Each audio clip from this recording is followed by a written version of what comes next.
The CBS Radio Mystery Theater presents...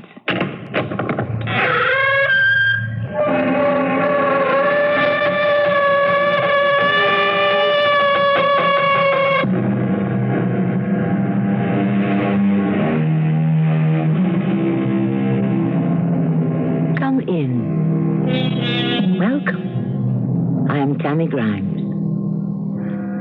It's all very well to suppose that the universe of the future will produce futuristic humans. Possibly the society of tomorrow will communicate via telepathy. Transportation will speed with light, and knowledge will be computerized, so all can tap in instantly. Today, in our tale of fantasy, the fact is that although man has overcome hunger, poverty, disease, and early death, what remains still is greed, jealousy, and even murder. What do you think of it, Sam? Terrific, Joe. You told me you had an idea for a new weapon, but this is unbelievable. 10 feet high, 25 feet across, looks like a giant horseshoe crab. 50 tons. Pure titanium sheathing, moves in any direction, searches, captures, destroys. You think our military will buy it? They'd better, before somebody else does.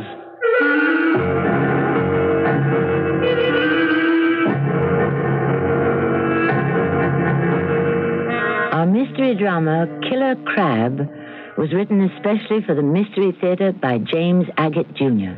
and stars Russell Horton. I shall return shortly with Act 1.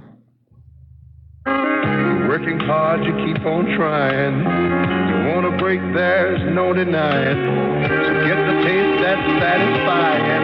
Maxwell House in you. Get that good to the last drop of feeling. Maxwell House, only Maxwell House. A taste of feeling like no other coffee. Always good to the last drop. Maxwell House. Yeah. Weekdays on CBS television. Wake up to comedy with One Day at a Time. You really think you're hot stuff, don't you, Shiner? The ladies in this building don't call me super for nothing. Then, keep laughing as Mel lays down the law on Alice. There is only one rule in the restaurant business, Vera. Get them to swallow it. And The Price is Right with the priceless Bob Barker. That's One Day at a Time. Alice and The Price is Right. Weekdays on CBS television. Check your local listings for the time. One of the best places to get apples, from Farnsworth Computer Center in Aurora. Not eating apples, the Apple II personal computer. Why Farnsworth? Well, a lot of computer stores have the affordable Apple II personal computer that helps your business with day-to-day details like accounts payable and receivable, general ledger, word processing, and other time-consuming chores. Maybe Farnsworth Computer Center is one of the best because of its competitive Apple prices. Or maybe it's the knowledgeable people who give prompt, courteous service. Maybe it's the quick delivery of your Apple II from Farnsworth. Or maybe it's the great stock of Apple software. Maybe you should see for yourself. Stop into Farnsworth any weekday before 8 p.m. or see the affordable Apple II this Saturday before 5. Farnsworth in Aurora, just off the east-west tollway at the Farnsworth South exit. Affordable Apple II at affordable Apple prices from Farnsworth Computer Center in Aurora. Call 851-3888. 851-3888.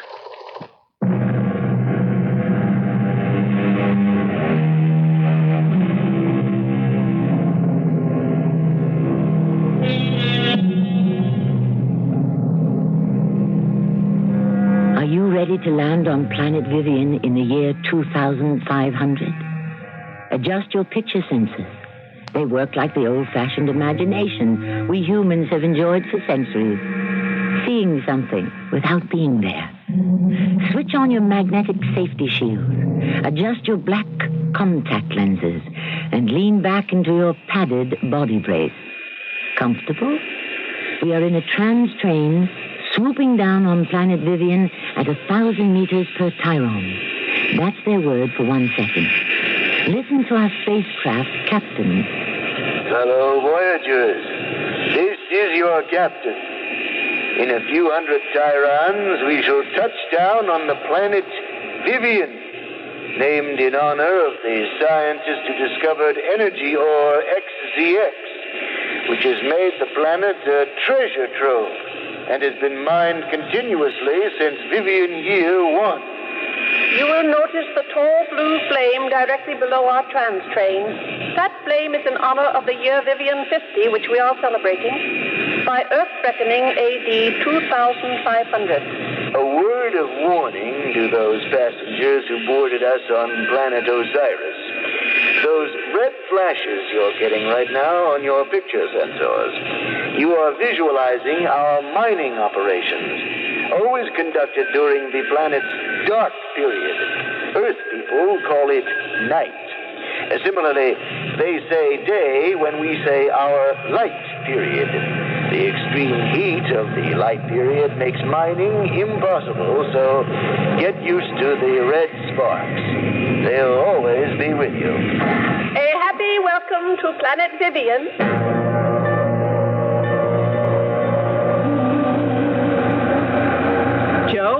Joe, can you hear me? Oh, hi, Ruthie. Did you hear the big trans train land just now? Excuse me, I just want to finish this hole I'm drilling. Joseph Harkness, will you shut that thing off? Oh, I'm sorry. These plates have to be accurately placed within 1/100th of a centimeter. Every night? Every single night? Mm-hmm. And my days off. Oh, Ruth, when I get this all together, it'll make us a fortune. That must have been the flagship that came down. If anybody asked me, I'd say this planet holds about as many people as it can. But they keep on coming. Well, doesn't that bother you? Well, no. Why should it? All those young people. I bet there isn't one more than 100 years old. Well, they come because there's big money in mining. Mining for XCX, that's the real heavy stuff. Gets you big bank credits. Then why is it we never have enough credits? Maybe we live too well.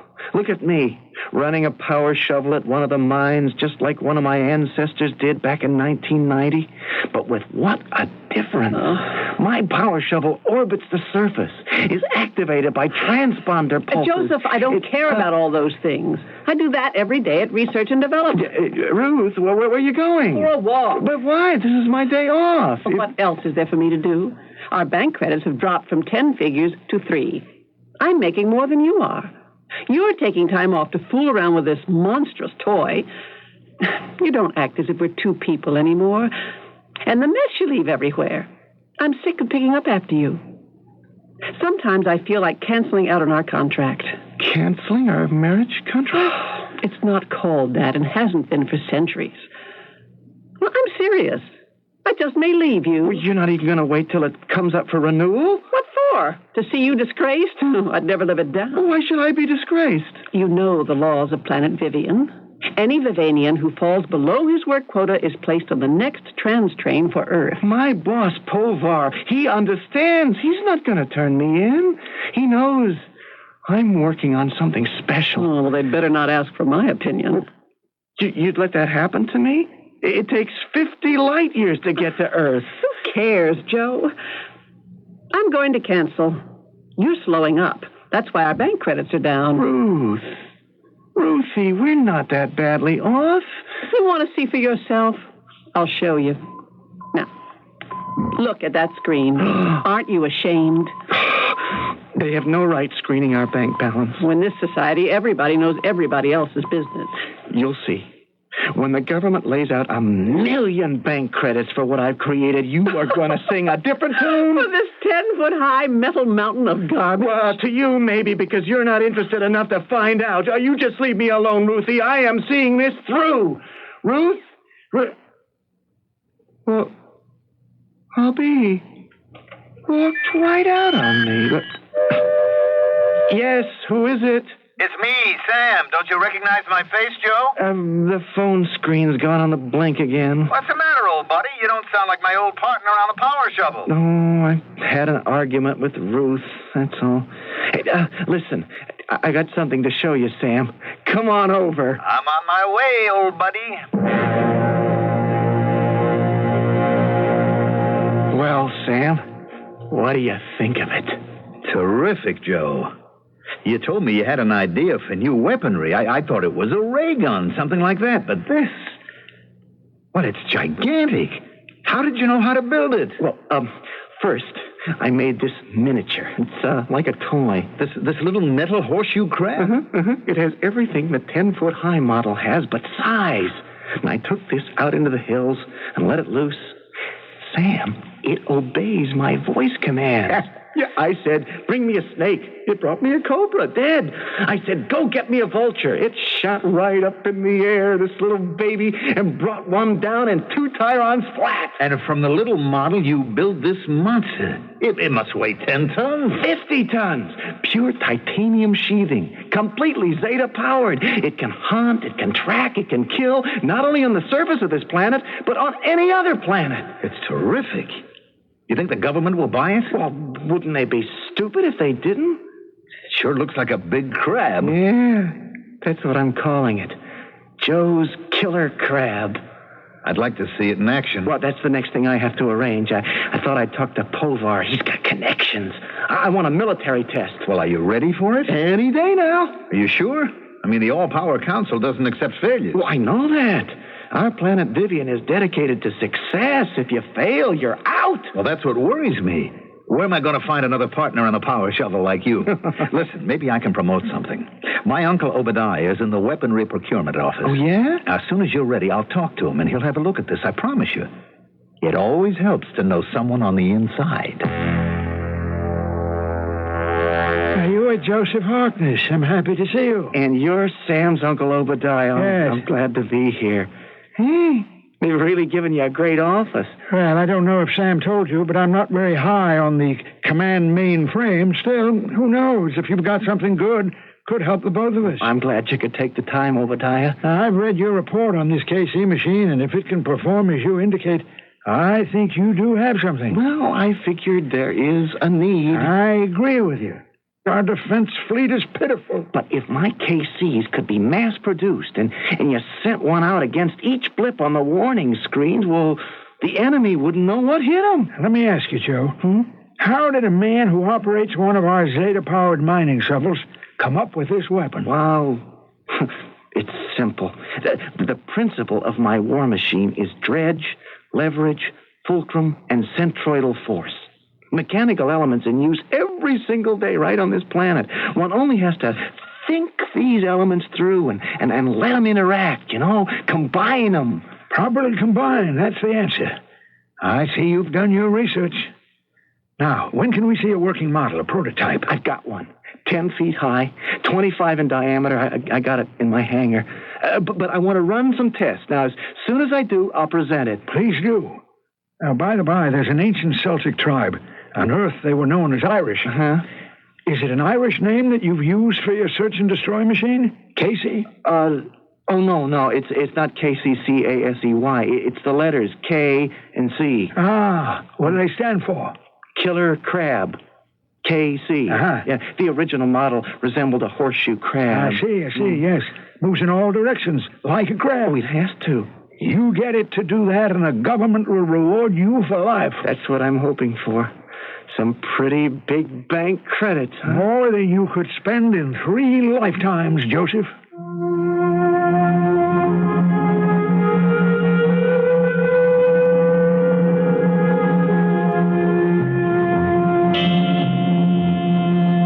Instructive to me is that the financial reward seems to mean as much to 26th century man as it does to today's man.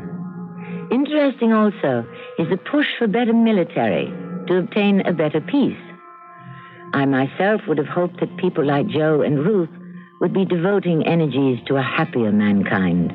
Let's see whether this is in the cards when I return shortly with Act 2. True Value Hardware Store's July Bargain of the Month doesn't just take the cake. It bakes it and keeps it fresh, too. Hi, Pat Summerall to say it's a Miro-covered sheet cake pan for just $3.99. This versatile 13 by 9-inch pan is made of sturdy aluminum for even heating and long wear. And the high-dome snap-on aluminum lid keeps baked goods fresh and doubles as a cookie sheet. Get it for just $3.99 during July while supplies last at participating True Value Hardware stores and home centers. Lots of friends are dropping by, summer fun's in store. With picnic time and camping time, it's country time for sure. Before you all get thirsty, here's a tip that should be made. Get a drink that tastes like good old-fashioned lemonade. Country time, country time. With lots of hot weather, barbecues, and picnics ahead, get down to your store for plenty of country time lemonade-flavored drinks. Tastes like good old-fashioned lemonade. Nowadays, more and more people are fixing up their homes rather than moving. It's less expensive, smarter, and a good way to make your current home a better investment. New additions add up, though, and that's why my friend Gary decided to get money out of his house before he put more money into it. So Gary talked to the financial experts at Household Finance. At Household, they have this loan called the Equity Plus loan. With an Equity Plus loan, you use the money you've invested in your house to finance home improvements. And in Gary's case, that came to quite a bit. The HFC people also showed Gary how to figure out his equity, how much he needed to borrow, and what monthly payments best fit his budget. They were fast, smart, and nice folks, too. Gary got an Equity Plus loan from HFC, and now Gary's old house looks like an architect's dream. So the next time you decide to put money into your house, get money out of it first with an Equity Plus loan from Household Finance. The HFC Equity Plus loan. See your phone book for the office nearest you.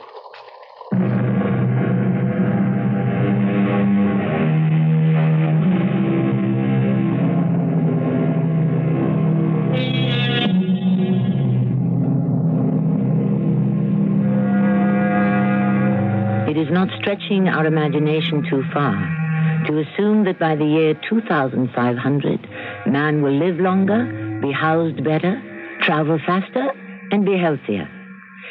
Nevertheless, on this planet Vivian, there is still greed, vanity, and selfishness. Whether those are problems the Department of Research and Development is looking into, I don't know. What I do know is there's a new R&D boss who has just walked in the door. Are you? Yes, I am. I've heard a lot of fine things about you. You received the Vivian Prize for Cybernetic Improvement this year, didn't you? You're not the new R&D director. My name is Theodore T. I've just arrived from Osiris. You are the new director. We were told you were coming. They expect great things from your alpha cells. Increased perception is my field. Pleasure to meet you. Oh. How old are you, Theodore? 70. You don't look it. I'll accept that as a compliment. I also specialize in human longevity, so I'm my own guinea pig. When I saw you walk through the arch, I thought, who is this boy who's come to run research and development? I knew it had to be you. You'll get over my age, Ruth. People do. Actually, my Earth age would be closer to 400 years. But my cells are those of someone between 50 and 70 years old. So I've got a long life ahead of me. How old are you, Ruth? A woman, even living in the 26th century, does not tell her age. I'm sorry. What have you been working on? I thought somatology needed looking into, so I've set up some somatizing projects. We might join forces, since it could be allied to longevity. It's all keyed into the emotional state. Come to think of it, I've got just the subject to study. A human subject? My husband. He's a walking, talking, non-adaptive male. Theodore, I'm extremely happy you're here. I have a feeling our working together is really going to produce something. That's the purpose of research and development, isn't it? It's possible if you and I put our heads together. We might make Vivian the brightest star on the galactic plane. And who would be in charge? Why, we would. You and I.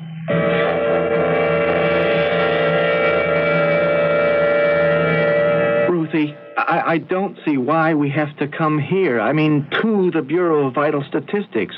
All other information is piped right to us on our home screen. Probably because they don't want vital information of people's private lives on everybody's screen. Like divorce.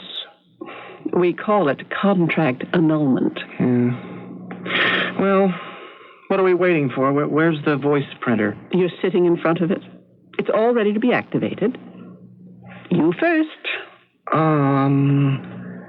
What do you want me to say into it? First of all, that you are of sound mind and body. I, Joe Harkness, am of sound mind and body.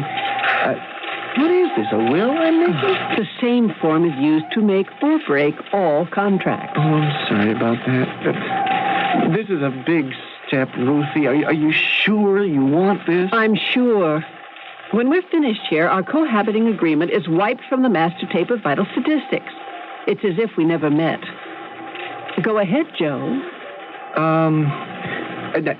Wait a minute. Now, I want back that 50% ownership of the killer crab I gave you. It's mine. You gave it to me for backing you, buying all that material. Well, I gave you half because I thought our contract would continue, that you'd renew it. You're walking away with half my invention. No, the divorce is off. Oh, you're kidding yourself if you think you've got 1 million bank credits there. I've had a real close look at your contraption. It'll never work. So I've got 50% of nothing. Oh, that's what you say. The military is very interested, and Casey ought to be worth a great deal. Oh, I don't believe it. I can see you've made up your mind, all right? All right, let's get this over with. Is the voice printer running? It's been running.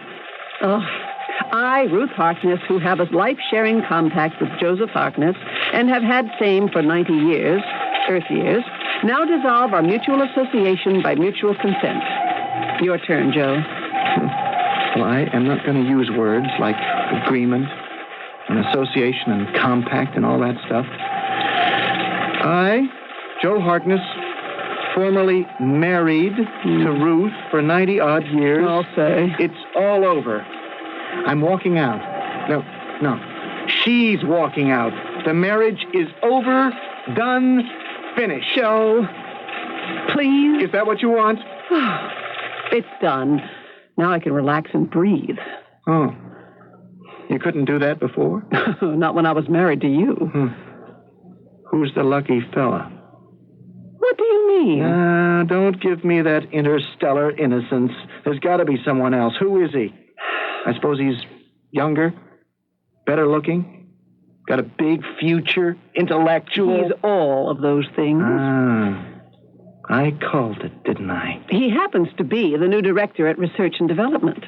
And he also happens to be extremely neat. All scientists are. He sounds like a twit. Well, would you like to see him? Look up at the screen. I'll tap in on the R&D laboratory. Is that him? Mm-hmm. The tall blonde guy in the white outfit pulling at his nose? He always does that when he's solving a problem. Turn it off. So, that's your future husband. I might have known you wouldn't appreciate him. I don't have to. Well, now, division of property. Who stays in our habitat and who goes? Oh, you can have it, Joe. And that hangar full of scrap steel. It'll take you light years to clean up the house. I'm all packed, so I'll be leaving. You're going to live with Mr. Nose Puller? We're getting married before the day gets dark. What are you going to do with your freedom? I guess I'll be sensible for once. How are you going to do that? Sam and I will take a few days off and fish. I'll think twice before getting married again. And Ruthie, I advise you to do the same.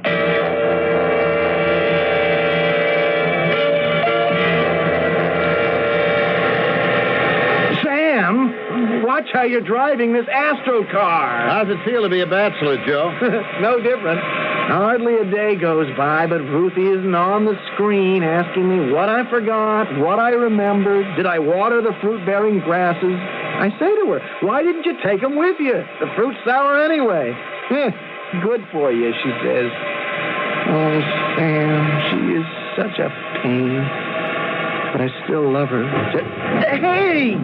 Watch where you're driving. I want to get to the Q mine all in one piece. Sorry, I didn't see the crater.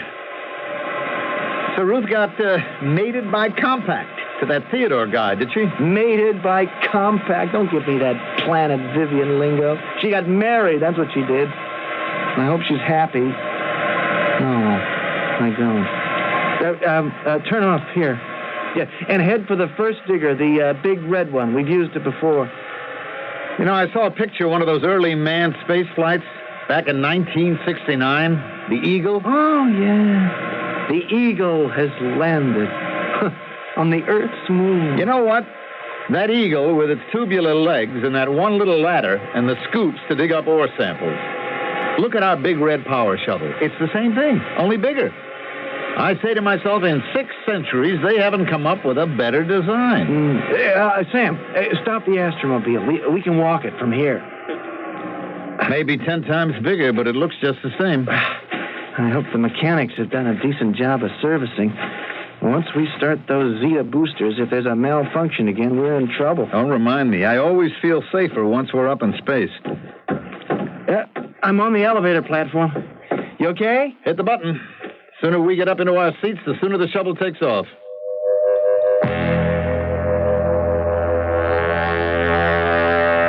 I'll take forward position this time, Joe. You take backup.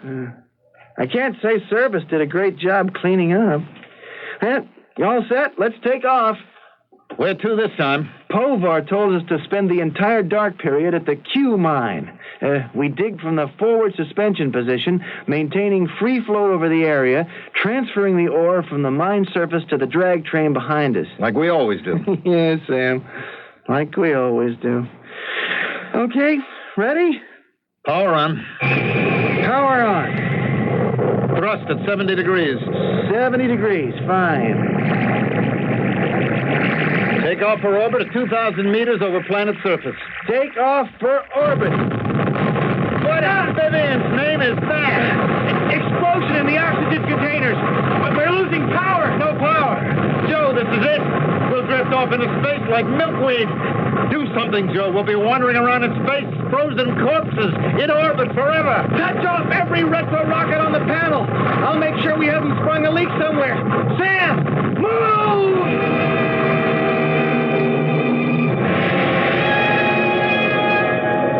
I'm awfully sorry, Joe, but there's been a change in Mr. Povar's plans, and he isn't seeing anyone. But I spoke to him myself right after we crash-landed. I can't believe you and Sam walked away as you did.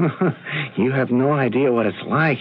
Your main power is gone, and all you've got is your retro rockets. Panic's, Phil. I'll tell Mr. Povar that you were here. Well, if he won't see me, I'm paying a visit to Mercurio, and I don't think Povar would like me going over his head. You wouldn't do that? Well, what have I got to lose? I'm quitting anyway. I can make a lot of trouble. There's no excuse for poor maintenance. Send in Joe Harkness. You see? What did I tell you? Joe, sorry about the delay, but I didn't want to see anyone before I checked into every aspect of that near accident. You all right? No worse than falling out of bed after a bad nightmare. And Sam? No cuts or bruises. As you know, we can't afford another accident. If what happened to you and Sam is the result of poor maintenance, they'd close down the whole XZX mining operation and send humans from Earth up here to run things. I know that. But, sir, we can't pretend it didn't happen. I want to know why and how. Our lives were on the line. I can tell you this. There isn't a single power digger that isn't checked and rechecked after each use. I've talked to the men responsible for Big Red, the one you were of. And what did they report? Everything checked out, everything. Clean as a whistle. So what you're telling me is it wasn't poor maintenance? No, it wasn't. Any ideas about what could have caused the explosion, the power failure? I can do more than guess. Everything on this planet is powered by zeta beams. The reason you lost control was the presence of another ray that neutralized the zeta particles. What was it? Back in the 20th century, they discovered that light could be amplified by stimulated radiation. It had enormous industrial application. Everybody used this high-intensity beam. You're talking about lasers. I am. What nobody knew was that every laser beam sets up a reverse field, powerful, with no half-life to speak of. And this radiant energy was let loose into the galactic atmosphere. That's what hit us? No, not those rays. They're too diffuse. I spoke to Mercurio to report what happened. He said in research and development, they have found a way to concentrate this laser residue and store it. Someone at R&D used that ray when we were in the shovel? The new director of R&D shot 2 billion aquivolts into the atmosphere during the dark time. So, that's what did it. I'm glad we talked. Of course, it was inadvertent. Who had any idea you'd be up there? That's what I aim to find out. I promise you this, it's never going to happen again.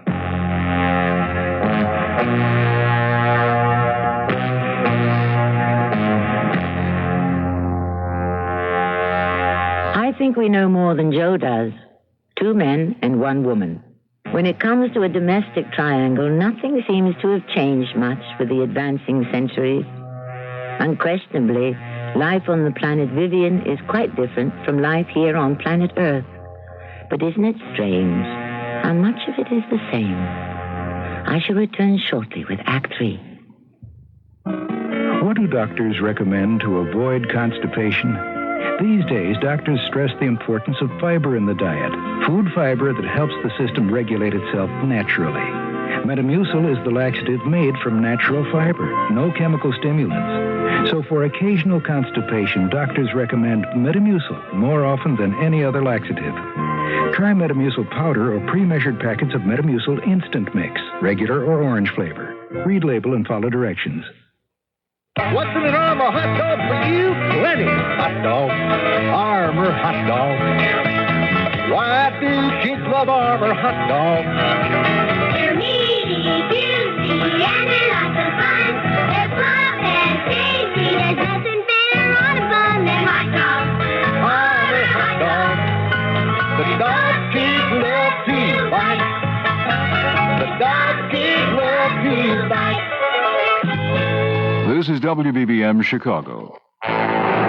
Northwest Orient is celebrating summer with 2 great deals on discount fares. One, effective immediately, there is no advance purchase requirement for any Northwest Orient discount fare to any U.S. destination when you start your trip before July 3rd. 2, Northwest Orient is offering you guaranteed super saver prices to most of its 50 U.S. cities. When you make your reservations by July 15th for travel beginning before January 18th next year, your low super saver price will not increase. So you get a good deal on Northwest Orient when you fly now and when you fly later. Some restrictions apply. For more information and reservations, call your travel agent or Northwest Orient. Ask about more convenient summer schedules with non-stop, direct and connecting service to cities all across the U.S., Canada, Europe, and the Orient.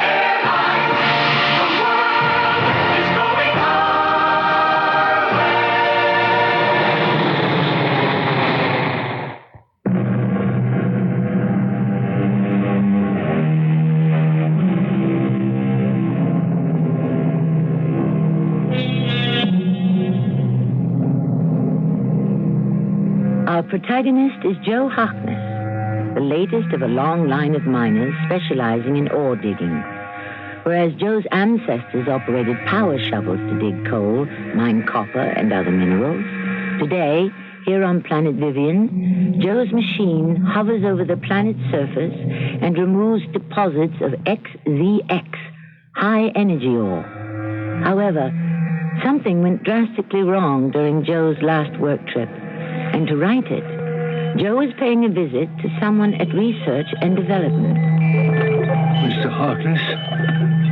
Joe Harkness? That's the full name. I'm one of the few people on this planet who still has a last name. That's my heritage. Harknesses have been in the mining business for centuries. Oh, have they? Mm-hmm. On the planet Earth. And a couple of generations right here on Vivian.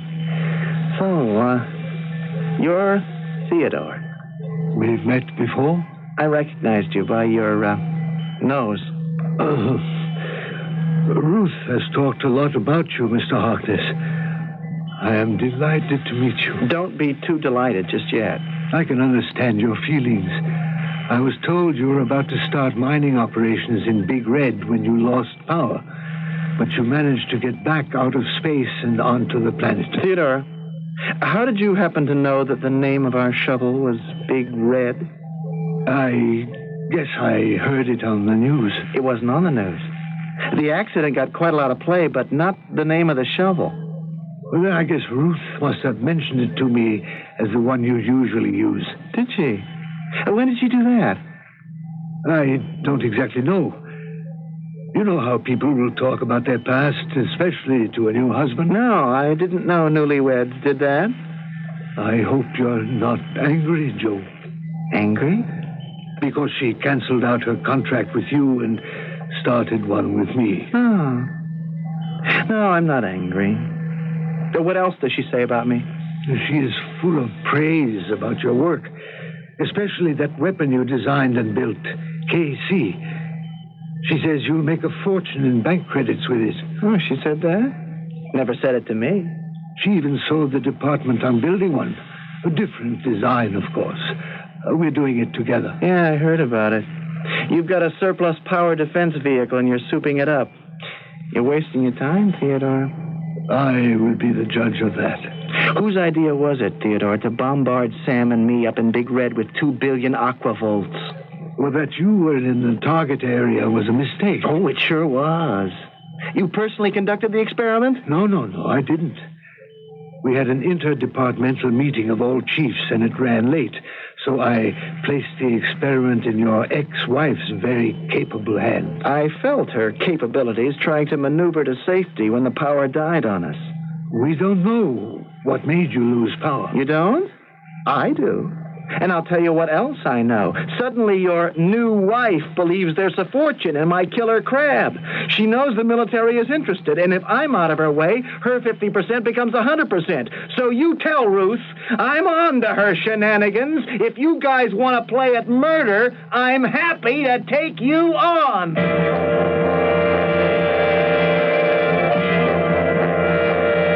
So you warned him, Joe. What's the next step? The best defense, Sam, is offense. He practically admitted he and Ruth were trying to get rid of you. He put the blame on Ruth. Said that she ran the experiment with those lethal anti-laser rays. Why would he say she did it? Because he's a nose puller, and suddenly he gets this idea. Maybe he can convince me that Ruthie wanted me dead and 50% of my estate. Well, I don't believe that. He wants it, not Ruthie. She didn't know who she was playing with, and probably still doesn't. I think you ought to report him, Joe. Maybe they do things that way where he comes from, but not here. No, they don't pull those tricks on Osiris either. No, Sam. I'm not going to report Theodore. You're going to do nothing? I'm going to kill him. I just haven't figured out how. I'd only be giving him back what he tried to give me. Total extinction. I still think you ought to go to the top. Go to Mercurio. Yeah, the trouble is, he's so high on the brain list, they'll believe him and not me. All he'd have to say is he was conducting an experiment, and gee, he's sorry. He didn't know we were mining. Yeah. You can't do a thing to him, and he knows it. Maybe I can't. But, Sam, my killer crab might. I'm supposed to be doing a little experimenting myself. Your Uncle Obadiah told me to. Now, if I give the killer crab an order, who will know it was me? Or what I ordered it to do? What kind of an order? I give you 3 guesses.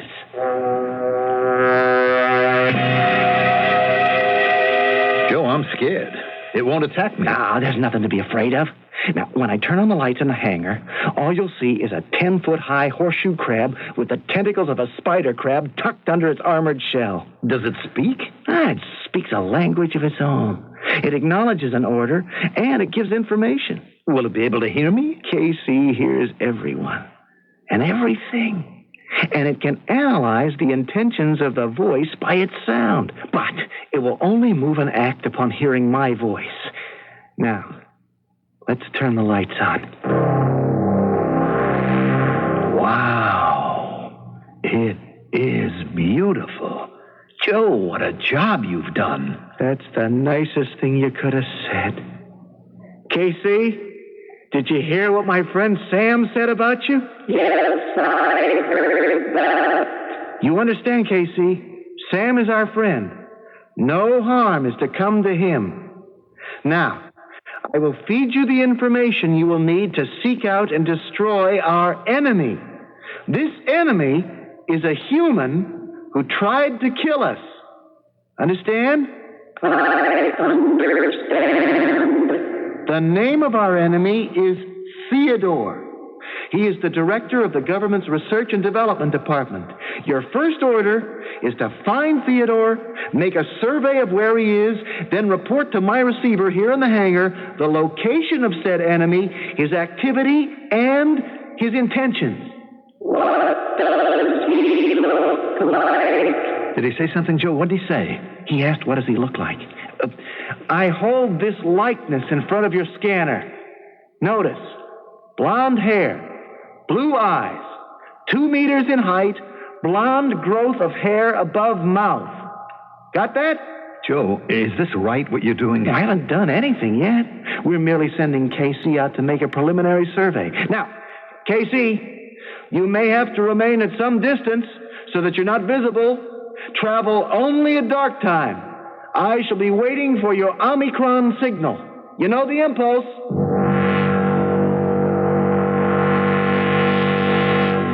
How long does it take to get a message back from KC? Oh, not long. But to seek out and locate, that takes time. You see, Casey has to find an altitude from which it can survey the R&D building. Then he sends out impulses which are altered or reflected by the configuration of Theodore. Having established that, the impulses will begin to scan his brain. And that way, we'll learn what Theodore's thinking. Now I understand how valuable KCs would be to defend us. Imagine a fleet of them going out, reading the enemy's minds, and immediately sending home a warning. And this scanner on the wall receives the impulses. Mm-hmm. Now, Casey is some distance away, but he can get good definition and reception. Ruth, I hope you're right, because if you are, nothing can stop us. Is that Theodore? The nose puller himself. Joe has been seeing a lot of military people. There must be something to his search and destroy machine. It must be worth a good deal. Now that he suspects we made the attempt on his life, we can't undo what we did. So I've tuned up that planet defense vehicle from ordnance and augmented its power. Ruth, you go back to the basement of R&D, where I've set up a control for our vehicle. I'll walk over to the site where she's hidden and wait for your instructions. Take care, Theodore. I wish we'd had time to make it completely remote controlled. You know I'm doing this only for you. I know that. We can't turn back now. Casey is swinging the viewing lens following Theodore. Watch the screen, Sam. Is that the planet defense vehicle they've been talking about? Yeah, they're going to use it. There he goes, climbing up the side. Now he's got the hatch open. Hello, Theo? Ruth here. I'm in the R&D basement. You're coming through, Ruth. Wish we had visual contact, but I can hear you fine. All set here. Are you in position at the control box? All the readings are okay. She's primed for takeoff. I'm moving my telescopic scanner now. Theo, I think I've located Joe's KC. It's on the other side of Star Hill, behind a heavy rock outcropping. Think you can guide me to it? I know I can. Good. Give me full power.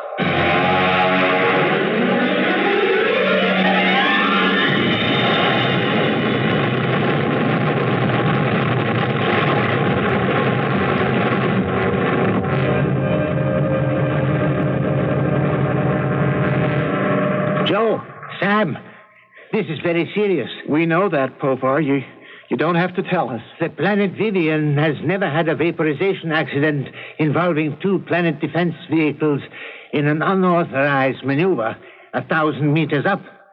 It was like 2 suns colliding. It was no accident. 2 vehicles destroyed each other and vaporized. The worst catastrophe since the Earth's sun blew up. And you say no accident? Do you remember when Sam and I were almost killed in Big Red? You told me our power was neutralized by rays coming from research and development. I never did get anyone to admit it in so many words. I did. My ex-wife and her husband were behind it. What's that got to do with the explosion in space? That was caused by a planet defense vehicle out to get Joe. I don't understand. Joe has developed a search and destroy machine. Much more efficient. And they tried to ram it out of the sky. Space procurement knows all about it. My Uncle Obadiah in weaponry acquisition, he's given Joe the go-ahead. Obadiah. That name's familiar. I've submitted blueprints and schematics to him, and he thinks he can persuade the military to build a fleet of these machines. So we've had to go do some field tests. Field tests, of course. Then it's all right. That explains everything. Vaporization, the exploding suns. Oh, I'm so relieved. Okay, guys, you can go. I'll get Obadiah on the monitor right now.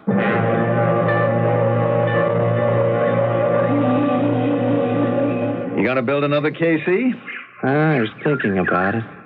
A different kind, maybe. When that PVD tank started rolling toward your KC, I didn't know what would happen. Oh, didn't KC do a great job?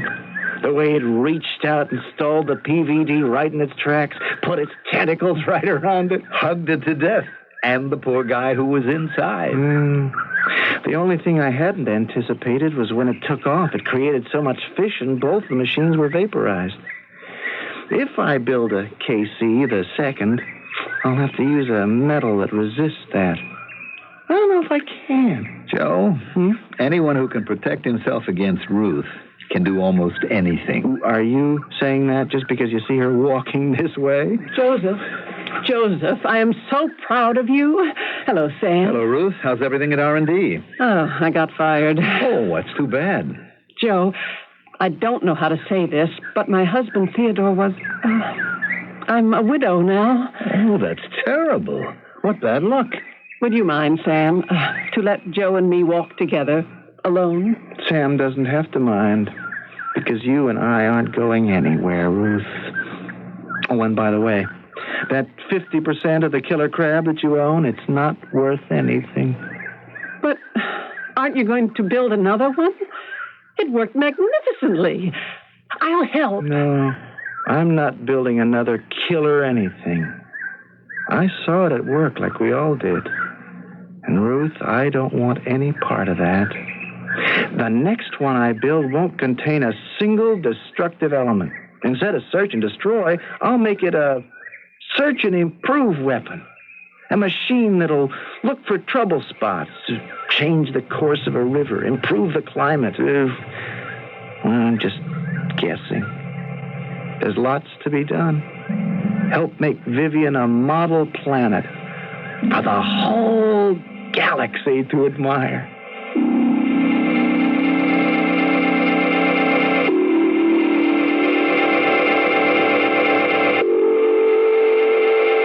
It is reassuring to learn that, come what may, extended lifespans, space explorations, new colonies, new laboratories, that man has kept old-fashioned conscience. It could happen tomorrow. Wouldn't it be great if it happened today? I shall return shortly. Lots of friends are dropping by, summer fun's in store. With picnic time and camping time, it's country time for sure. Before you all get thirsty, here's a tip that should be made. Get a drink that tastes like good old-fashioned lemonade. Country time, country time. With lots of hot weather, barbecues, and picnics ahead, get down to your store for plenty of country time lemonade-flavored drinks. Tastes like good old-fashioned lemonade. Hi, this is Bob Newhart. Answers to a few of the questions that are most frequently asked. 1847, Jane Austen. The Philadelphia Phillies, pork bellies, King Kong, not in Texas. Now that you have the answers, please don't call us with those questions anymore. But if you have other questions... If you have any questions at all, you can call. Give them a jingle. I'm the library. A public service message of the American Library Association. If you've been putting money aside, you're right to be concerned about inflation eroding its buying power. That's why you ought to know about Dreyfus Liquid Assets and how it can help you earn today's high money market yields without tying up your cash for months or years. Start with as little as $2,500. Make added investments as low as $100. With Dreyfus Liquid Assets, your money is yours whenever you need it. Phone for it, have it sent to your bank, or write a redemption check for cash or to pay your larger bills. You keep right on earning that high yield, compounded daily until your check clears. No penalties on interest, no sales charges, no charge for the checks. It's so simple, sensible, convenient. But find out for yourself. Call toll-free 800-228-5000 for free information and a prospectus including management fee, charges, and expenses. Read the prospectus carefully before investing or sending money. Discover how Dreyfus Liquid Assets can help you get the lion's share of today's high money market rates. 800-228-5000. Toll-free 800-228-5000.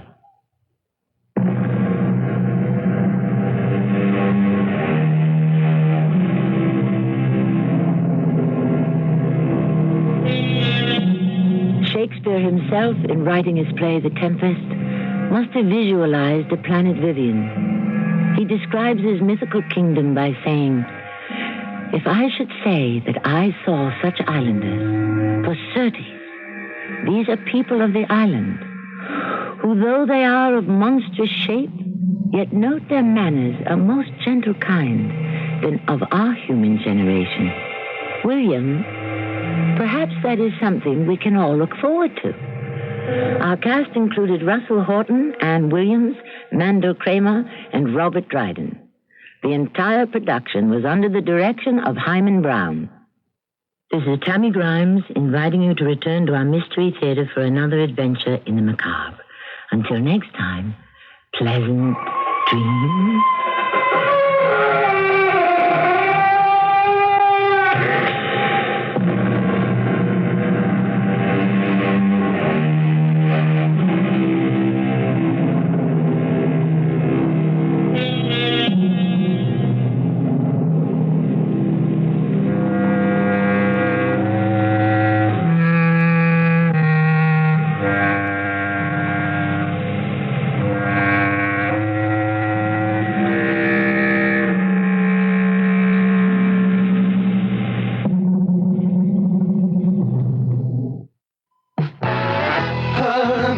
We are sports. We got your number if you're into sports. We're all sports. Herman's, we are sports. This year, whether you're headed for the beach, the mountains, or the backyard, make Herman's part of your holiday. Herman's July sale is packed with great buys on summer fun, and it's all happening now. How many times have you wanted a cool drink only to find a long line? Well, Herman's and Coleman have the answer. It's the Coleman personal size Oscar cooler, and it holds 20 cans of your favorite drink. But the best part is, during Herman's July sale, the Coleman Oscar cooler is only $13.99. So you save $4 right now and lots more later on by bringing your own drinks to the beach or ball game. The Coleman Oscar with built-in beverage holder is perfect for long car trips too. This year, make Herman's part of your holiday at Herman's July sale, where summer fun is affordable. Herman's, we are sports. Herman's, we are sports.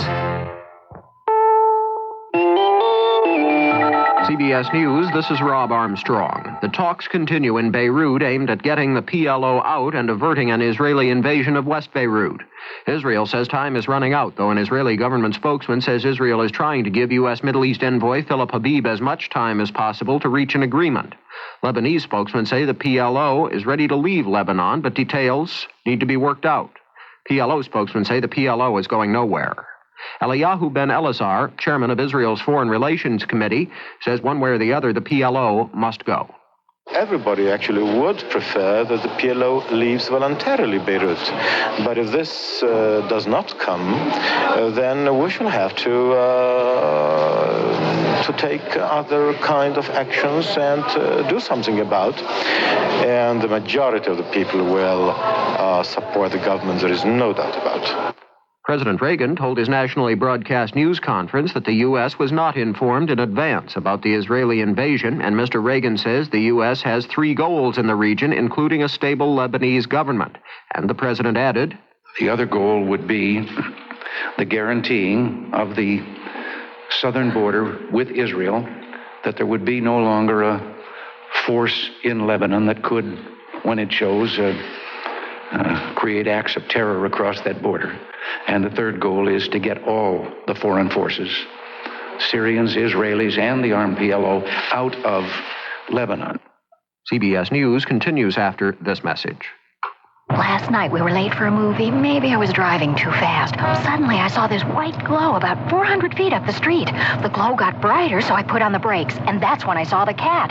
Her collar was reflecting my headlights. That Hearts collar saved her life for sure. Protect your dog or cat right now with the Hearts 2-in-1 Plus Nighttime Safety Reflecting Collar, the first flea and tick collar that reflects oncoming car headlights and kills fleas and ticks for 5 months. The Hearts 2-in-1 Plus Reflecting Collar. Now the Hearts Flea and Tick Killer can be a lifesaver, too. Thursday on CBS TV. Separated for 15 years, father and daughter are reunited by a dream they share. My old man believes in that horse. But life could get in the way. I think George lost that race by accident. How can a drunk be a winner? And when tragedy strikes, only her courage can save them. Christy McNichol, Boyle Oates, and Eileen Brennan star in My Old Man, a CBS special movie, Thursday night at 9, 8 Central and Mountain on CBS TV. CBS News has learned that the FBI and Justice Department are investigating allegations that several specific unnamed members of Congress and congressional staff members have engaged in illicit sex with teenage congressional pages. One former page told CBS News that in some cases, homosexual favors were sought in exchange for special assignments or promotions. Law enforcement officials say sexual preference is not at issue. They say investigators want to know whether the congressman or staff members engaged in sex with minors. The CBS Radio Mystery Theater presents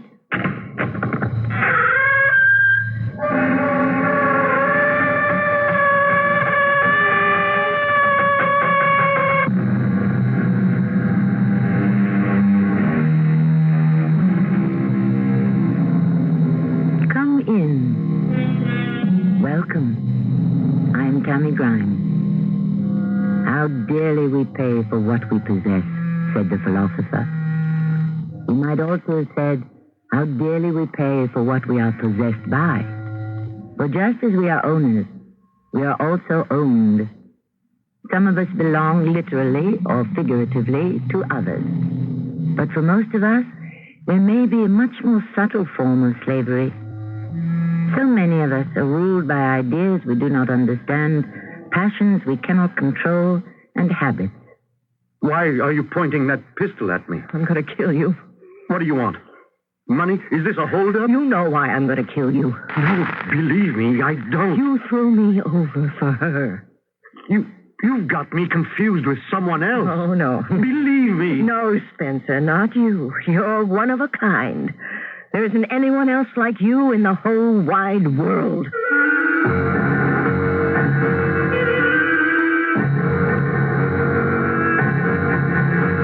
Our mystery drama, Bring Back My Body, was written especially for the Mystery Theater by Sam Dan and stars Kim Hunter. I'll be back shortly with Act One. Taking a laxative? Yeah, traveling throws my system off. But so can a laxative. Not Metamucil. That's Metamucil? Metamucil Instant Mix in a little packet. Oh. Easy to take along. And easy on your system. Because Metamucil is made from natural fiber with no chemical stimulants. More doctors recommend Metamucil for really gentle relief. I like that orange flavor. Me too. Easy to take. If not nature, Metamucil. Read label and follow directions. Lots of friends are dropping by, summer fun's in store. With picnic time and camping time, it's country time for sure. Before you all get thirsty, here's a tip that should be made. Get a drink that tastes like good old-fashioned lemonade. Country time, country time. With lots of hot weather, barbecues, and picnics ahead, get down to your store for plenty of country time lemonade-flavored drinks. Tastes like good old-fashioned lemonade. I'm lost and lonely, scared and sad, trembling at the thought of making you mad. My love is yours, but at times you're so cold. If life like this, take me before I grow old. This song about child abuse was written by a man who had served time in a state prison. It tells how he felt growing up as an abused child. Many of the social problems in America today spring directly from child abuse. Yet, with enough knowledge and enough money, child abuse can be prevented. Help us get to the heart of the problem. Write Prevent Child Abuse, Box 2866, Chicago, Illinois, 60690.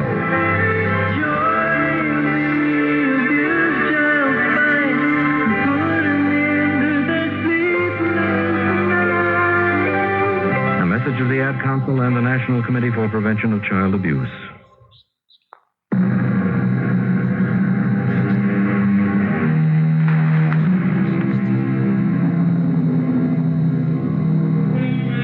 According to Miss Willa Cather, who in her day wrote quite a few good ones, there are really only 2 or 3 human stories, and they go on repeating themselves as fiercely as if they had never happened before. Well, why not? Human beings never change, do they? Down through the centuries, haven't we witnessed repeat performances of the same mistakes, prejudices, passions, hopes, fears, over and over again? And of course, the same crimes. And your first name, Miss Riding? Tabitha. Tabitha? Are you named for anyone? Tabitha. Who was she? The heroine of a novel. Tabitha? Oh, some long-forgotten early 19th century novel. Oh. For any particular reason? My mother was an incurable romantic. Do you consider romance a terminal illness? No. Then why do you call it incurable? Did I say that? Yes. Actually, that's what my father called her. Oh, he didn't approve her being a romantic? No. Why not? Doctor, I didn't come here to talk about my parents. Did your father like the name Tabitha? He hated it. Why? Well, as I understand, she was supposed to be a sort of liberated woman for her day. And your father didn't approve of liberated women? He said to my mother, "Why did you insist on naming my daughter after a harlot?" I gather your parents did not get along. They've been dead for many years. Did they approve of you? I was a disappointment. Father wanted a pal and Mother wanted a poet. And you couldn't satisfy either of them. Doctor, your meter is running at the rate of $100 an hour, which breaks down to $1.67 a minute. I've been sitting here for exactly 4 minutes, for a total so far of $6.68 and counting. And we have not said one single word about my problem. What do you think your problem is? I know what it is. I am being possessed. Possessed? I'm being taken over, owned, ruled by someone else. Who? I don't know. But that somebody else, from time to time, takes complete command of my person. I'm filled with urges and desires that are absolutely foreign to me. Urges and desires to do what? Kill. Anyone in particular? A man named Spencer Whitlow. Who is Spencer Whitlow? What has he ever done to you? Nothing. I don't even know him. Yet you have an urge to kill him? I don't have the urge. There's somebody who takes over my brain, my body, my psyche. That someone wants to kill him. When was the last time you had a complete physical examination? 2 months ago. My company has a most comprehensive medical plan. They couldn't find anything wrong. What company do you work for? I'm a designer for Sporia Powlett. I'm sure you've heard of them. Oh, Sporia.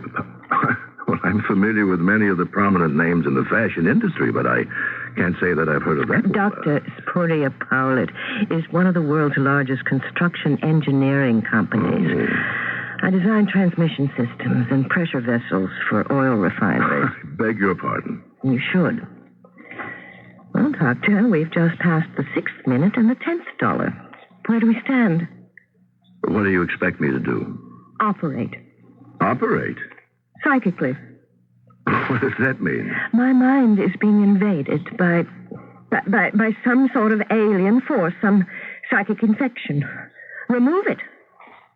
How often do you get these attacks? Now? Several times a week. Describe what happens. I'm aware of sudden pains in my head, my fingers, and my knees. And then, slowly, I'm overwhelmed by anger, hatred. A name seems to explode in my brain. Spencer Whitlow. I have an irresistible desire to kill him. I try to fight it, but soon I black out. You faint. I disappear. I, Tabitha Riding, am no longer in my own body. It is the property of somebody else. And then after a while, that someone returns my body to me. I'm back home. Where had you gone? I don't know. Well, how can you be sure you'd been anywhere at all? Well, the last time I returned, my clothes were wet. I looked through the window. It was raining. Therefore, I must have been outside. Can you cure this condition in a month? Why do you say in a month? That's when my leave of absence is over. I simply cannot risk having an episode at work. I have enough problems there, just being a woman. You're not married? No. Do you date? No. Why not? I've always been self-sufficient. I should like to be present at one of those, seizures. Well, it can happen any time of the day or night. Doesn't matter. Call me.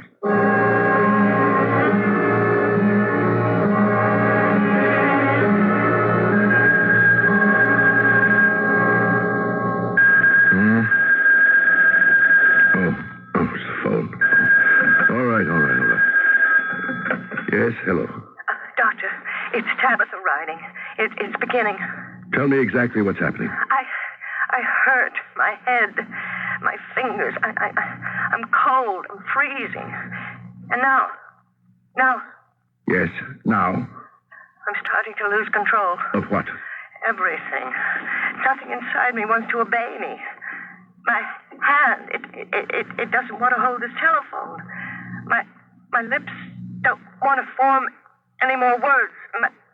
The room is starting to spin. Around. Hold on, Miss Riding. Try to hold on. I'm losing control. Fight it.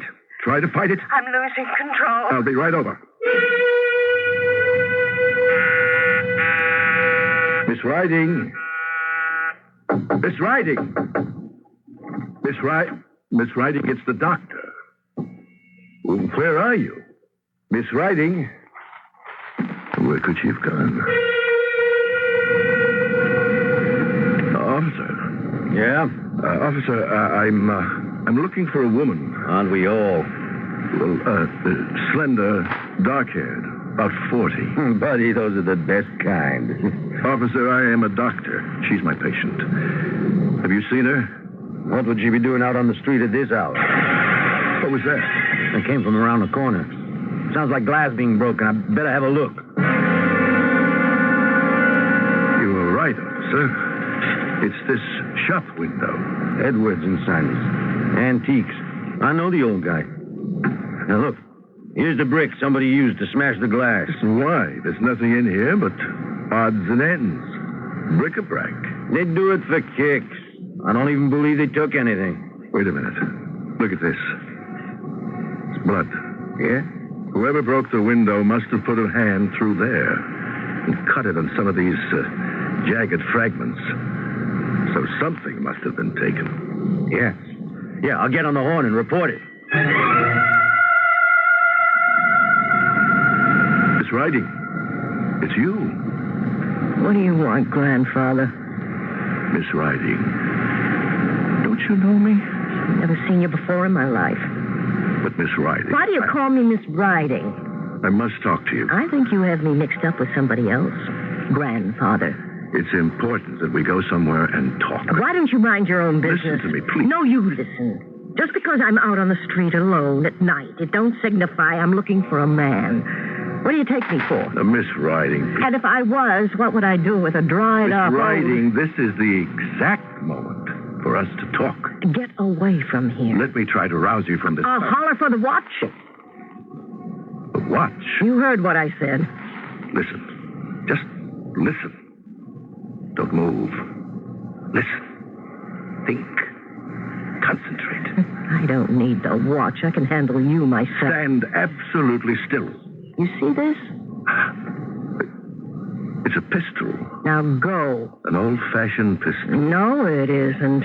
It's the latest kind there is. Miss Riding, try to think. It's got a percussion cap instead of a flint. Miss Riding.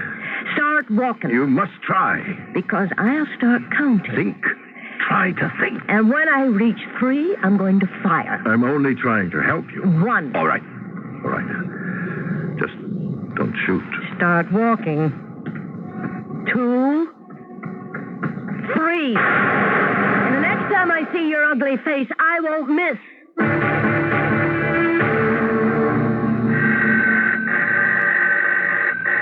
Just a minute. Oh, Doctor, it's you. Miss Riding. Please, come in. Where's the gun, Miss Riding? The gun? The pistol. What pistol? The one you fired at me. Doctor. I thought it was an antique. It looked like an antique, but it could shoot. You don't know what I'm talking about? You don't remember being out on the street just before? No.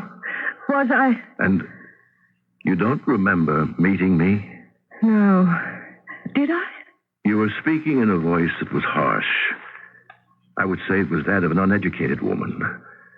You threatened at first to call the police, but you didn't say police.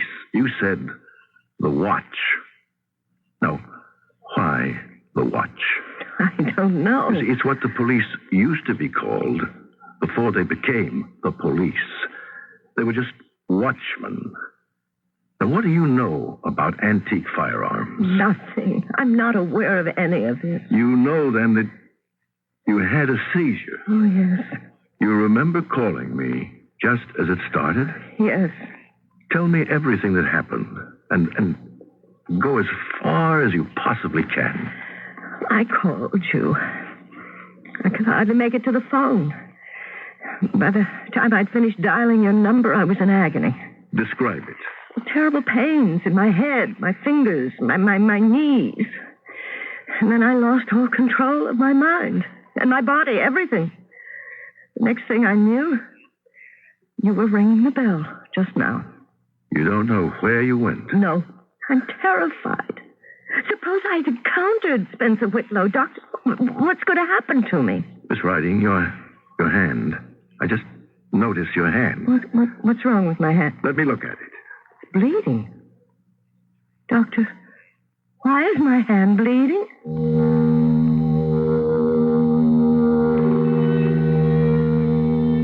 If she's the one who broke the antique shop window, that might account for it. But why should Miss Tabitha Riding, a most conservative construction engineer, employed by a most conservative construction company, go about smashing store windows in the dead of the night? Even if an eyewitness could testify seeing her commit the act, she could still swear it was somebody else. Perhaps we may meet that somebody in Act 2 once again. Right now, independently owned True Value hardware stores are celebrating American independence by offering special values on True Test paints during True Test anniversary paint days now until July 11th. Hi, Pat Summerall to say Woodsman Solid Color Latex Stain for just $9.98 a gallon gives wood a solid coat of color without hiding rough-cut texture. And for a long-wearing economical house paint, choose True Test Select Latex. It's also just $9.98 a gallon until July the 11th, exclusively at participating True Value hardware stores. I am a smoker, and I smoke about a pack a day. Sue Lamar, Antioch, Illinois. And I thought, wow, my teeth are really getting yellow. She used Topol Smoker's tooth polish with fluoride. And my teeth started getting whiter, and it gave like a shine to them that they hadn't had in a long time. I was very happy with it, and now I smile again all the time. Topol Smoker's tooth polish with 3 ingredients to clean and polish helps remove ugly tobacco stains. Topol is gentle enough so you can use it every day. Use only as directed. Get ready to live it up in Florida as Delta cuts vacation costs down to size. Ready when you are. With special vacation packages. Ready when you are. Discounts on rental cars. Ready when you are. and special rates for children 2 through 17. Through September 15th, they're just $49 round trip midweek, $79 on weekends to any Delta city in Florida, when accompanied by anyone 12 or older paying an adult super coach fare. Seats are limited. Check for requirements. Save on a Delta Value Fest Dream Vacation, too. 5 nights in Orlando Walt Disney World, just $99 to $224 per person double occupancy, including an Alamo rental car and more. For details, call Delta or see your travel agent. Delta is ready when you are.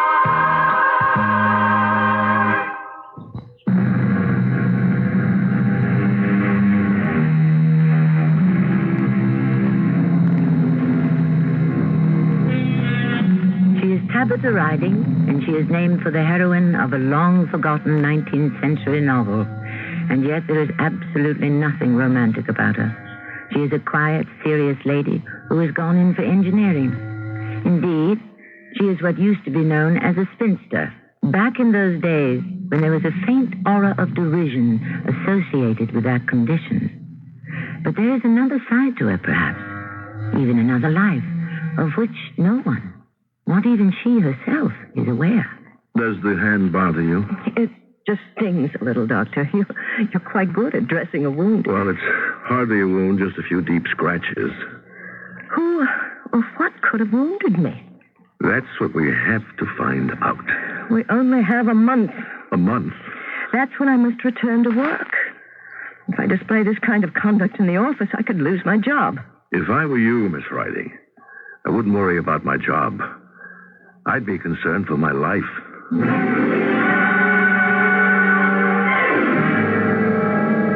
Remember me, officer? Oh, yeah. You're the doctor that was out looking for a woman last night. Did you find her? Yes. And they told me at the precinct you'd be having coffee here at this time. That new sergeant, he knows every move you make. That smashed window of the antique shop. Oh, what about it? What was taken? Old man Edward, he sure came running down there that night. I thought he'd throw a fit. Did he have much of a loss?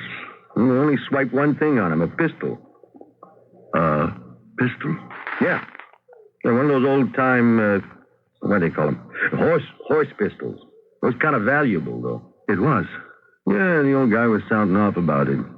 The big deal was it was the first pistol that used a percussion cap, which had just been invented to replace the flint. Yes, the pistol. Now, was it in firing condition? The old guy said, yeah. He keeps them all in A1 apple pie order. Enhances the word. Although, if the thing is so valuable, why'd he leave it laying in the window? Well, I gotta hit the street. Where is the pistol, Miss Riding? I told you I don't know. But you broke the window, and you stole it. Well, that may be true. It is true. I was not aware of what I was doing. Which places me in a rather awkward position. Why? You broke the law. I have a duty as a citizen. Well, you also have an obligation as a doctor. I'm not obligated to protect a criminal. Let's see how far we can go. Now, while you're having these incidents, we know you're aware that you must kill Spencer Whitlow. Now, are you aware of who you're supposed to be? For instance, what's your name? I think it's Tabitha. You mean you are still Tabitha Riding? No. I'm Tabitha somebody else. Tabitha who? Just Tabitha. Now, your mother named you after a heroine, Tabitha, of a 19th century novel. Yes. Was that also the name of the novel? I think so. What can you tell me about the book? I told you I never read it. Would you have a copy of it? Oh, no. Oh, no? Well, my parents are dead. And there was so much stuff, I couldn't keep everything. I gave it away. To whom? To one of the charities, I imagine. I can't even recall. Did your mother ever talk to you about the book? All the time. She loved it. She would tell me things. What things? I don't remember. Try. I told you, it was so long ago. Do the best you can. Do you know anything about Benjamin Franklin? Yes, sure. I remember reading something by him. It was a perfect description of the way things were between my mother and me. He said, silver-toed mothers have leaden-heeled daughters. Do you understand what that means? Oh, yes. It counts for a considerable percentage of my practice. All right, for now, go home and relax. How can I relax? And try to remember.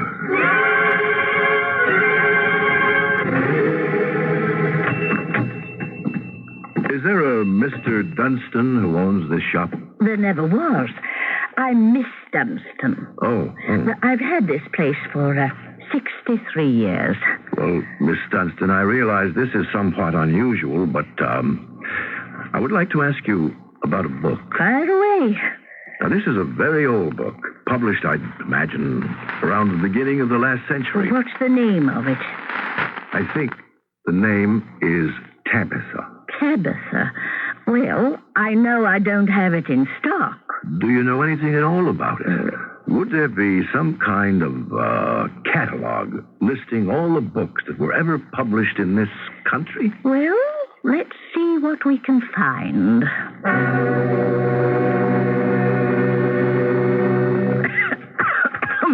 Oh, you can tell I haven't opened this reference volume in years. Oh, stand back a little, or you will inhale some of this dust. Is there anything in it? S-T... Oh, and here it is. T-A... Tabitha. You found it. Tabitha, romantic novel by Elizabeth Daryl, 309 pages, published in 1814 by Slocum and Moresby, 81 Park Place. Is there any way I could get a copy? From whom? Slocum and Moresby? I think they went out of business 100 years ago. Would a volume still be around? I doubt it. Of course, we could advertise. Tabitha. I wonder what that story was about. Oh, do you know how many millions of books have been published since 1814? Oh, it terrifies me to think about it. I think it may have been bought here once. By whom? Well, if I could remember the buyer, it might open up a whole chain Mrs. Riding. Mrs. Riding. Give me a minute. Oh, yes, indeed. I have her nicely now. What can you tell me about her? Helena Riding. She came in here quite often. Oh, yes, she loved old books, especially romances, even trashy ones. Now I remember. Tabitha. Trashiest one of them all. Who was Tabitha? Well, she was one of those heroines who start life as a barmaid and hop in and out of better beds until they make a splash in society. See, that's the upswing, and then comes the downswing, and then back they fall into the gutter. And this was Mrs. Riding's heroine? Well, yes. She claimed that Tabitha was in revolt against the tyranny that held women down in those days. Oh, she was a good customer, though, poor Mrs. Riding. Why do you say poor? Well, she and her husband, they died in a fire. Oh, yes, it was in the papers. They were asleep, and there was some kind of explosion in their basement. Oh, the whole place went up. What kind of explosion? Well, they had a gas heater, a boiler, or some sort of thing like that, and it just went up. Oh, I remember they died. But the firemen were able to save the daughter. Do you know how long I'm going back now? Oh, over 20 years. Miss Dunstan, do you remember anything else about the book? Is there perhaps a character named Spencer Whitlow? Oh, I never really read it, just leafed through it. Besides, it's the kind of book that some reviewers would call eminently forgettable. Miss Riding. Yes, Doctor. You told me that your parents died many years ago, but you didn't tell me how. Well, why is that important? What do they have to do with all this, anyway? You didn't tell me that they had died in a fire. Well, it wasn't my fault. I didn't mean it. What are you saying, Miss Riding? I wasn't aware that anyone ever thought it was your fault. I don't know what got into me. Was it your fault, Miss Riding? No. Tell me about it. There's nothing to tell. How can it even be construed as your fault?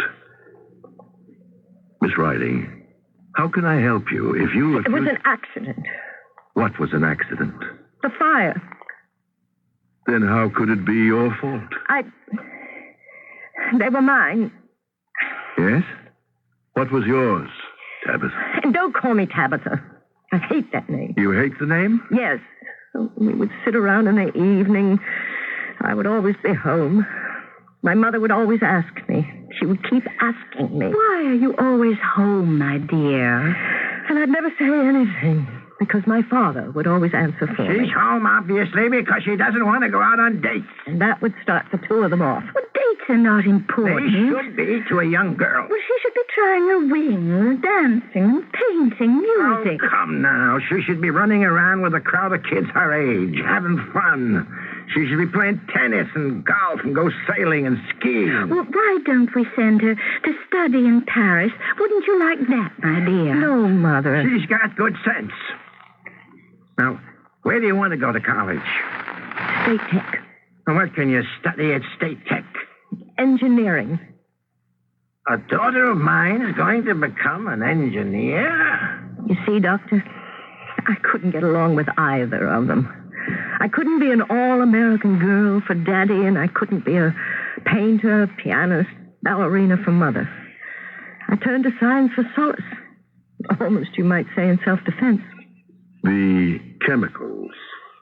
Yes, I had a laboratory in the basement. I did experiments. I'll never know if the furnace blew up because of some mishap beyond our control or if it was all activated by some of my chemicals. No one will ever know. But you feel guilty. Yes. Now then, where does Spencer Whitlow enter the picture? Spencer Whitlow? And why should you want to kill him? How many times must I tell you? I don't want to kill him. It's this person that's possessing me. Miss Riding, you are that person. You yourself. No. Think, Miss Riding. Think. And we will talk again tomorrow.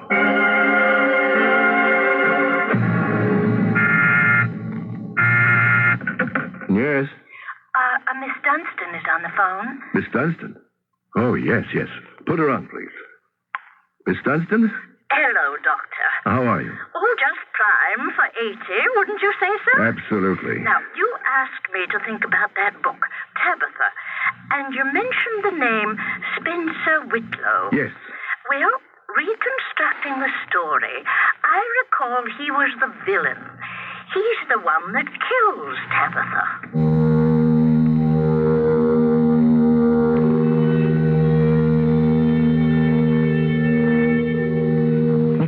To come together. Or is it? We are either moving closer or further away from our solution. What we have here is an adventure that is taking place in the human mind. And despite what anyone may tell you, that is completely unknown territory. But we shall explore it in Act 3 presently. What's red and gold and tastes like summer? Nectarine. Summer fruits, it wouldn't be summer without them. It's peak of the season for fresh nectarines. Fresh from the tree, taste them and see. Juicy and sweet. California nectarines are beautiful right now. Nature's way of smiling. Sunshine on the trees is naturally. Nectarine. Sponsored by the growers of California summer fruit. Weekdays from the creators of The Young and the Restless.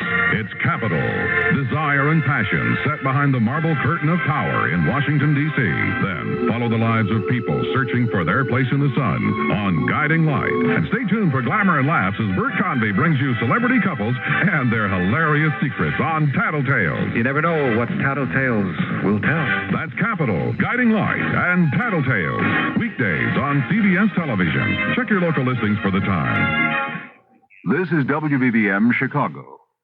Jewel has what it takes to make a simply great cookout or cook-in. Start with hot dogs and hamburgers. Through next Wednesday, a 1-pound package of Jewel's own hardwood smoked hot dogs is just 99 cents. That's 10 hot dogs for under $1. Doesn't take much to figure out your savings there. For hamburgers, choose Jewel's 70% lean ground beef. It's ground fresh many times each day in every Jewel store. And through Wednesday, 70% lean ground beef is only $1.29 a pound in packages weighing 5 pounds or more. What else do you need now? The buns, of course. Through Wednesday, 99 cents buys 3 packages of 8 Jewel-made hot dog and hamburger buns. Save on all your cookouts and cook-ins with Jewel brand foods. Been a friend of the family for 15 years. Your friend of the family. Friend of the family. Your friend of the family. Jewel.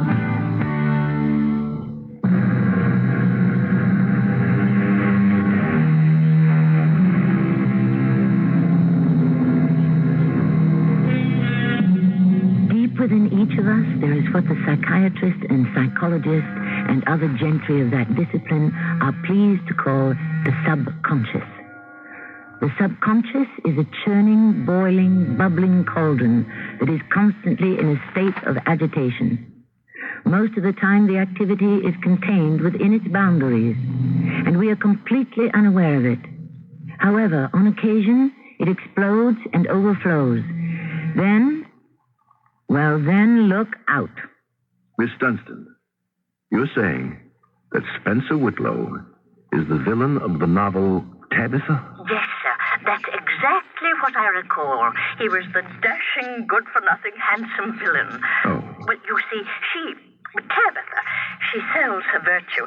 I mean, she keeps on selling it even after it's long gone, to further his career. Do you follow this? Yes, I do. Oh, he's an awful person. But what happens? Well, he becomes established, rich, famous, secure, but she falls from grace back into the gutter. Understand? Yes. Well, she wants him to make her his wife. After all, he did promise to make her his wife. Well, you know what these promises are worth. Oh, yes. He laughs at her. Besides, he's engaged to marry the daughter of the wealthiest man in the country. She says she'll kill him first. He rides her down. You know, he's on horseback. I see. Well, that's how she dies. Well, I hope I've been of help. You were, Miss Dunstan. Thank you.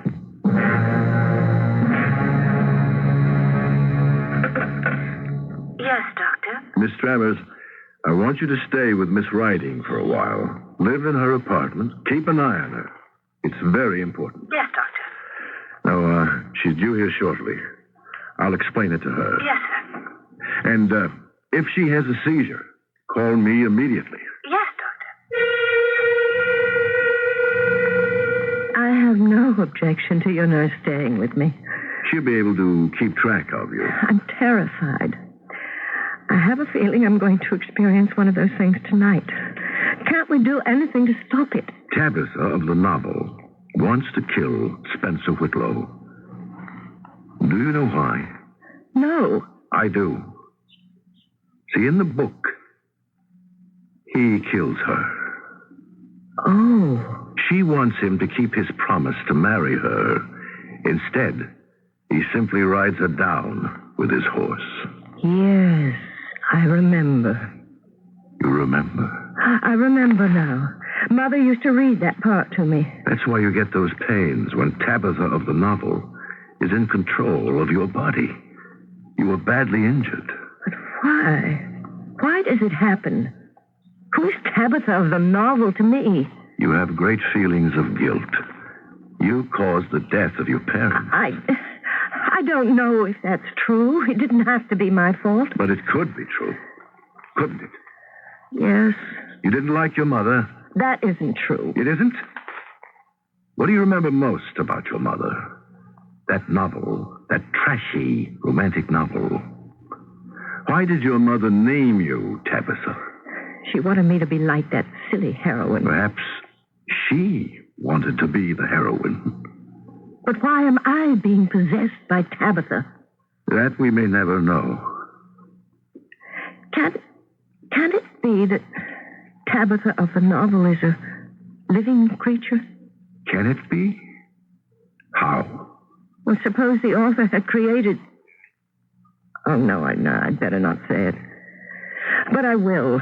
Maybe her spirit lives and is searching for a body, and mine is vulnerable. Do you realize what you're saying? Yes? And you're an engineer, you're rational, practical. But I'm still my mother's daughter. Flighty, romantic. Really? I keep it under control, I assure you. Rigid control. But, Doctor, what are we going to do? I can't live this way. Perhaps Spencer Whitlow can help us. Spencer Whitlow, I told you, I don't even know who he is. Have you ever tried to find out? I wouldn't even know how to go about it. There is a Spencer Whitlow in the phone book. The only one. I'd like to talk with him. About what, Doctor? About what?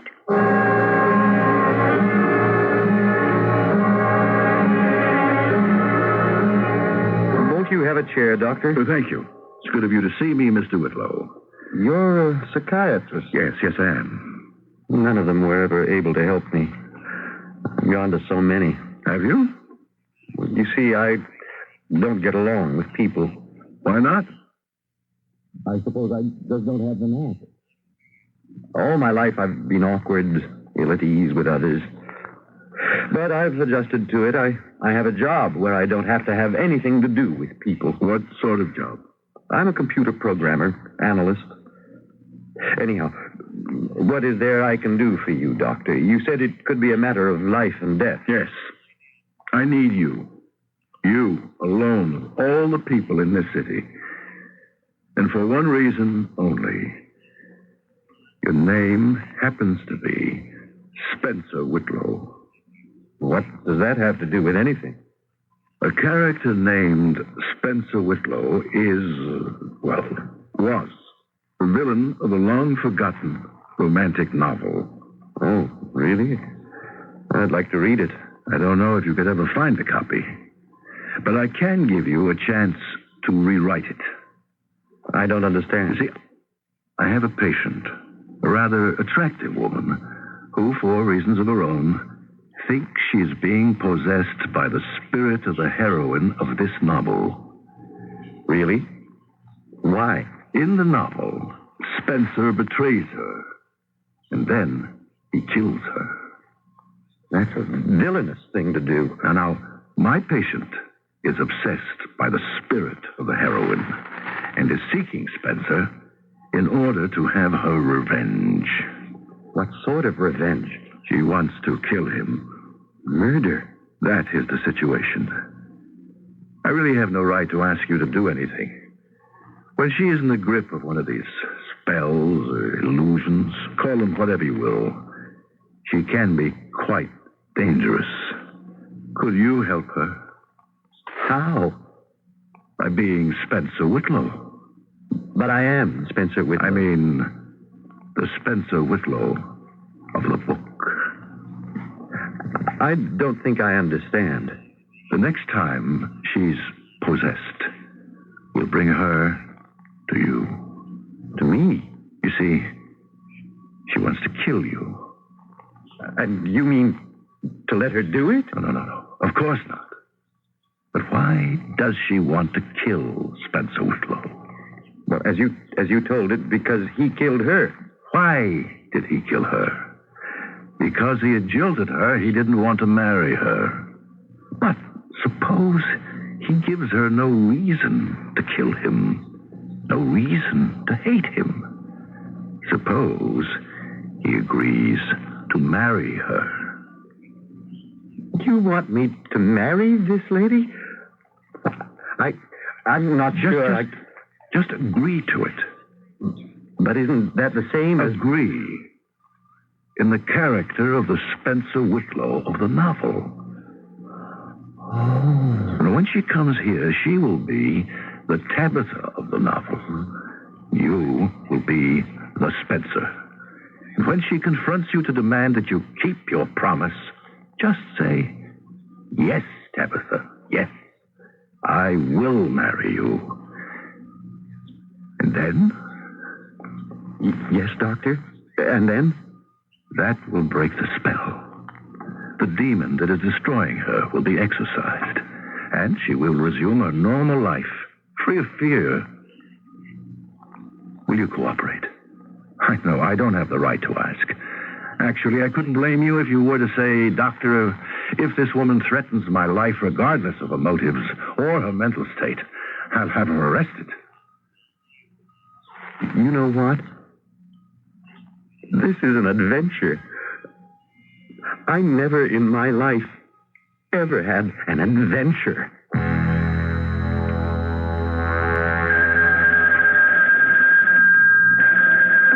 Hello? Doctor, Oh, yes, Miss Travis. I think it's starting. Whatever it is, I think it's starting. I'm on my way. Try to keep her there as long as you can. Miss Travis, Out of my way, Grandpa. what did you do to my nurse? We had an argument. She lost. Miss Travers, are you all right? She's all right. I didn't hit her that hard. Now get out of my way. Where are you going? None of your business. Get out of my way. You see this pistol? This time it isn't loaded. It makes a good club. Now stand aside. How do you expect to find him? Find who? You know who. Spencer Whitlow. I'll find him. I could help you find him. Do you know where he is? Yes. Well, take me there.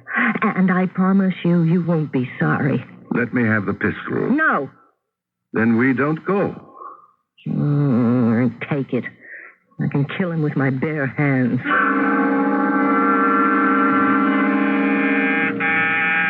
He better be here. He will be. How do I know this isn't a trick on his part? He'll shoot me as I walk in. Trust me. My head hurts. I can't even think anymore. But I still know enough to kill him.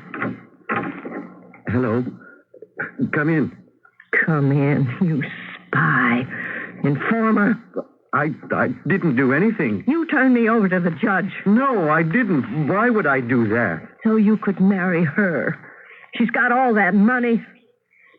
Why is she better than me? She isn't. Believe me, she isn't. But you're going to marry her. No, I'm not. Don't lie to me. You've done nothing but lie to me since that cursed day we met. Well, you're not going to kill me. Not this time. Why would I want to kill you? Because you know you can only marry her over my dead body. Tell her, Spencer. Tell her. Tell her. Oh, yes. Tabitha, I don't want to marry her. You're lying again. No, I want to marry you. I'll kill you. What did you say? I want to marry you, Tabitha. I love you. You love me? Spencer. This is the first time you ever said you love me. Is it? Oh, Spencer, I never knew you loved me. I wanted you to say it. Oh, how I wanted you to say it. Say it again, Spencer. I love you. Doctor.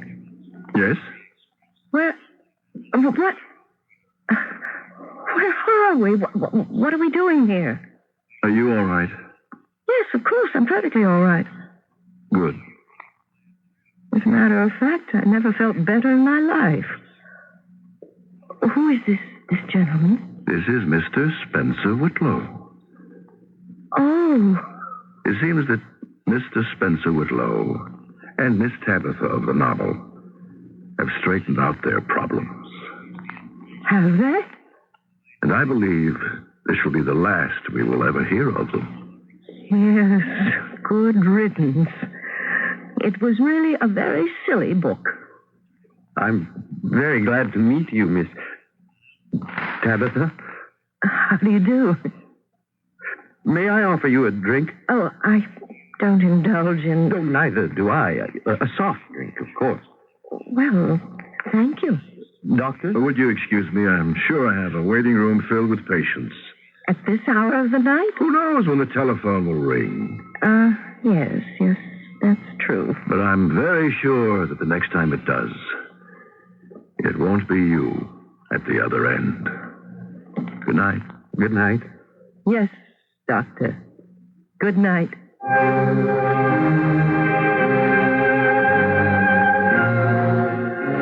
His phone rings, and as they say sometimes, it seems to be ringing off the wall. But it's never Tabitha. She has evidently exorcised her demons. What did happen? Was there a future for Tabitha and Spencer? Probably. Nature always takes its course, especially when we chart it for her. I shall chart my return shortly. Here's how to tell Skyhawk, the new smaller Buick, with your eyes closed. The doors, for instance, sound like this. Unless you get the sedan, then it's like this. Similarly, the hood and the trunk shut with a satisfyingly solid... The new Skyhawk, you see, is very precisely built and inspected hundreds of times in hundreds of places, so everything fits like... Excepting, of course, where people sit. There, the fit is more like... The new Buick Skyhawk. Everything fits beautifully, including you. That's nice. Lots of friends are dropping by, summer fun's in store. With picnic time and camping time, it's country time for sure. Before you all get thirsty, here's a tip that should be made. Get a drink that tastes like good old-fashioned lemonade. Country time, country time. With lots of hot weather, barbecues, and picnics ahead, get down to your store for plenty of country time lemonade-flavored drinks. Tastes like good old-fashioned lemonade. If you've been putting money aside, you can almost see inflation eroding its buying power, unless it's earning high interest rates or substantial dividends. And right now, thanks to Dreyfus Liquid Assets, even a small investment can profit from the currently high interest rates with complete cash availability. Think of your Dreyfus Liquid Assets account as an income-earning investment with free checking privileges. Privileges that allow you to pay bills and still earn money till the checks clear. You can even withdraw all or part of your cash by phone. There's never a penalty, never a sales or withdrawal charge. To get all the details, call toll-free 800-228-5000 for a simple, no-jargon information booklet and a prospectus including management fee, charges, and expenses. Find out how Dreyfus Liquid Assets helps you get the lion's share from today's high interest rates. Read the prospectus carefully before you invest. 800-228-5000. No charge for the call. 800-228-5000. Call now.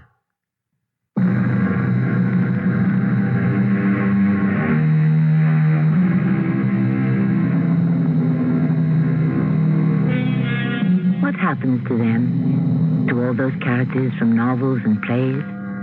Do they live on past the last page, the final curtain? You know they do. Isn't Scrooge still alive? And Huck Finn? And Sherlock Holmes? Don't they have greater reality than people we see all around us on the street? Anyone we've encountered, whether it be in fiction or in life, has made an impact on our psyche, for better or for worse. But always, forever. Our cast included Kim Hunter, Bernard Grant, Carol Teitel, and Louis Turenne. The entire production was under the direction of Hyman Brown. This is Tammy Grimes inviting you to return to our Mystery Theater for another adventure in the macabre. The CBS Radio Mystery Theater presents...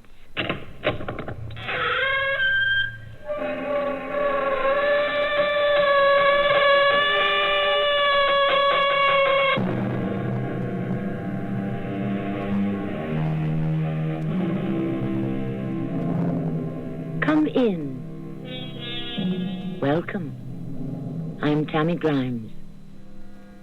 I think all of us, at some time or other, wish we were someone else. The $200 a week clerk wishes she were a glamorous movie star. The 28-year-old bank teller dreams of making a 95-yard run with the New York Jets. We live with our reality, but we are not always satisfied. Mary Oates had long ago resigned herself to life, supporting her aged father, moving from one secretarial job to another, until something dramatic happened to her. I'm sorry it has to end like this, Bert. So am I, but, well... I don't think you know what I mean. I do, Mary. You're wonderful to understand. I'm in love with Gail, and I'm glad you're not making it difficult for me. You still don't understand what I mean. Well, what do you mean? This.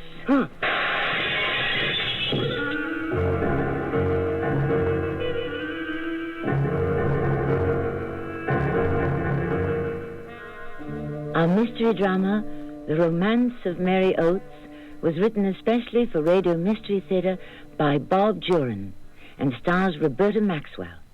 I'll return shortly with Act One.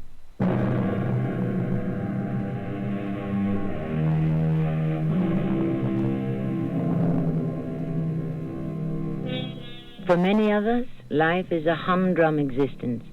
Same job, same associates, the movies on Saturday night, and the papers on Sunday morning. But every now and then, to some of us, comes a new experience. Sometimes we bring it on ourselves. Sometimes it is thrust upon us. And dealing with a new and unexpected situation can be nerve-shattering. Miss Mary Oates entered a new situation in her life, and she is now about to experience the consequences. Evening, Miss Oates. The usual? Yes, Jack, please. Looks like we might have some snow. I hadn't noticed. Is something wrong, Miss Oates? You look kind of down. I have something unpleasant to face. That's all. Well, I guess we all have to do that now and then. Here you are. Thanks. Chin up, Miss Oates. Sorry if I'm late, Mary. I just got here. What difference would it make anyway, Bert? It's our goodbye. Final meeting, fade out, etc. I'm sorry, Mary. Sorry is just a word, Bert. You're tickled pink. I don't see any point to this, Mary. Oh, but I do. You're going off to someone else. Look, I know you're hurt. You don't know the half of it. But what can I do? Or say? I don't have any control over you. You're wonderful to understand this. I'm in love with Gail. Thanks for not making it too difficult. You don't understand what I mean. When I say I'm sorry, it has to end this way. Well, what do you mean? This. What the devil? Get that gun away from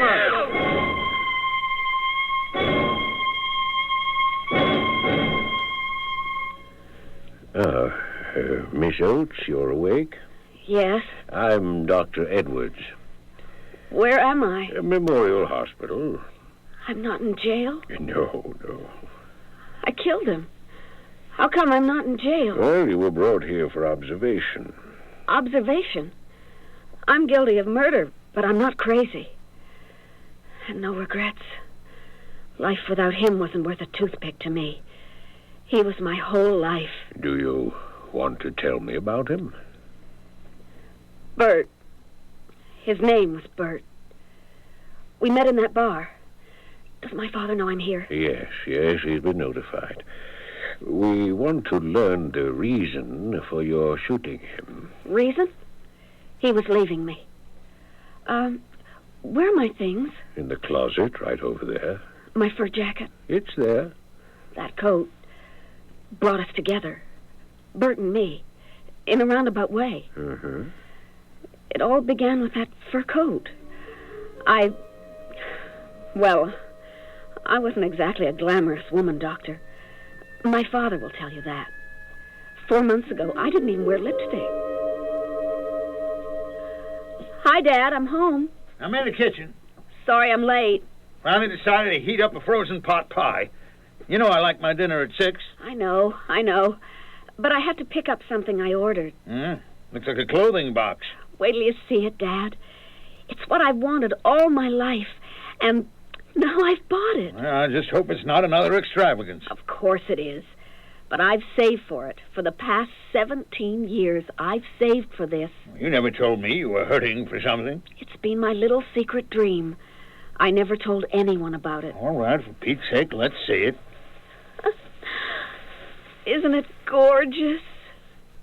Well, where are you going to wear a thing like that? Dad! A fur jacket? A lot of girls wear them to work. It's genuine mink. How could you afford mink? At the fashion fur outlet.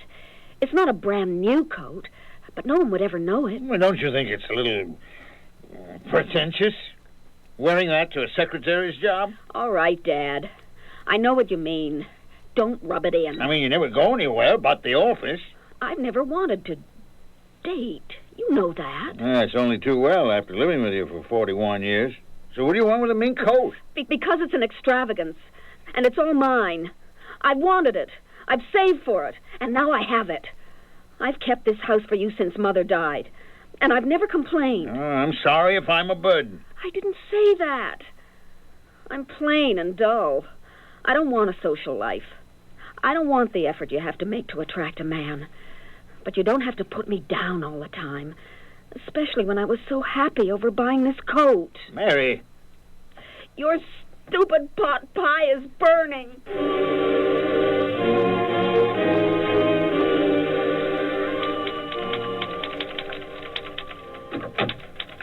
Finish that promotion piece yet, Mary? On the last page, Mr. Becker. Oh, good. How about lunch when you finish? I had a lunch date cancel out on me, and I'd like to talk to you about the Edison account. Well, all right, sure. We'll go to the Blue Door. Get your coat. There's always a crowd at the door. Good to get in early. I won't be a minute. We've got to be pretty careful with the Edison trade show next month. I think they're sniffing out a new public relations firm. It certainly wouldn't be good to lose that account. Well, what's this? Mink? Oh, yes. I got it yesterday. Well, congratulations, Mary. Who is he? He? The new flame, the guy who thought enough of you to buy you that mink jacket. Oh, but you don't understand. Don't worry, Mary. I won't press you. Your personal life is your business. I bought it. You bought it? I did. I've always wanted one, and last week I... Okay. That's a good cover-up. Pardon the pun. But, Mary, it doesn't fool me. You've got a guy on the string. And I'm delighted.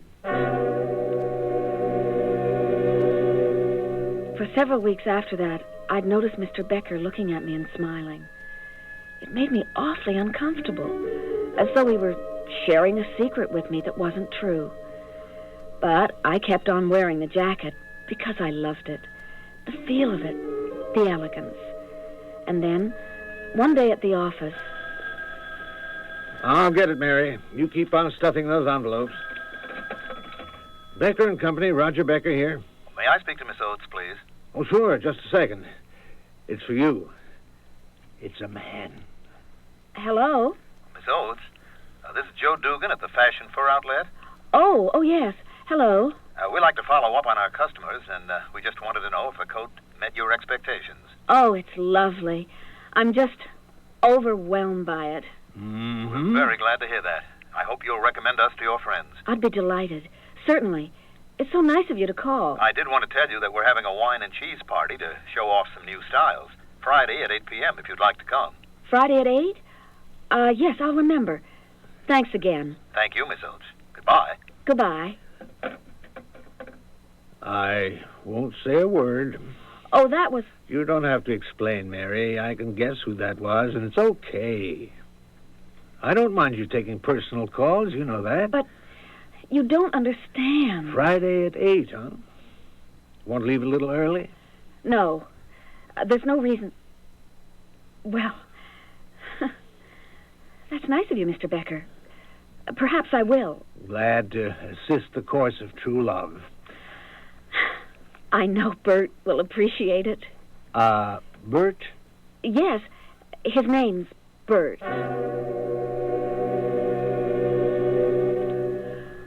I guess it was awful of me to lie to Mr. Becker that way, to make him think I was talking to a suitor. But he kept after me so much, I decided to go along with it, Doctor. Well, that's not uncommon. Why did you call him Bert? It was the first name that popped into my head. I had a cousin named Bert, Burton Brush. I haven't seen him since Mother's funeral 14 years ago. The name came in handy. Did Mr. Becker continue to believe you had a suitor? Oh, yes. And I didn't try to discourage him after that. I thought how nice it would be to have someone caring for me. But I think I went a bit far. What do you mean? A few days later, I went into a florist shop in town and ordered a dozen red roses, sent to myself in care of Becker and Company. And I signed the card, Love, Bert. Well, what's this? Roses last week, a basket of fruit today? From Bert. Help yourself. Have a good time last night? Oh, we danced till 2 a.m. It was wonderful. And of course, I was just making it up. But it was beginning to be fun. You holding something back from me, Mary? What do you mean, Dad? Well, all right, I'll come right out and say it. You and your boss having a... Well, you know what I mean. No, of course not. Well, he takes you to lunch. Now, all of a sudden, you're buying new dresses and fussing up a fancy new hairdo.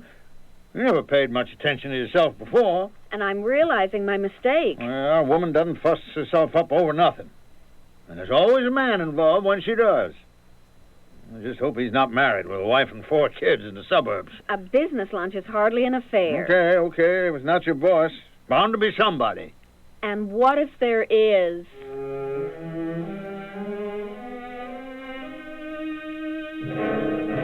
New dress, Mary? Yes. Big date tonight with Bert, huh? Yes. Any idea where you're going? No, not really. It'll be a surprise. A real surprise. The pumpkin patch is better for later hours. If it's dinner, try Solomon's. Best lobster in Newburgh in the state. The pumpkin patch. Sounds quaint. Of course, he probably has the evening all planned. I can never be sure. With Bert. Anyway, have fun. You know something, Mr. Becker? Tonight I will. I didn't go home after work that day. I called Dad and told him I was meeting an old school chum. I went to a movie, and then I made up my mind. I'd never done anything like this before. I was scared, but I knew if I didn't do it now, I never would. I had on my new dress. I was wearing my mink jacket, so about 10 o'clock, I took a deep breath and headed for the pumpkin patch.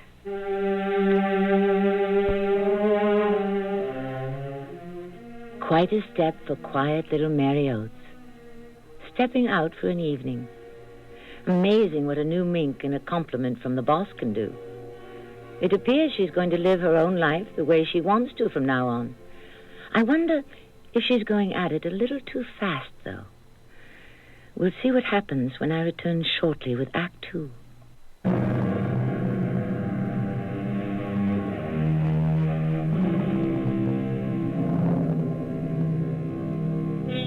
Sometimes we have to take a great leap, make a dramatic change in our lives. Complacency is the mother of inactivity, and without activity we shrivel, do nothing, and return to complacency. Mary Oates, as a result of a fur coat and a misunderstanding, has experienced a great change in her life.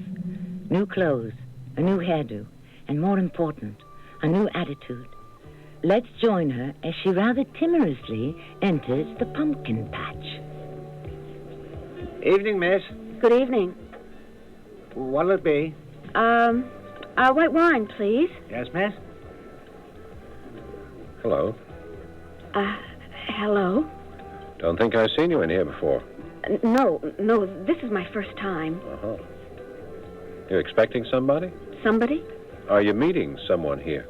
No, I just dropped in. Well, in that case, I'm Bert. And Your name is Bert? That's right. Shouldn't it be? Well, it's just a coincidence, that's all. A remarkable coincidence. You got a guy named Bert? No, not exactly. Forget it, please. I'm Mary. Pleased to meet you, Mary. White wine for the lady? Thank you very much. Is 5 enough? Compliments of the gentleman, miss.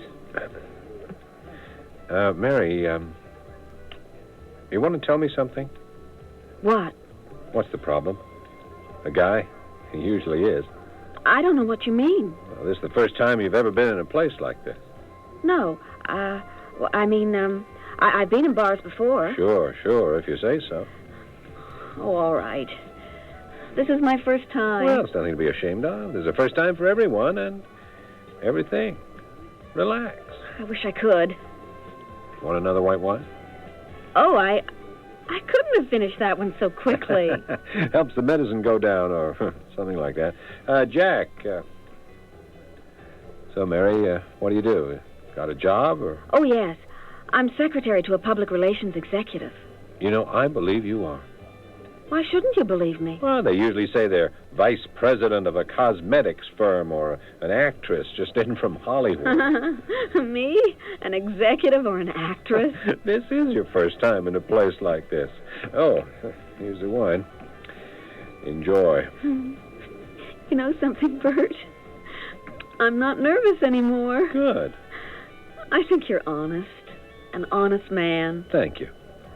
Say, how about a dance? Nothing like a dance to break the ice. Dance? Oh no, not me. Why not? I don't know any steps. I mean, Come on, you never know till you try. I mean, look at them. All you do is just move around to the beat. Come on. Oh, Bert. Really?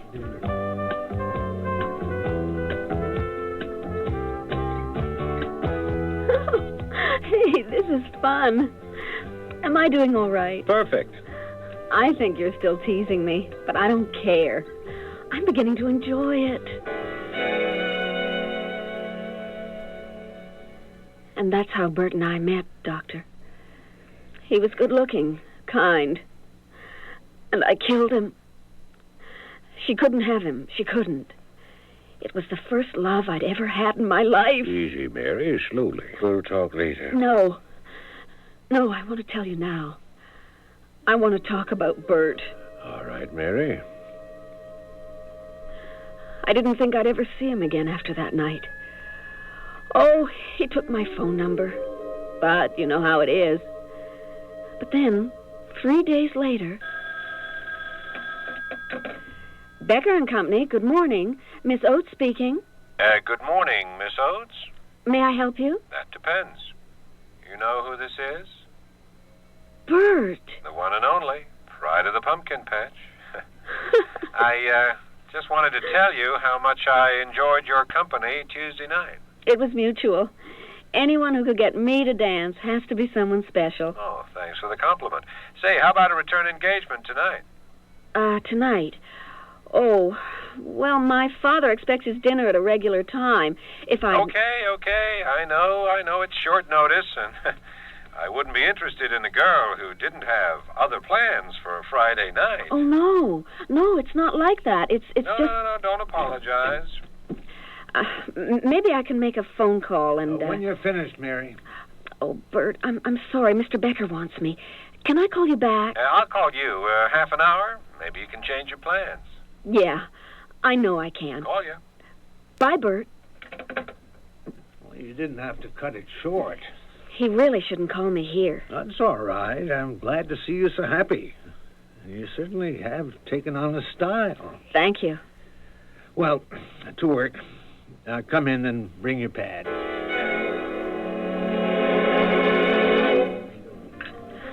The dinner was just wonderful. I'm glad you enjoyed it. This is one of my favorite places where I only bring my favorite people. I'm one of your favorite people? Sure. From the moment I swung around on the bar stool at the Pumpkin Patch last week, you're a lovely woman, Mary. Honest. I don't know quite what to say. Mary, I want to see a lot more of you. I'd like that, Bert. Say, how about skating at Central Park a week from Sunday? Me? Skate?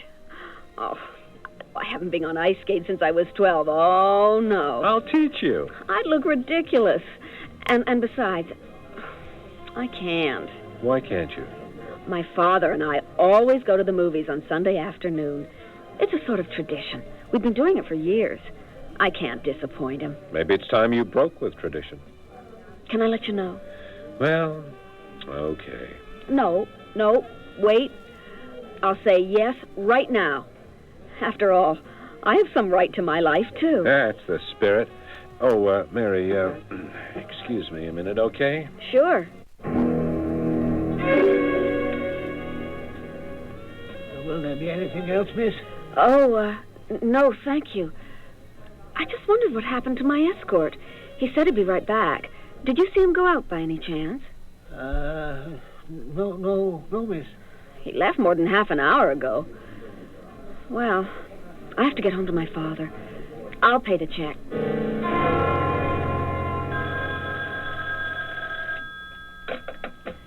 Becker and Company, good morning. Miss Oates speaking. Mary, it's Bert.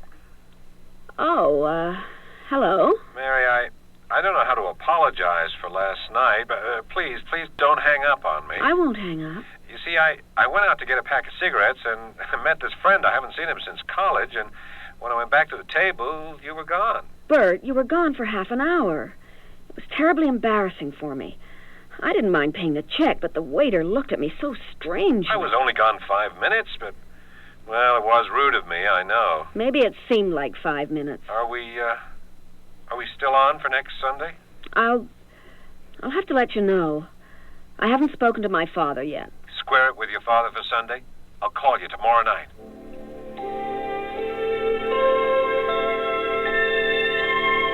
I still can't believe that we're not going to the movies. Dad, get Mr. Carson to go with you. Not the same thing. You and I have been going every Sunday for 10 years. I know, Dad. I know. I'm sorry to hurt your feelings. It seems to me you're losing your head over this guy. Only known him, what, a couple of weeks? That has nothing to do with it. Dad, at my age, I have to take any chance I get for a little happiness. I didn't know you were unhappy here with me. I'm not marrying the man. I'm simply going skating. Oh, what's the use? Bert's picking me up. You can see for yourself. He isn't a threat to anyone. Hello? Mary, it's Bert. Yes, I know. I was expecting... Look, Mary, my car broke down. Oh. Joint transmission's been giving me trouble. Do you mind meeting me at the park? Oh, no. For a minute, I thought, no, I wouldn't mind. Great. I'll be there in about 15 minutes. We'll have a great day. Oh, I know we will. Bye. Well? Bert's car broke down. That mean he's not coming here for you? I'm meeting him at Central Park. When I was courting, men always picked the girl up at her home. Plenty of men still do. It's silly for him to come all the way here. Why? Where does he live? I don't know. You don't know where he lives? You meet him at restaurants, Central Park, you don't know anything about this man. I'll get to know him. You know, Mary, if you'd had a lot of suitors, if you'd had some experience with men, it'd be different. This guy's the first one to pay any attention to you. Now, I don't want you to get hurt, that's all. And you will. Believe me, you will.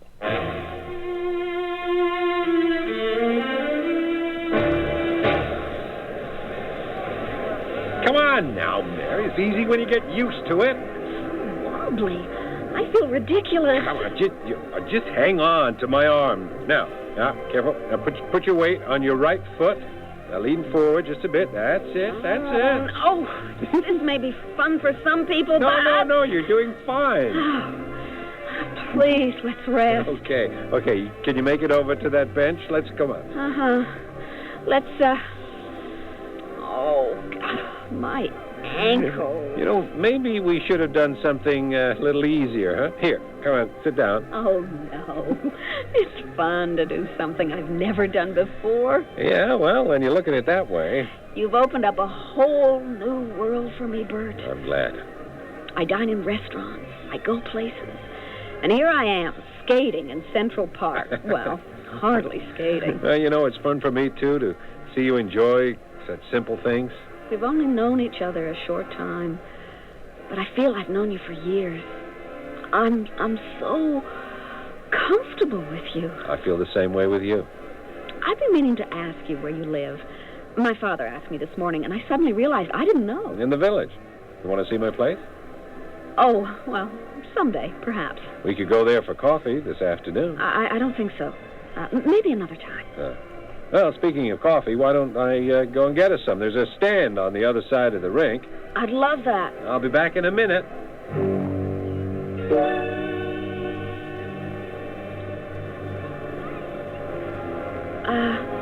Excuse me.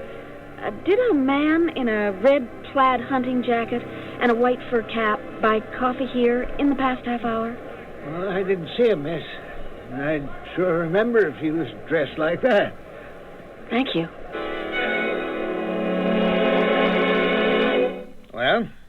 How was the skating? I didn't skate. My ankle's hurt. Now, you're home early. We could still make the 4 o'clock show. I don't feel like it, Dad. What's the matter? That guy let you down? I don't understand. I just don't understand. What'd he do? He just left me sitting there while he went for coffee. And he never came back. Just like the other night. I knew it. I told you you'd get hurt. He wanted me to go to his apartment. And I wouldn't. I guess that's the last I'll see of him. And then good riddance. 'Cause that's all he wanted from you.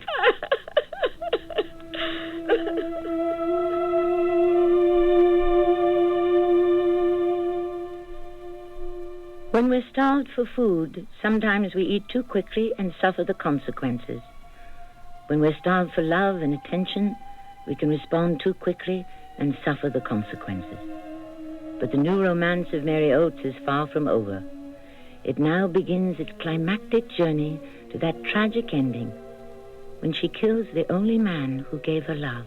We'll learn why when I return shortly with Act 3.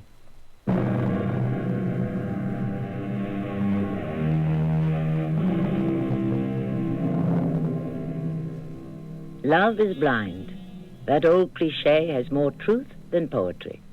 To quote another old saw, Mary Oates, in love for the first time in her life, is willing to overlook any unseemly behavior in the first man who ever made her feel like a woman.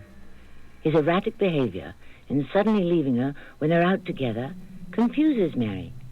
She doesn't understand, but she forgives. For love is blind. He called to apologize the next day, Doctor. Didn't you think it strange for him to just leave you, both in the restaurant and the park? Oh, yes, I did. But then he'd call and I'd forget my hurt. All that mattered was that he still wanted to see me.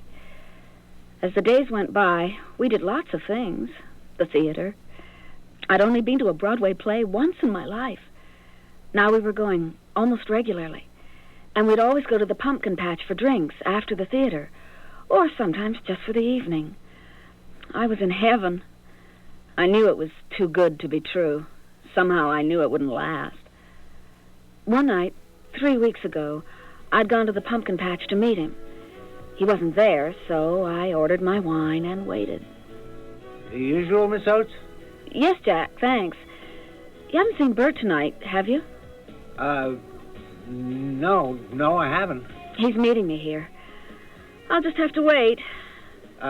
Yeah. Sure, Miss Oates. Whatever you like. Not very busy tonight. Well, we have our off nights like anyone else. Oh, here comes Bert. Well, I gotta tend the other end of the bar. Excuse me? Hello, darling. I thought you were going to stand me up. Hello, Mary. What's the matter? Nothing.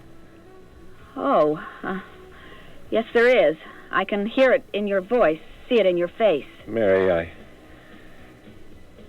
Lord, this is tough. What is it, Bert? Are you in trouble? No, Mary, come on over to the booth. We can talk better privately. All right.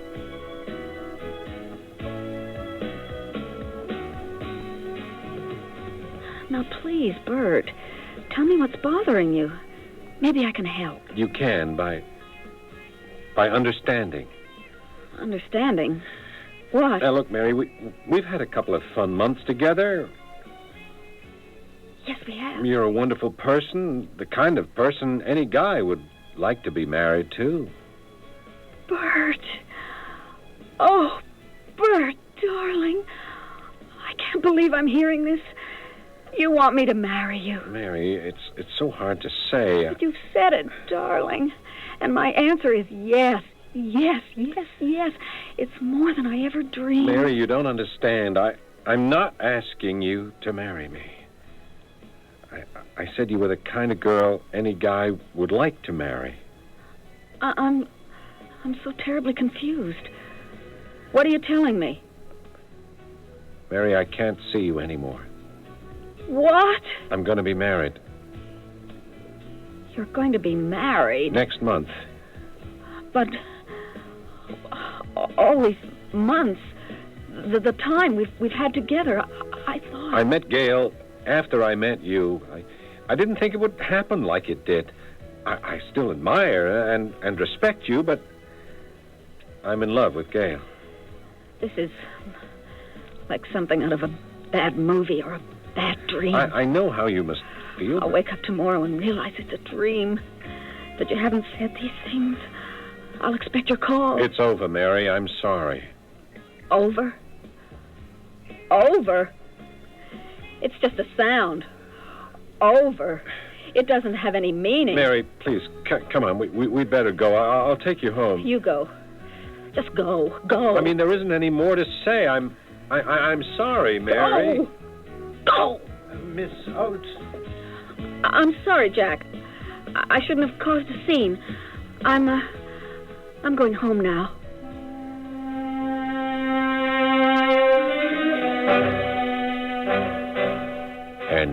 And then what? I couldn't face Dad and his I told you so's. I knew I'd get a lecture on how right he was about Bert. I didn't let on to him anything was wrong. But the office was a different story. Lovers quarrel? It shows that much? Mm-hmm.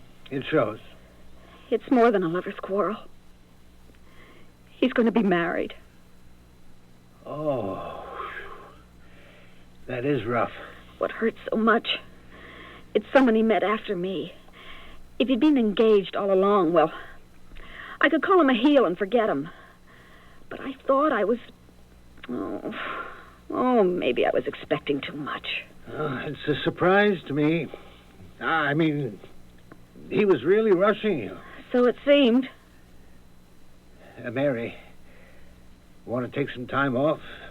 Things are slack right now. Thanks. But what good would it do? I can't run from myself.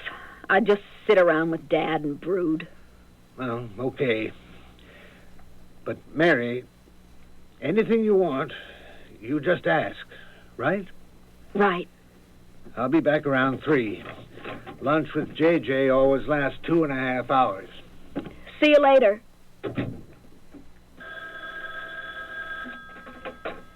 Becker and Company, Miss Oates speaking.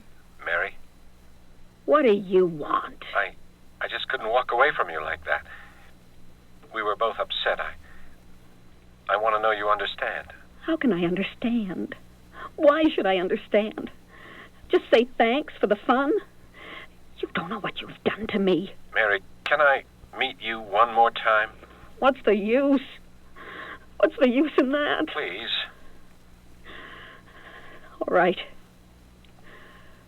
All right. Let's see each other face to face again. I don't know how you can look me in the eye after what you've done. But yes, let's meet. Maybe I'll understand after all. Thanks, Mary, for making it easier for me. Pumpkin patch tomorrow at 9? Fine. The pumpkin patch.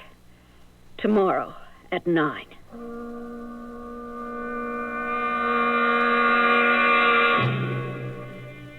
The next day I asked Mr. Becker for a long lunch hour, and I went to the local police precinct. I'd like to get a gun permit, please. A small handgun. You see, I live with my elderly father, and what with all the crime and people breaking in and all, I really need protection. I don't even feel safe walking the streets.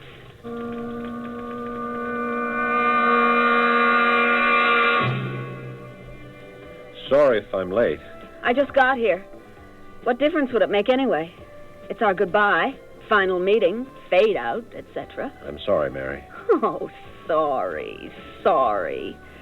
Sorry is just a word. And a board game. You ever play that game? Every time you put another player out, you say, sorry, and you don't mean it. You're tickled pink. I don't see any point to this, Mary. Oh, but I do. You're going off to someone else. We should have one last fling together after all these months. And here, where we first met. I'm sorry it has to end this way. Look, so am I, Mary, but... I don't think you know what I mean. I do. You're wonderful to understand. I'm in love with Gail. Thanks for not making it too difficult for me. You still don't understand what I mean. When I say I'm sorry, it has to end this way. Well, what do you mean? This. What the... Get that gun away from her!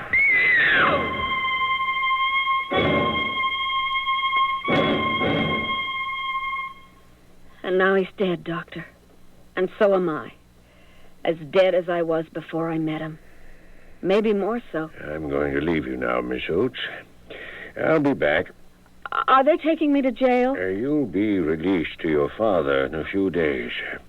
He'll be here to see you shortly. He'll be so disgraced. I can't face him. It's time for another sedative. I'll be in to see you later. Mr. Oates? Yes, you can see Mary for a few minutes. How is she, Doctor? Is she going to be all right? Well, she's told me the whole story. This man she spoke of, Bert, did you ever meet him? No, he never came to the house. I knew she was seeing a man. I mean, she'd get, all dressed up and go out. Yes. Well, I'll talk with you again, Mr. Oates. Don't stay too long with Mary.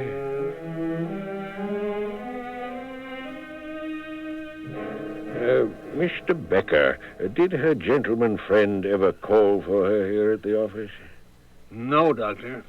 Never. But he did phone her here. Oh, yes. He sent flowers and fruit. He must have been crazy about her. And the fur coat, of course. Did you ever speak to him? The first time he called, yes. I answered the phone, and he asked for Mary. He certainly changed her life.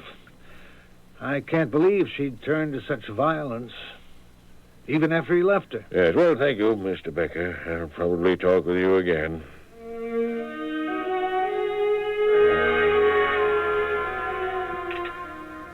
Sorry, sir. The bar doesn't open until 11 a.m. No, nothing for me, thanks. You're Jack? Yeah, that's right. Yes. I'm Dr. Howard Edwards, psychiatrist, Memorial Hospital. Oh? Yes, I'm treating Miss Mary Oates, the woman who did the shooting last night. Yes. Jack, can you tell me anything that might be of some help? I've heard her story. Yeah, well, she started coming in about 3, maybe 4 months ago. Nice-looking woman, but nervous. I knew she didn't frequent the bars. First time here. All of a sudden, she starts talking to herself and nodding her head, just like she was with someone, Yes, and she was alone. No one at the bar spoke to her. No. I thought maybe she was a little creepy, but she didn't bother anybody. She'd come in a lot after that, sit in the corner with her wine and talk to herself. Well, she wasn't violent before last night. Oh, no. Only last week, she said she was expecting someone. And all of a sudden, she starts shouting, "Go, go, go," she says. And then last night, she's sitting at the bar. And all of a sudden, pow, she pulls out a gun and starts shooting at the mirror behind the bar. What's going to happen to my Mary, Doctor? Well, she needs therapy, Mr. Oates. This man was very real to her. He was real to me, too. I never met him or talked to him on the phone, but the way Mary was acting, I'd have sworn that she had a boyfriend. I mean, she'd bring home playbills from the theater, other souvenirs. Well, hers was an incredible hallucination. She actually went to those places, skating, the theater. But she was always alone. She made up every conversation. Oh, but if she was just imagining this guy, why would she imagine that he would jilt her? And why would she try to kill him? No, it was a basic insecurity. She couldn't believe that a dream had come true. And since he was her creation, she let herself think he'd be untrue to her. I should have been more understanding of Mary. Maybe I'm to blame in a way. I kept her home. We'll help her all we can.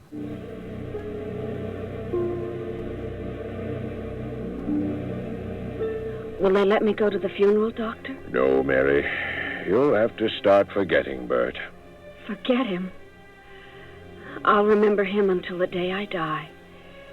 He gave me 4 of the most exciting months of my life. You don't forget someone like that, Doctor. Ever.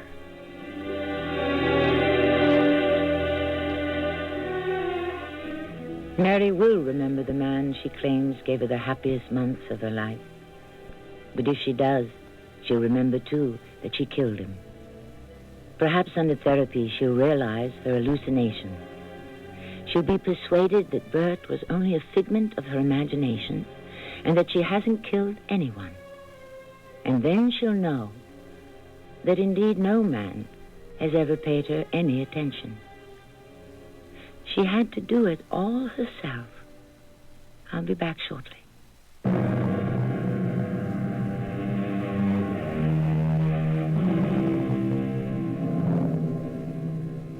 Daydreams are fine when they don't get out of hand. Life would be pretty dull without daydreams, where the $150 a week secretary can become a glamorous movie star, and the 28-year-old bank teller can make that 95-yard run with the New York Jets. Go ahead and daydream. Just be careful. We want you back for our next drama on Radio Mystery Theater. Our cast included Roberta Maxwell, Paul Hecht, Mandel Kramer, and Robert Dryden.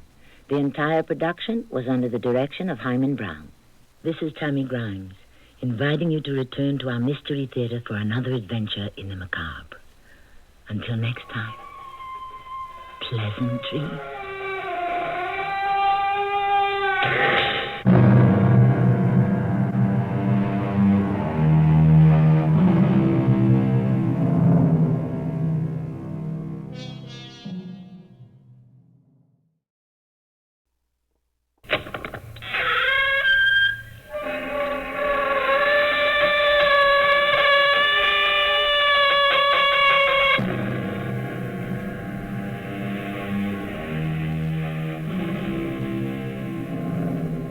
Come in.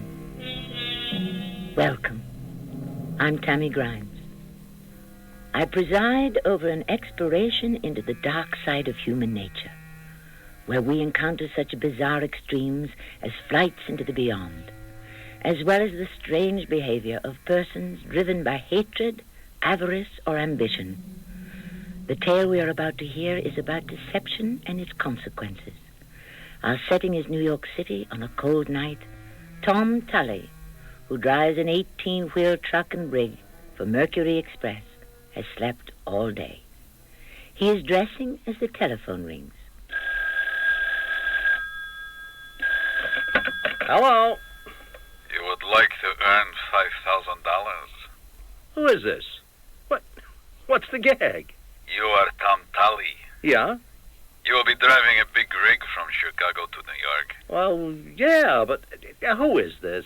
If you would like to earn $5,000, do not resist arrest. Resist arrest? Hey, now, who's going to arrest me, huh? Are you the guy that hijacked that... Hey, what was that all about? Don't resist arrest.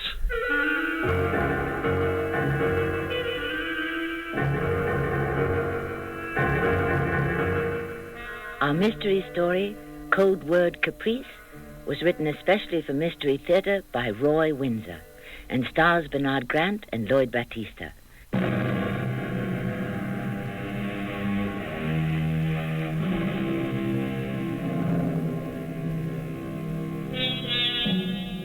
One life touches many other lives, and in turn is touched. What often seems to be a coincidence can be explained by the interaction of human forces. Because of a flat tire, a man takes a late train into the city. On the train, he meets a man he has only nodded to in the past. They sit together. As a result of their conversation, the possibility of a better position presents itself. You take it from there. That is why that mysterious phone call to Tom Tully was not a coincidence. Neither is his visit an hour later to a young French woman who lives on East 61st Street.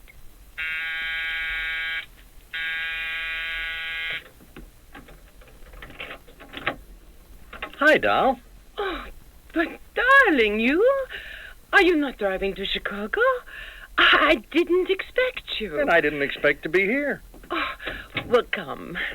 Sit and explain, Tom. Well, this is a beautiful place you got, Yvette. They must pay you a bundle at the office. Oh, well, Mr. Clark is generous, and I do have expensive taste. Well, maybe after my next trip from Chicago, I'll be able to afford you. Huh? So? Yeah, an hour ago, some guy with a foreign accent told me I could earn $5,000 if I did not resist arrest. I do not understand. Well, neither do I. That is all he said? Do not resist arrest? And you do not know this foreign man? No. And how does he know me and that I drive a rig?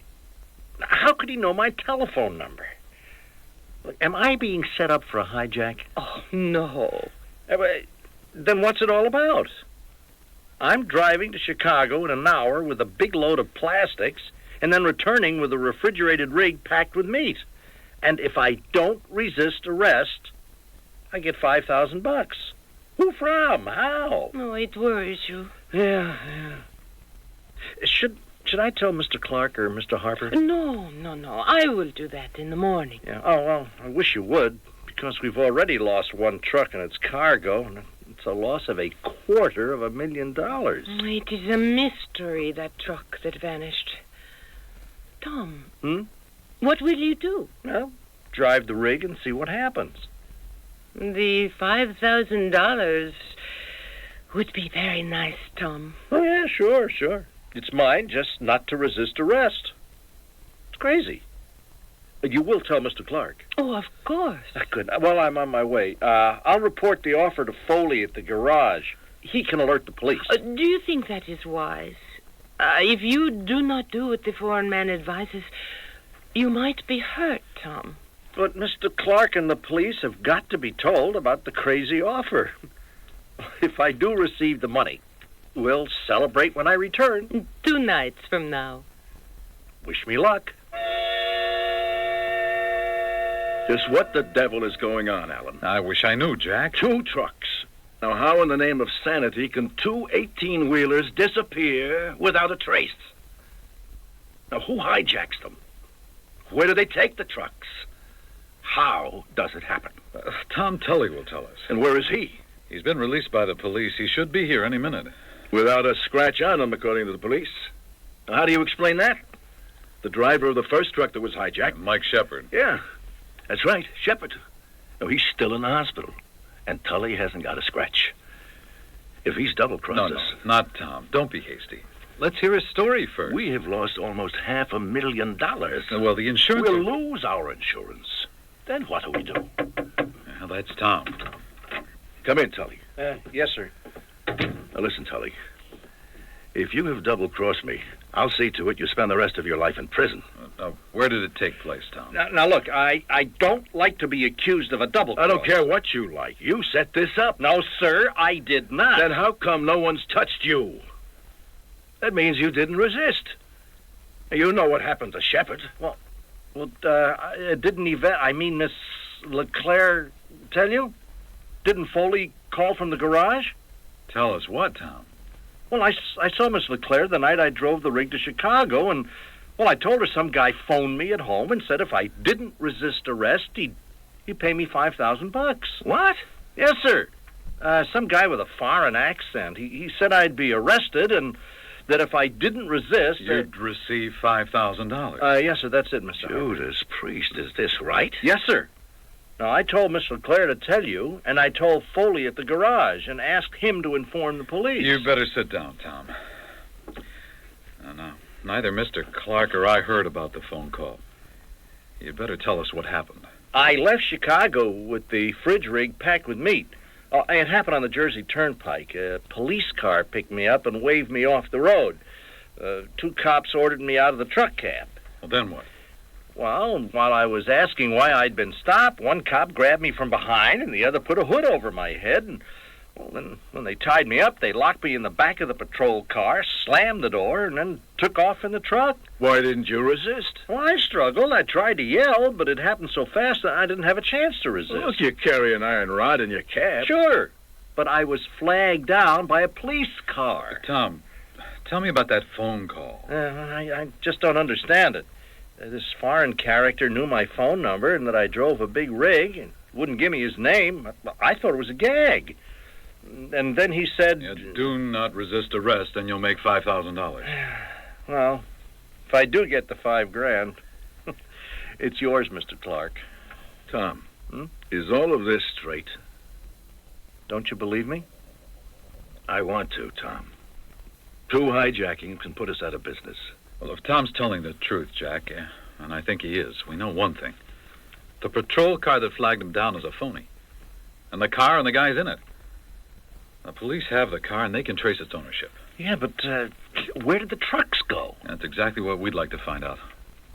That and one other thing. Which is what, Alan? I'll tell you later. Good night, Tom.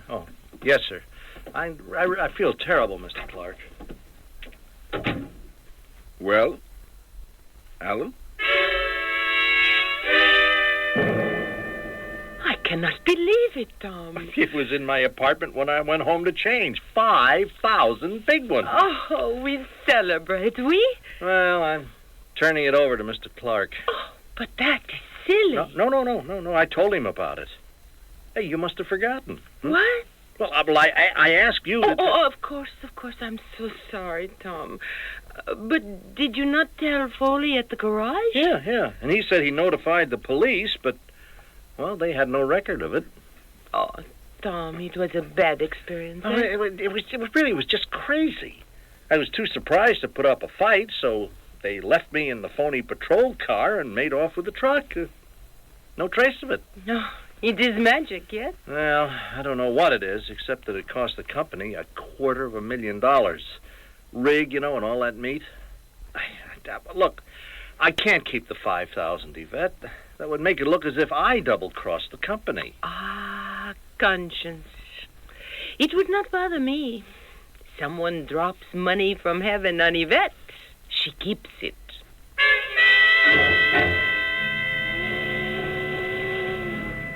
Good evening, Kirsch. Mr. Torquay. You weigh anchor when? Within the hour. The shipment is safely aboard. Already the painters are at work. Then I wish you a safe voyage. Thank you. You have the money? It is in the false bottom of this case. Thank you. Munitions are at a premium, Mr. Torquay. Of that I am well aware. A shipment is not easy to predict. And the Cineras is in port for a week. I will see. If you should be boarded before you've cleared the port, you know what to do. It would be no problem. We carry much other machinery. Well, good night, Captain. Good night. Have a seat, Lieutenant. This is Alan Harper, my assistant. Hello, my name is Mullins. At the moment, Lieutenant, my opinion of the police department is not a happy one. Sir, I understand. 2 rigs and their cargo hijacked and not a trace of them. The losses have just about put us out of business. Have the police any explanation at all? Several, Mr. Clark. We've questioned Tom Tully closely. Now, either he's an expert actor or he's innocent. You don't question his loyalty. The police do. He claims to have reported a $5,000 offer before he drove to Chicago. Your secretary forgot to tell you, and your dispatcher Foley claims he notified the police, but there is no record of the call. A final point. When his rig was hijacked, Tully wasn't harmed. Then Tully is still a suspect. Even though he offered to hand over the $5,000 to me? That could be a red herring, Mr. Clark. His offer is a gesture. To the gang that's behind these hijackings, $5,000 is pin money. You said you had several explanations. That's right. One is this. If a gang is behind this, it's got access to some big storage garages. Your rigs are driven to one of them and repainted and then used or sold. And another explanation? You've got an informer working inside here in your office, Mr. Clark.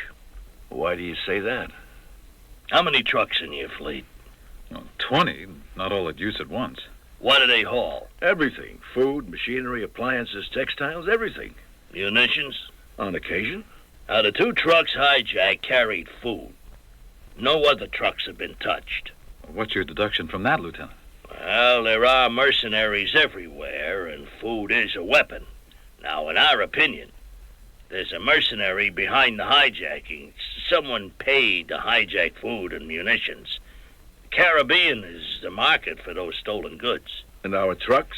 Food stuff is transferred to other trucks, and yours are cannibalized or sold. Then those food shipments are smuggled aboard freighters, and... That is our guess, sir. Whoever the mercenary is, he knows when one of your rigs is picking up food or munitions. I can almost bet that when you next haul guns and ammo from the Middle West to New York, that truck will be stopped. And someone in your company supplies the information about what the rigs are carrying. Oh, that could be any one of 100 persons here or at the pickup points. It's like finding a needle in a haystack. Well, we understand how deeply you're concerned, Mr. Clark. We are, too. I came here to tell you that we are working hard on the problem. And with your permission, we'll place a trained investigator in your garage or in your office. No. Not yet. Mr. Harper and I will think over what you said, and then we'll decide if we want to accept your offer. Thank you for it. Well, you're welcome. I'll say good night, sir. Good night, Lieutenant Mullins. Good night. Alan, that shocked me. I mean, this idea of an informer. What do you think of it? Well, I don't like it, but it's possible. We have to leave it in the hands of the police, Alan. Well, I'm not so sure. I'm beginning to have an idea.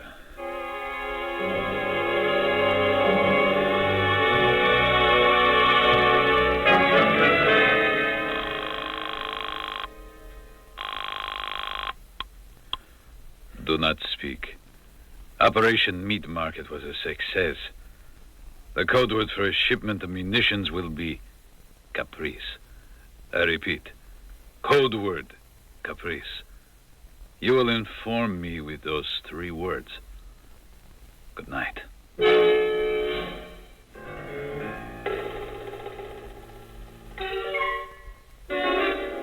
As I said earlier, you cannot rule out coincidence as a factor in each of our lives. It is a maligned word. It means something that happens without apparent cause, but dig deep enough and a cause can be found. Accidents are not coincidences. Neither is what has happened to Mercury Express. Who is this man named Torkel? Who is his informer?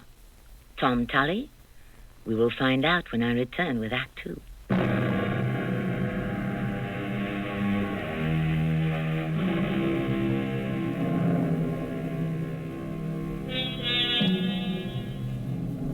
Suspicion breeds distrust. Remember the Aesop fable about the boy who cried wolf? He deceived others so many times that the one time he was right, no one came to his aid and he was killed.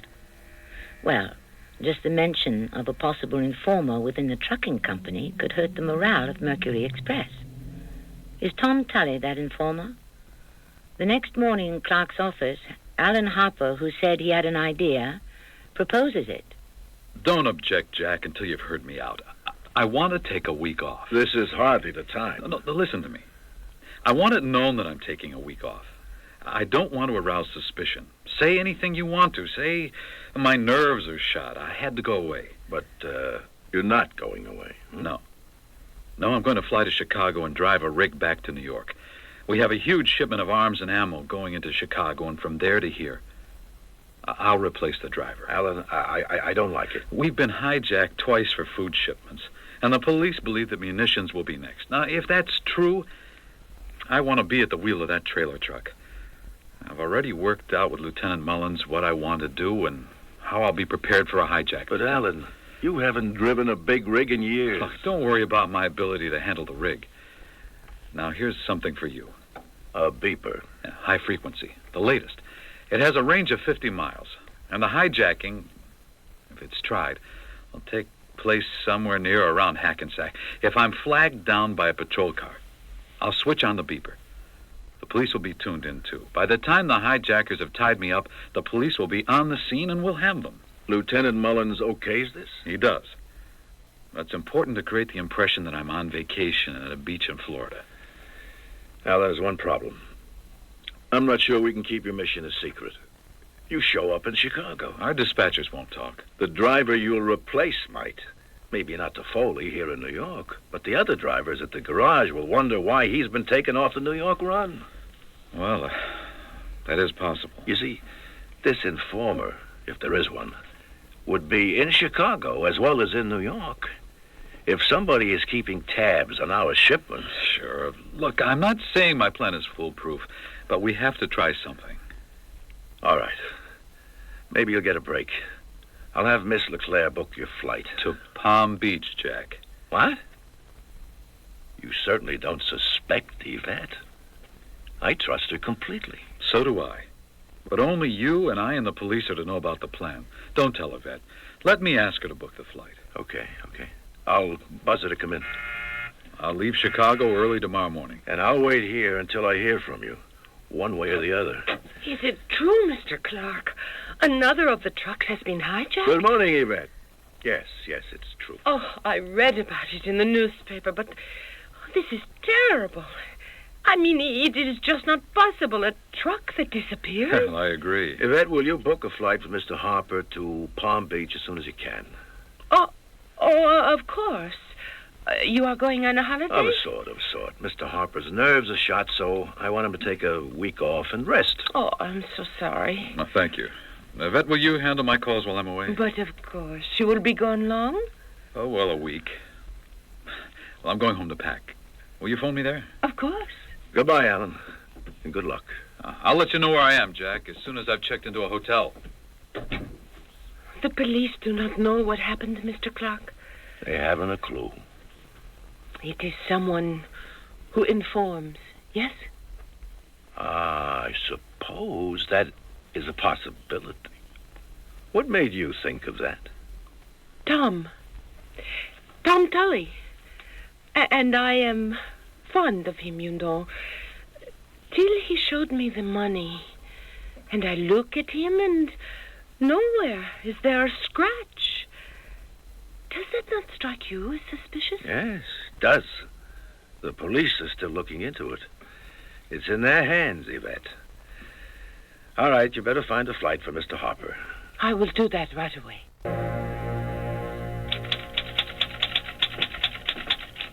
Good morning, Yvette. Oh.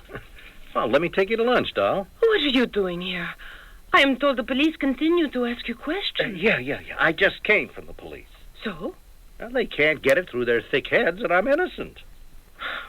Well, I am thinking about what you told me.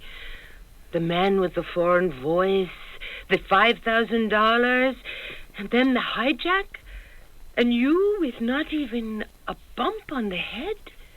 You think I made that up? Well, it is a strange story. Well, it's the truth. Maybe. Look, I showed you the money. I've got it with me. You will give it to Mr. Clark? Well, I said I would, and I'm going to. Tom, it is not $5,000 that Mr. Clark wants. It is to solve the trucks that disappear. He's very distressed. And Mr. Harper is so upset he is going for a rest to Florida. Well, I just saw him, and he looked fine to me. He said he'd see me in a day or two. Oh? Yeah, he didn't seem upset. He's worried about that munition shipment from Chicago. He said that? Yeah, big rig is coming into New York tomorrow night. Look, if you don't have lunch with me, how about dinner? Huh? Perhaps. We will see. Mr. Clark might work late. Will you buzz him and ask him if I might see him? Thank you, Tom. I wish I knew whose money this is. Well, all I know, sir, is this guy with the foreign accent said I'd get it, and there it was in my apartment. You think I'm mixed up in this scam, Mr. Clark? No. The circumstantial evidence is against you. But if you were an informer, I don't think you would have told Miss LeClaire and us about it. You trust me, sir? Yes, I do. Well, Mr. Harper trusts me, too. He gave me kind of an assignment. Oh? What was it? Well, I can't tell you, except... Well, I'm going to do a little listening. See if I can pick up anything around the company and in the garages. How much did Mr. Harper confide in you? Enough so I might get something started. You know, he's on his way to Palm Beach. Yeah, nerves. But he hasn't got any nerves, Mr. Clark. Now, I've also been briefed by the police. A cop named Lieutenant Mullins, the one who grilled me until I was dizzy. I see. Now, Mullins suggested placing an undercover man in the company. Did you know that? Oh, yes, sir. Yes, sir, he told me. And you're it? Well, sort of. I know everybody, and I'm pretty well liked. I might find out something. Well, if you do, tell me, Tom. No, sir. Begging your pardon, I tell the lieutenant. I just thought you ought to know. I'm not driving yet, so you might wonder why I'm hanging around, see? All right. Snoop away. The three of you have got me so confused. Let's drop it. Yes, sir.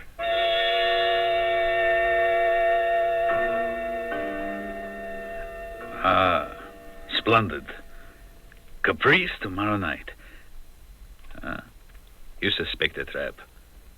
A signal device from the rig to the police? Thank you.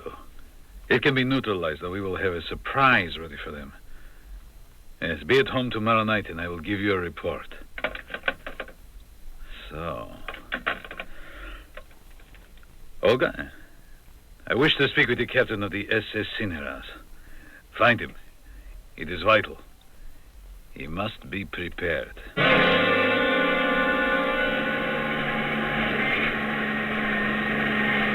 All clear, Mr. Harper? So far. Still picking up my signal from the rig? Right. Now, you've been monitored all the way from Chicago. Where are you now? Let's see, about 50 miles from Hackensack. If I'm not stopped, then what? Our plan is a bust? Maybe having Tom leak the information was a mistake. No, I don't think so. The girl might give herself away. Remember that if you're stopped, don't panic and don't resist, or they will gun you down.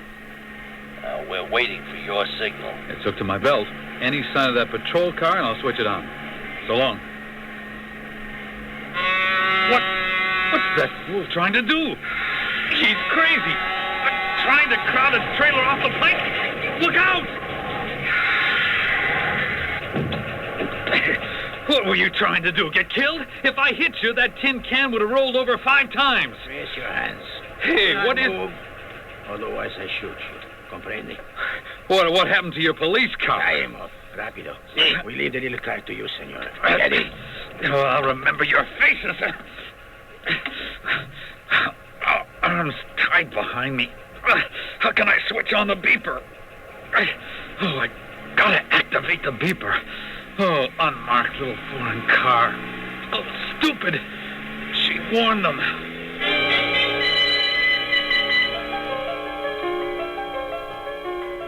I think that'll be all for tonight, Yvette. It's, let me see. It's a little after 8. Wait, there's more. No. I'm beat. You must be, too. Get a good night's rest. Come in late in the morning. Yes, Mr. Clark. You will go home, too? No, not for a while. You are worried? Disappointed. Oh? Frankly, I expected that another truck would be hijacked tonight.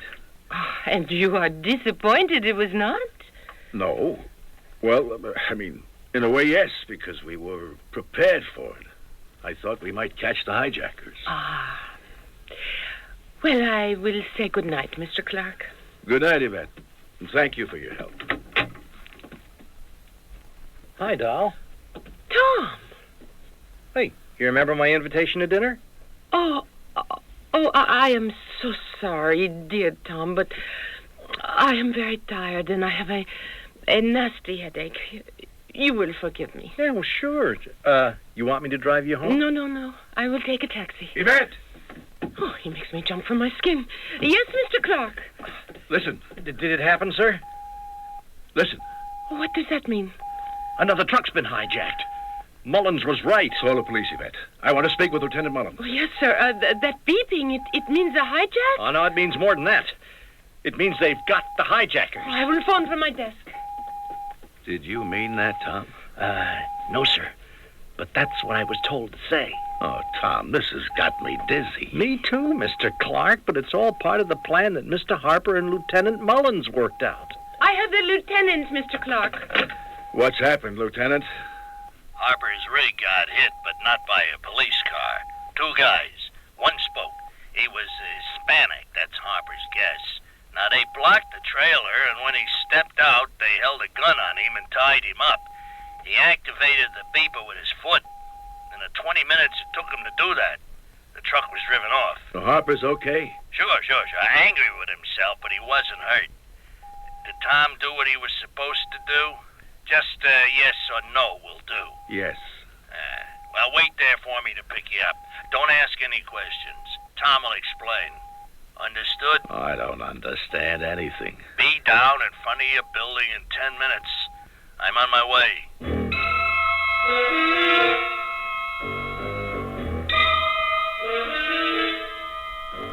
The subject of our tale is not the occult. It is reality, the kind that each of us can understand. There have always been men, very clever ones, who operate on the dark side of the law. What drives them is greed, to become rich quick. Such men steal. One such man has engineered the hijacking of 3 trailer trucks. We know that his name is Torkel, and he supplies stolen goods to those who pay high for it. When I return with Act 3, we will find out more.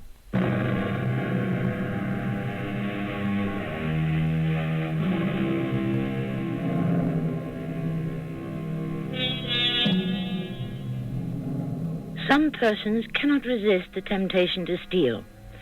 Often the thefts are petty. We are dealing, however, with a professional thief, a mercenary, the kind of man without a conscience. When he steals for huge sums of money. He does not care how the stolen goods are used, even if they affect the life and death of thousands. This man is morally bankrupt. Moments after Clark received instructions from the police, Yvette exclaims, "The police rescued Mr. Harper?" Harper? Mr. Harper is in Palm Beach? Oh, he did not go to Palm Beach. He went to Chicago. How do you know that? Tom here told me. Tom? Come again? All I said was that Mr. Harper looked okay to me. Oh, but they know in the garage that Mr. Harper is driving a trailer with ammunition. You seem to know an awful lot, Miss LeClaire. Who in the garage told you? Well, it was being talked about. Some scheme to trap the hijackers. Really? That's more than I know. It doesn't matter, Mr. Clark. Mr. Harper's okay, and the police arrested them and saved the rig. Now they'll be squeezed for the name of that foreign guy who was behind them. Yeah, I think we'd better get down to police headquarters. Your loose tongue could have cost Harper his life, Tom. You have some explaining to do. You will not want me to stay, Mr. Clark. No. You go home. I've kept you long enough. I'm sorry about dinner, Yvette. I'll stop by later and tell you what happened. No, please. I am very tired. I will go home and go to bed early. And all of us will sleep better tonight. All right, Tom. Let's go. Where was Mr. Harper stopped, Mr. Clark? Must call.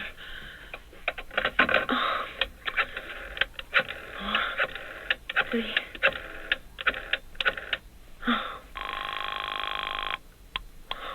Yes? Code word Caprice. It fails. You telephoned from where? I'm alone in the office. They receive a phone call from the police, and they say to me that the police have captured the men and the truck. It is not true. Do not worry, you pretty head. Caprice is a success. It is not quite complete. I go now to the docks. It is not like you, Yvette, to be fooled and to become hysterical. Oh, that is true. Forgive me, but... No more. Later tonight, I will explain. Come in, Mr. Clark. Take a seat. Thank you. So this is the radio surveillance room. Lieutenant, I don't get it. What kind of police setup is it? And where is Harper? You sure he's all right? Oh, he'll be here soon. What went wrong, Lieutenant? Well, the hijackers blocked out the truck signal device about 40 miles outside Hackensack. Now, Harper was crowded off the road by a small foreign car. It was that, or he'd have rolled it over. Now, Harper lost his head. He jumped out and went for him. It was a while before he managed somehow to activate the beeper on his belt. By that time, the truck had been driven off. So they've gotten away with it again. It is not over yet, sir. That trap didn't work. I hope the other one will. Tom did enough gossiping so that Miss LeClaire relayed the information that the police had set a trap. When we left her, she believed that the hijackers had been arrested. And that means that sometime tonight, she will receive a report from the man behind the operation that the job was a success. Now, that's why we've got a wiretap on her phone. I see. We'll monitor her phone constantly, and tape recording is already operational. It might be a long wait, so if you'd like to get a night's rest... No. I'm staying.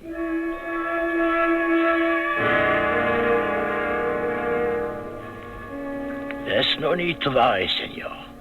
But it was a close call. Something went wrong, Captain. What do you know? It's a mystery to Pedro. When they hijacked the rig, Pedro thought he had an hour before there would be an alert. Did he search the man, Harper? There was nothing. Pedro changed the license plates, and only 15 minutes before Pedro drives the truck into the freighter, the police have been here. So they finally figured out that the rigs are not hidden in some garage, but take a sea voyage. It is not likely we will be able to work the same scheme again. You sail when? At midnight. Well, I will be aboard. But why? My usefulness here is no more. I will wait to be reassigned. First, I must leave to pack my bag. Then I will return. And the money? In the false bottom of this case. I leave it with you. The rig is being disguised. Everyone in the hold works on it now. Good. I will return within the hour.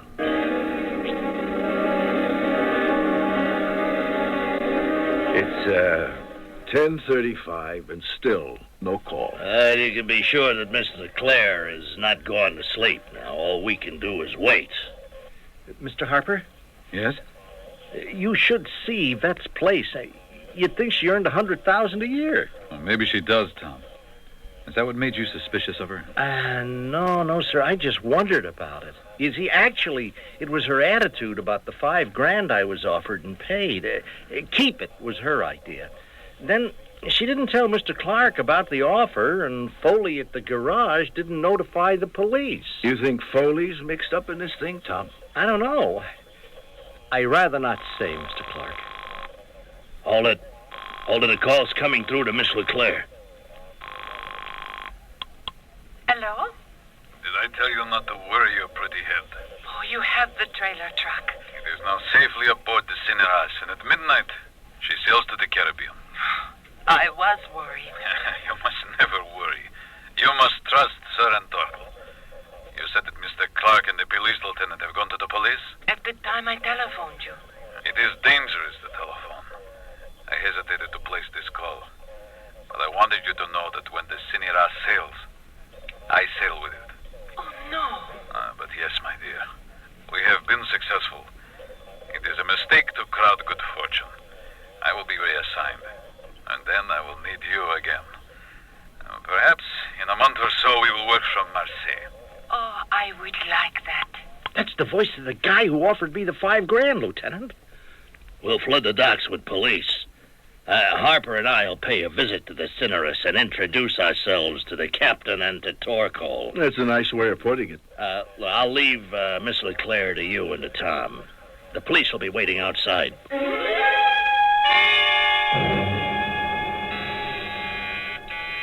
Yes, who is it? Tom, Yvette, Tom Tully. Oh, go away. It is very late. I have to see you, Yvette. I'm in trouble. Oh, well, come in then. Thanks. Is someone with you? Mr. Clark. Tom has told us what a beautiful place you have, Yvette. I wanted to see it. After all, I paid for it. How do you mean that? You helped hijack the rigs, Yvette, while working for Mr. Clark as his confidential secretary. Oh, you are crazy. You have been an informer. How dare you say such a thing? Because it's true. You are accusing me of being dishonest. As a matter of fact, I do. Now, you've worked for me, and I have appreciated your efficiency. But I did not think, nor could I imagine, that you were a spy. Oh, that is slander. Ah, we can prove it. You worked for that foreign character, Torko. I never have heard... Please. That'll do. At this very moment, Torkel is being arrested. You will never take Sir Torkel. If you think that he'll sail in the Cinerus, think again. Torkel and the captain will be in jail before morning. Notify the police, Tom. But you cannot prove... Of course we can prove. Now, Miss LeClaire, don't try anything dramatic. I would enjoy losing my temper and wringing your neck.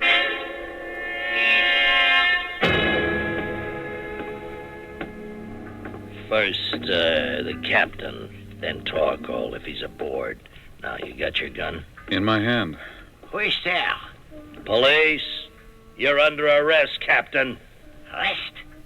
What is the meaning of this? Answer this question first. Is Mr. Torkel aboard? Torkel? I know no Torkel. He's sailing with you, Captain. I should say that he was sailing with you. This ship is not leaving the harbor. You do not dare stop me. Don't try anything. Now, you lead me to Torkel's captain. Now, he's the man I want. And we'll go through the freighter and release the trailer truck you helped to hijack from Mercury Express. I know nothing.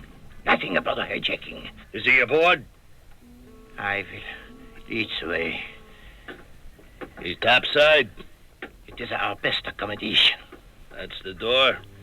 Yes. Ask him to step outside. I will not betray. Don't be foolish. Now you've been caught, and so is he. Come in, Captain. Well, good evening, Mr. Torkel. I do not know who you are. The police? Lieutenant Mullins, you're under arrest. The charge? Engineering the hijack of 3 trucks from Mercury Express and smuggling them and their cargo onto foreign freighters for sale abroad. That is an absurd charge, Lieutenant. We already have a confession from Yvette Leclerc. That I do not believe. Now, are you coming quietly? Yes, it is him, Captain. Don't try it, Captain. Look out, Torkel's got a knife. You all right, Alan? Yeah, sure. I gave the captain a tap on the skull. He's resting quietly. What about Torkel? I shot him in the arm. He won't be throwing a knife for a while. He will not get away with this. Why not? After we squeeze the information out of you about who's behind the hijackings, no one will come to your defense. You are expendable, Torkel. Oh, my head. The captain's coming around, Lieutenant. Well, get him to his feet. Turn him over to one of my men. Come on, Torkel. Come on, outside. Oh, you will regret this. I heard that before. This wraps it up, Lieutenant. You'll be getting the truck back, Mr. Harper. And you'll surely get the insurance money for the others. Now, these 2 will be in for a very long stretch. Code word Caprice fell on its ugly face.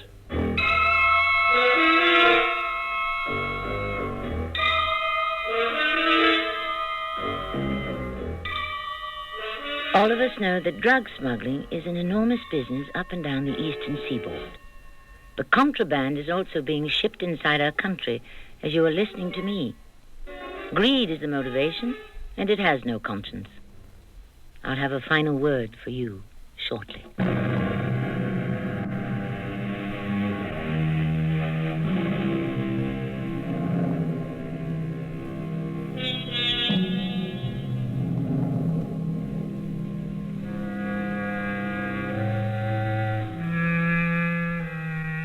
Contraband, meaning illegal or prohibited commerce, is inescapable as long as men devise ways to obtain something for nothing. They risk death or arrest and prison, just as they have since mankind first began to cluster in villages and then in cities. It is, I fear, an incurable compunction. A beast is but like itself, but an evil man is half a beast and half a devil. Our cast included Bernard Grant, Lloyd Battista, Earl Hammond, and Joyce Gordon. The entire production was under the direction of Hyman Brown. This is Tammy Grimes, inviting you to return to our Mystery Theater for another adventure in the macabre. Until next time, pleasant dreams.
This is CBS News Radio 78, WBBM Chicago.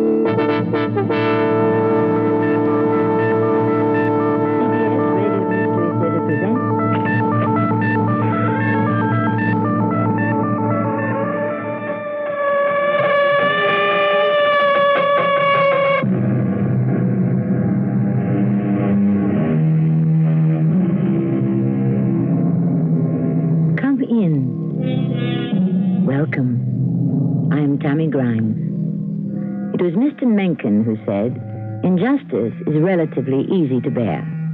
What really stings is justice.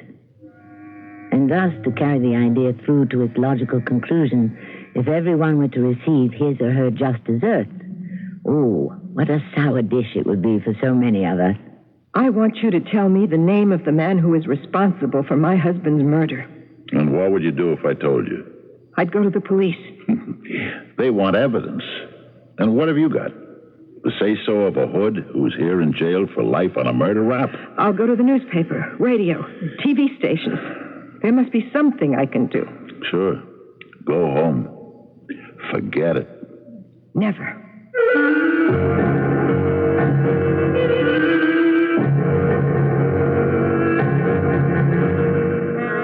Our mystery drama, Come Back Next Week, was written especially for the Mystery Theater by Sam Dan and stars Terry Keane and Fred Gwynne. I'll be back shortly with Act One. Right now, independently owned True Value hardware stores are celebrating American independence by offering special values on True Test paints during True Test Anniversary Paint Days.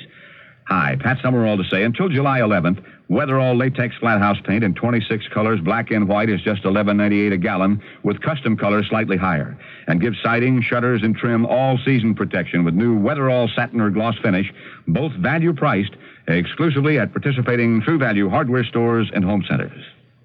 Hey, everybody, how can you top an Armour hot dog? Hot dog, Armour hot dog. What do kids put on Armour hot dog? Mustard, ketchup, pickles, onions, cheese, salad, celery, crab. I like mine with chili, please. Oh, hot dog, Armour hot dog. The God kids love to fight. The God kids love to fight. If you want tires, Cassidy Tires wants you. Enjoy enormous savings now at Cassidy's wide-open inventory price reduction sale. Save on all kinds of tires, from imports, small radials, Cassidy's own radials, Uniroyal radials, all kinds of radials. All kinds of tires, including truck and van tires, at all kinds of savings. As Illinois' largest Uniroyal distributor with 12 great locations, Cassidy reduces Uniroyal Steeler's price as only Cassidy can. Now just $56.95 buys a Steeler at Cassidy. Just $56.95 each for Uniroyal's #1 rated tire in treadwear, outlasting Michelin by a whopping 24,000 miles. All new tires include free mounting, balancing, brake inspection, and safety check. Pay cash at Cassidy and save 3% more on all tires, excluding taxes. Cassidy Service Special. 4 Monroe shocks, just $62.95 for most cars. For the Cassidy tire nearest you, call 226-4395. 226-4395.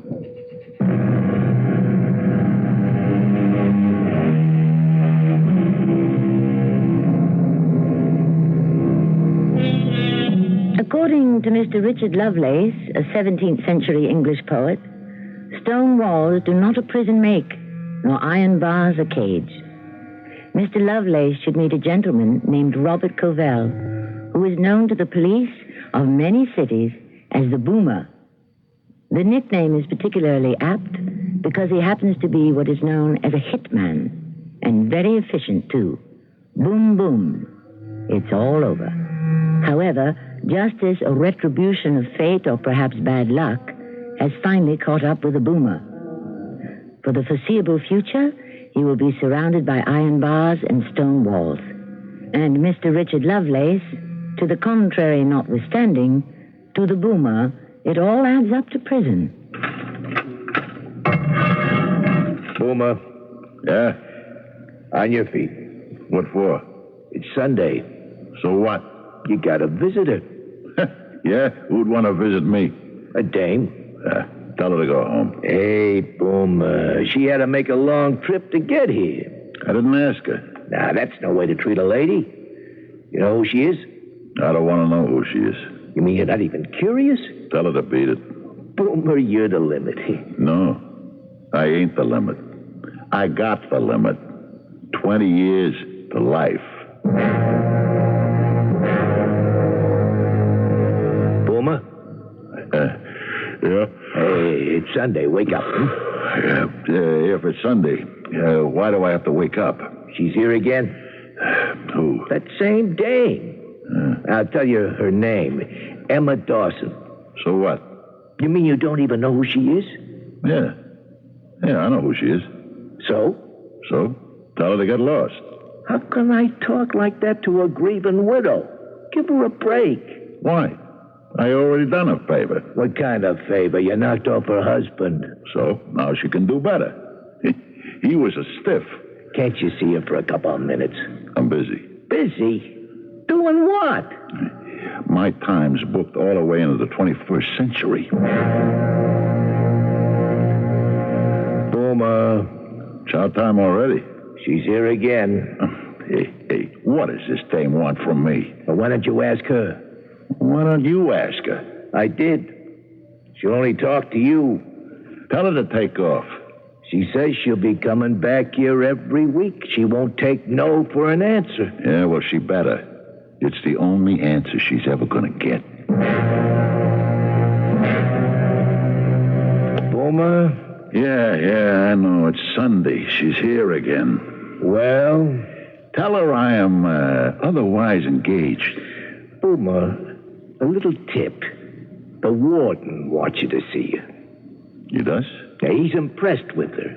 Very sympathetic. He knows he can't order me to see anybody. Boomer, is this you talking or some fish fresh in off the street, huh?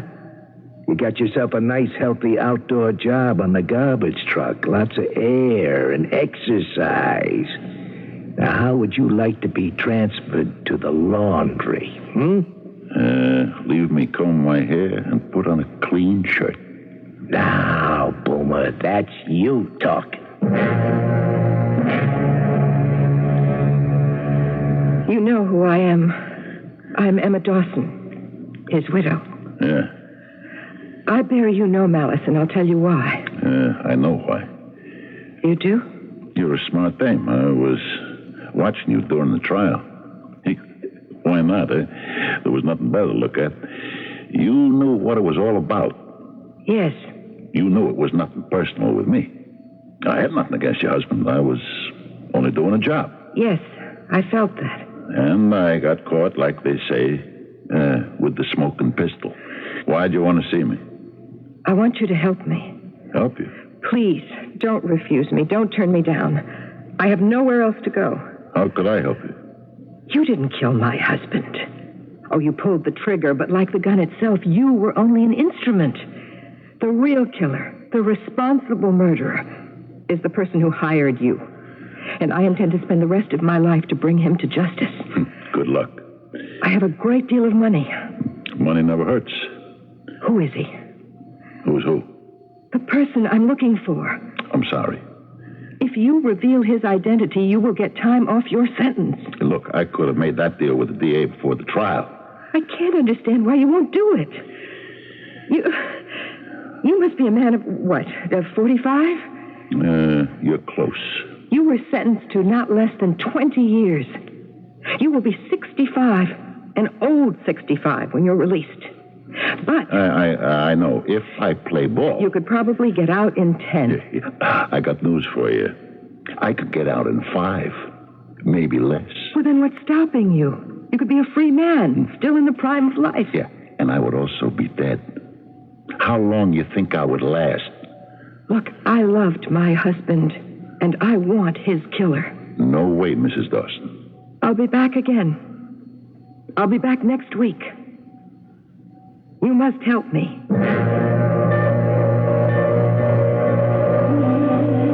What is this code of silence? I know how you feel. No, you don't. You can't. If you did, you'd help me. Hey, look. It's snowing now. Hey, you got a long trip back to the city, too. I don't care. I'm sorry, Mrs. Dawson. Visiting hours are over. I'll be back. Drive careful. Don't you have nothing better to do on a Sunday? No. Give it up, will you? I can't. You better. It's bad for you. You're losing weight. You're getting thin, drawn and pale. You're going to turn sour. Look sour. I don't care how I look. You better. Looks, it's the biggest thing a dame's got going for her. I want you to tell me. I know what you want me to tell you, and I keep telling you I can't do it. I'll be here again next Sunday. Hey. Hey, what, Boomer? You forgetting what day this is? Sunday. So? So what? So how come you ain't taking me down to the... Yeah, because you don't have a visitor. What do you mean? She comes to see me every Sunday. She didn't come today. Well, maybe she's late. She didn't show up, Boomer. Well, why don't you go back there? Maybe she just now got here, huh? Come on, go ahead. You didn't show up last week. I'm sorry, I wasn't feeling well. Gee, you look awful. I must know the name of that person. Please. Boomer, I won't give up. I never give up. Okay. Okay? What if I was to say to you, Miss Dawson, or Emma? You mind if I call you Emma? You call me whatever you like. You're not a bad dame. Not exactly my type, so I could never see you that way, but... Please. What I mean is you're the sister type, the kind of dame a guy wants to talk to. Well, then why don't you talk to me? I never knew how nice it could be just to sit with a dame and shoot the breeze. I've been stringing you along. How? I'm going to tell you something now that I could have told you the very first day. You know why I didn't do it? No. Because I wanted you to keep coming here. I mean, after all, who else is ever visiting me? I'm going to spend the rest of my life in this joint all by myself, alone. I'm sorry. Sunday afternoon, all of a sudden it turns out to be the best time of the week. I guess I just didn't want it to end. Okay. Next week, East Lynn. Anyhow, you want to know the name of the guy who paid me? Yes. What if I tell you his name? Say, for the sake of argument, his name is Autoclave J. Framus. You'd be no further along than you are now. Oh, yes, I would. I'd know who he is. Sure. But he had nothing personal against your husband, neither. Well, then why did he pay you to... He runs what you might call a messenger service. You understand? No. This company of his, it delivers messages. Except those messages, all of them are made out of lead. Lead? In 1-ounce packages. Say somebody wants to get some lead delivered to somebody. Like somebody wanted a delivery made to your husband. He contacts this Mr. Autoclave J. Framus, hereinafter to be known as AJF. Right?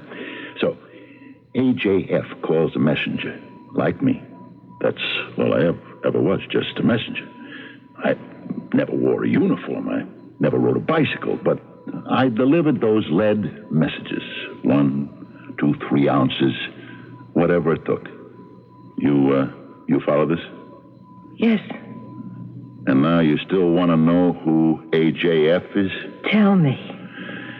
Then you'll have to start the same thing with him you've been doing with me. And he's sure not going to tell you who paid him. But I'll be one step further along. No. You'll move all the way back to go. Except you will be dead. Say you talk to him bright and early one morning. You give that Mr. AJF reason to believe you're on to his racket. And you won't live past cocktail time that afternoon. I can go to the police. With what? The police want evidence. What do you got? To say so of a professional hood in jail on a murder rap? I'll go to the press. There must be something I can do. There is. Go home. Forget it. Meet another guy. It suddenly dawns on me. I have to accept it.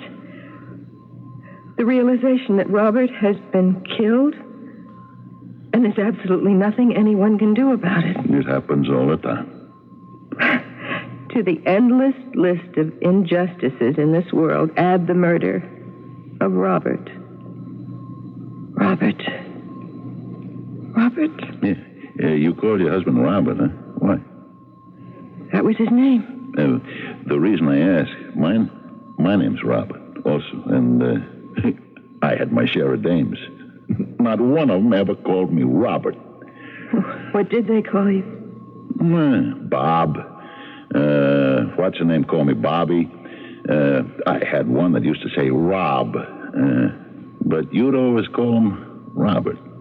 He was a very dignified man. Yeah, I know. I had a very short, if you want to call it that, acquaintance with him. And he was older than you, too. Yeah.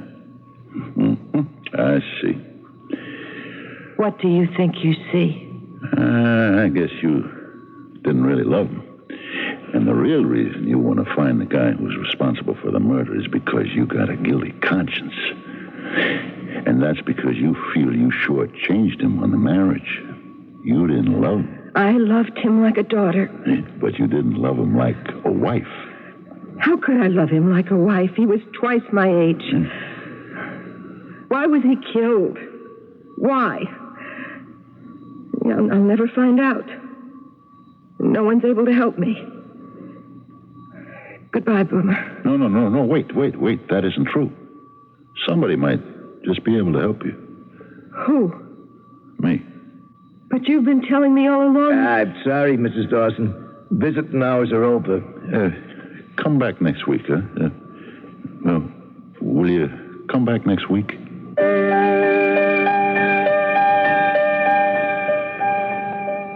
She has to come back next week. But you will come back after just a brief intermission. At that time, we shall discover just what the boomer has in mind. If it takes a thief to catch a thief, it can be hoped that a killer can be used to apprehend a murderer. It'll all be waiting for us in Act 2.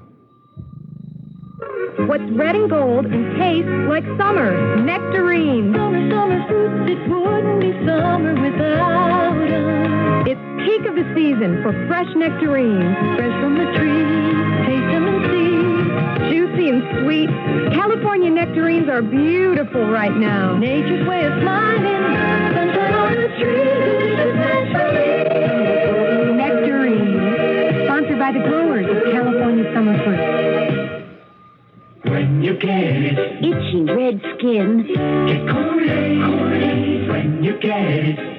Darn bug. Get Kool-Aid when you get it. Oh, touch of poison ivy. Get Kool-Aid. Kool-Aid gently works with your body's natural defenses. It's all you need for the relief of dermatitis and other minor itches and rashes. When you get it, Itsy eczema. get Kool-Aid. You can follow label directions. Your savings really multiply this week at Jewel because Jewel is having a 7-day-long dollar sale. Between July 8th and July 14th, you'll find dozens of Dollar Day grocery specials at Jewel. Ceiling to floor, aisle after aisle, Dollar Day values are tailored to feed family appetites and meet family budgets. start with 2 for $1 specials on basics like margarine and bread. Through next Wednesday, $1 buys 2 one-pound packages of quartered parquet margarine. Another $1 buys 2 20-ounce loaves of Jewel-made white bread. The more dollar values you buy, the more your savings multiply. And that's what makes these Jewel values so significant. So stop what you're doing and dash over to Jewel's Dollar Sale. It's going on right now. We've been a friend of the family for 15 years. Your friend of the family. Friend of the family. Your friend of the family. Jewel.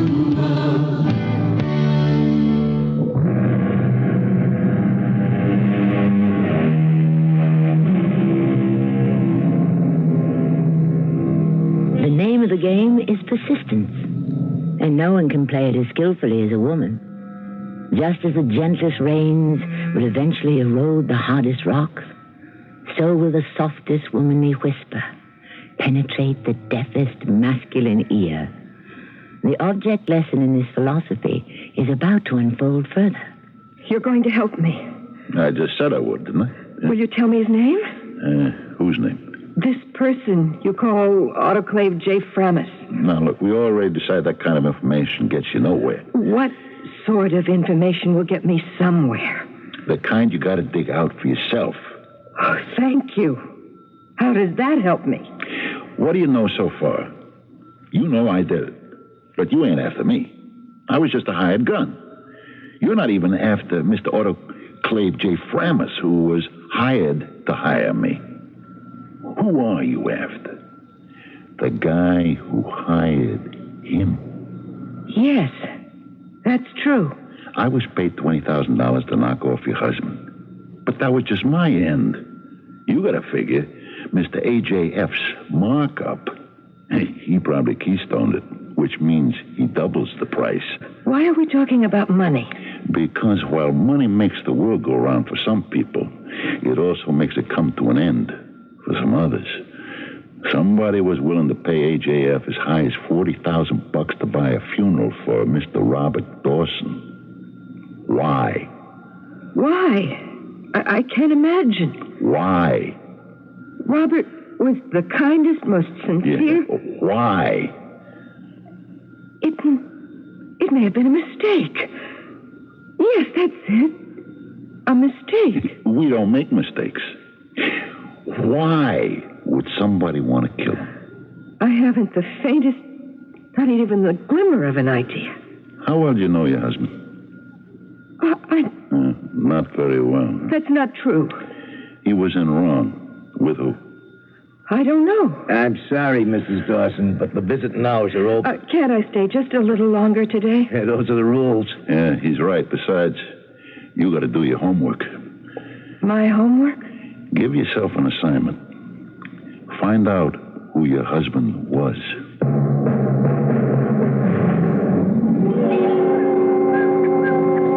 Harry. Oh. I was passing by. I thought I'd drop in. First, would you like to come to the club for lunch? Martha's playing tennis there this morning. Oh, well, Emma, you have to start doing things and moving around again. Have you been writing anything lately? I'm not really in the mood for poetry. Oh, it's a pity. Your readers will miss you. All 200 of them. About lunch. I'm sorry. I was just getting ready to leave. What's this I hear about you, Emma?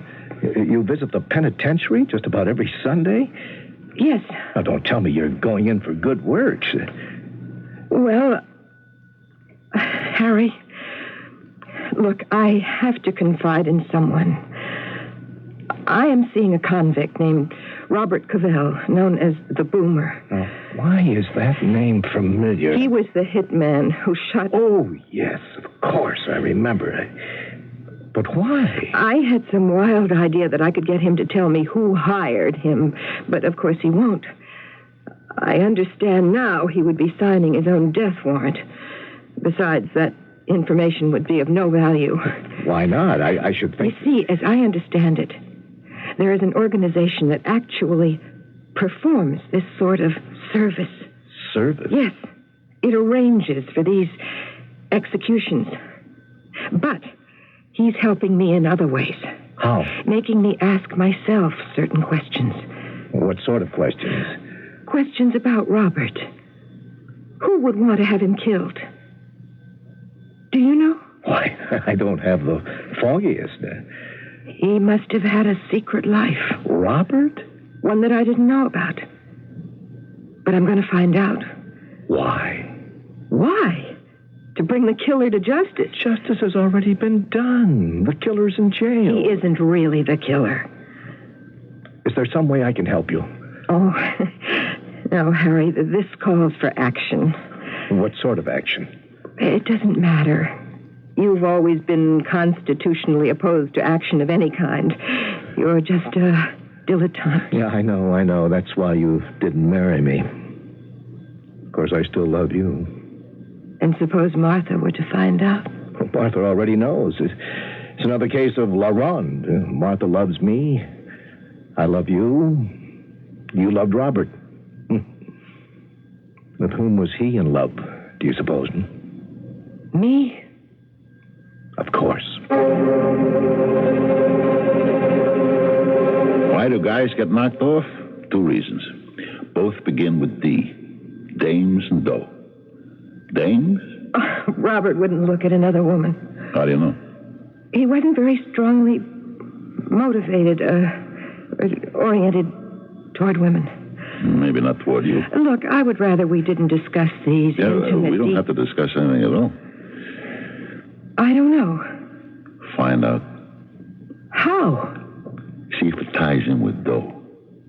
I can't see how money would be a factor. What do you do for a living? He was executive secretary of the Chaucer Society. Yeah. It's a foundation devoted to the furthering of English poetry. That's how we met. I write poems. How much money did he make? Well, it's a rather wealthy society. They have rich supporters and very large bequests. Yeah, sure, but what did he knock down? He only took a token salary. You live pretty good, that beach house alone. I have money. You have money. My father was an inventor. Anyway, I have $2 or $3 million. He left it in a fund for me, and it just keeps growing. Mm-hmm. So we got a guy that works for Poetry Foundation, and somebody wants to spend $40,000 to knock him off. Who? He could have been into the loan sharks. Why? Usual reason. Gambling. But he never gambled. See, he's got dignity on the job and at home with you. But maybe he wants something else, too. Excitement, action. A different kind of woman from you. But that all costs dough. No, I can't believe that. I say he was stealing from the foundation. He got in deep. He had to borrow dough. Couldn't pay off. The sharks set him up. No, that's not possible. You don't know him. Looks like you didn't know him either. If he really needed money, he would have come to me. And tell you what, that he had to have 100, maybe 200 grand. Look, and none of this could ever be proved. Sure it could. How? First, let us establish he was stealing from the foundation. And from that, everything follows. And how do we prove it? Ask. Ask? Scared? Of what? The truth. What if it isn't the truth? Then there's no harm done, is there? I don't know. Either you want to find out or you don't. Or ask. Just like that. Just like that. I'm glad you came by, Emma. It's been good talking to you. Yes, well, I was in the neighborhood. Well, don't be a stranger. I better be going. Bye, Emma. Goodbye, Mr. Voorhees. Yes. So this is the place where Robert spent his entire working life. Mr. Voorhees, how much money did Robert take? Well? I wasn't prepared for that question. Can you answer it? $125,000. Why? Why did you let him get away with it? He told us if we gave him time, he would return it. And then he was murdered. Would you know why? There was a woman. How do you know? When we began to suspect him, we engaged a private detective. Oh. I'm so sorry, Emma. Oh, please, tell me your name.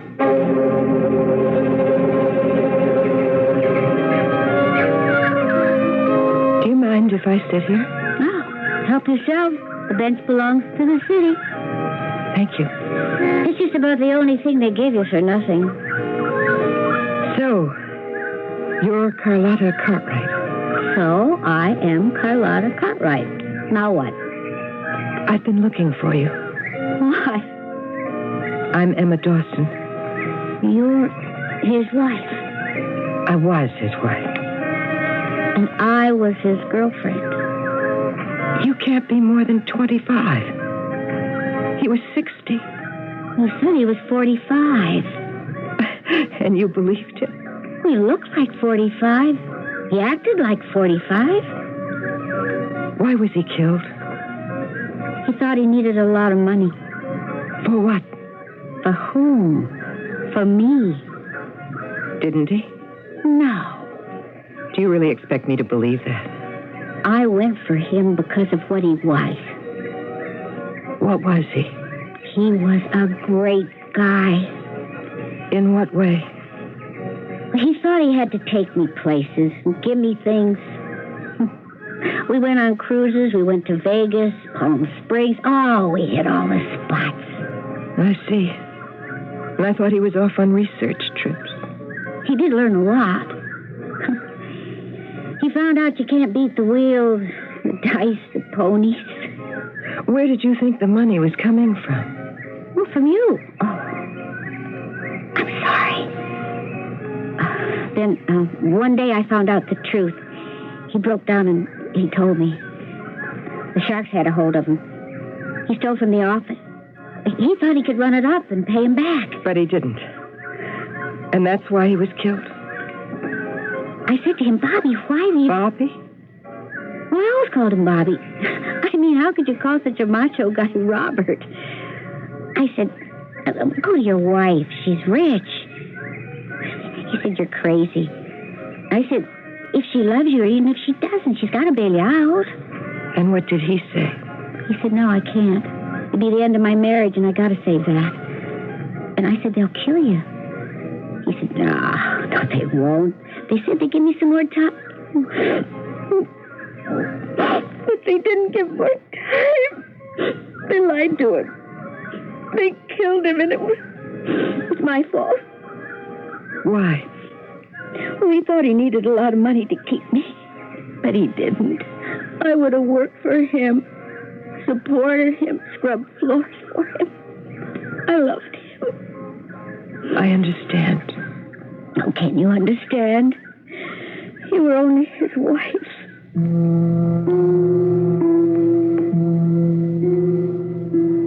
Only his wife? I believe a certain popular philosopher defines a wife as the woman who is always the last one to know. And I would suppose a similar statement could be used to describe a husband as well. Wives, husbands, they share their lives. Or do they? It is said that familiarity only breeds contempt and children, but not always.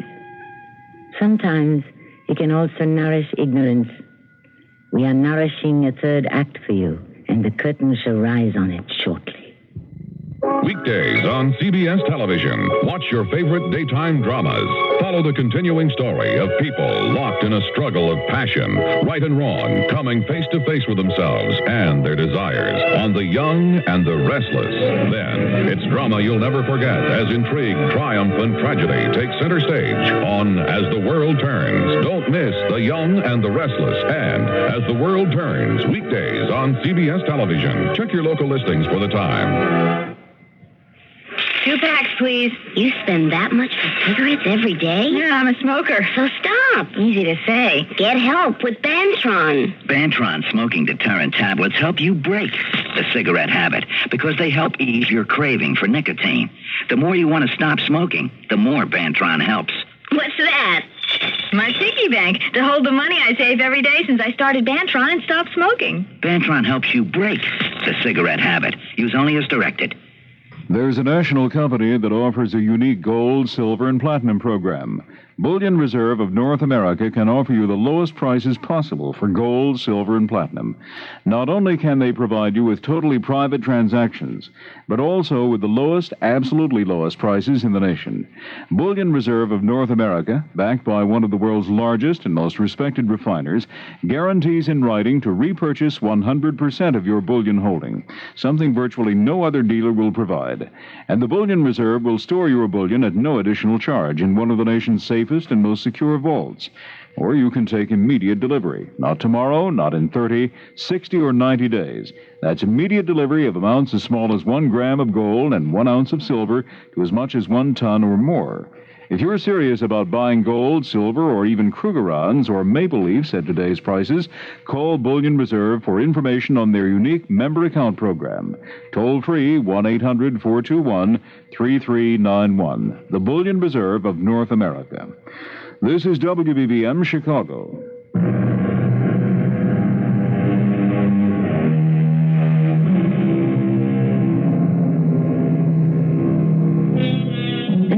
Greek philosopher named Antigonus was once flatteringly described as the brilliant son of the sun. He replied rather dryly, "My valet is not aware of this." Mr. Goethe, some 2,000 years later, carried the concept forward when he remarked, "No man is a hero to his valet." All of which goes to prove that we present one aspect to those who are most intimately associated with us, and another to the rest of the world. This may be said of the late Robert Dawson, with a vengeance. Who killed him? You know who killed him, Mrs. Dawson. They caught the guy. I'll ask you again. Who killed him? He was caught. He went to jail. Who paid him to kill Robert? I don't know. You're lying. Why would I lie? He's dead. What does it matter? Who were the people who wanted him dead? I told you, loan sharks. They have names, don't they? I never met any of them. I don't believe you. I didn't even know about any of them till it was too late. You said he told you he had an idea that he had discussed with those people, and that on the strength of it, they were willing to give him some more time. Well, that's what he told me. But it turns out he was wrong. They didn't give him more time. They lied to you? Yeah, I guess they did. Why? Well, how would I know why? I don't even know who they are. Why would they lie to him? I already told you I don't... Well, maybe they wanted him to have a false sense of security. That doesn't make any sense. Does any of it make sense? What was the idea? Which idea? The one we're talking about. The one he discussed with the sharks. I don't know. I don't believe you. It's the truth. Look, all I wanted was a good time. And he was a terrific guy. He had everything I always wanted in a man. He had class. You know what I mean? But I was never in any kind of trouble before. I mean, with gamblers and hoodlums and killers. So I didn't want to listen to the idea because I knew it couldn't be any good. But you knew what it was. No, believe me. You knew. You may have rejected it, but you knew. I didn't. Tell me. No. Look, I don't care what you say to me or what you do to me, but I won't tell you. You can't make me tell you.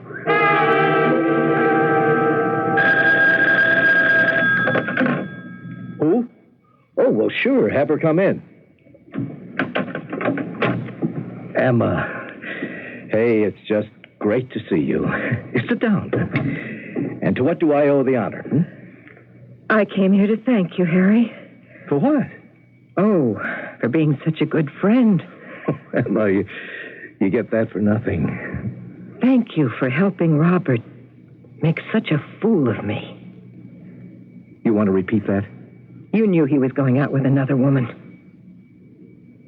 I knew. He was traveling all over the country with her. Yes. And kind, loyal, devoted friend that you were, you decided to say nothing about it. Emma, I'm sorry. You lied to me. No, I said nothing. Oh, well, that's the worst kind of lie there is. The silent one. Please, because Emma. It implies that everything is just fine. But you knew better. Why didn't you tell me? How could I tell you? You could have said, Emma, your husband is making a fool out of you with another woman. And suppose I would have said it. Would you have believed me? Yes. And then you would have hated me for the rest of your life. I did what I thought was right. Harry, You let the whole world laugh at me. Is your vanity so important? Dig deeply enough into anyone to draw blood. And vanity is the most important thing there is.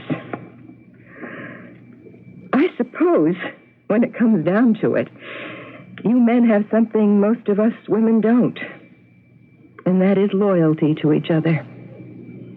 Or maybe you couldn't tell me about Harry because you have someone of your own, too. Were you afraid he might tell Martha? Emma, don't be angry. Oh, I'm not angry. Not anymore. I just don't care.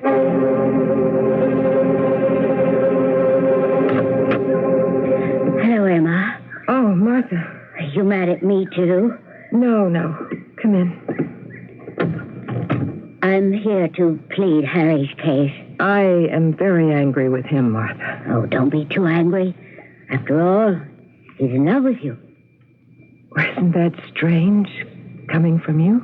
Oh, he's not really in love with you, just with the idea of you. For years, he's placed you so high on a pedestal, he doesn't even dare aspire to you. What kind of nonsense is that? Oh, it's the kind of nonsense that makes the world go round. My world, anyway. Besides, isn't it better this way than if he were really unfaithful to me? Did you know about Robert? No. I find that hard to believe. And surely you must have heard rumors. Did you hear rumors? We are two of a kind, Emma. We don't listen. We don't look for trouble. I couldn't tell you anything about Robert. Actually, I can't even tell you anything about Harry. Oh, Harry's life is an open book. But if you look closely, you can't tell the language it's printed in. Do you know who Harry is? I've known Harry all my life. Tell me about Harry. His family was very rich. He never had to work for a living. And so he's been able to devote all his time to community service. And he eats that up with a spoon. He loves the publicity, the rubbing of shoulders with the famous, the praise that's heaped upon him. Well, he deserves it. What isn't generally known, 5 or 6 years ago, Harry lost most of his money. How is that possible? Oh, these things happen. What hurt him was not the idea that he might have to reduce our standard of living, but that he'd have to give up most of his honors and titles and whatnot. But why? Emma, you have to have a great deal of money to do what he does. But you said he lost it. Well, he came home. He sulked about it for a while, and then he said, all right, I think I'll have to do something. I smiled. Poor man. What was he qualified to do? Financially, I mean. Well, he could have come to me. I would have let him have. Oh, that was no solution. He had to find something of his own. And did he? Yes. What? I don't know. Well, didn't you ask? Oh, yes. Well, what did he answer? He said he'd become involved in several enterprises. Well, what sort of enterprises? He'd been rather vague on the subject. Well, don't you have the right to know? Yes, I have the right. I also have the wisdom not to exercise it. All I know is he's very happy. And when he's happy, I'm happy. Darling, come to dinner tomorrow night. Emma, what is it? What are you staring at? Emma, you're pale. Should I get you a glass of water? I'll go to the police. With what? They want evidence. What have you got? The word of a professional hood? Emma, what about the police? I'll go to the press. You know who the big man is. A society guy. A charity guy. Chairman of the mayor's committee of this. Head of the board of directors of that. They'll put you away as a nut. Emma, what press? What police? What are you talking about? You said he had an idea. That he told them he had an idea. And they said they'd give him more time. What was the idea? I don't know. What was the idea? I didn't want to know. I was afraid. What was the idea? I didn't want to listen. Why didn't you want to know? Emma, whom are you talking to? Emma. You said there was nothing you wouldn't do for me. And when the time came, you did nothing. I did a great deal for you, Emma. What did you ever do for me? I did a great deal for you. Emma, what is wrong? What? You've been carrying on the weirdest conversation with, well, I guess with yourself. Are you all right? I don't know. I'm not sure just yet. But I think so. I think so.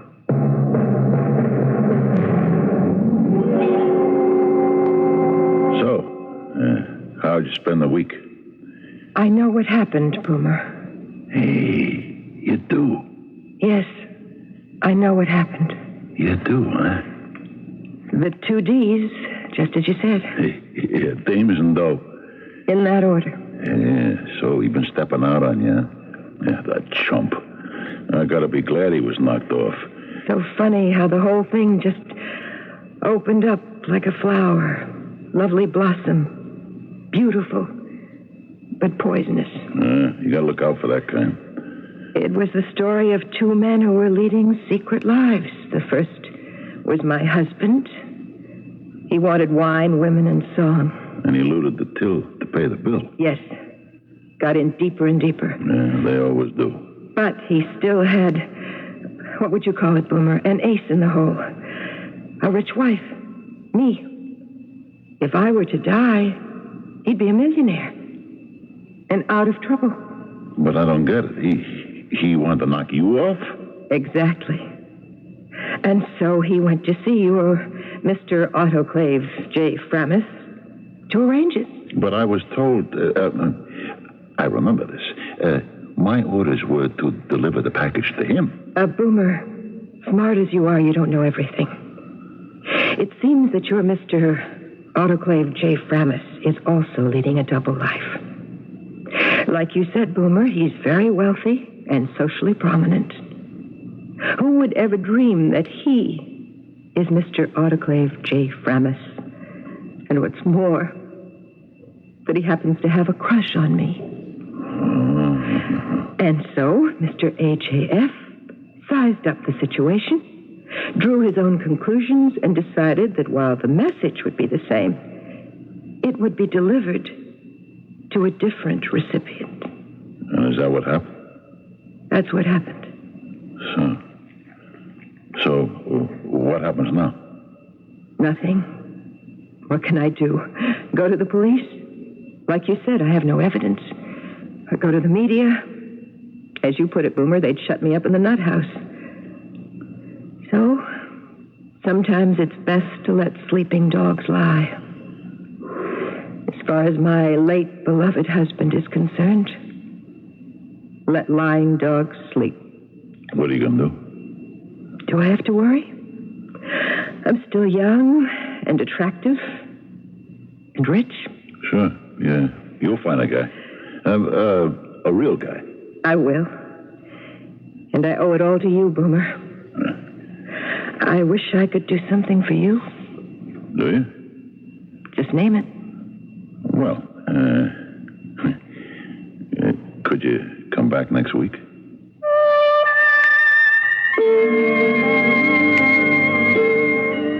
Did she?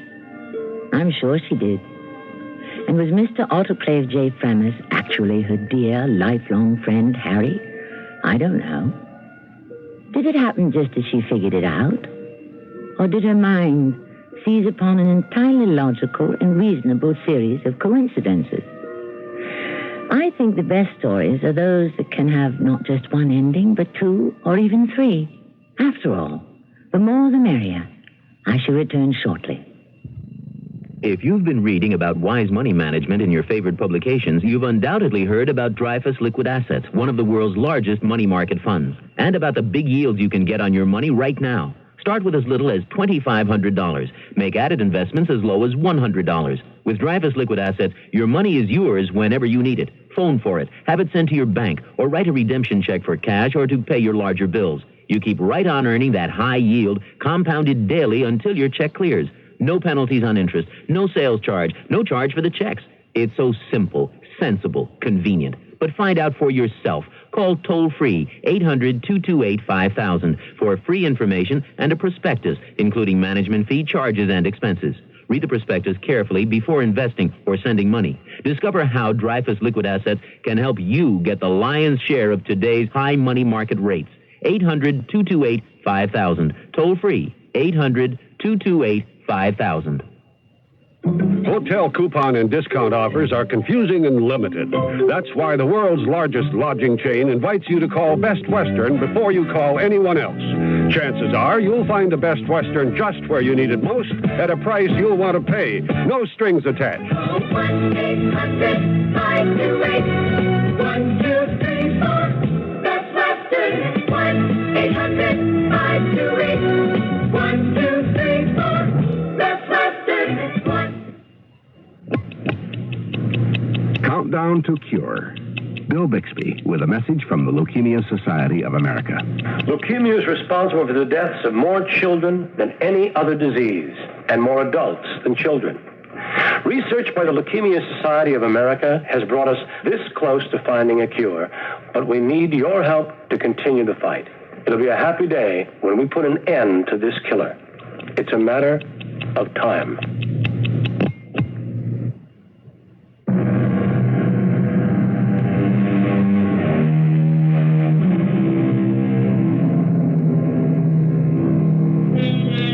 The thought persists. It won't go away. Did she really solve it? Or driven by her guilt, did she spin a convincing fantasy? The answer is, does it matter? All of us weave fantasies to make our lives easier or even bearable, and also to provide us with tolerable answers to fundamentally difficult and disturbing questions. In this imperfect world, if one cannot be a saint, then the next best thing is not to be a sinner. Our cast included Terry Keane, Fred Gwynn, Evie Juster, and Sam Gray. The entire production was under the direction of Hyman Brown. This is Tammy Grimes, inviting you to return to our Mystery Theater for another adventure in the macabre. Until next time, pleasant dreams.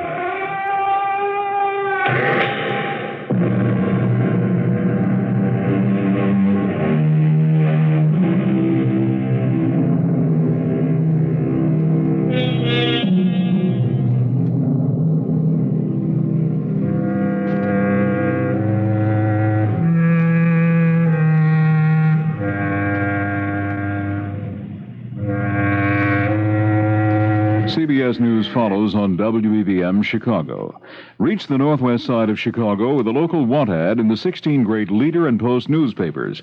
Whether you want to buy or sell, rent or hire, just call the Leader or Post and ask for an ad taker. Your ad in the Leader will reach thousands of people in outstanding communities like Cragen, Jefferson Park, Mayfair, Portage Park, and Belmont Central. Just a few of the many neighborhoods that the Leader newspapers cover. The Post serves Elmwood Park, Franklin Park, River Grove, and other outstanding northwest suburbs. Readers have learned that it pays to follow the Leader and read the Post. These readers respond to your want ads, so try one if you want to sell, buy, rent, or hire. So easy to do with the Leader and Post. Your ad will be taken over the phone and you will be billed after the ad runs. Call the Leader and Post today and ask for an ad taker. The number is 889-5200. 889-5200. CBS News, this is Judy Muller.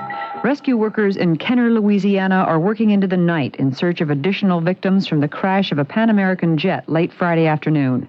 The plane was bound from Miami en route to Las Vegas and San Diego by way of New Orleans. It had just left the New Orleans International Airport when it plowed into suburban homes in Kenner. Bruce Hall reports. Officials say that it appears the crash of the Pan Am flight may be the second worst air disaster in U.S. history. All 143 people aboard the plane were killed, along with at least 6 people on the ground. One eyewitness reported seeing the tail section of the plane struck by lightning seconds after the plane lifted off. Several others reported the plane appeared not to be able to climb after that, and the tail section hung low in the sky. The mayor of Kenner, the community where the plane came down, said it appeared the engine finally just stopped. He said the plane veered sideways before coming down, hitting a tree, and then plowed into a string of homes. The crash site resembled a war bombing zone. Homes and cars were destroyed. Fires quickly spread through the area. Hot aircraft parts littered the neighborhood. It was more than an hour before rescue workers could finally start bringing out the victims. Bruce Hall, CBS News, New Orleans. In the midst of the tragic search for bodies, rescuers Friday night made one happy discovery. Somebody said, hey, we got a survivor. Turned around and looked, and they were uncovering a little baby girl, let's say maybe 1, 2 years old, out from under a pile of rubbish. She seemed to be okay. The wheels of the jetliner were no more than 10 yards from where the 16-month-old baby was found in the debris 3 hours after the crash. The child's father was informed at the hospital that his daughter was still alive. His wife and another daughter were killed when the plane hit their home. More news after this. Right now, you can get dependable starting power and lots of miles on sale. Plus, confidence. We install it at Sears. Now, save $15 on America's best-selling replacement battery, the Sears Die Hard. It's only $54.99 with trade-in. Minimum savings nationally. And right now, you can get 25% off the SuperGuard radial or SuperGuard 30 belted tires. At Sears Tire and Auto Centers, we install confidence. You can count on Sears. Menu, ladies? Thanks, June. I'm famished. I'll just have a salad. How do you control your appetite? You're so thin. My secret's in my purse. AIDS candy. AIDS candy helps you eat less? Sure. AIDS candy works 2 ways. It helps satisfy your hunger and has an effective appetite suppressant. Taste. Delicious. And the AIDS diet plan lets you enjoy 2 before each meal. I'll order a salad, too. I'm starting with AIDS today. Lose weight deliciously with the aid of AIDS. Use only as directed. Syria says it will not grant sanctuary to some 6,000 PLO guerrillas from West Beirut, an action viewed as a serious setback to peace talks aimed at resolving the crisis in Lebanon. Syria was considered the most likely refuge for the guerrillas trapped in Beirut by Israeli forces. An Israeli official earlier Friday defended his country's treatment of the civilian population during the fighting that has taken place in Lebanon. Former Deputy Surgeon General of the Israeli Army, Pinchas Haris, reacted to charges by Lebanese officials that Israeli forces are responsible for the deaths of many civilians. We did our utmost to minimize civilian casualties, and we did not succeed 100% in the fighting. Civilians were killed, civilians were wounded. All of these casualties could have been avoided if the civilian population had heeded our advice by leaving their houses, by leaving the populated areas before we went in. Haris is in charge of medical assistance to the civilian population in South Lebanon. The OPEC oil cartel will meet again Saturday after failing to decide on how to carve out the oil market while keeping rebel members of the cartel in line. After Friday's session, the Venezuelan oil minister said he favored increasing the production ceiling to 18.2 million barrels a day. Now this. This is CBS News Radio 78, WBBM Chicago. WBBM time 10:30. The CBS Radio Mystery Theater presents...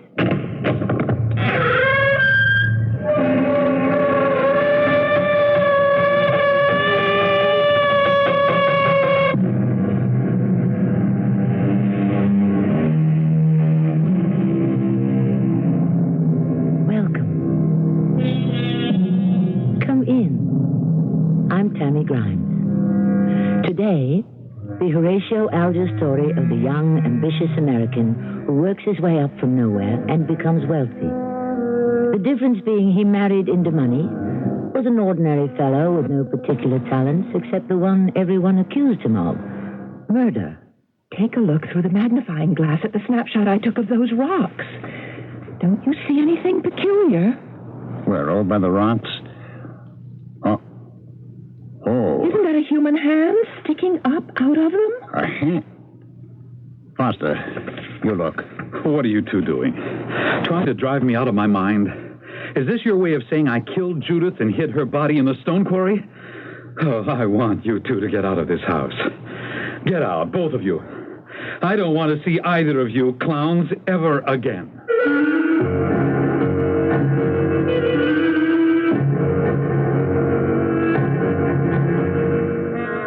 mystery drama, The Hand of Amnesia, was written especially for the Mystery Theater by G. Frederick Lewis and stars Ralph Bell.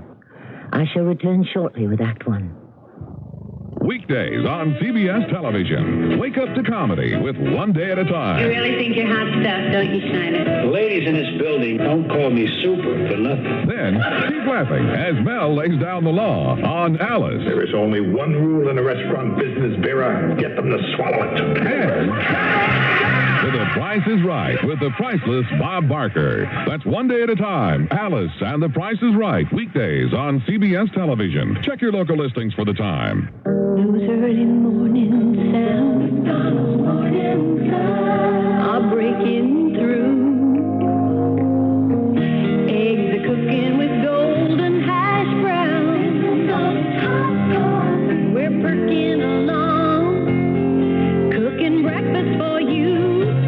You deserve a break today at McDonald's.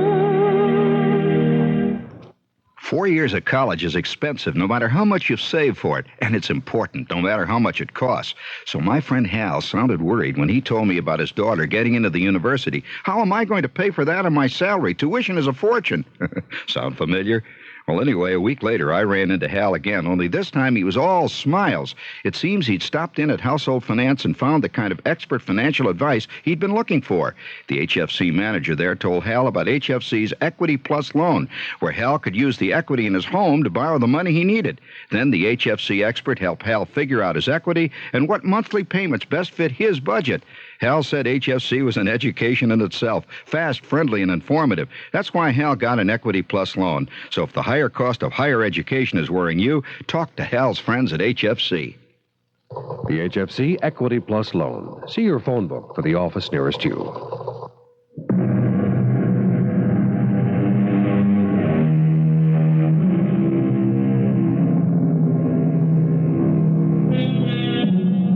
They seemed to be a happy couple. She perhaps somewhat older than he. The stars were out. A sliver of moon shone across the old stone quarry that loomed over a small lake. He kept looking at her and smiling, but her face was serious. Slowly they made their way into the quarry down the irregular rock-strewn path, and then she stopped, and so did he. I don't want to walk any further down, Foster. There's not enough moonlight for me to make out how far down the water is. I've always wondered about that. Why most of the old quarries have a lake at the bottom. And it's good and deep, too. On a hot day, we used to go swimming here when we were kids. You were lucky. I was brought up in the city. We cooled off in front of an open hydrant. Well, I'll toss a stone and see how long it takes before it splashes. Here goes. Oh, that's pretty far down. Well, honey, shall we start back up to the house? Let's just stand here for a minute. Maybe the moon will come out. Oh, Judy, it's a new moon. Well, wait till the cloud passes. You'll see. It won't come on any further tonight. You know that. Yes. Yes, I do. Well, I don't mind standing here with you, darling. That's all right with me. When you said you wanted us to take a little walk into the quarry, that was okay, too. I wish you wouldn't be so obliging, Foster. Obliging? I love you. I thought coming down here was the best place. Best for what? I wanted us to be able to talk where no one could hear us. You came out here to talk? No one can hear what we say down here in the quarry. You sound very dramatic. Here we've been married for a year and a month. You never said anything like this to me before. You're not a double agent or Russian spy or anything, are you, darling? Nice try, Foster. But it's no joke. What isn't? Interesting how you should hit on it about my being a spy. The last 2 Saturdays, when you went to Denver alone, I followed you. I know about you and Alice. What? Alice? Who's that? Another try and another fumble. Did she ever get her wallet back? The one that was lifted out of her handbag? The detective agency told me they'd mail it right back to her. That's how I know her name and where she lives. Judy, it isn't anything. She's an old friend. We worked together at the mountain resort. I knew her years before I met you. I thought I loved you, and I thought you loved me. And that means no more old friends. You're right, sweetheart. I won't see her anymore. I can't believe that. I couldn't trust you. And when there's no trust, there's no marriage. It's over, Foster. I want you to pack up all your clothes and whatever else is yours and be out of the house by noon tomorrow. And as soon as you let me know where you're staying, I'll have my lawyers work out a settlement. I wouldn't want you to have to work in a kitchen anymore. Judy, it's all a big mistake. You're blowing this all out of proportion. I love you, darling, only you. Can't I have another chance to prove to you I love you? No, darling. The agency tells me it wasn't just those 2 weekends. No more chances, darling. It's over. Look, you're not being fair. You're not listening to what I have to say. When my sister Annie warned me against marrying a man half my age, I wouldn't listen to her either. We loved each other. Doesn't that count for anything? I thought it did. You want my frank opinion about your sister? Well, she was darn sore you married me and that I would be sharing your money. That's what it was. It was the money that made her say it couldn't last. Whatever the reason, Annie was right, wasn't she? Now, let's you and I behave like civilized people and walk up the path and go back to the house.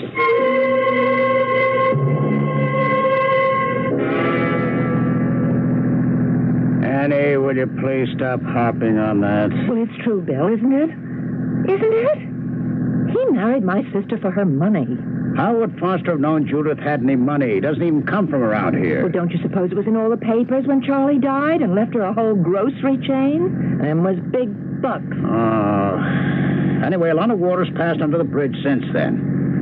How long's it been since Judith disappeared? Almost 4 months. It makes me so mad. I mean, the police haven't done anything, and Foster just goes on pretending she disappeared, and he has no idea where she went. Oh, Annie, cut it out, will you? The week after Judith dropped out of sight, we came down, just like we are today. We stayed at the house. Didn't you believe him? He sure acted like he loved her, missed her. He acted like it, yeah. Well, he didn't sound like a man who was lying. I'll tell you that. Remember he told us about the walk they took all around the property the last night he saw? Yes, I heard him say all that, and how he didn't feel well, and he went up to bed, and the next morning Judith was gone.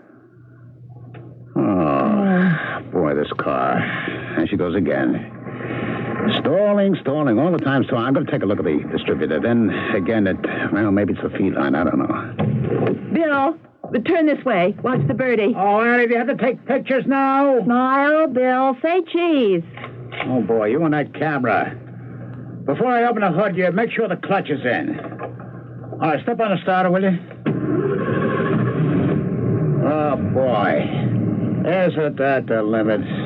Every time it stalls and I get out, she starts right up again. Well, anyway, I got a nice picture of you, Bill. Oh, I love to watch it developing right in front of your eyes.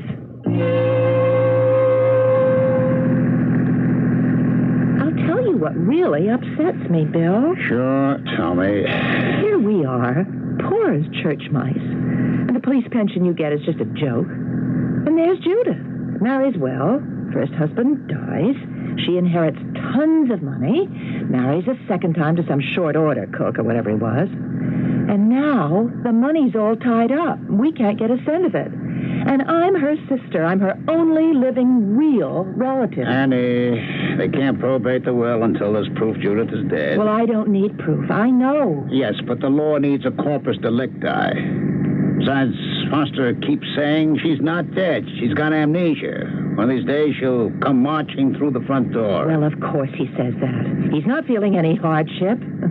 Every month, money from her trust fund goes right into their joint checking account.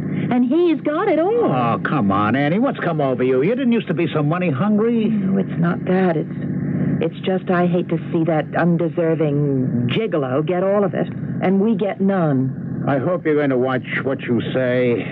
We've driven 500 miles to visit Foster, see how he's getting on, what's the latest about Judith. It'll spoil everything if he finds out you dislike him so much. All right, this is the street. I'll drop you over the house, take the car to a garage. See if they can find out what's wrong, why she keeps stalling.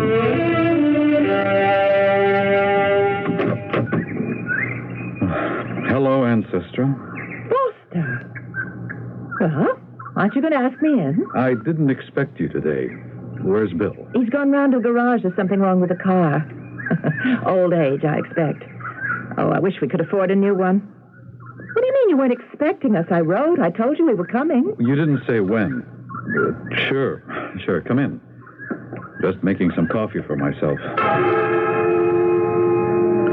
If there was anyone I didn't want to see, it was Judy's sister, Ancestra. Annie, as they call her. It was 4 months since Judy had disappeared. And the last thing I needed was someone poking around the house asking questions. I'd had enough flack from the chief of police. Foster, I'll have a cup of coffee, too.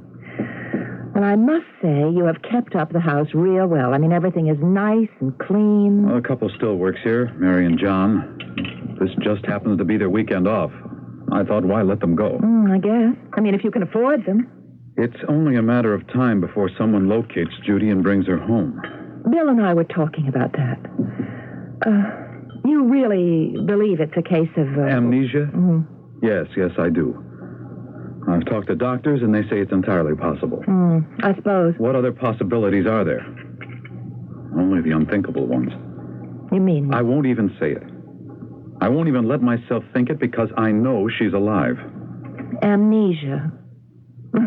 No one in the family ever had that. Annie, it's not something hereditary or catching. That night when she stayed up and I went to bed, something happened. She lost her bearings, wandered off without any identification. I mean, when you take a walk in the evening as we did on our own property, who takes IDs? I guess not. Or maybe somebody came by on the road and picked her up and... Well, if she didn't know who she was or where she lived, they couldn't help her get home, could they? Well, anyway, what brought you two down? It's a long trip. 500 miles. Foster, do you realize we hardly know you? I mean, I'm Judith's only living relative. We've got to get to know each other. We're a family. All we know is one day she sent us a telegram saying something like, congratulate me. I've found someone better for me than Charlie, and I never thought I would. We don't even know how you two met. It was at a mountain resort where I was working. Oh, yeah, I do remember. You were a cook or something. Annie, all those cracks about Judy marrying a mere cook. Don't think I don't get the message. Because she had money left her by her first husband, you think that's what I was after. Oh, Bill, and I never thought any such thing. What's a woman doing, marrying a man half her age with not very much of anything to offer her? I loved Judy, understand? And I still love her. I just want to get that straight, okay? Oh, that's Bill. He's had the car fixed. Did I tell you? We thought we'd spend the night.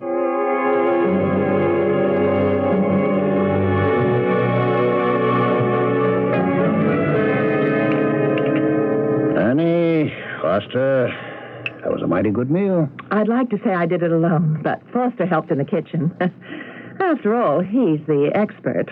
Bill, can I see you for a few minutes on the porch? Did you two have a nice chat? I'll clean up the dishes. Hey, that is a beautiful view of the hills you've got from here. I envy you.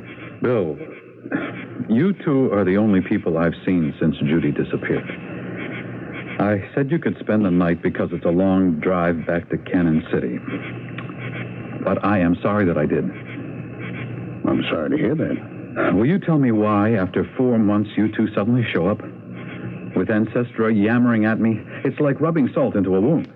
I'm desperate and unhappy enough as it is, thinking that somewhere Judy is wandering around not knowing who she is. I worry about how she's getting along, how she's supporting herself. Where is she? What about the police? Still not a clue. I'll go see O'Donnell tomorrow. Maybe if we put our heads together, we can help. You can help a lot by telling Annie to cool it. Ever since she got here this afternoon, cracks about my working in a kitchen, marrying Judy for her money. The only thing she hasn't come right out and said is that I killed Judy and have buried her body somewhere.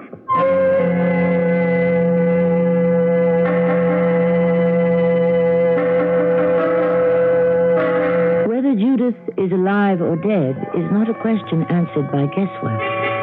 That rare commodity, the truth, contains the only answer.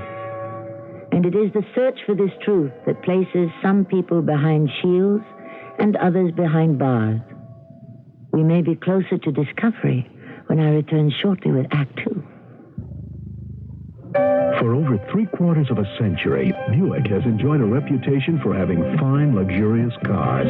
We're very proud of that. It's a reputation that grows every year. 1982 was no exception. There was the introduction of the new Century and the small Buick Skyhawk. And while each Buick lives up to the name, there are refinements and improvements on everything from the full-size Electra down the line. You see, the Buick reputation isn't just something we ride on. It's something we build on. When you get it, itchy red skin. Get Kool-Aid when you get it. Darn bug. Get Kool-Aid when you get it. Oh, touch of poison ivy. Get Kool-Aid, Kool-Aid. Kool-Aid gently works with your body's natural defenses. It's all you need for the relief of dermatitis and other minor itches and rashes. When you get it, itchy eczema. Get Kool-Aid, Kool-Aid. Read and follow label directions. I'm Lorette Rupi, Director of Peace Corps. In 60 countries around the world, Peace Corps volunteers are sharing their skills and knowledge with people who really need them. But we need more volunteers, and we need them now. Volunteers are urgently needed in agriculture, math, science, and biology. Call Peace Corps now for more information. 800-424-8580. It's the toughest job you'll ever love. A public service message of this station And Peace Corps. Hello, this is Paul Newman speaking. Maybe you've heard me speak for the American Cancer Society in the past, asking you to support their life-giving programs. Well, those programs have helped make progress. Today, there are more than 2 million Americans who've beaten cancer. Now, again, I'm asking you to join me in sharing the cost of living. Please give generously when your American Cancer Society volunteer calls on you. Thank you.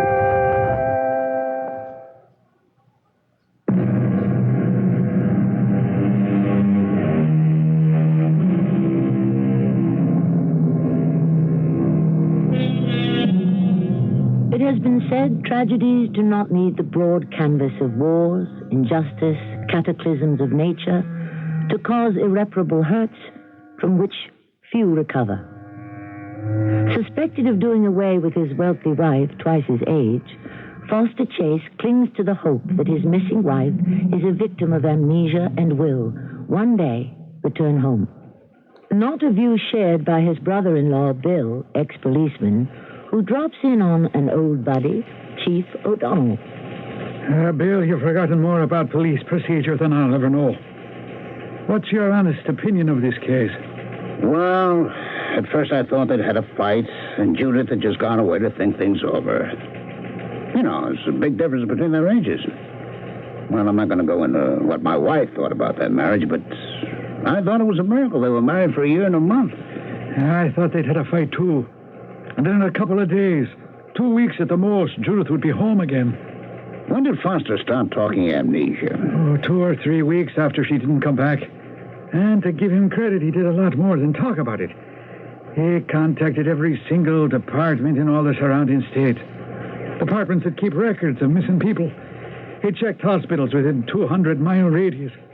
And he was always on the phone somewhere. Could Judith have been kidnapped? Oh, sure she could. But why no demand for a ransom? It's been 4 months now, Just about. What does that say to you? Maybe Foster killed her. A probability? A possibility. I don't have a shred of evidence. We've been over that property pretty thoroughly, even the quarry where Foster says they went walking the last evening. Mac, here's the way I see it. One, she's somewhere in that stone quarry. That means she's dead. Whether he pushed her or she fell, we don't know. 2, she walked out, decided she'd made a big mistake marrying him. She may have bank accounts in Switzerland, so she's gone somewhere on her own to cool off and think things over. 3, she really has amnesia. Look, is it possible to find out whether she's got bank accounts in other countries or even other states? Sure it is. She's got lawyers. I'll go see them. It isn't that I've given up on the case, but I thought the best move was to keep tabs on Foster, and that's what we've been doing. He doesn't know it, but we know every move that he makes. How much of an inch-by-inch search have you made of the quarry? Not much. You can't do it. There's no safe way of anyone getting around it or down inside it. The side slopes are steep. There's water at the bottom. It's like a moon crater. I wouldn't risk anyone's life exploring the place. How about a derrick and ropes or getting a mountain climber down in there? Who'd pay for it? Not Foster. He is convinced his wife is alive and wandering around somewhere. Besides, every week there's another rock fall or slide. If Judith is buried somewhere in there, I don't think she'll ever be found. Now tell me, how long you staying in town? Oh, I don't know. Sort of depends on my wife. She's hanging around the house hoping that Foster will betray himself.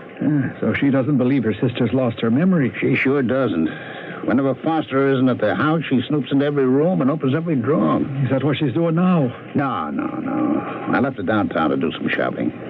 Foster, he didn't come into town with you? No, he said he wanted to stay at the house. Had some calls to make. What did I tell you? He's always on that phone.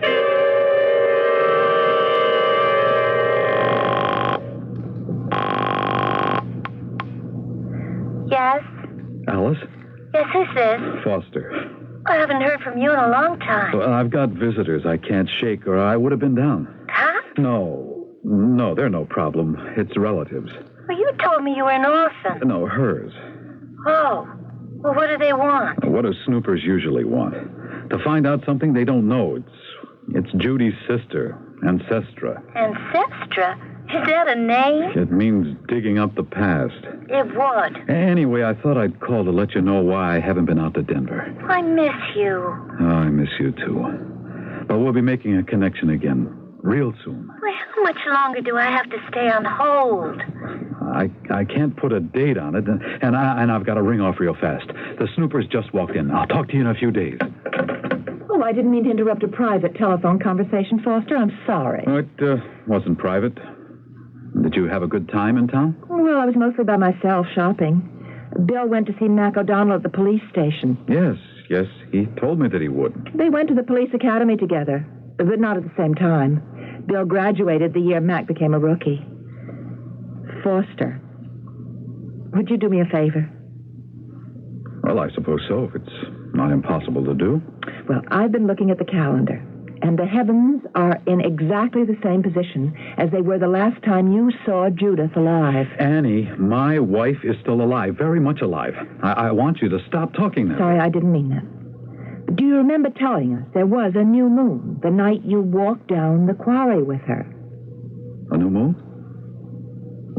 Did I say that? Mm-hmm. And it's exactly like that tonight. And what I'm asking is, could you take Bill and me to the same place you walked with her? Inside the quarry, I mean? Tonight? Yes, it's got to be tonight. Will you? I'll think about it. What do you mean? Why not? I'll tell you why not. You nosy, interfering, foolish woman. Wait a minute. I'm No. Judith's sister. Now, you listen to me. Out there where Judy and I spent our last evening together, I can't go there. Particularly at night, in the dark, moon or no moon. But, of course, you wouldn't understand that.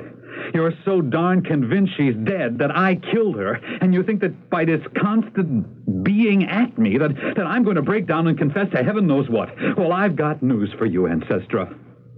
I haven't anything to confess. Foster, please.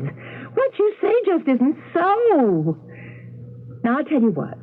I'm going to cook us a nice dinner, and we'll talk all about it, quietly, over the meal. No, I am not having any dinner with you two. You can use the kitchen, do whatever you like. I am going out. And I'd appreciate it when I come home that your car is not in my driveway. Is that clear? Well, when are you coming home? Bill wants to talk to you. If he has something to say to me, he can telephone me from Cannon City. No, I think he's got an idea about something. How to find Judith. I don't really believe that.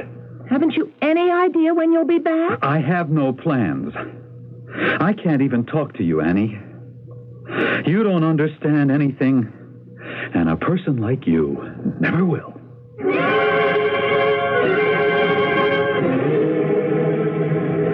She was really getting under my skin. Oh, I was tempted to charter another single-engine plane and just fly to Denver and see Alice and unwind. But I decided against flying at night. Oh, it was way after midnight when I unlocked my front door. Annie and Bill had gone to bed.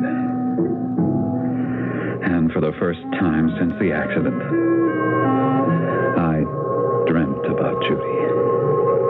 We're through, Foster. This is it. Just because I've been seeing Alice? I tell you, she doesn't mean anything to me. I can't believe that. Oh, you're not being fair, Judy. I tell you, I love you. I understand the meaning of all the words you're saying, but I don't believe you. I'm old enough, Foster, and well off enough not to have to put up with this. And I'm proud, maybe too proud, but I refuse to share you with anyone else. I tell you it's over and that's it. Now let's you and I behave like civilized people and walk up the quarry path and go back to the house. No, Judy, please, listen. Foster, let go of me. Foster, there's a slide starting. Judy, please, don't say it's over. Please don't.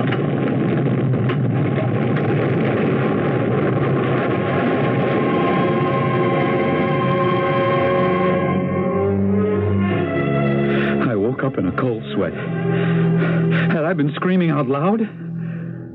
Oh, the house was quiet. I tried to think back to the dream. Was that how it happened? Had I taken hold of her to convince her? Had she lost her balance and fallen? Had the rock fall swallowed her up? Because when I came to that night in the quarry, I was lying on my back with nothing but stones all around me. The path we'd come down was gone. I didn't see Judy anywhere. I didn't know how long I'd been lying there. Was it a minute? An hour? It was still dark. I called out to her. Judy! Judy! Can you hear me? Can you hear me?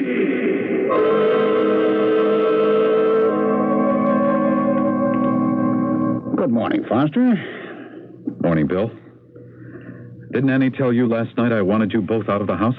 Yes, she did, but I thought you and I ought to have a talk first. I've nothing to talk about. I'm tired, I had a bad night, and I'm fresh out of patience with prying females.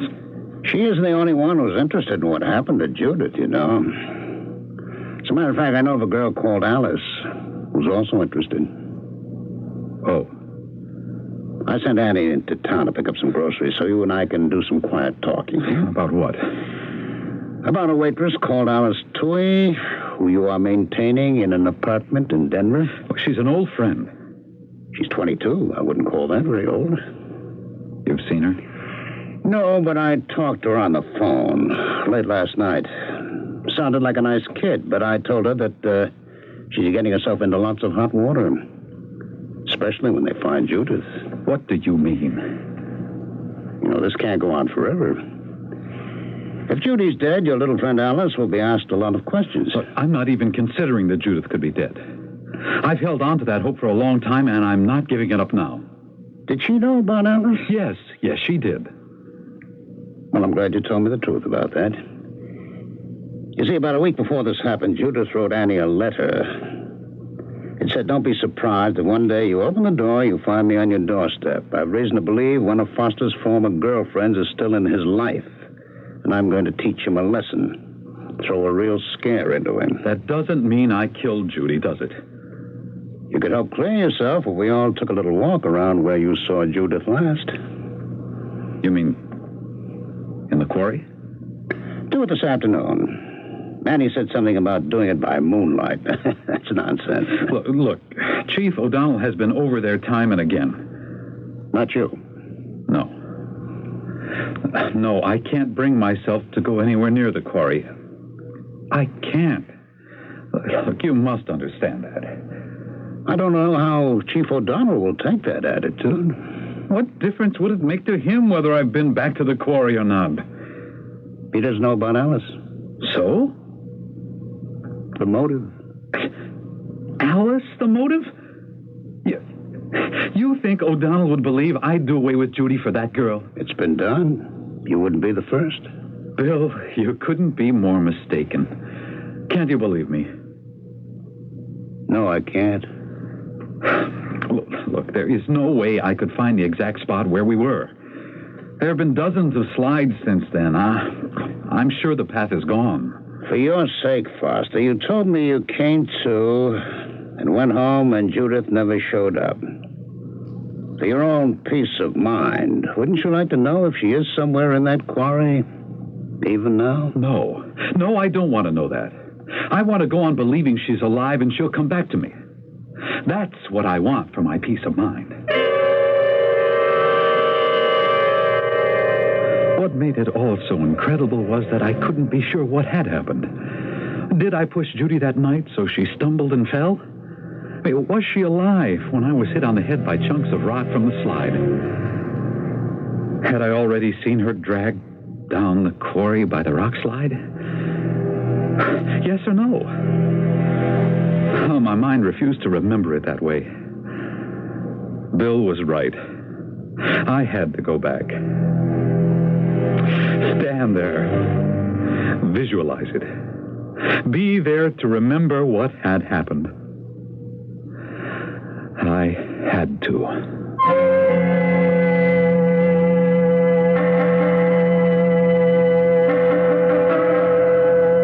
There's an interesting parallel in one of the earliest documented crimes, the slaying of Abel by his brother Cain. Had Cain not remained in that field, would the Lord have found him? What is that compulsion to remain or return?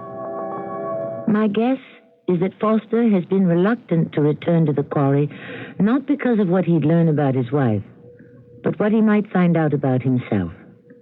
I shall return shortly with Act 3. If you'd like to take advantage of the current high interest rates in today's money market, but want your money available when you need it, take a moment now to call this toll-free number, 800-228-5000.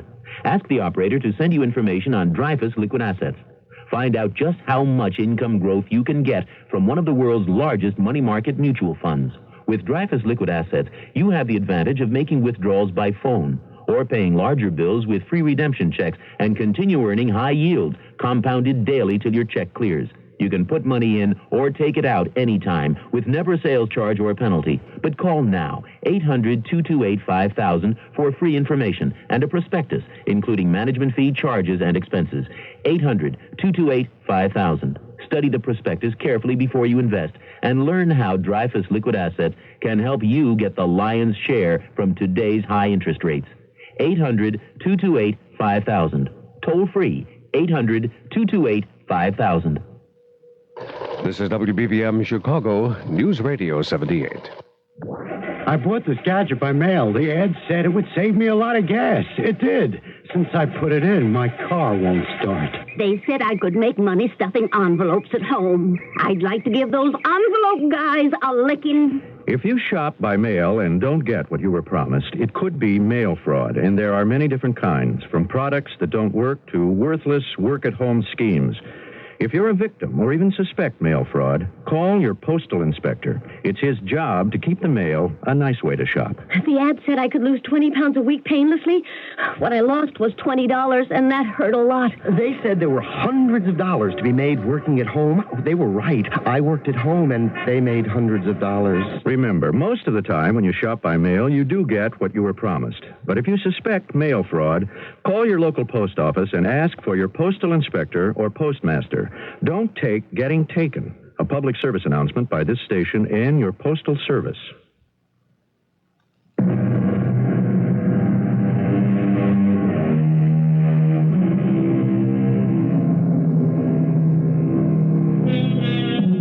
It is my privilege to occasionally delve into the psyche of the characters we meet together, to know things about them they may not even realize themselves.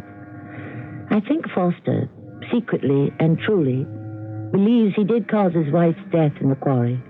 And all his talk about amnesia and her eventual return is just that, talk. It is the same afternoon, And Foster has led the way, bringing Bill and Annie to the top of the crater or rim of the quarry. Bill, what's he going to do with that rope? He's tying it to the base of that big tree the way mountain climbers use a safety rope. Oh, you mean that's for us? Mm-hmm. All of us. I'm sure he's going to be very careful we don't descend too far without being able to get out.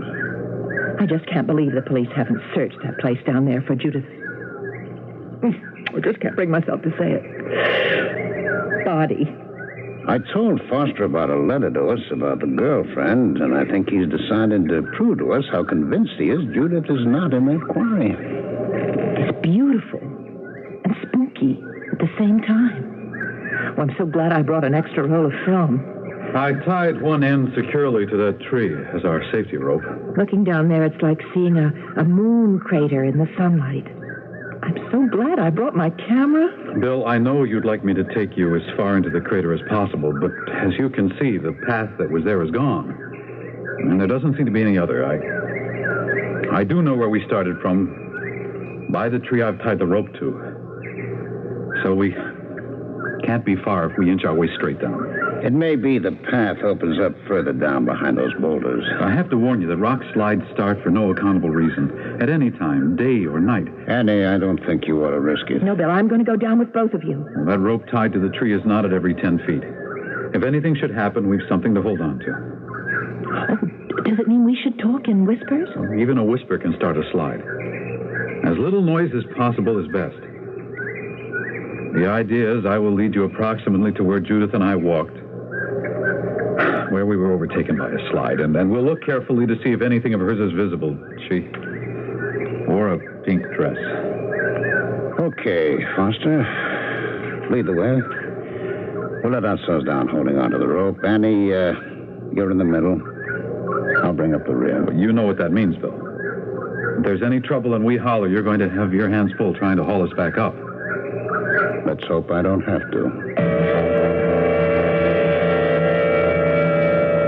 You know what they say about fools rushing in where angels fear to tread? Well, the three of us got ourselves down to almost the end of the rope. And Bill and I had a good look around. Annie had wrapped the rope around her middle and was snapping away with her camera.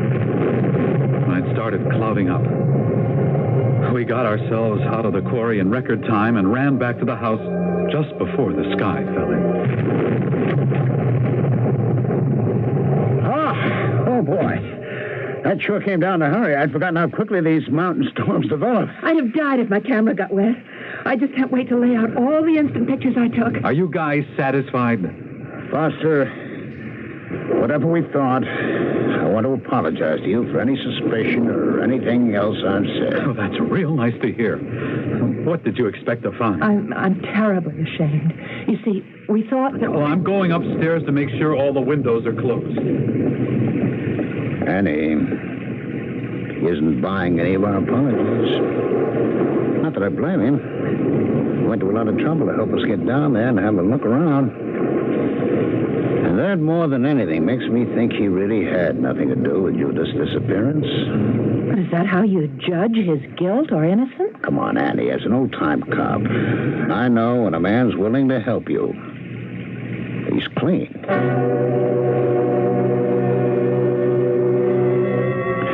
We had dinner, none of us saying much to the other. After the meal, Annie started clearing the table. She wanted to show us the pictures she had taken that afternoon. The storm had stopped, but they just didn't seem to want to leave. You boys go right on talking. Don't mind me. I'm just going to get these dishes into the kitchen. The problem with Annie is she's never been able to stop giving orders. Foster, I was wondering, you think a reward might help? I've already guaranteed $50,000, and I'll raise that to $100,000 if what I learned leads me to her. Now, just let me have a little room here on the table. I'll put the pictures down, and we can have a good look. I'm really very tired. You both can stay up as late as you wish, but I am going to... Oh, don't you want to see what beautiful pictures I took? Look, there's you, Bill, hanging onto the rope for dear life. And that's you and Foster. Oh, there you are again, see? Going down. Foster saying, I think this is where we stood that night. Bill, I don't want to see these. We can talk in the morning. Annie, let's do the pictures later, okay? No, wait. This one's pretty close to the water. What's that sort of white thing that's sticking out there? See? I didn't notice it when I was taking the pictures. Bill, let me have your pocket magnifying glass. She always does this, Foster. Needs a microscope to see everything up real close. Here it is. Here's the magnifying glass. Bill, look in that corner of the picture through the glass. Could you see that white, doesn't that look like a human hand sticking up? No. Oh. Foster, you look, huh? That sure looks like a hand. What are you two doing? Are you trying to drive me out of my mind? And now, I want you both out of this house just as fast as you can get out. Do you hear me? Get out, both of you. I don't want to see either of you clowns ever again. It was a hand. I knew it was, and they knew it was. That this could happen after all the times the police were searching. Well, the rocks must have moved and exposed her hand. But I had to know for sure. I waited until it was very late. But they just wouldn't go. Now that there was evidence, they'd wait until morning. So when they went to bed, I took a flashlight and I went to the quarry to see for myself if Judy was still there. Are you ready, Annie? But don't you want me to make you a cup of coffee before we go? We'll have coffee with Chief O'Donnell when we take him that photograph. Foster isn't up yet. His door's closed. Boy, I guess this one just about as wrong as I ever guessed anything. What a terrible few days it's been. Hey, that's Mac's car pulling up. Oh, it'll save us a trip to the station house. I wonder what's up. Should I see if Foster's awake? Hi, Mac. What's up? Well, I guess you don't know. What is it? You didn't hear anything last night? No. Why do you ask? Well, we got a call from the Kowalskis who live down the road that there had been some shouting and moaning coming from the quarry. So we hightailed it out there at 5 a.m. and we found Foster. What? He must have gone for a walk in the quarry and slipped. And that was it. We thought he was upstairs, asleep. Oh, that's awful. We were just checking out to go home. Well, look, Bill, can you put off leaving here for a couple of days? There's going to be an inquest and we'll need your evidence. Yeah, okay, Mac, you're in charge, eh? Well, I'll tell you what, I'll see if I can hustle the coroner along. I can appreciate what a shock it must be to the both of you. Poor Foster. Very tragic, the whole thing. Well, I'll be talking to you tomorrow.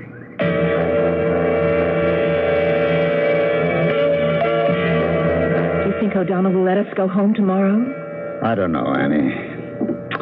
I wish you'd stop fussing. Can't you sit down with a book or the newspaper? For 3 hours you've been roaming around the house. Sit still, will you? I've been trying to get up enough nerve to tell you something. There's nothing to say, all right? It's not your fault. You happened to get a picture, and in it was her hand. He must have known it all along. And all that pretense of amnesia. They had a fight. He pushed her. She fell, or whatever. Why did he go back to the quarry last night? Because he knew it was her hand, that's all. Bill, it wasn't.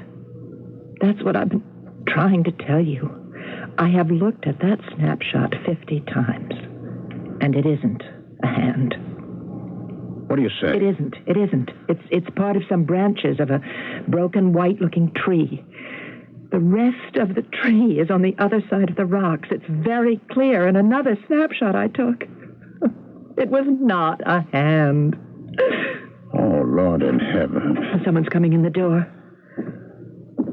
Judith! Judith! Is it really you? Annie, what are you doing here? And Bill, what a lovely surprise. Judith. Sit down. Are you all right? Well, I guess so. I feel all right. Judith, where've you been? Well, that's the funniest thing, really. I honestly can't tell you. It all seems kind of a blur.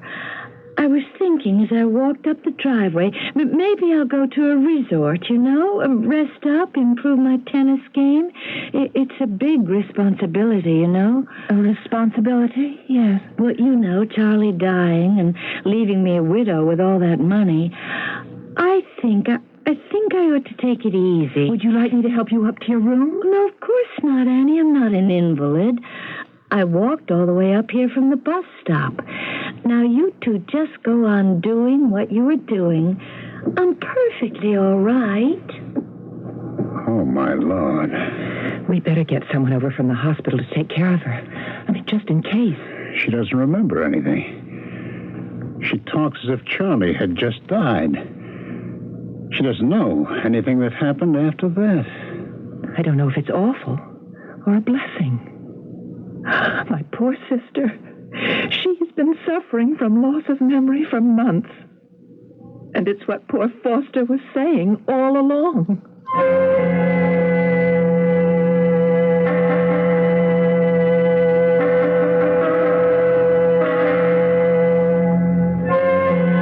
Our curtain is rung down on the strange tragedy, as so many are when the mind and the body are not one. It is such an occurrence, as we have dramatized today, that reminds us how fragile we are. We take great care of our bodies, cleaning them, nourishing them, exercising them. Perhaps a little jogging of the mind wouldn't be amiss at all. I shall return shortly. I am a smoker, and I smoke about a pack a day. Sulamar, Antioch, Illinois. And I thought, wow, my teeth are really getting yellow. She used Topol Smoker's tooth polish with fluoride. My teeth started getting whiter, and it gave like a shine to them that they hadn't had in a long time. I was very happy with it, and now I smile again all the time. Topol Smoker's tooth polish with 3 ingredients to clean and polish helps remove ugly tobacco stains. Topol is gentle enough so you can use it every day. Use only as directed. Mr. Gardner, those old newspapers are too heavy for you to lift. My back just told me the same thing, Sally. Now, you just sit there. I think my dad has some Doan's pills in the house. Doan's pills. Just what this nagging backache needs. Good advice. Doan's pills for temporary relief of simple backache pain due to overexertion, stress, or strain. Use only as directed. Hello? Hi, Mr. Gardner. How's your back tonight? My back's doing just fine, thanks to you and those Doan's pills. Hotel coupon and discount offers are confusing and limited. That's why the world's largest lodging chain invites you to call Best Western before you call anyone else. Chances are you'll find the Best Western just where you need it most at a price you'll want to pay. No strings attached. 1-800-528-1234. Best Western. 1-800-528-1234. Best Western. Countdown to cure. Hi, this is Henry Winkler with a message from the Leukemia Society of America.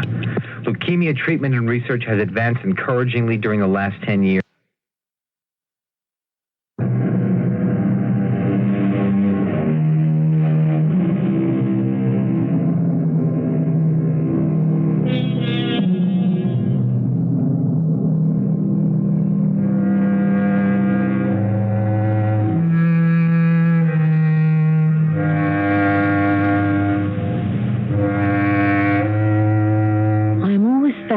By the small piece of our bodies that rests upon our neck and shoulders, the mind, the brain. How it can influence itself and others, how it can create happiness, how it can suffer sadness, and how, when unwell, it can turn upon itself with terrifying results. Charles Churchill, 200 years ago, wrote, "With curious art the brain, too finely wrought, preys on herself and is destroyed by thought."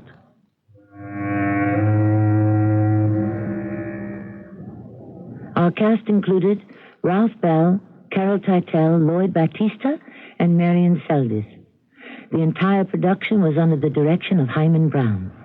This is Tammy Grimes, inviting you to return to our Mystery Theater for another adventure in the macabre. Until next time, pleasant dreams.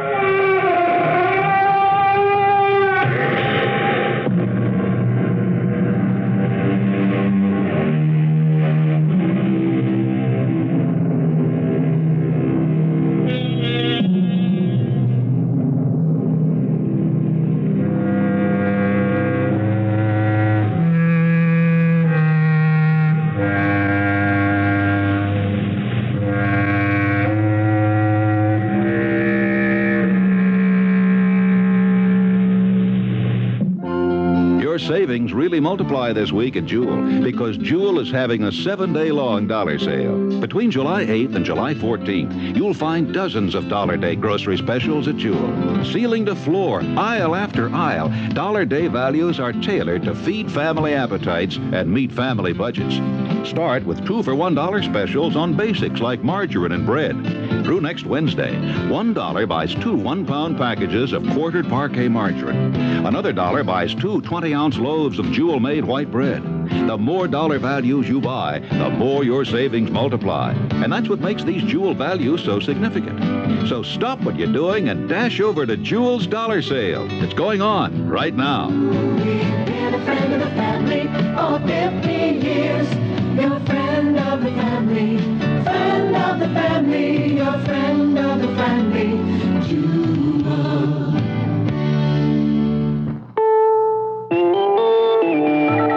CBS News, this is Rob Armstrong. They have started burying the dead in Kenner, Louisiana. 153 people died there Friday when a Pan Am jet crashed into the residential area just after takeoff from New Orleans International Airport. Officials of the National Transportation Safety Board say it may be 6 months before they can report on what caused the fatal crash. At first, it was thought lightning struck the jet. But now speculation centers on a phenomenon known as wind shear, violent downdrafts that can toss around a jet plane at will. A woman in New Orleans who does not want her name used was in the habit of listening to the radio traffic between planes and the airport, and she just happened to be listening when Flight 759 went down. I just wasn't thinking that anything like this would ever happen that I would ever hear. And he was saying, I'm in trouble, I'm in trouble. He either said, I'm in a turbulence or there is a turbulence. In Kenner, Louisiana, bulldozers continue to remove the rubble left by the crash. CBS News continues after this message. Wednesday on CBS television, Karen Valentine is a social worker who's always ready to take on whatever problem, no matter how big it is. The city's tearing your house down? Close to blowing it up. But sometimes her help just isn't appreciated. Well? I'm going to call a taxi. Then I'm going to call the police. Don't miss Outrageous Comedy on Adam's House, Wednesday night at 8:30, 7:30 Central and Mountain on CBS television. I'd like to be shown a little respect. Gilbert, we're showing you as little as we can. When you get it. Itchy red skin. Get Cordaid. When you get it. Darn bug. Get Cordaid. When you get it. Oh, touch of poison ivy. Get Cordaid. Cordaid gently works with your body's natural defenses. It's all you need for the relief of dermatitis and other minor itches and rashes. When you get it. Itchy eczema. Get Cordaid. Read and follow label directions. Israel's Defense Minister Ariel Sharon says there's no timetable for U.S. Middle East envoy Philip Habib to reach an agreement with the PLO, but he warned that Israel is running out of patience. Habib has been trying to secure an agreement that would evacuate the PLO from West Beirut and avert an Israeli invasion of that sector of the city. Sources in the Lebanese capital, however, say Habib is pessimistic about his chances of success. In Washington, Reagan administration officials say the situation is very delicate. Meanwhile, the latest ceasefire in Lebanon is holding. The National League of Cities says the nation's cities have enough financial trouble without the new federalism program proposed by President Reagan. The league took a survey of 43 cities ranging from Green River, Wyoming to New York and concluded that in almost every case, expenditures are growing faster than revenues, and the new federalism would only make matters worse. Charles Royer, mayor of Seattle, Washington, says he feels abandoned by the federal government. There's been a radical departure from a bipartisan partnership between the federal government and the cities that has extended back over 40 years of time. We find it hard to understand. We want to work with the president and the Congress to try to rectify the problem, and we're trying to be constructive in our criticism, but the fact remains that the federal government has said basically drop dead. The Senate has begun debate on a constitutional amendment that would require a balanced federal budget. The amendment has the support of President Reagan, and the Republican-controlled Senate is expected to approve it. The proposed amendment, however, is likely to face strong opposition in the House. Mexican officials now say at least 52 people died in a train wreck Sunday. Some 120 others are said to have been injured, some critically. The train was bound from Guadalajara to Nogales when it jumped its track and plunged over a cliff. One American is known to be among the dead. Now this message. The Wall Street Journal helps keep you informed of everything happening anywhere that could affect your future and your company's future. The Wall Street Journal. It's all the business news you need when you need it. Right now, you can get 6 months of the Journal for $47, just 37 cents a day. That's $47 for 6 months of the Journal, just 37 cents a day. So if you're serious about business, put the Wall Street Journal to work for you. Call toll-free in the continental U.S. 800-228-6600. That's 800-228-6600. Except Nebraska. You'll be billed later. Last night we were late for a movie. Maybe I was driving too fast. Suddenly I saw this white glow about 400 feet up the street. The glow got brighter, so I put on the brakes. And that's when I saw the cat. Her collar was reflecting my headlights. That Hearts collar saved her life for sure. Protect your dog or cat right now with the Hearts 2-in-1 Plus Nighttime Safety Reflecting Collar, the first flea and tick collar that reflects oncoming car headlights and kills fleas and ticks for 5 months. The Hearts 2-in-1 Plus Reflecting Collar. Now the Hearts Flea and Tick Killer can be a lifesaver, too. Alabama Governor Bob James has signed into law a bill that would allow voluntary prayer in the state's public schools. James says he views the law as a way of testing the Supreme Court's 1962 decision that banned prayer in public schools. Bob James III, the governor's son, wrote a prayer that is suggested within the law as a guide to educators. Classroom teacher or university professor, it covers all public educational institutions, may lead willing students in prayer, and we have this prayer that reflects the faith of the Founding Fathers in our law. I wouldn't even call it a suggested prayer. I would call it an available prayer. Opponents of the new Alabama law say they'll immediately move to challenge it in the courts. Rob Armstrong, CBS News. This is CBS News Radio 78, WBBM Chicago. This is WBBM Chicago, News Radio 78 at 11:30. Good evening, everybody. This is Len Walter. Weather Command says it'll be... Archbishop Joseph Bernardine is pledging there will be nothing to hide, and the finances of the Chicago Archdiocese will be open during his leadership. My administration will certainly be an open administration, just as it has been here in Cincinnati. There will be nothing to hide. In terms of the past, I am not responsible for the past, but needless to say, when I arrive, I will familiarize myself with all of the facts, and at that time I will make whatever determination seems to be needed or appropriate. WBBM's Dick Helton was in Cincinnati Monday for Archbishop Bernardine's news conference. He will have a special report later in this half hour. The CBS Radio Mystery Theater presents...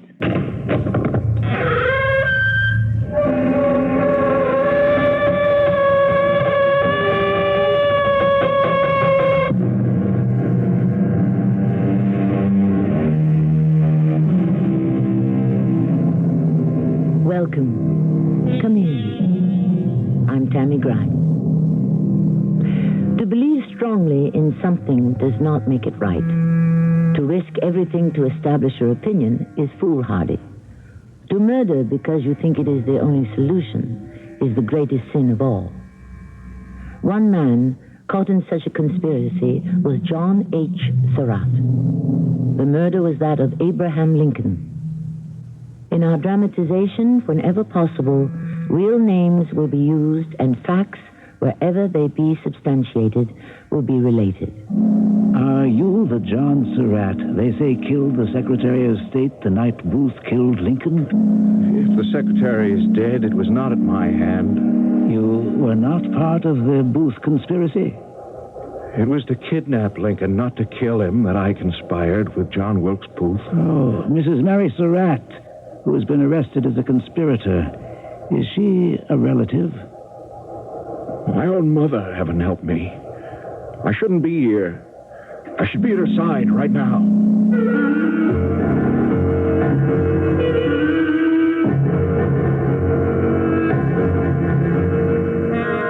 Our drama, The Innocent Murder, was written especially for the Mystery Theater by James Agate, Jr. and stars Tony Roberts. I shall be back shortly with Act One. When you get itchy red skin, get Corey. When you get darn bug. Get Kool-Aid when you get it. Oh, touch of poison ivy. Get Kool-Aid, Kool-Aid. Kool-Aid gently works with your body's natural defenses. It's all you need for the relief of dermatitis and other minor itches and rashes. When you get it, it's the eczema. Get Kool-Aid, Kool-Aid. Read and follow label directions. Sid Hermel, Topol user. You are a, pipe smoker, fairly heavy. Does it affect your teeth? You always get this tar, this stain, this discoloration. He used Topol Smoker's tooth polish. It certainly removed the accumulation of these stains and tars. Topol Smoker's tooth polish with 3 ingredients to clean and polish helps remove ugly tobacco stains. Gentle enough for everyday use. My wife said, look at your beautiful teeth now. You're kissable. Topol, fluoride in red or mint flavor in the blue package. Use only as directed. 4 years of college is expensive, no matter how much you save for it. And it's important, no matter how much it costs. So my friend Hal sounded worried when he told me about his daughter getting into the university. How am I going to pay for that on my salary? Tuition is a fortune. Sound familiar? Well, anyway, a week later, I ran into Hal again, only this time he was all smiles. It seems he'd stopped in at Household Finance and found the kind of expert financial advice he'd been looking for. The HFC manager there told Hal about HFC's Equity Plus loan, where Hal could use the equity in his home to borrow the money he needed. Then the HFC expert helped Hal figure out his equity and what monthly payments best fit his budget. Hal said HFC was an education in itself, fast, friendly, and informative. That's why Hal got an Equity Plus loan. So if the higher cost of higher education is worrying you, talk to Hal's friends at HFC. The HFC Equity Plus loan. See your phone book for the office nearest you.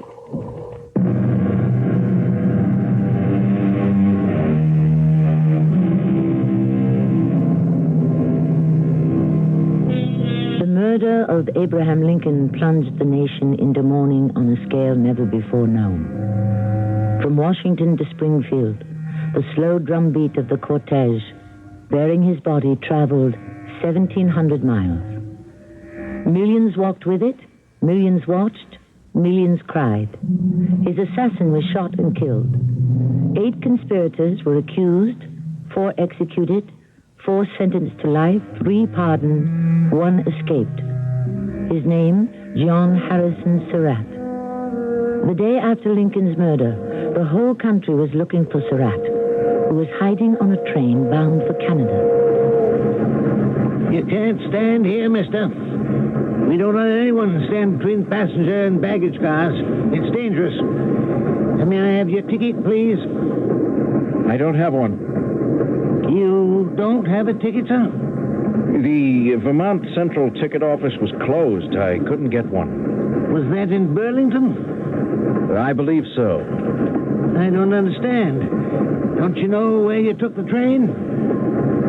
I'm a Canadian. A friend of mine and I were in New York where we had work. Well, we can't stand out here talking. Follow me inside.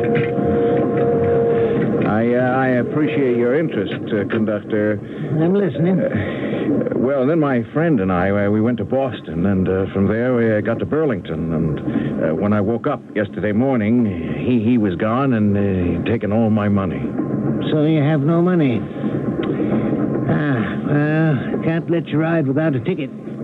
I'll put you off the next stop. You know this part of the country? No, I don't.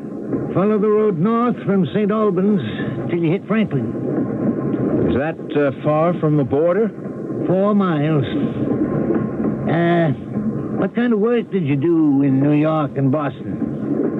A day laborer, digging, hauling, anything, carrying bricks, mostly pick and shovel work. How long you been in that line?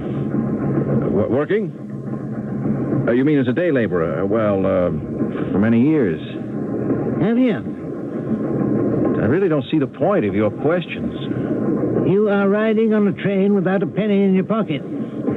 In other words, you are in the act of stealing your fare from the Vermont Central. From the way you are dressed, I suspect you do have money, but you enjoy cheating the railroad. That's not so. I apologize for contradicting you so firmly, but I have done hard manual work. Where are you bound for? Montreal. It's unfortunate that I'm without funds. You dropped your handkerchief. Oh, so I did. Thank you, sir. I never met a workman who carried an initialed handkerchief. Oh, well, that's none of my business. What'd you say your name was? I didn't say. It's true, I'd been dropping handkerchiefs from Elmira, New York, to the passenger depot in Burlington. Was it carelessness? When I was put on trial 2 years later, the government said I dropped the handkerchiefs on purpose to establish an alibi. That I wasn't in Washington. What made me run and hide after Booth shot Lincoln? Surely my place was beside my mother, who'd been arrested and was hanged without my ever seeing her again. The next morning, I was miles away from Washington in a small restaurant. What'll you have for breakfast? Coffee, and maybe an egg. How much is an egg? Boiled egg, 5 cents. We're more expensive than the other places in town, but our eggs are fresher. I'll have one, thank you. You're not from round here. Where are you from? Montreal. I'm Canadian. I've been to New York. Did you come by train? No, I walked from St. Albans. Yeah, well, they're always putting people off the train there. I guess that's why you asked the price of an egg. May I have it soon? And medium, please. Well, have you seen the newspapers? No, thanks. Never anything interesting in there for me to read. Well, you'll find something interesting in it. This special edition just came out. You must have been out of touch on the road to miss this. President Lincoln was shot yesterday. Shot? Shot at? Was he badly wounded? Killed. Well, that is almost. The doctors say he'll be dead by morning. Shot in the head, watching a play at the theater. Do they know who did it? Name's in the paper right there. An actor fella. He's got 2 brothers, and they're actors, too. Name's Booth. John Wilkes. No. Hey, young man. What is it? He's fainted. Bring me a glass of water, someone. John Wilkes. John Wilkes. You said we would kidnap Lincoln. Kidnap, not kill. Lord in heaven, what have I done? Not you, but I have done it. No other way. Richmond has fallen. Jefferson Davis is running away. General Lee's army routed. His officers brought into Washington in disgrace.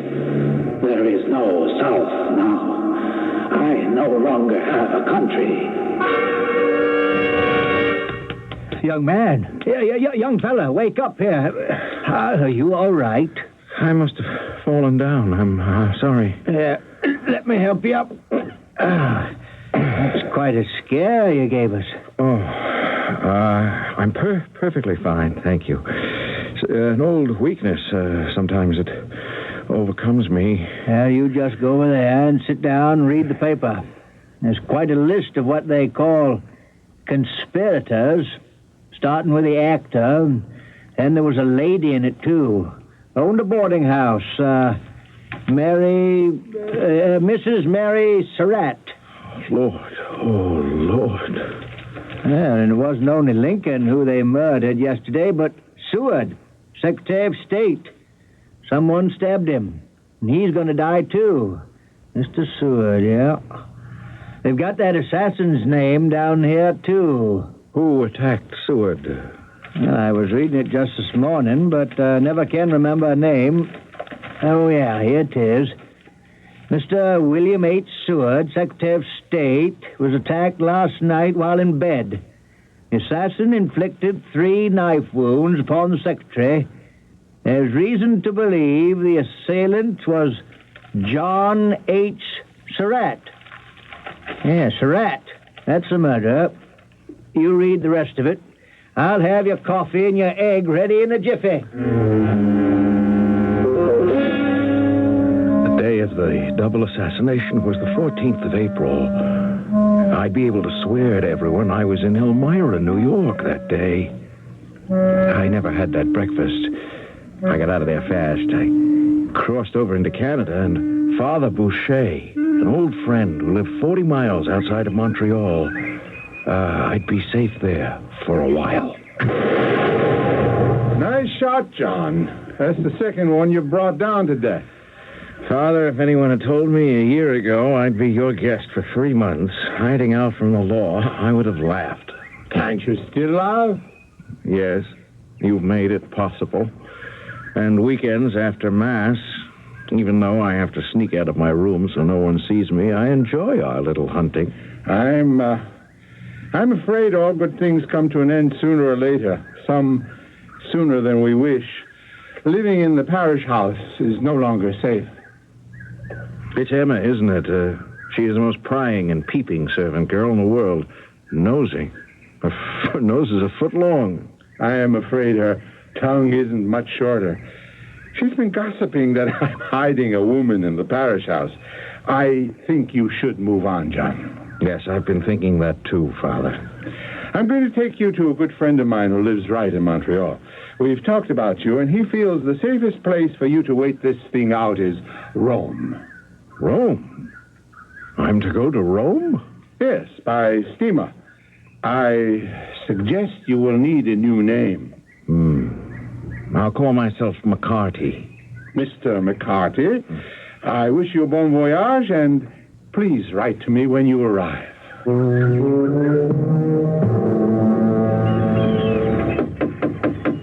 Who is it? Mr. McCarty? Who are you? I'm Dr. Macmillan. I'm a friend of Father Boucher's. I was told to look you up on the steamer before we sailed. Just a moment. Oh, how do you do? I'm Dr. Macmillan. I happened to run into Father Boucher this afternoon on the dock, and he mentioned a friend of his was sailing on the Peruvian to Rome. I said so was I, as far as Liverpool, and would I look you up? Mr. McCarty, that's you, isn't it? Yes, that's my name. It's very good of you. Well, it's a long trip overseas, and he thought, well, company, you know. When do we sail? Midnight, I expect. That's generally high tide when these steamships leave Quebec Harbor. You're not a good sailor? No, not really. I've crossed the Atlantic several times going to London, but my insides never really get used to it. If you want a doctor's advice, don't sit down here in your cabin. We have not even left the dock. If you anticipate feeling a bit under the weather, go out on deck. The salt air does wonders, Mr. McCarty. Take my word for it. Yes, I'm sure it does, but for the present, I'll remain in the cabin until we sail. Well, I'm going for a turn around the deck. If you change your mind, I'll be happy to walk with you.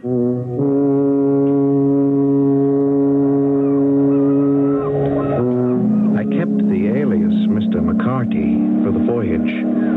It was a safety precaution in case I was being followed. Changing names and appearances were going to be part of my life from now on. Once or twice during the trip, I caught the doctor looking at my dyed brown hair, which I'd trimmed short. I knew he was wondering who I really was. We must be nearing land. Really? I can't see it. I guess you never do go on deck on your trips to London. Seagulls, proof positive when they follow the ship that land isn't far away. Mr. McCarty, do you always wear those dark green spectacles? No, not always, but since my accident, I'm careful. Bright light hurts them. Oh, you had an accident. Oh, I'll tell you about it sometime. Although I'm not an oculist, I'll be glad to have a look at your eyes. Well, thank you. Doctor, do you mind if we move from here to the wheelhouse? It's quite shady there. Your eyes, yes, I understand. No, it's not that. Please, I'll explain. Have you noticed the tall man with the rather heavy black mustache during this trip? Yes, I have. Oh, you have, too. Any idea who he is? Do you know him? Isn't that strange? I wondered if you knew him. Because he keeps watching me, right? Yes. You don't know him. I think he's an American. He's a detective, and he's following me. Well, what have you done that there should be an American detective following you across the ocean? If I answered that question with the honesty that it deserves, Dr. Macmillan, I'm afraid your eyes would pop out of your head.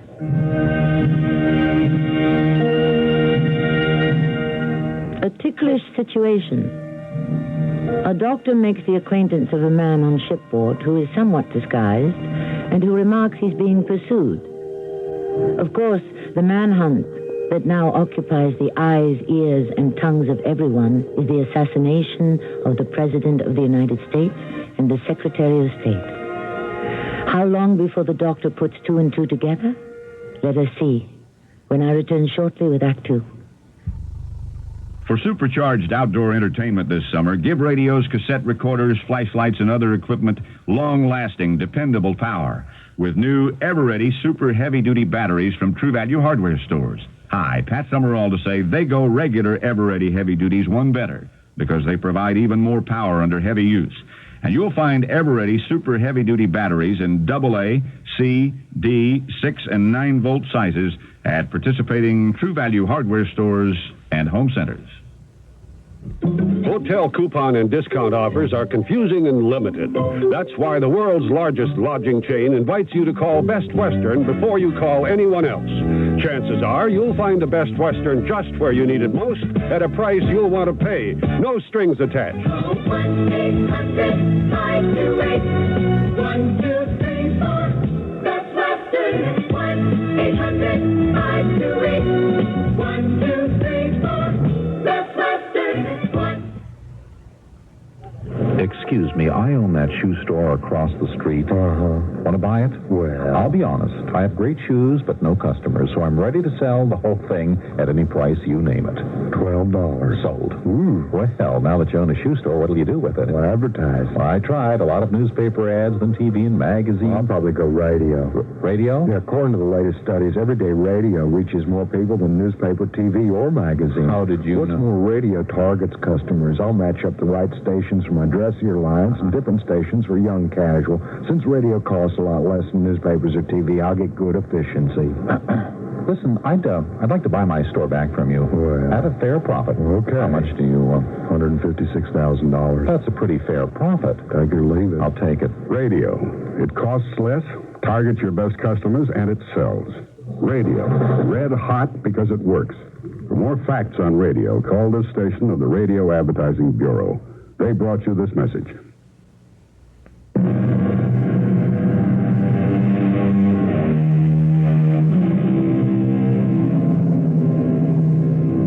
The Mystery Theater is dramatizing the story of the escaping accused conspirator in the murder of Abraham Lincoln, a tragedy from which the country suffered for decades.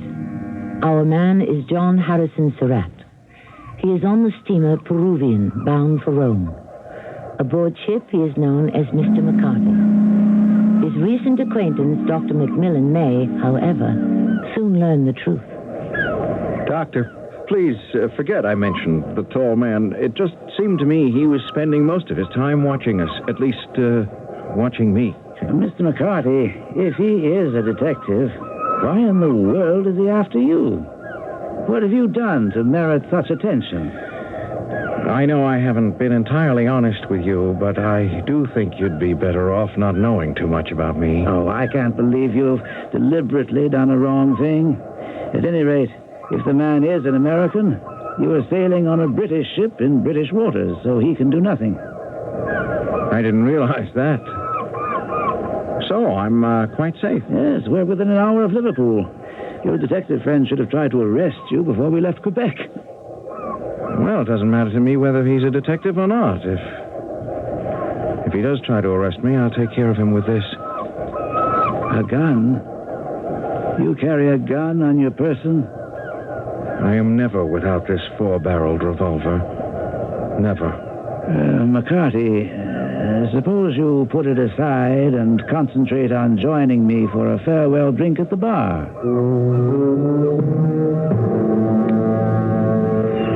Bartender, do my friend and I have enough time for another round? Oh, yes, sir. Take some time before the gangplank is ready to take on passengers, you might say. 2 whiskey, sir. Doctor, I don't know whether we shall ever meet again, but it's been a pleasure to talk with you during the trip. May I reply honestly to that? Please do. I think I would have felt a little more at ease if I didn't suspect you were hiding a great deal from me. Here you are, sir. 2 whiskeys. I'd like to pay for these 2. No. This round is on me. Oh, here you are, bartender. I haven't been at all candid, Doctor. You see, during the Civil War, I did a lot of traveling for the Confederacy.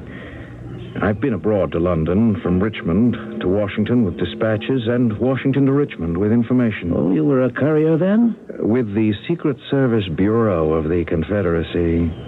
I did anything I was ordered to for the rebel cause. Your disguises, McCarthy, are, I'm afraid, a little amateurish. The hair, you know. At least you've given up those hideous green spectacles. Now, I know your name isn't McCarthy. Tell me the truth. My name is Surratt. Going to Rome was Father Boucher's idea. Are you the John Surratt they say killed the Secretary of State? If he's dead, it is not at my hand. You were not part of the Booth conspiracy? I suppose you could say that I was. But we conspired to kidnap the president, not to kill. It was madness, I agree. And many have suffered with their lives for it. That Mrs. Mary Surratt who has been arrested, was she related to you? My mother, Lord help us. I wish to heaven events had not proceeded as they did. I knew my place was at her side, at least to defend her, but what can a man as innocent as I am do? Had I shown my face, I would have been hanged with the rest of them. Surratt, now that I know this, I don't think I should talk to you anymore. There's no need to. I've decided not to go on to Rome, but to get off here in Liverpool. I have friends here, and in London. Once in Liverpool, I went straight to the house of a Confederate sympathizer. He told me a price of $100,000 had been placed on my head. Dr. McMillan, who I never saw again till he spoke against me at the trial, went to the American consul and told him John Surratt was in his city. I thought I would go on to London, but wrote to Father Boucher and waited for his answer. Why aren't you in Rome yet, John? It's the only safe place for you. Please, do not delay and get there as soon as you can. I didn't delay.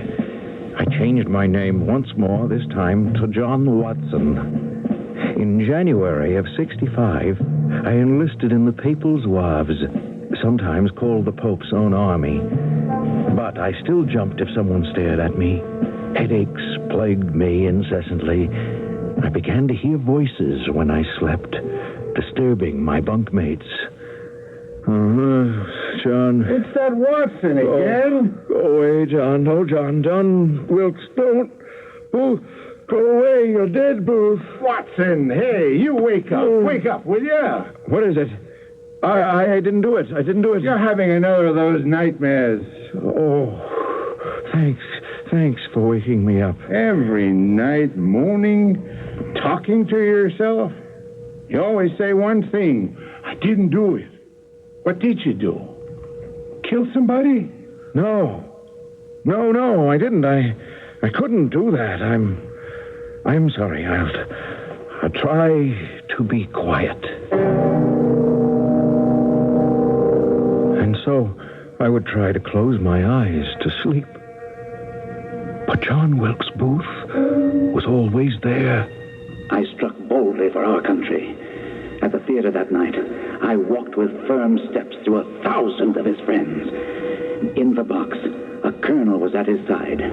I shouted, "Sic Semper Tyrannis!" And then I fired. In jumping away, I broke my leg.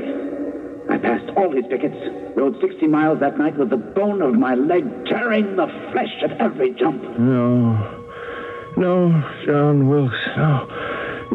You've suffered enough. I could never repent it. Though we hated to kill, our country owes all our troubles to him. God simply made me the instrument of his punishment. God made Booth the instrument of punishment. He said that to me over and over again. I knew that he felt deeply that the country was not what it had been or should be. He hated the forced union between North and South.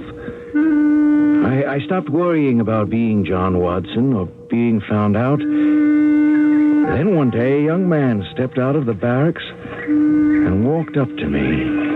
My old friend, we meet again. What a small world it is. I don't believe I've had the pleasure. Well, then you don't know me? Well. What's your name, sir? John Watson. Watson. Oh, good name. I'm a Canadian volunteer in the 3rd Company of the Papal Zouaves. Are you now? Well, how do you like your Zouave uniform? Red fez, baggy trousers, leggings?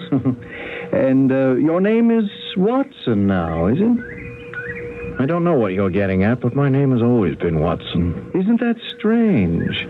I would have taken you for another man, one called... But then you know who you are. If you're done with your little inquisition, I'll be on my way. I'm on duty in a quarter of an hour, and I must get back to my post. Certainly, John Harrison. You trot along. What did you call me? What I have always called you. John Harrison. John Harrison Surratt. Oh, you look surprised. Well, look at my face closely and think back to when we first met. Have I changed that much? I'm very sorry, but you have the advantage over me. Yes, I do. In more ways than one. Oh, I shan't keep you in suspense any longer. I am Henri Beaumont de Saint-Marie. Good Friday, April 3rd. How many years ago? In the town of Little Texas, Maryland.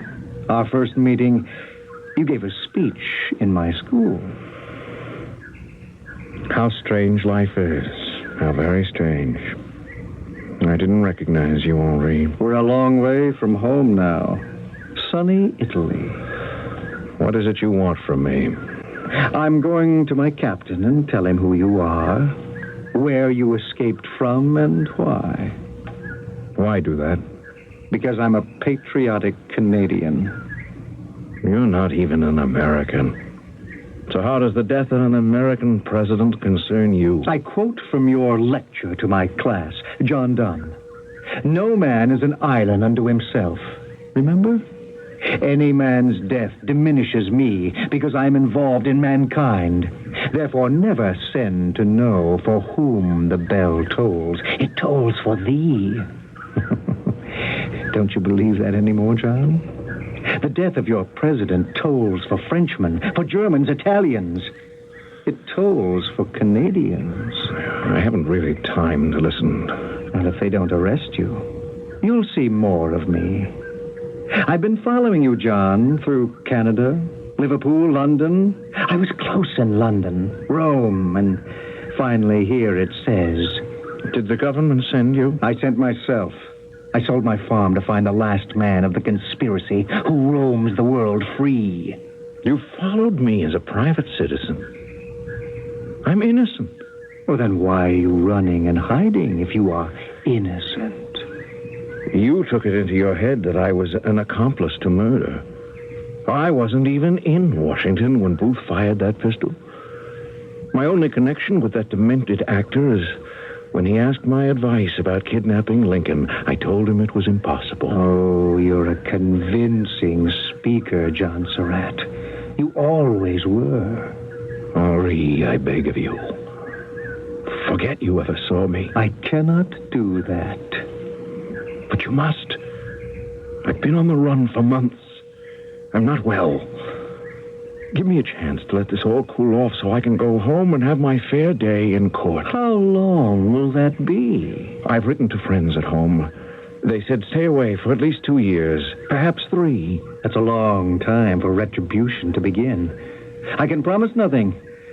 I never ran away from my friends who were imprisoned. I never turned away from my friends who were hanged.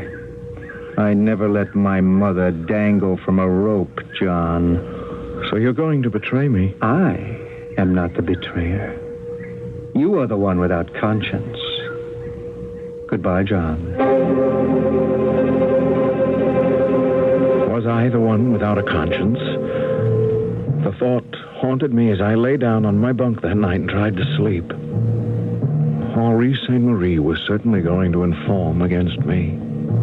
It was one of the worst nights I can remember. In my dreams, I again saw Booth alive, as he was.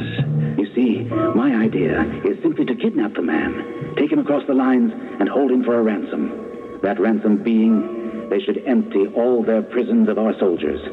That way we could make up for our staggering losses. Surratt, that was my dream. But in the first days of April, everything turned against my country, the South. And the Lord said to me, you must smite him down. He is responsible. And so God made me the instrument of his punishment.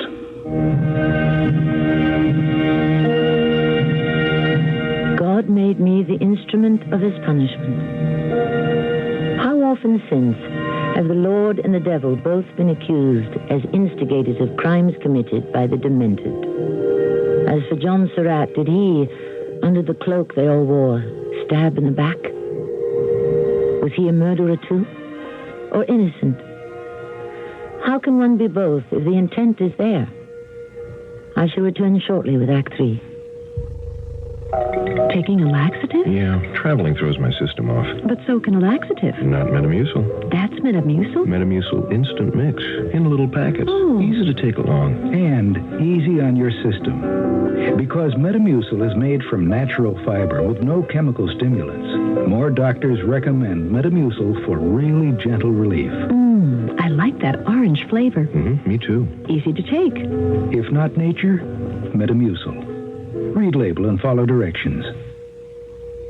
Weekdays on CBS television. Watch your favorite daytime dramas.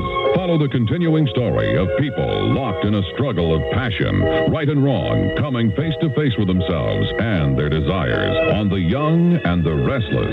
Then, it's drama you'll never forget as intrigue, triumph, and tragedy take center stage on As the World Turns. Don't miss The Young and the Restless and As the World Turns, weekdays on CBS television. Check your local listings for the time.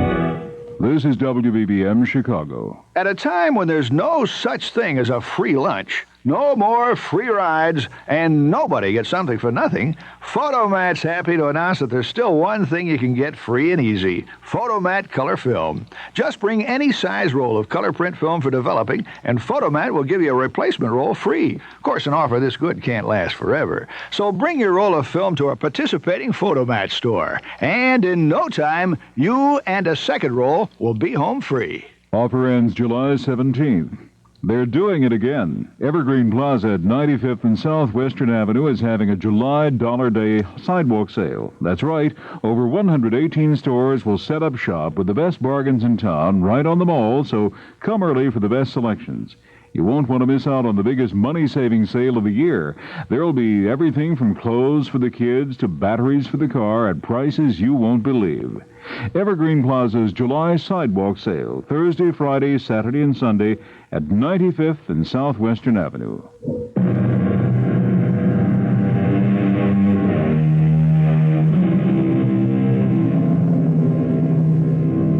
John Surratt is running from those who had put him on trial for complicity in Lincoln's murder. He is also running from himself. By this time, John Wilkes Booth has died of wounds suffered during his capture in a farmhouse. But in John Surratt's mind, Booth is still alive. Every night, night after night, Surratt's brain, as we say today, keeps playing the old tapes. Let me alone. Let me alone. Let me alone. Please don't do it. Don't keep saying it, John Wilkes. Don't say it. It can be done. It can be. It's utterly impractical. I know every inch of North Virginia and southern Maryland. That's why I've come to you for assistance. That's why I tell you the idea is not feasible. You don't realize the danger. I don't consider that for a moment. Listen to me. Let's say we have President Lincoln in a carriage, and we're able to leave Washington. We have to drive over 100 miles before we can cross the Potomac. All right, let's say we've crossed it. Then we have to drive from one end of Midland, Virginia to the other. It can be done. It will be. Don't you know that section is alive with Yankees? I do, because I've just come through there. But when do we reach safety? When we get across the Rappahannock. Only then. We must risk it. Give up the idea, John. Inside an hour, at the most 2. From the time Mr. Lincoln is in our hands, the whole country will be up in arms. The President of the United States can't be spirited away like an ordinary citizen. Something must be done to save the South from this tyrant, even if all of us have to die. Night after night, this dream in all its variations would torment me, and then it struck me with horror. By dissuading Booth from abducting Lincoln, had I led him to murder? May turned into November. My days as a Zouave were peaceful. There was no word from Henri Sainte-Marie. He never made good his threat. I began to sleep more quietly. Mr. Watson? John Watson? Wake up, sir. What? Yes? I'm awake? What is it? Did I miss reveille? You will dress immediately and come with me. What seems to be the trouble? John Harrison Surratt, you're under arrest.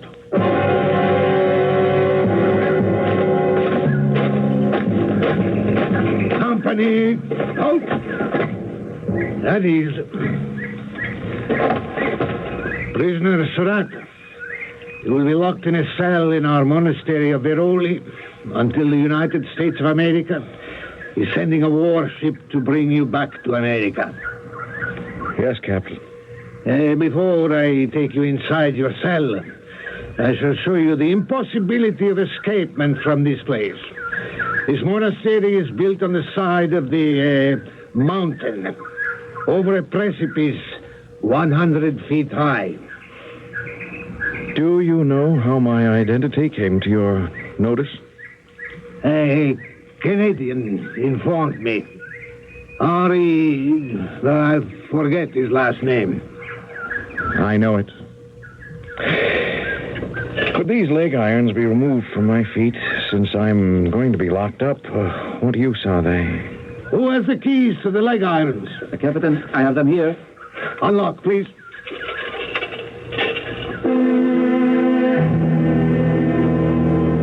On the second night after my arrest, a messenger arrived at Veroli directing the captain to have me sent to Rome under heavy guard immediately. That meant, if I was going to run for it, it had to be now. It was 4 a.m. when they came for me. I made up my mind that this road did not lead to Rome. Prisoner, put on your clothing and come with us. I dressed as slowly as I could, reviewing a plan I had been hatching since I first came to the monastery. You're very slow this morning, prisoner. Did you not tell me how eager you were to return to America? It is happening. Ready now? Yes, Captain.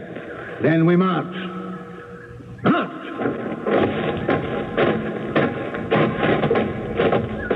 Tell me, this is a matter of much speculation among the Zouaves. Why would anyone in your country kill a president when your constitution permits you to vote him out of office? March through the courtyard. Keep on going. Hey, stop him! Shoot the prisoner! Stop the prisoner! Shoot him! No! Don't shoot him! Don't shoot him! What is he doing? Keep him from climbing the wall. He's going to jump. Surratt! It's 100 feet straight down. You'll be killed. I wasn't killed. I wasn't killed. But I came as close to death as I would ever wish to. I'd run quickly across the courtyard. I jumped on top of a wall, counting on the confusion that nobody would shoot me. If I could land some 35 feet below the wall, there was a 4-foot ledge of bare rock. If I missed, I landed on it, my head striking the rock like a hammer. I was knocked senseless. Can you see him down there? I can't see anything, Captain. It's 100 feet down. Everyone now. Together. Aim your rifles. He might be there.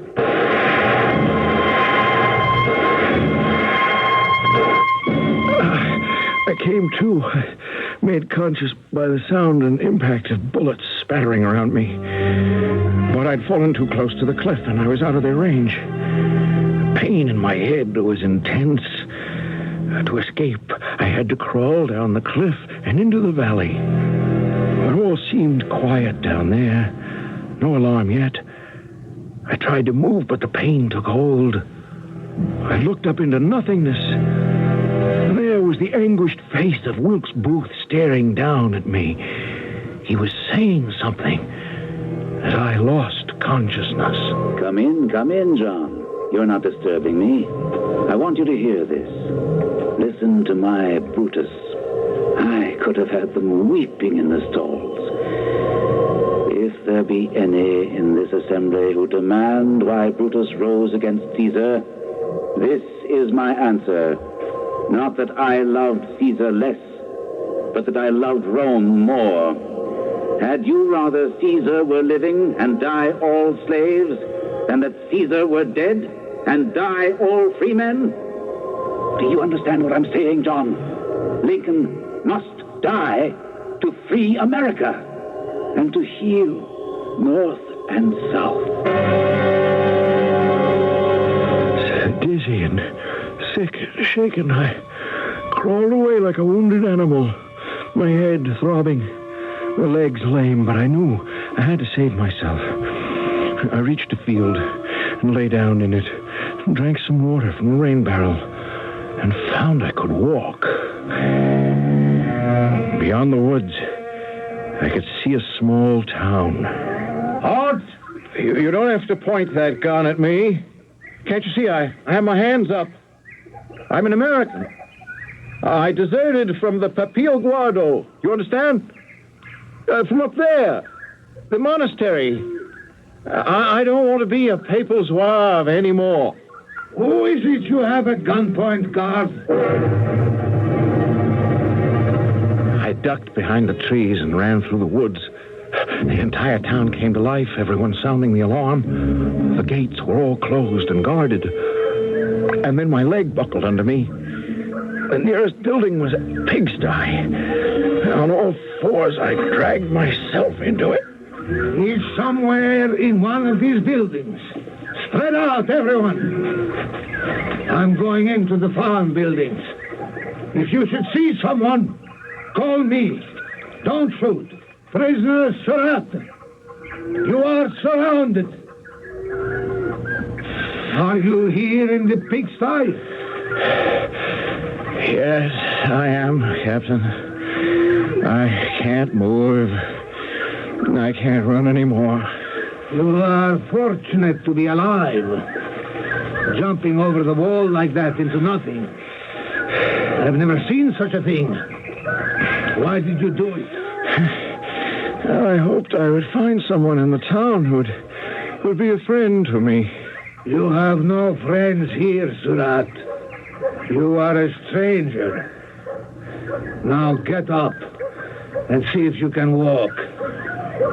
You have made enough trouble for me already.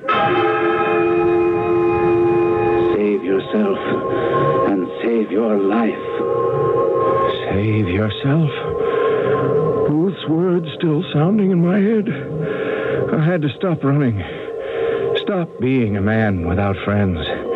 A man without a country. 2 months later, I was brought to Washington. I remained in prison until my trial. was a long trial, but the jury couldn't agree, and so I was let go. I'd run away for nothing. The years pass, but I'm never alone. He's still with me. Again and again, there's Booth, crippled, dying in Garrett's barn. What fools we both were, John. I hear you. I always will. I am hunted like a dog through swamps, woods.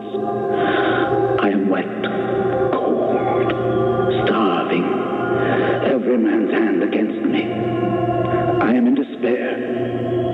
Why is it so? I did what Brutus was honored for. God made me the instrument. And yet I am looked upon as a common criminal for striking down Lincoln, a greater tyrant than they ever knew. My action was purer than theirs.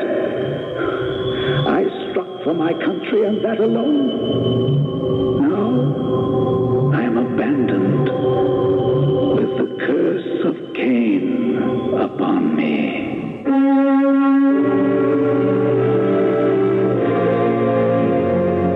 The words Booth spoke were actually his own. Is it far-fetched to say, man carries within him the seeds of betrayal, shame, all evil, and all good as well? How guilty Surratt was of conspiring with those who were punished with death or imprisonment, only he would know. Was he as innocent as he made out? The jury could not decide. Can you? I shall return shortly.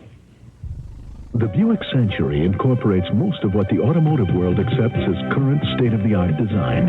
It's front-wheel driven, aerodynamically shaped, powered by an electronically fuel-injected four-cylinder engine, and it combines a small exterior with an interior in which human engineering obviously played a large part. The Buick Century. It's pretty much everything a car should be, except yours. And you can take care of that at your Buick dealers. Wouldn't you really rather have a Buick?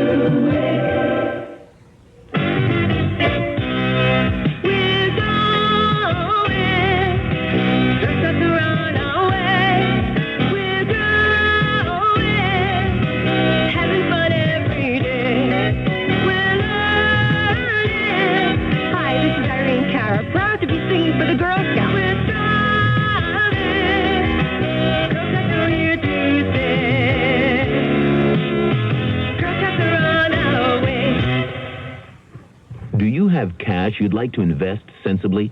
Then you should know about Dreyfus Liquid Assets, the money market fund that combines your money with that of other investors to earn the kind of high interest rates large investors enjoy.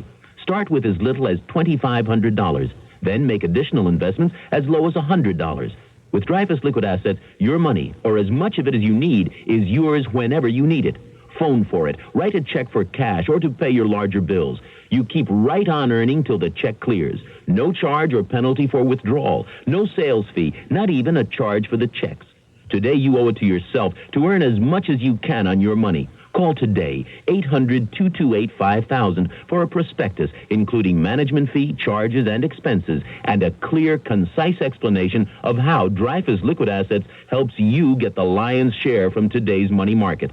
Read the prospectus carefully before you invest. 800-228-5000. Toll free. 800-228-5000.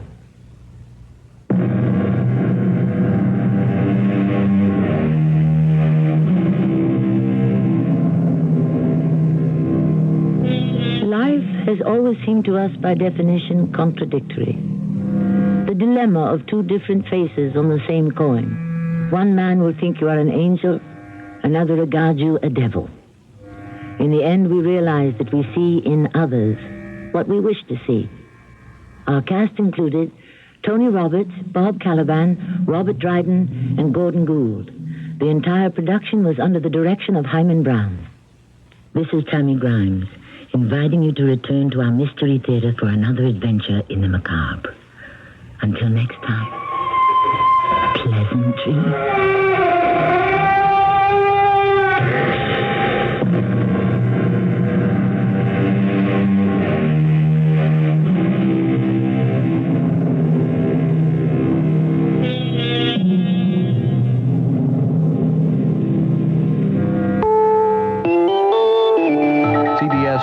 This is Rob Armstrong. The latest reports on the Iran-Iraq war from Baghdad say there is fierce new fighting around Iraq's southern port city, Basra. Just over 24 hours ago, Iran launched what it called a drive to liberate Iraq. Ayatollah Khomeini went on radio to call on the people of Iraq to join his Islamic revolution and overthrow Iraqi President Saddam Hussein. Iraq says its troops are repelling the Iranian invaders. Other sources say Iraqi resistance is limited. Wednesday, President Reagan briefed top congressional leaders about the Iran-Iraq war, and afterward, the White House announced that the United States intends to remain neutral in the conflict while urging both sides to stop the hostilities. Iran and Iraq have been at war with each other since September 1980. CBS News continues in a minute. If you'd like to take advantage of the current high interest rates in today's money market, but want your money available when you need it, take a moment now to call this toll-free number, 800-228-5000. Ask the operator to send you information on Dreyfus Liquid Assets. Find out just how much income growth you can get from one of the world's largest money market mutual funds. With Dreyfus Liquid Assets, you have the advantage of making withdrawals by phone or paying larger bills with free redemption checks and continue earning high yields, compounded daily till your check clears. You can put money in or take it out anytime with never a sales charge or a penalty. But call now, 800-228-5000 for free information and a prospectus, including management fee, charges, and expenses. 800-228-5000. Study the prospectus carefully before you invest and learn how Dreyfus Liquid Assets can help you get the lion's share from today's high interest rates. 800-228-5000. Toll free, 800-228-5000. The latest ceasefire in Lebanon continues to hold. On Wednesday, PLO chief Yasser Arafat had an optimistic assessment of the negotiations in Beirut led by U.S. envoy Philip Habib. Arafat said the talks are making progress. An Israeli official says the talks are stalemated. In Washington, Senator Charles Percy, chairman of the Senate Foreign Relations Committee, says he has been told by a reliable neutral source that the PLO is now ready to recognize Israel's right to exist. Percy made the statement just after his committee unanimously endorsed the nomination of George Shultz to be Secretary of State.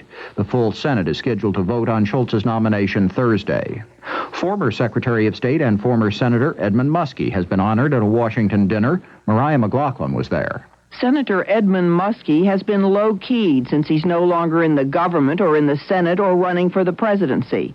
But as he received an award for distinguished service from the Center for National Policy, Muskie took the opportunity to say some unkind words about the president. The president acts at times as if he is not associated with the United States government, let alone the head of its executive branch. It is as if he is the good spirit, disembodied from the evil flesh of government. In the audience were some Democrats who've expressed interest in running for the presidency this year. But despite his tough speech, Muskie said he is not. Mariah McLaughlin, CBS News, Washington. Federal investigators say the control tower at New Orleans Airport issued 5 wind shear alerts just before that Pan Am jet, the 727 that crashed last Friday, took off. The investigators hope the cockpit voice recorder will reveal whether the crew heard the alerts. Wind shear is a phenomenon in which winds change direction and gust sharply. In Kenner, Louisiana, where the jet crashed, there is a controversy brewing. It seems the company that insures Pan Am has been contacting victims' families directly rather than working through channels. Robert Alpert, a vice president of U.S. Aviation Underwriters, the insurance company, says the practice is aimed at helping the victims. We feel that this kind of approach is the best way to ensure that the maximum amount of funds that they ultimately receive will in fact go to them. Critics say the practice catches people at their weakest. Kenner Mayor Aaron Broussard had a terse message for Alpert. I told him there's people in this area that haven't buried their dead yet. And you better not be coming in here and forcing people to make decisions before they put their people in the ground. More after this. At Anheuser-Busch, our brewmasters face this challenge. Brew a light beer with a clean, distinctive taste, one made from the best ingredients and beechwood aging. Budweiser Light lives up to the challenge. Bring out your best. Budweiser Light. Bring out your best. Budweiser Light. Bring out The best never comes easy. That's why there's nothing else like it. Budweiser Light. Anheuser-Busch, St. Louis, Missouri. Weekdays from the creators of The Young and the Restless. It's Capital, desire and passion set behind the marble curtain of power in Washington, D.C. Then follow the lives of people searching for their place in the sun on Guiding Light. And stay tuned for glamour and laughs as Bert Convy brings you celebrity couples and their hilarious secrets on Tattletales. You never know what Tattletales will tell. That's Capital, Guiding Light, and Tattletales. Weekdays on CBS Television. Check your local listings for the time. After a lot of wrangling, a House Senate Conference Committee has approved a supplemental appropriation bill to keep the government solvent through September. President Reagan has vetoed two previous versions of the bill, saying they were budget busters. If the House and Senate pass this compromise package, key Republicans say they think the president will sign it. Rob Armstrong, CBS News. This is CBS News Radio 78, WBBM Chicago. Good evening, everyone. It's 11:30 now, and this is Alan Bickley on News Radio 78 in Chicago. Archbishop Joseph Bernardine has completed the first of a two-day visit to his new archdiocese. He wrapped up the afternoon by visiting with Mayor Byrne. Regine Schlesinger reports on the Archbishop's activities. Surrounded by a mob of reporters, photographers, and TV camera crews, Archbishop Joseph Bernardine was led on a tour of Holy Name Cathedral. The newly named leader of Chicago's nearly 2.5 million Roman Catholics, joking that he'd been in the cathedral before, but this time was seeing it from a new perspective. In a more serious moment, Bernardine stopped and knelt before the Blessed Sacrament, bowing his head silently in prayer. Prayed for the people, the priests of Chicago. I also prayed for myself that I might be a good pastor, a good shepherd.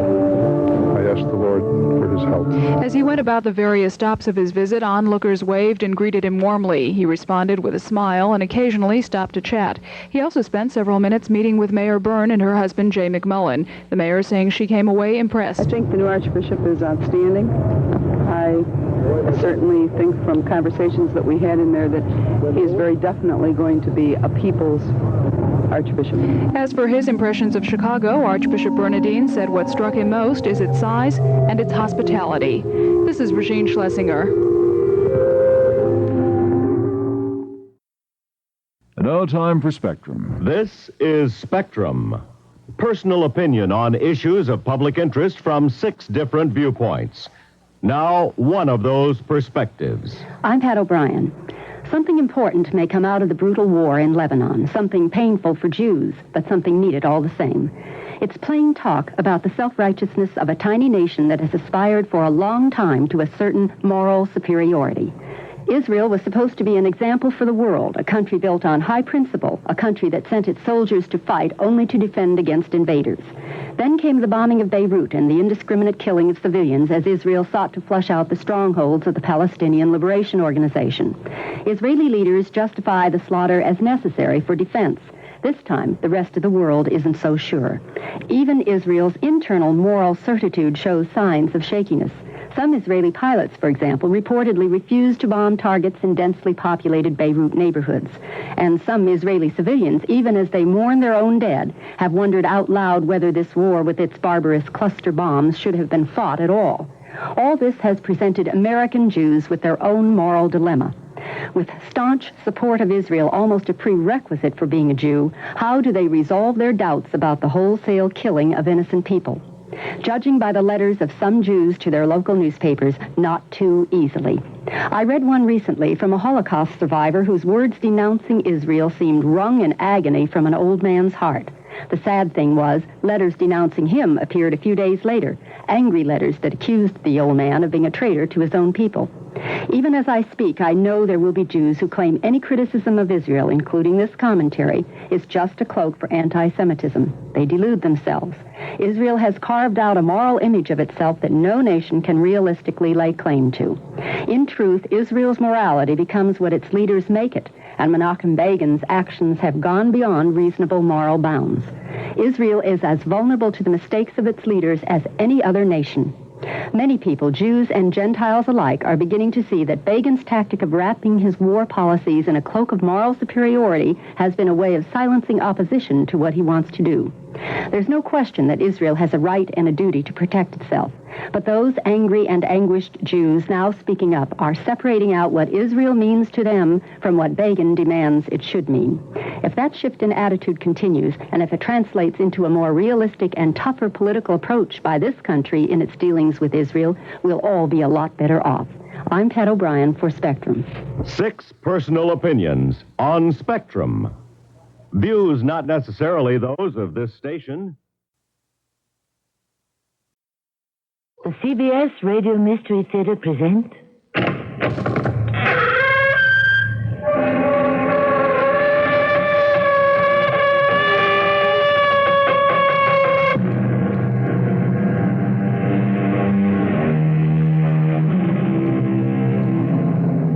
Welcome.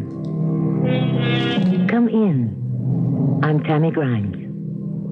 Today I'm especially happy because I'm going to play the historic role of a woman I have admired for years, Catherine the Great. Play her in a drama of love, of desperation, of ambition and murder, of unexpected death at the hands of emperors and noblemen and kings. Bring to life this fantastic empress who ruled and loved Russia. Yet to her son Paul, she was a murderess. Catherine, Your Highness. Your husband, Peter, is dead. Dead? Oh, Lord in heaven. How did it happen? Gregory, you promised to guard him. I didn't want him dead. Peter had been very ill since he was deposed. I'd say as much mental as physical. Don't talk nonsense, Gregory. Peter was weak, but he would hardly die because I, Catherine, took the throne from him. How was he killed? Someone poisoned him. When he wouldn't die, someone else strangled him.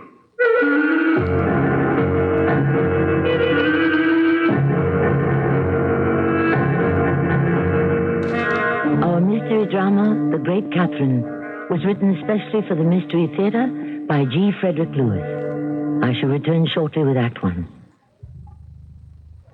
What's red and gold and tastes like summer? Nectarines. Summer fruits, it wouldn't be summer without us. It's peak of the season for fresh nectarines. Fresh from the tree, taste them and see. Juicy and sweet. California nectarines are beautiful right now. Nature's way of smiling. Sunshine on the tree.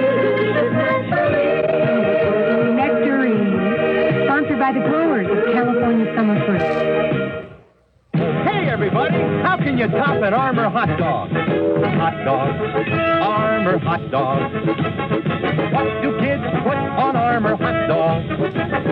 Mustard, ketchup, pickles, onions, cheese, salad, sauerkraut. I like mine with chili, please. Oh, hot dogs, Armour hot dogs. The gun kids love to fight. The gun kids love to fight.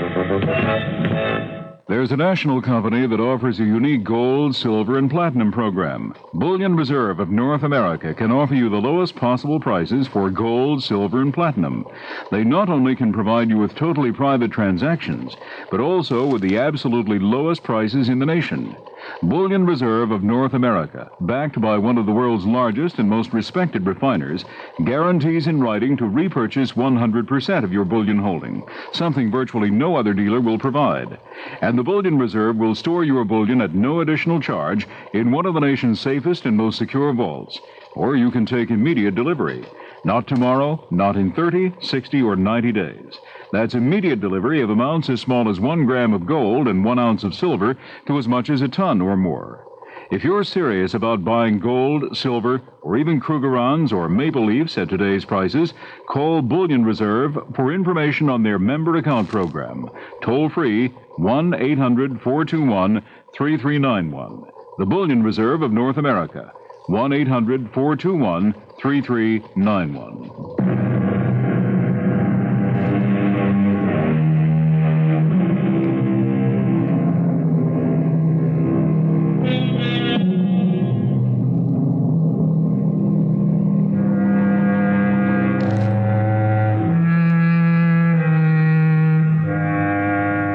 A German princess married into Russian royalty and became the legendary Catherine the Great. They say love was her mainspring, that she took husbands and lovers for nourishment, to cure loneliness, to remain young, that she had a hand in the murder of her first husband, Peter III. It depends who you believe. Our belief is none of the above. Ours is that Catherine enjoyed only one honeymoon all her life, and that was her honeymoon with power. To unburden his heart and recount the tragedy as he saw it, we hear now from the only rightful heir to the Russian throne, Catherine's son, Paul. I was 7 years old. It was a Sunday morning. I was always allowed to play in Mother's room on a Sunday morning. I had all my soldiers out on the floor when Uncle Gregory came in. Uncle Gregory comes and goes as he likes in the palace. He is a war hero. Catherine, I think little Paul should go back to the nursery. There's something I have to say to you. Nurse Olga isn't here. I can't send him away alone. I don't know that he should hear this. Nonsense, Gregory. The child is only 8. He's amusing himself with his soldiers. Let him be. He won't understand what you're saying. Mother was right. I didn't understand. It was only years later I realized what had transpired that Sunday morning. What a day and night it has been, Catherine. Dad. How did it happen, Gregory? But how could it? I didn't want my husband dead. Every man in Russia wanted the monster dead. How was he killed? I must know the truth. I'll tell you what I know. No, I had nothing to do with it. I want to believe you, Gregory. I'm waiting to hear your part in the murder. Great heavens. To kill a king. The world would think us barbarians. He abdicated. The world would think he died like a man. Gregory, you don't understand me at all, do you? All you can do is give me oratory. He died as a man. I don't want fairy tales. I, Catherine of Russia, want the truth. I am sorry, Your Majesty. You definitely wish to know the details of exactly how the monster died? Stop calling him that. If I wish to think of my husband as monstrous, that is my privilege. Leave it to history to decide which Tsar was worthy. Again, I apologize. Now, his death... Are you sure little Paul is not taking this in? He's in the corner loading his toy cannon. He doesn't understand a word. Go on. Very well. My brother Alexis had armed all the sentries at Rupshaw, where Peter was detained.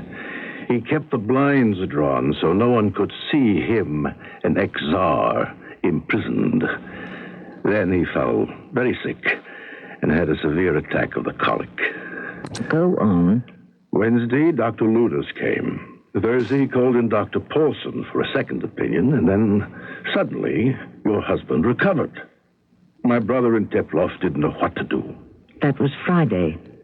So Peter recovered. He got out of bed, put on some clothes, and at 2 o'clock sat down to dinner. And then he complained of pains in the stomach. What did the murderers use? Rat poison? It's very easy to buy. The poison did not kill him. So we had to take matters into our own hands. Hands? But now he is quite dead. You swear, Gregory? How he died is between my brother and me. We both know. We shall never say. May I be the first then to say to you, long live Catherine II, Empress of all the Russias.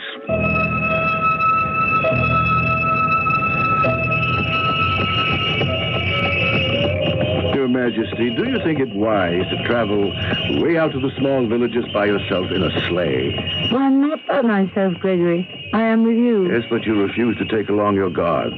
In the 3 villages we visited this morning, did you see any danger?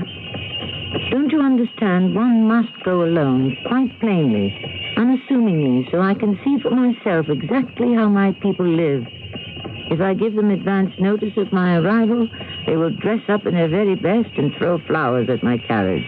That way I can learn absolutely nothing to help reform their miserable lives. Is a Russian so unhappy his life should be made better? Gregory, as a soldier you have traveled the country. You should know better than that. Serfs, peasants, beaten and ill-treated. Slaves. Isn't that terribly wrong? Whatever you accomplish will be to your glory. Speeches. I don't know why I'm as fond of you as I am. As the Lord is my witness, I have no wish for glory. If Russia becomes glorious, then so do I. Today, all Europe considers us backward and barbaric. But that I shall change. Ah, you have plans, little one. Little one? Little one is going to join the Caspian to the Black Sea and establish trade routes from China. That's just the beginning. If that were to happen, Russia would be more powerful than all the empires of Asia and Europe. Ah, you're becoming as wise as you are handsome. It's the day I look to, when no one will dare resist Russia's unlimited power. And the serfs and peasants who have been with us since these hundreds of years. What do you propose there? Even you, Gregory, must believe it's against justice to make men born free into slaves. Liberty is the soul of everything. Who is making the speeches now? Your Highness, we are here. This is the village of Kostino. Drive to the town hall. The mayor is waiting for the Tsarina.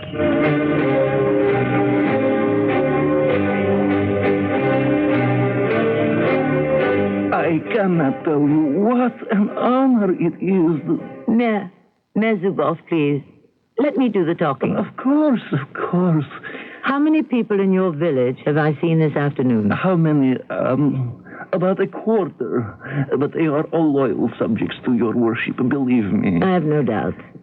I didn't come to Costino to observe the loyalty of my subjects. Of course you didn't, Your Highness. I came to see the conditions under which they exist. The other 75% who live here, they live the same way? Oh, yes. We are all the same in Russia. Your Highness, if I may observe, we saw mostly the very old men, mothers, and little children. The younger, able-bodied men are in the fields in the summer. This time of year are in the forest chopping down trees for firewood and hunting for skins and meat. I repeat, the 25% we have met and talked to are a fair representation of the entire village of Costino. Absolutely. How shocking. I beg your pardon? Don't beg my pardon, Mayor Zubov. Apologize to those who live in your village. I don't understand. What is wrong? Your Highness, aren't you being unduly harsh? Am I, Gregory? This is the fourth village I've been to today. And you tell me in thousands and thousands of Russian villages people live as they do here. But, Your Highness... Every mother I've talked to tells me they have given birth to 10, 11 babies. The Kornilova family and the Czartoryskis have each had 20 babies, each. And of that number, only 2, 3, or 4 are living. We saw the babies today running about, naked in the snow and ice in their cotton shifts. 19 out of 20 dying. Are there no doctors here? Oh, yes. The towns of Starma and Karsky and ourselves. We have one doctor, just for the three of us. One doctor. Not many villages can boast of that. Gregory, I want a complete report prepared on how many doctors Russia has in the provinces and how many people they are responsible for. If there are not enough doctors, we must start medical colleges and train more, without delay. Now do you understand what I meant about improvement? Do you, Gregory? As always, Your Majesty. Mayor Zubov, you have been present at a significant day in our history. A monarch who intends to make life better for everyone. In every way. It is ignorance we have to fight. Not enough schools. We shall have them. Not enough seeds for crops. We shall have them. Coal, wood, furs, they shall all have them. 19 out of 20 babies must not die. That is an irreparable loss to Russia.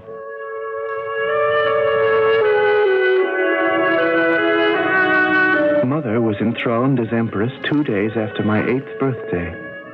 I was never in the best of health, but suddenly I became very ill. As I try to piece together those early days of my life, I wonder now, was it me she was afraid of losing? Or the crown? Gregory, where have you been? I've made a dozen trips to the head of the stairs waiting for My you. dear Catherine, I came as quickly as I could. How is the boy? The doctors have no idea what it is. I've had both Luders and the staff surgeon here for hours. They don't know what to make of it. Dr. Luders is with Paul now.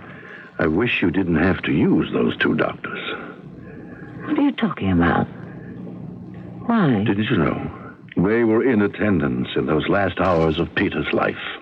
What has that to do with them? They're the best doctors in Russia. Why, Luders assisted when Paul was born. This palace is a breeding ground for rumors. And already the word is on every Moscow street. What word? Gregory, why are you so cryptic? My dear one, I'm only trying to save your feelings. Your Highness, the doctor asks, will you come quickly? Never mind. I shall go to the Empress. What is it, Doctor? Your Majesty, I'm afraid the boy may have smallpox. My poor little boy. Why do you think it's smallpox? High temperature, chills, aches. When could you know definitely? In 1 or 2 weeks. Then the blisters will manifest themselves. We cannot wait. This awful pox is with us again. Catherine, there's always been smallpox in Russia. Always does not mean forever. Doctor, who knows more about the disease than any other doctor? In Russia, nobody. Russia isn't the world. England, France, Germany, America, where? Well, there is a Scotch doctor called Dimsdale. He has a method of preventing smallpox. He calls it inoculation. Have him here. Get him here at once. Whether my baby has the pox or not, if there's a way to stop an outbreak, I want to find it and use it. You mean treat every person in Russia? If need be, yes. Certainly every child. Dr. Luders, you may leave us, and please let me know the moment the Scotch doctor arrives in Moscow. Your Highness's wishes will be obeyed. My darling, you have no idea what you are attempting to do. Treat every Russian child against smallpox. They may die of the inoculations. They will die anyway.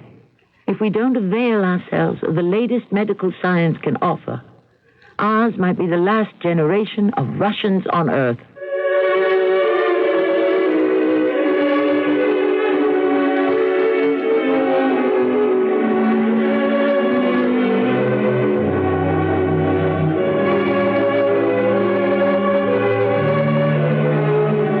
Inoculations we today take for granted were in Catherine's day regarded akin to witch medicine.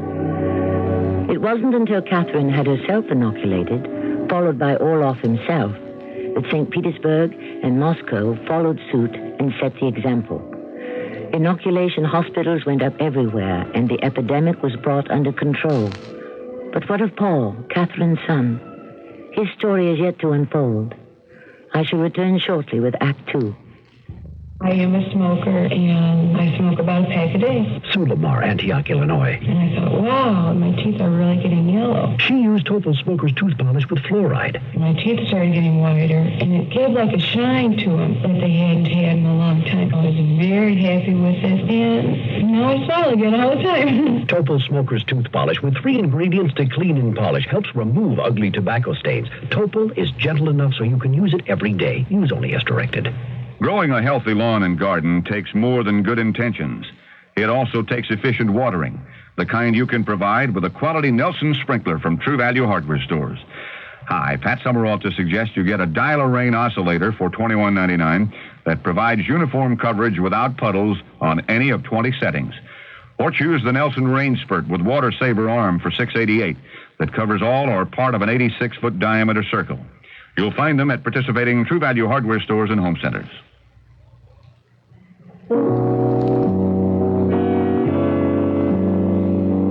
Hello, this is Richard Thomas. The March of Dimes saves babies. Babies born too small, too soon, with tiny, frail bodies that could fit into the palm of your hand. 10 years ago, they might have died. But medical science has made giant strides since then. Science supported by the March of Dimes. Today, high-risk babies are tended lovingly in intensive care nurseries equipped with the most sophisticated machines that monitor every life sign. The March of Dimes helps equip these life-saving nurseries. They also support transport services for high-risk pregnant women so that they can have their babies at hospitals ready to handle any complicated emergency. The March of Dimes supports prenatal care clinics so that every mother-to-be may get the kind of care before birth that would increase her chances of having a healthy baby. Yes, the March of Dimes saves babies, and you can help. Please give to the March of Dimes.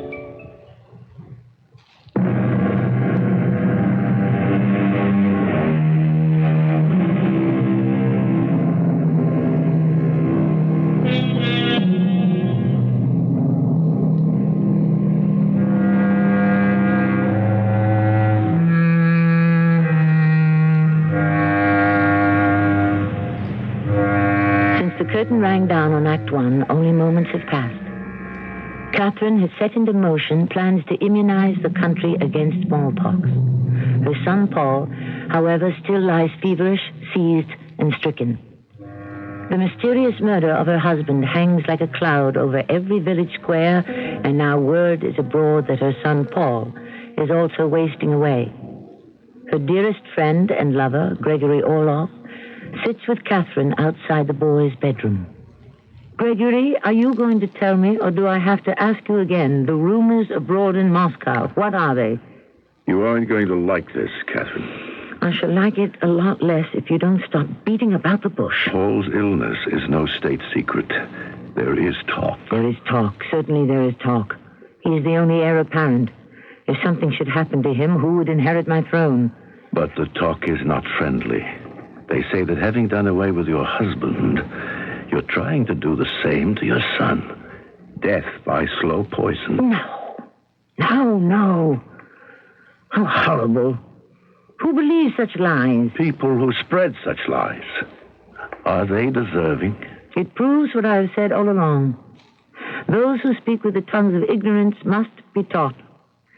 I hope Dr. Luders understood I wanted heaven and earth moved. And Scotland. To get that doctor here. Until my son is well again, I shall not leave his side. I understand.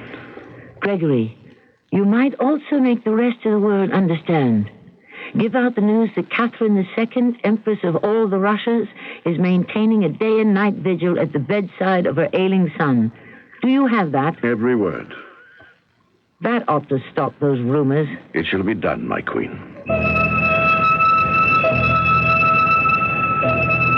I was very ill, it's true. And it is true that Mother did sit up with me through it all, day and night until the fever broke. It was only years later that I came to suspect her attention was not prompted by parenthood, but politics.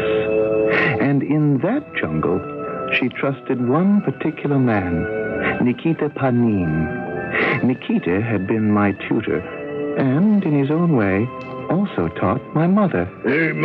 My dear Catherine, if you do not feel up to snuff, I tell you what I tell everyone. Take quinine. Any physical ailment it can cure. Nikita, I think mine are more mental. But I shouldn't complain now that my Paul has regained his health. That's a very bright boy you have given birth to, my dear Catherine. I don't think it's too soon to inoculate him with more than the anti-smallpox vaccine. Nikita, will you stop talking in riddles? It's my fault, really. I instilled in Paul a love of Shakespeare, and he knows all of them in English, so he has a feeling for the other man. Take him with you, Catherine, to council meetings, to discussions with the ministers. You can always explain the fine points to the boy afterwards, especially now that you have begun the rule of Catherine II. I've had it in mind, Nikita. But I don't make a very good showing at the meetings. My plans are not what you might call enthusiastically received. I want hospitals, scientific academies, colleges, homes for the poor. Look at this. I'm up at 5 a.m, and a pile of miettes are on my work table. Look at these. Reasons by the score from every government branch saying why this cannot be done. Where do we find the money for that? Defense action. Nothing risked, nothing lost. Catherine, you set some time limits, you see, and some jail sentences. Oh, you'll be amazed how quickly ways and means will be found for all of your plans. I I trusted my old teacher, Nikita Panin, and so did Mother. She had one other friend, her best and most personal, Uncle Gregory. Prince Gregory Orloff, one of the great war heroes. But he'd had something to do with the death of my father, so I instinctively disliked him. Had I known then what I know now, had I been able to see myself as Hamlet saying to his mother, "Mother, for the love of grace, confess yourself to heaven. Repent what's past. Avoid what is to come." Gregory, now that Paul has recovered, I want a hospital built in Moscow in his name. Is that all, Your Majesty? I don't care for that tone of voice, Gregory. No, that is not all. There is money in the land, and I have sent experts out to propose what crops we should grow. I've sent landowners to England to learn how they rotate crops, clover and rye, with turnips and so forth. Why can't we do that? My dear little farmerette. There's no need for our treasury to be empty. We are going to import silkworms. We'll do away with the old methods of sheep and cattle breeding. May I say something? No. We need an exchange of information where all landowners can contribute to a pool of knowledge. I have such plans. That is fine for Russia. But what about me? What a question. You are part of Russia, my love. Do you take any pride to know the rest of Europe thinks we're an ignorant, disorganized, superstitious, backward civilization? Catherine, that is not true. Don't you contradict me. It is true.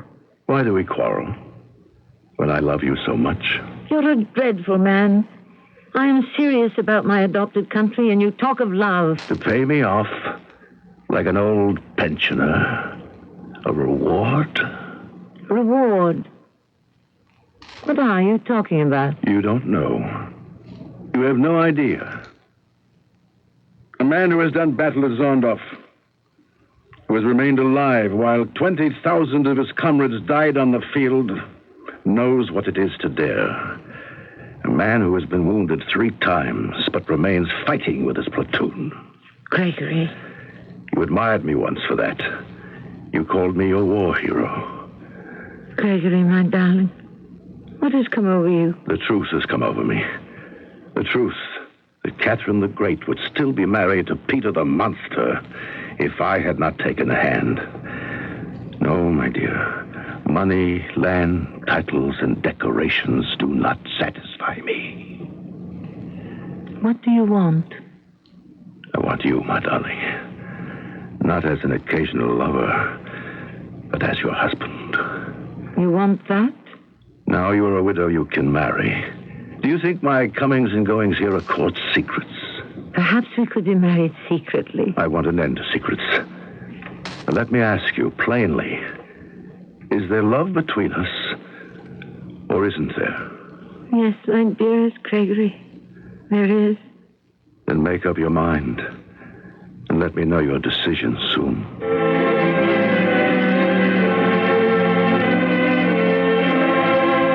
Nikita, what shall I do? Gregory Orloff wants to marry me. Shall I marry him? Don't. Nikita, can you spare more than one word in an answer? Don't. And if that isn't a long enough answer, I add 4 more don'ts. I'm a widow. I could marry him. If you were 4 widows, you should not. You have no idea how much I love him. That is true. I have no idea. But, Catherine, freedom of choice is not yours. A Tsarina does not marry for love. She marries in order to forward Russia's foreign policy. Always? Always. No, Nikita Panin. My mother-in-law, while she was the Empress Elizabeth, married for love. She married Alexis Razumovsky, didn't she? So it is said, but I have never seen the marriage certificate. He was the son of a Ukrainian farmer, wasn't he? My mother-in-law was mad about him. Yes, so I've heard tell. He was a beautiful man, like my Gregory, so I cannot blame her. And when she became Empress, she married him in secret. Do you see what that does for me, Nikita? Yes, I see. You're hoping for a precedent. But as I say, there was never any tangible evidence that a Russian empress married a farmer's son. I shall find that evidence. I'm going to see Razumovsky myself.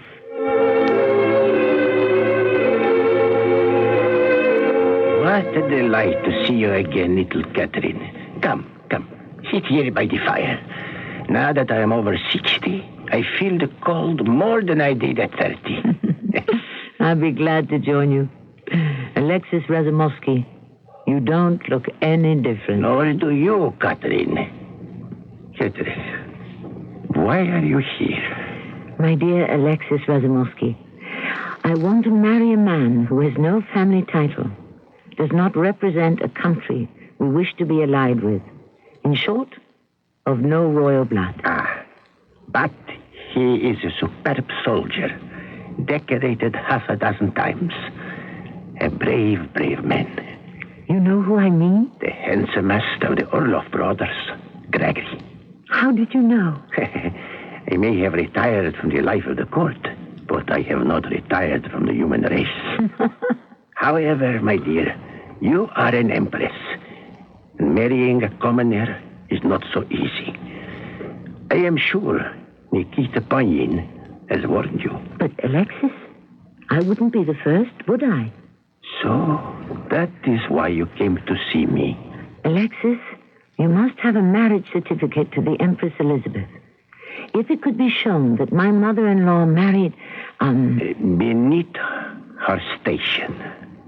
If it could be proved she married for love, it would be an acceptable precedent, and at the right moment, it would help me marry Gregory Orloff. A marriage certificate. You are a charming girl, and it is not easy to deceive or refuse you. Let me see what documents I have in this ebony box. I keep the little key around my neck. My dear friend, you are helping me. Is it that rolled up paper tied with pink silk? Is that it? The silk of memories. We shall undo it and read. May I see what it says? No, not yet. I want to read every word alone. Yes. Is the fire warm enough for you? Whatever happened to Nikolai, who was going to bring in some more wood? I'm very warm, thank you. This piece of paper, I kiss it in memory and love. And I make a little sign of the cross over it. And I return to the fireplace. Alexis, what are you doing? A toss of my hand, and the document and the pink silk are consumed in the fire. Why did you do that? All these years, it was the best memory I had. What a bright flame it makes. That was your wedding certificate to my Aunt Elizabeth, wasn't it? Now, I see nothing but black ashes in the fire. Should anyone ever ask you, dearest little Tsarina of the Russias, tell them Alexis Razumovsky was never anything but the late Empress's most faithful slave. You destroyed the proof. Oh, dear me, Catherine, what an imagination. You have no idea what I threw into the fire. And if you wish to have a closer look into this ebony box of mine, you will see for yourself there is no written proof of any kind that a farmer's son ever married an empress. If it is your desire to marry Count Orloff against the advice of all who serve you, so be it. If you believe you can keep such a marriage secretly locked in a box as others may have before you, so be it. But I, Alexis Razumovsky, cannot grant you a free ticket to such a destination.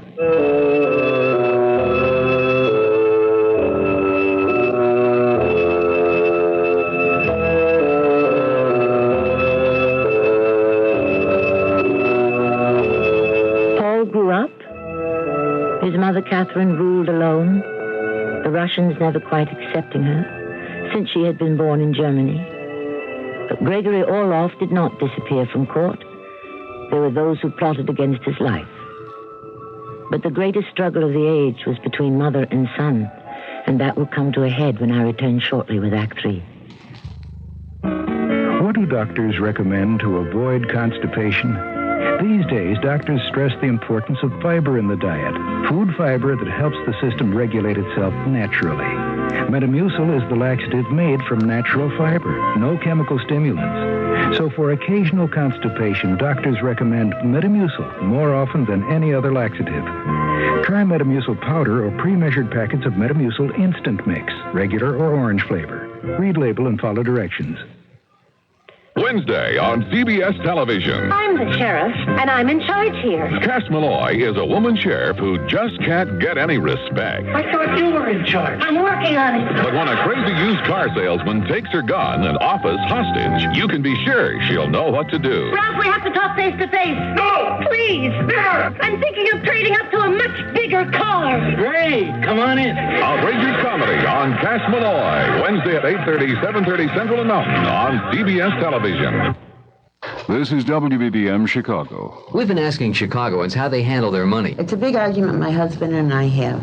He believes that you should put money in the savings account. Yeah. And I, on the other hand, like my money in a checking account. Right, to pay the bills, huh? Yeah, I'm always putting in and taking out. Yeah. Granted, it's not getting any interest. Does that make you mad? Yes, I want interest. Now, you said your husband believes in savings accounts. Now, what do they pay? About 5.5%? I think it should be higher. Why not? If it's higher for any of these money investment accounts, why should it be any difference on a savings account? Sounds like it really aggravates you. Yes, yes. Well, let me tell you about Money System at Bank of Ravenswood. It lets you combine funds from savings and checking, write checks for any amount. And Money System pays a higher rate, like a money fund or a CD. Do you know who it would appeal to? Who's that? It's my husband. Well, another thing you'll like about Money System at Bank of Ravenswood, it's FDIC insured. Why don't you call them at 989-3102? 989-3102. Right. I know my husband will make me call tonight. Money System, only at Bank of Ravenswood. $2,500 minimum. For July, paying 10.52%, compounding to over 11%.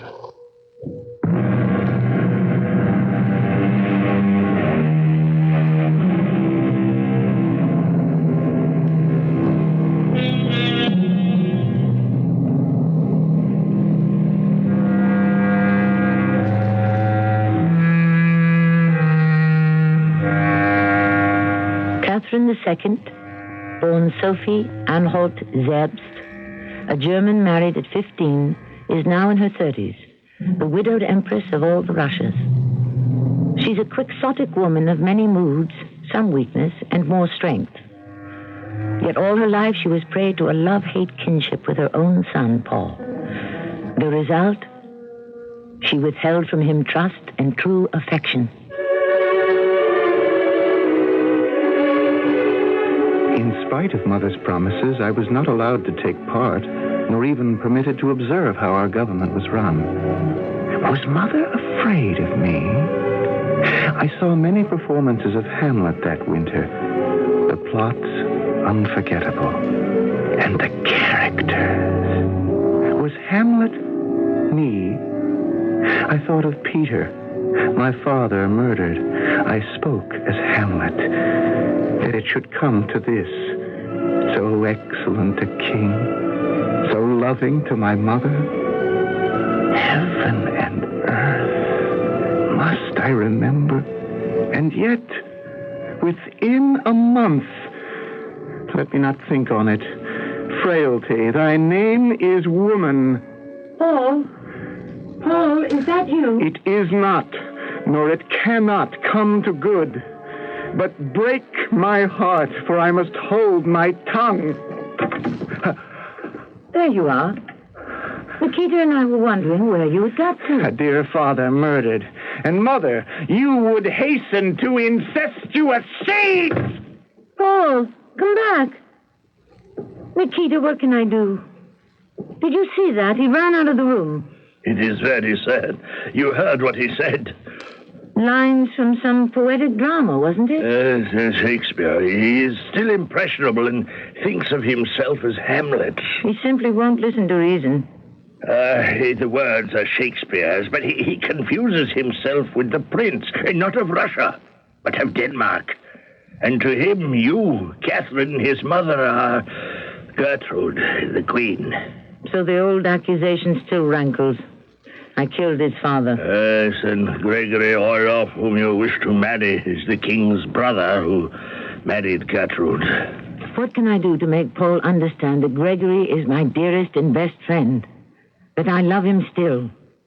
Perhaps if we could marry... Oh, no, that would only tear you further apart from your son. Peter was weak. He was evil, uncontrollable. What would they have done if I had not been strong enough and able to assume the crown? They will accept alone. Forget the idea of marriage to Gregory Orloff. Put it out of your mind forever. The world knows his brother Alexis was one of those whose hands throttled the Tsar Peter. You cannot associate yourself with that murder. Now I understand the meaning of fate. Paul, is that you? Please come here. I shall go. Now is the time to tell him everything. Paul. Cat and mouse. Listening at doors, yet unable to face the truth and enter. Well, he must have loved his father very much. Nikita, he doesn't know his father. He thinks that Peter's blood runs in his veins. That was the true tragedy of our marriage. I don't know how I can face telling my son who his real father is. You may ask why I did not discover the truth until I was a young man. I think because as a child you close your eyes and accept. Mine were opened wide one day as I stood in the palace hall looking into a mirror. Reflected from the wall behind me was the painting of a man who I'd been told was a great friend of the family's, Serge Saltykov. We both had the same mouth and the flat nose. Why didn't I have the sharp features of the man I thought was my father? Paul, what are you doing staring into the mirror? Mother, that painting behind us, who is it? You know who it is. Serge Saltykov. I know who, but why? It's a strange question. Every day I've been coming to this place in the hall to look at myself and then at him. Mother, I think I see myself for the first time. What do you see, son? It isn't true. It's a trick of the mirror, isn't it? Mother? Isn't it? Oh, my darling boy. Was Serge Saltykov my real father? Paul, sit here with me on this bench, will you please? I can see you are no longer a child, so I must talk to you as an adult, and pray you will understand. I'll try, Mother. My late husband, Tsar Peter, was not a man who could love a woman. In the eyes of the church, our marriage was never consummated. Who am I? Wait. Russia had to have an heir. It was my duty to bear one. And so a young man of one of Russia's most ancient and noble families, allied to the Romanovs, was ordered to become my lover and your natural father. Just like that? No, Paul. Not just like that. We were brought together, found we had many mutual interests, got to like one another a great deal, and then fell in love. It was inevitable. Your natural father was not a nobody, Paul. He was a brilliant, engaging, and lovable young man who adored me. Had my marriage to Peter of Russia not been arranged by my parents, Serge would have been exactly the kind of man I could have devoted my life to. Was it only because your husband didn't want children? Was that all that came between you? It was the kind of man he grew up to be, Paul. I beg you, don't make me tell you. Mother, you have got to tell me. It's a sin to speak ill of the dead. Of the murdered also? Oh, Paul, you're breaking my heart. Why do you keep accusing me? I had no hand in it. I never wanted him dead. No. Perhaps not. I don't know what comes over me and makes me say these ugly things. Paul, when you grow older, I hope you will never be denied the joy of someone close to you, with whom you wish to share the days of your life. Loneliness, especially the loneliness of those on the throne, can be hell on earth. I wish it to no one. Your real father was a wonderful man. Paul, I don't regret it.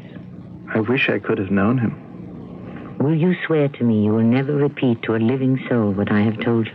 On my honor. I wish. I wish. All this could have been hidden from you. Dearest, dear mother. Here. Let me put my arms about you. Now, don't cry. Please, don't cry. How stupid and wicked I was. You have suffered so much. Look, here, in my pocket, I have a locket with Peter's face on it. I was going to find some miniature of Gregory Orloff and then present you with two of them. I don't understand. I rehearsed it all from Hamlet. What a fool. What a fool. Don't you see? The closet scene. Hamlet with his mother. Look here upon this picture, mother, and on this. The counterfeit presentment, a murderer and a villain. That from a shelf the precious diadem stole and put it in his pocket. My dearest child, don't torture yourself. A king of shreds and patches. Hush. Hush now, Paul. You are a man now, and whether my husband was your true father doesn't matter anymore. That is all past. Knowing him as I did, it may have all been for the best. Yes. But I am still your only mother, Paul. I am now, this minute, and always will be. Now dry your eyes and stand up straight. I want you to join me in the minister's chambers. We haven't time to weep over dead yesterdays. Russia is shedding more tears today than you and I could ever weep. In the minister's chambers, I want you to sit beside me. There is so much to be done, and I need your help. Is that true, Mother? Do you really need me?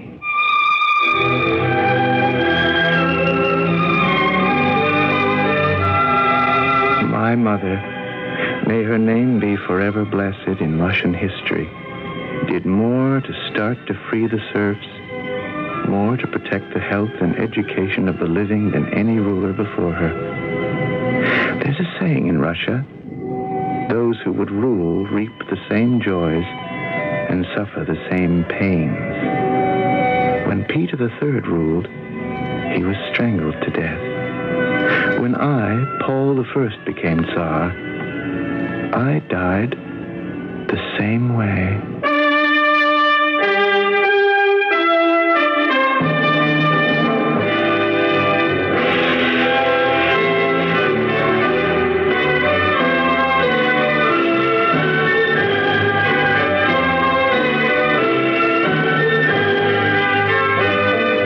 Catherine was a survivor. This inexperienced German-born woman held onto a throne in a land where Germans were hated. This princess turned Tsarina, outlived rebellions, plots, and counterplots, and left a legacy of more beauty and new lines of thought than anyone before her. I shall return shortly. When you get it, Itchy red skin. get Cordays. When you get it, Darn bug. get Cordays. When you get it, Oh, touch of poison ivy. get Cordays. Corday gently works with your body's natural defenses. It's all you need for the relief of dermatitis and other minor itches and rashes. When you get it, Itchy eczema. get Cordays. Read and follow label directions.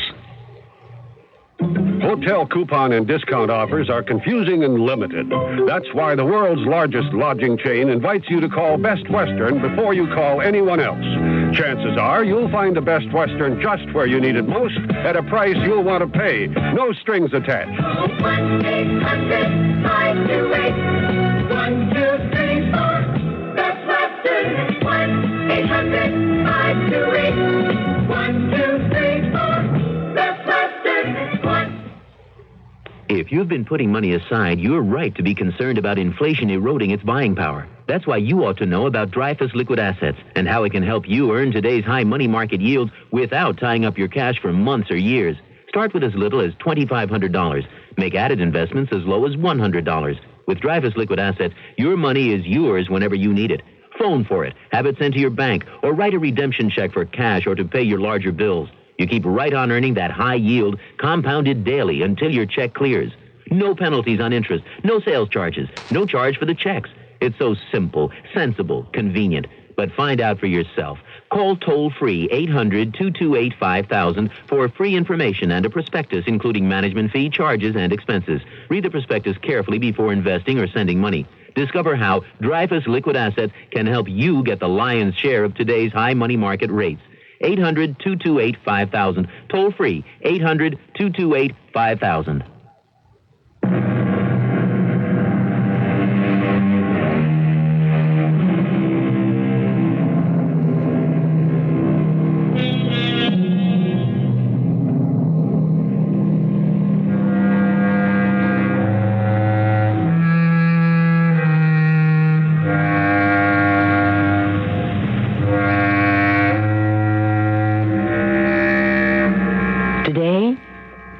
Call such an energetic chief of state a workaholic. 15 hours a day was the usual. No wonder she had no time to mother her son, Paul. At the start of today's story, I ventured that Catherine's passion was power. I'd like to change that. It was patriotism. And that left personal happiness to be grabbed like a carousel's brass ring. Sometimes Catherine caught it. Most of the time she missed. But Russia was always the better for her stewardship. An extraordinary woman who ruled over 3 decades and died in her own bed. In the cast with me were Russell Horton, Bernard Grant, and Earl Hammond. The entire production was under the direction of Hyman Brown. This is Tammy Grimes, inviting you to return to our Mystery Theater for another adventure in the macabre. Until next time, pleasant dreams.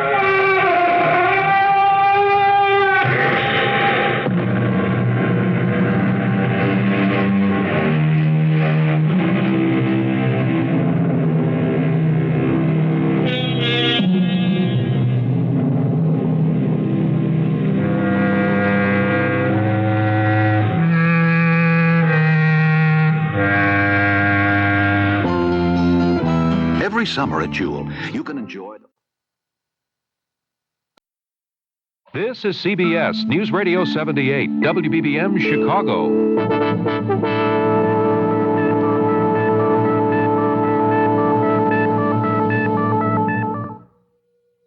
The CBS Radio Mystery Theater presents...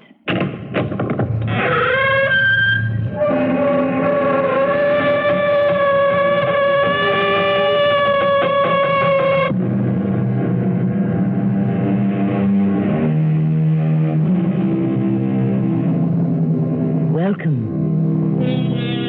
Come in. I'm Tammy Grimes. When was the last time you looked at your high school yearbook? Ever wonder what's happened to your old school chums? What became of the girl most likely to succeed? The boy voted most popular? How about yourself? Did you turn out the way you thought you would? Take a look.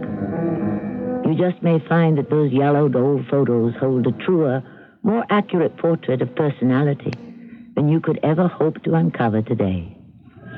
Chief, I knew this guy in school, and he was no good then.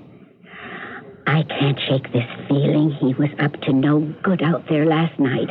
What are you saying? He killed his wife? Come on. I can't accuse a guy of murder based on your high school memories. Put away the past, Mrs. Rossman. Go home. His wife? Of course. She may be the missing person. Watch it now. You may find yourself in court being sued for libel. Oh, Chief, if my instincts are right, It's my old schoolmate who'll be trying to stay out of court, not me.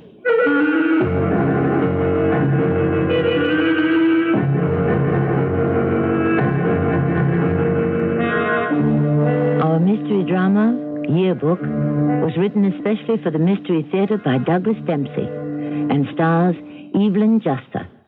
I'll be back shortly with Act One. Buick offers this thought to the wealthy. Why deplete your fortune by paying the high price of a big limousine when you can so reasonably bask in the luxury of Buick's little limousine, the Regal Limited Sedan? An elegant, comfortable Buick with trim, tasteful lines, scads of Buick prestige, and room for you and 5 privileged friends. The Regal Limited Sedan, a rich but reasonable alternative to spending it all in one place. Wouldn't you really rather have a Buick? What fruit comes in a rainbow of colors, all delicious? Plums. Summer fruits, it wouldn't be summer without them. It's plum picking time at your supermarket. Fresh from the tree, taste them and see. Sweet and juicy or tart and tangy, California plums are just plum good. Nature's way of smiling, sunshine on the tree, delicious naturally. Fresh plums, sponsored by the growers of California summer fruit. It used to be that if you wanted to buy or sell precious metals, whatever happened during the night in Hong Kong, Zurich, or London was already too late to benefit you. Not anymore. Now, Bullion Reserve of North America changes all that with 24-hour, round-the-clock, round-the-world trading. Bullion Reserve quotes actual world market prices as they occur during the night, as well as daytime New York commodity spot and closing prices. As one of the nation's largest precious metals dealers, Bullion Reserve provides you not only with the lowest prices, but also incredibly fast delivery, or if you prefer, storage at no extra charge. And they can provide you with amounts as small as 1 ounce of silver, or 1 gram of gold or platinum, to 100-ounce bars of each in any quantity, including all major gold bullion coins and the new 1-ounce silver sunshine. For more information, call Bullion Reserve of North America toll-free at 1-800-421-3391. If you're serious about buying precious metals at today's opportune prices, call Bullion Reserve of North America toll-free at 1-800-421-3391.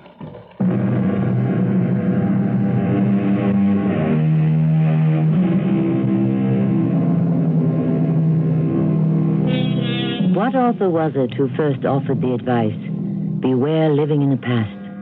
There's no future in it. His name is buried, no doubt, in the past. Not buried, however, is today's subject, Rose Rossman. At 41 years of age, she is already widowed and spends much of her time reliving the past, until now, when an unexpected event catapults her back into the real world. She has witnessed something, and now she must prove it was real. Not just her imagination working overtime. Who is it? Police, ma'am. Looking for Rose Rossman. Oh, thank goodness you're here. Chief Redding, I was expecting a detective. Oh, frankly, Mrs. Rossman, the incident you reported sounds pretty serious. We don't get but 2 or 3 homicides a year here in Lawrence. Well, now, I told the officer on the phone. I don't know that I actually saw a murder. Well, how about we sit down? You tell me just what you did see. I think I saw a man putting a body into the trunk of his car. I know it sounds crazy. Mrs. Rossman, please, from the beginning. I'm sorry. Well, I was out jogging. I go every night about 9. I was running along Cold Soil Road. There's never any traffic. That's why I go there. And just as I got to that little white church, I saw a car up ahead in the haze. It was up on a jack, like it had a flat tire. And a man was there, reaching into the trunk, struggling with something bulky. I could hear him huffing and puffing. I thought maybe he needed help. Hi there. Car trouble? Can I help? I must have surprised him. He slammed his trunk shut really hard. No thanks. Are you sure? I could run ahead and send somebody. No, I can handle it. And then he just stared at me. His face seemed familiar. But it was his expression that really got to me. His eyes had a mixture of guilt and violence. I got away from there as fast as I could. Mrs. Rossman, did you actually see a body? Well, no. But that look. My instinct tells me I'm right. Ah, and did you get his license number? No. No, I didn't. Mm-hmm. Can you describe his car? His car? Yes. Oh, fairly new. I don't remember the color. It was so dark, I was scared. But you do remember his face? Oh, yes. Yes, I could identify him definitely. Now, you said you surprised this fellow when you came up behind him? That's right. Perhaps that could account for his expression? Well, I don't know. Maybe I'm jumping to conclusions. But you must believe me, Chief. Something was wrong there. I know that. Mrs. Rossman, just how long has it been since Ed passed away? Oh, my.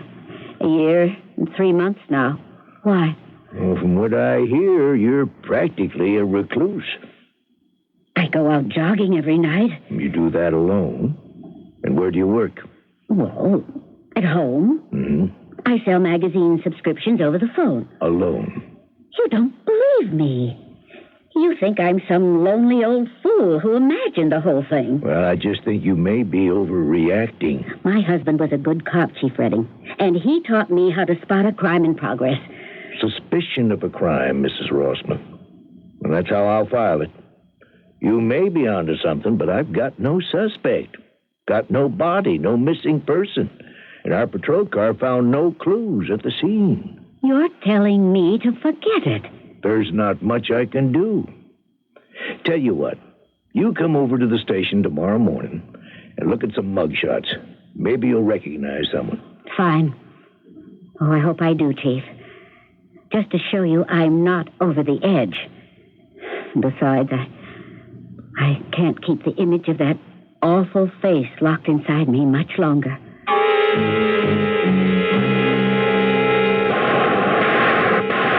Chief Redding? Yoo-hoo! Good morning. Mrs. Rossman, you shouldn't be down here. Firing range is off limits. The sergeant said it was okay. Well, here, let's go in the observer's booth.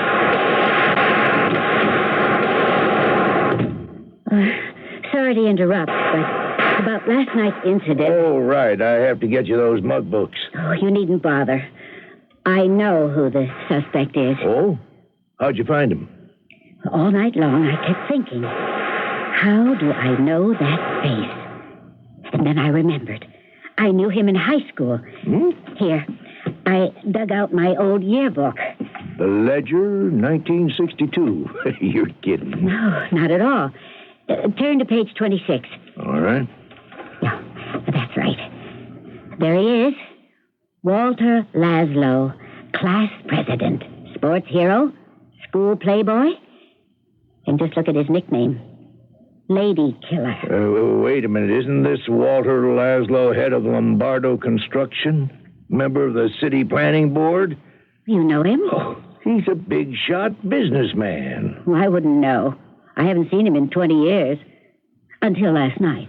You'd better come upstairs to my office. Hello, Sergeant. Get me Lombardo Construction, Walter Laszlo's office. This is Mrs. Rossman. This fellow Laszlo is very well known, a real pillar of the community. I can't just pick him up. I stand by my story just the same. Well, there are two sides to every story, so we'll get his as well. You're not going to ask him point blank? Not quite. These things can be handled diplomatically. Hello, Mr. Laszlo? Chief of Police Redding here. Sorry to bother you, but a report came in last night about a disabled vehicle out on Cold Soil Road. The license number seems to match your car. Eh? Flat tire. You had to dig yourself out. Oh, boy. No injuries, right? Good. Well, thank you. Pardon? No. I can't tell you that. It's just some passerby. Right. Goodbye. So, it was him. Yes, and he had car trouble. Plain and simple. But he could be lying. We have no evidence to suggest that. And you say you saw a body, but nobody's missing. Chief, I knew this guy in school, and he was no good then. I can't shake this feeling that he's guilty of something terrible. And my guess is it's murder. What do you say? And he bumped off his wife? No, come on. I can't accuse a guy of murder based on your high school memories. Put away the past, Mrs. Rossman. Go home. His wife. Of course. That's who I should look for. She may be the missing person. Watch it now. You go making accusations like that, you'll find yourself in court, being sued for libel. Oh, Chief, if my instincts are right, it's Walter Laszlo who'll be trying to stay out of court, not me.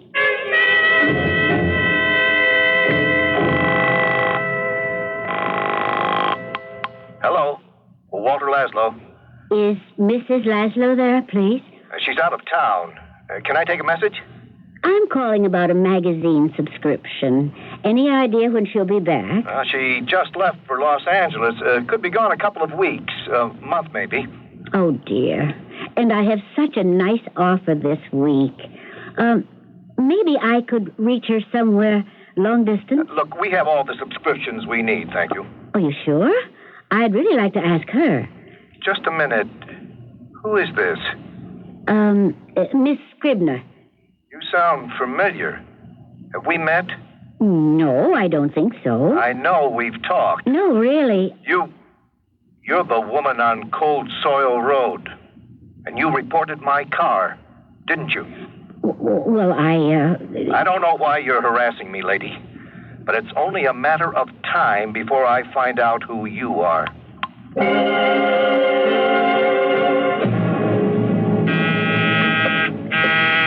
Come on in, it's open.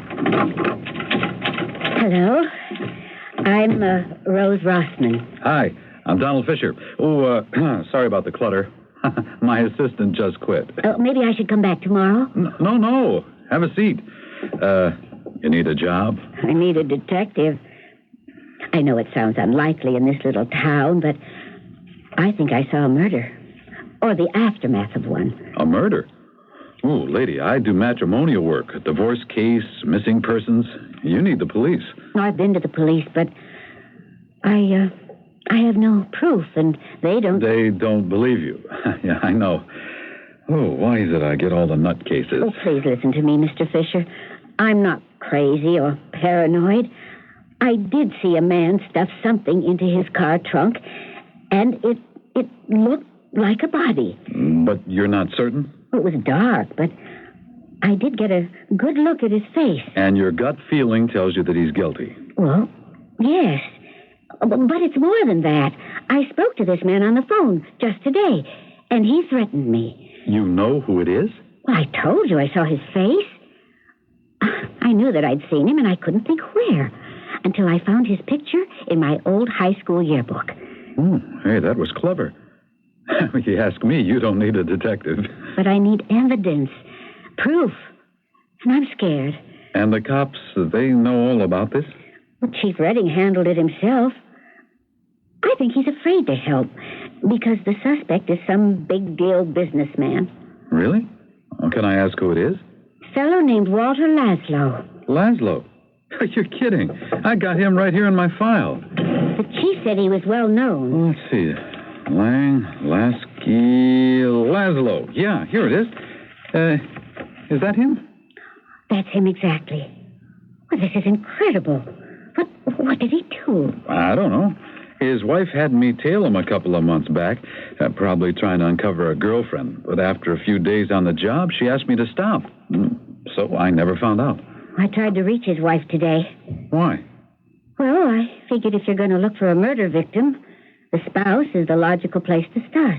Right you are. So what did you find? Oh, not a whole lot. Laszlo said she's gone to L.A. That's when he threatened me. Wait a minute. Mrs. Laszlo is out of town? For how long? You wouldn't say. A few weeks, months. We may have something here. The old misdirection principle. Misdirection? Sure. Well, that's how a magician works. He does a trick right under your nose while he directs your attention somewhere else. Oh. For example, let's assume your hunch is correct. Walter Laszlo decides to get rid of his wife. So he has her leave town for an indefinite period, only she never really leaves. He kills her right here. Then later, when she doesn't turn up, he reports her as missing in L.A. When the murder was committed right under our noses. It's a perfect crime. Until someone's gut feeling uncovers it. Oh, but we're still working on a hunch. How can we prove it? See, the first thing would be call the airlines and the hotels in L.A. See if she actually traveled there. Hey, imagine cracking a perfect crime. Well, it is kind of a long shot. But we'll crack it, won't we? I can help. I'm very persuasive on the phone. Yeah, look, I do have to warn you. It won't be fun and games. Not if Laszlo really committed murder. And once a guy kills, for whatever reason, he'll kill again to protect himself.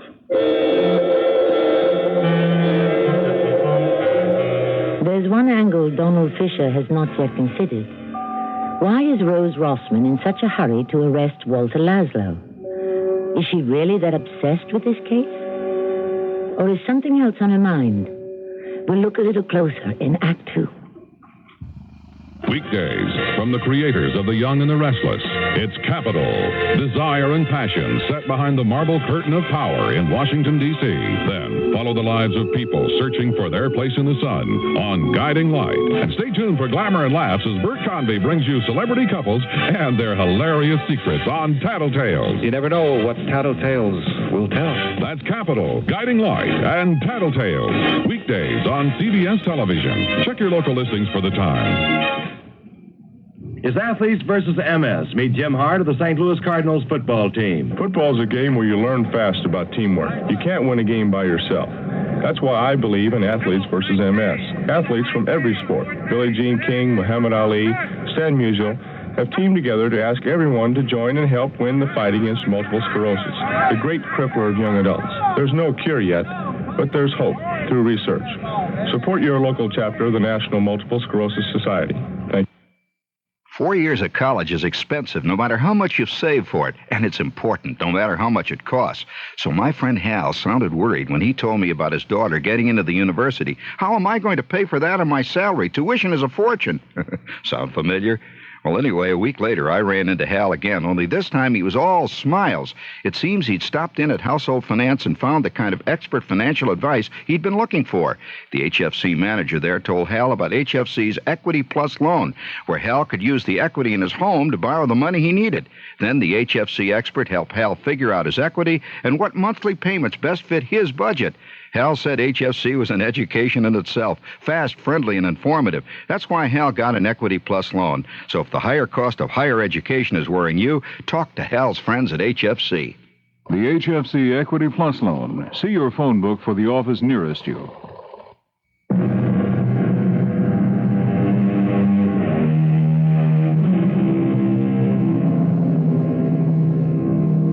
If you have managed to dig out that old yearbook, take a look at your senior class.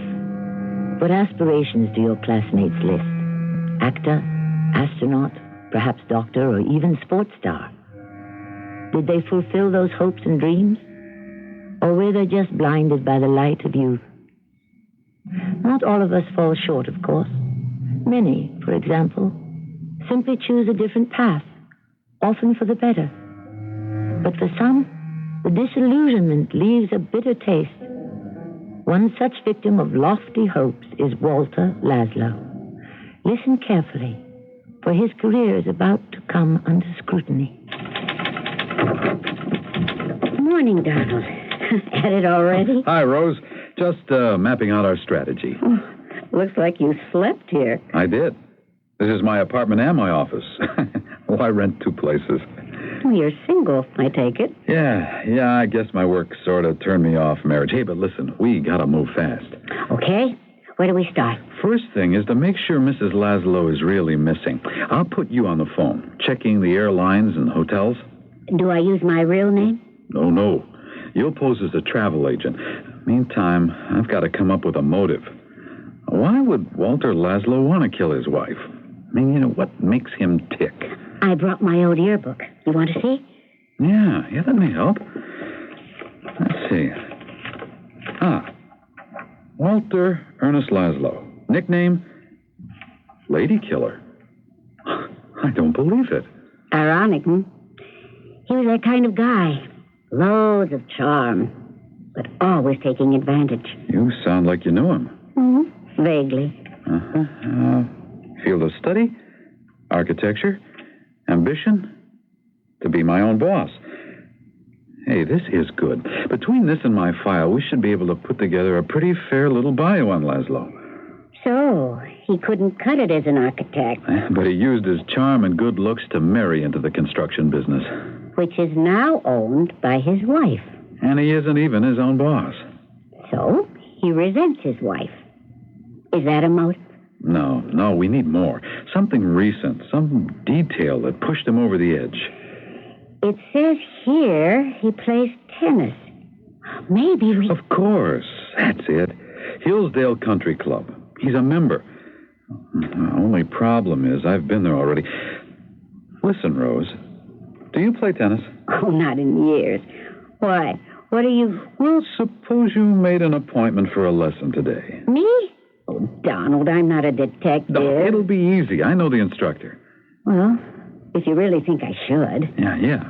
You go ahead. I'll do the phone work. Fine. Then I'm game.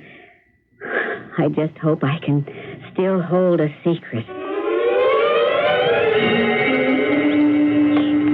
Excuse me, sir. Have you a moment? Yes, how can I help? This list of names. Is this the club roster? Well, that's the tennis ladder, madam. Each time a player wins, he moves up the ladder. But they're all club members? Well, that's correct. Are you looking for someone? No, I just noticed the name of an old school chum, Walter Laszlo. Oh, yes. I shouldn't be talking about club members. We haven't even been introduced. Oh, I'm Rose Rossman. I'm here for a lesson. Ah, Mrs. Rossman, I'm your instructor, Ian Burbick. Oh, marvelous. Yes, well, what part of your game would you like to work on? Serve? Volley, backhand? I don't know. It's been years since I played. Well, then we'll start with the basics. Well, I must confess, this wasn't my idea. I'm a widow, and I'm sorry. Not too recent, I hope. Well, it's been 2 years now. My son thinks I should get out and meet people. Well, Hilldale is perfect for that. Oh, don't get me wrong. I'm not looking for a new husband. Just a friend or two. That's why I was glad to see Walter's name. I didn't realize he was a member here. Yes, unfortunately for me, he is. Oh? Well, he's not a favorite of yours.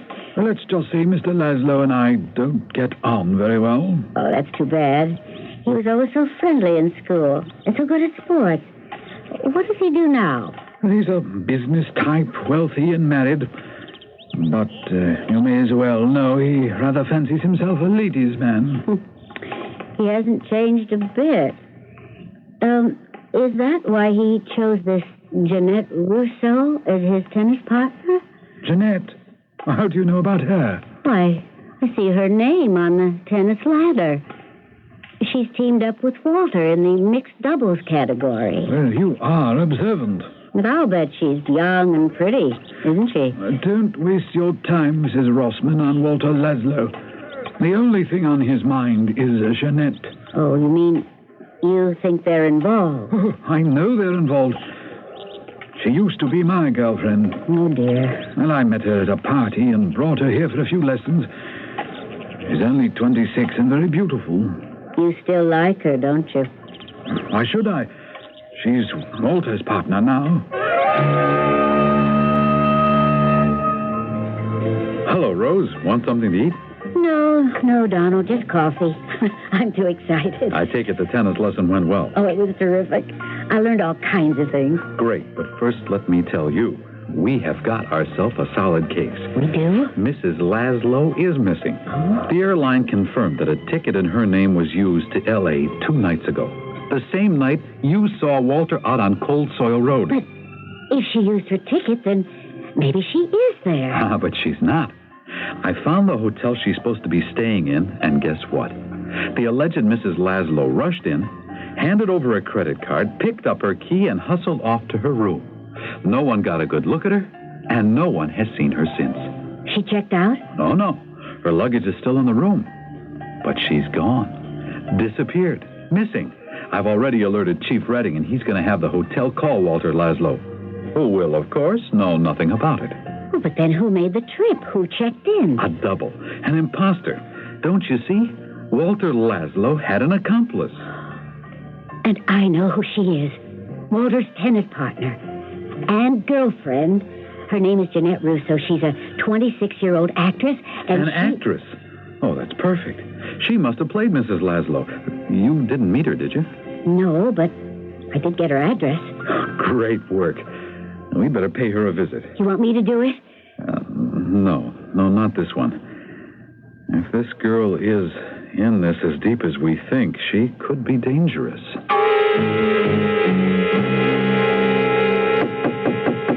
Yeah? I'd like to speak with Jeanette Russo. Who's calling? Donald Fisher, private investigator. She in some kind of trouble? Well, let's just say she might be. Well, Jeanette's out of town. Well, come on in. I'm Mary Ann Huber, her roommate. You wouldn't happen to know where she went? No, I don't. What kind of trouble do you think she's in? Well, I think a friend of hers may have committed a crime. Who? A fellow named Laszlo? That creep. I knew he was up to no good. You know him? Well, I seen him with Jeanette once or twice. Oh, what's their relationship? Oh, they're involved. What can I say? She works for him sometimes. Works for him? Yeah, freelance accounting. Really? I heard she was an actress. Yeah, well, she went to some drama school, but she's not a professional. But listen, I think that Laszlo guy's just using her. You said he maybe committed a crime? You're not sure? Well, no, I can't talk about that yet. Look, Miss Huber, you can help. If you would just let me know where Jeanette is. Well, she said she was taking a weekend vacation to relax. But then she packed her pocket calculator. And she never takes that unless she's working. Like I said, she was nervous, distracted. Oh, it all fits. Hey, what's going on? Is Jeanette all right? Probably. But she might be afraid to talk to me. Look, here's my card. If you hear from her, give me a call right away. And if you can't get me, then call Chief Redding at the police station.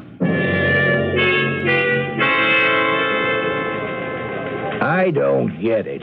You got something against Walter Laszlo or what? He's a murderer, and his wife is the victim. And I think you're a victim of your own imagination. And Mr. Fisher here is just a little too eager to solve a big case. Oh, just a minute, Redhead. Well, let's face it, Fisher, you're not a homicide detective. Look, Chief, this case is the real thing. I couldn't find Mrs. Laszlo. And your guys haven't come up with her, right? Well, not yet. Oh, Fisher, come on. The woman's only been gone for 2 days. I sure hope you're right. But just in case, listen to our theory, okay? Okay. In my office. All right. Let's hear your theory. I found out that Walter Laszlo resents his wife because she runs the family business. So? Everybody knows that. I also found out that he has a young girlfriend, an accountant. We think she's helping him juggle the books. So Walter can get control of the company if, perish the thought, anything should ever happen to the current Mrs. Laszlo. You can prove this? Well, not yet. We'll have to audit the books. So, what's the rest of your story? Simple. Laszlo decides it's time to get rid of his wife. So he waits till she's about to go off on a trip.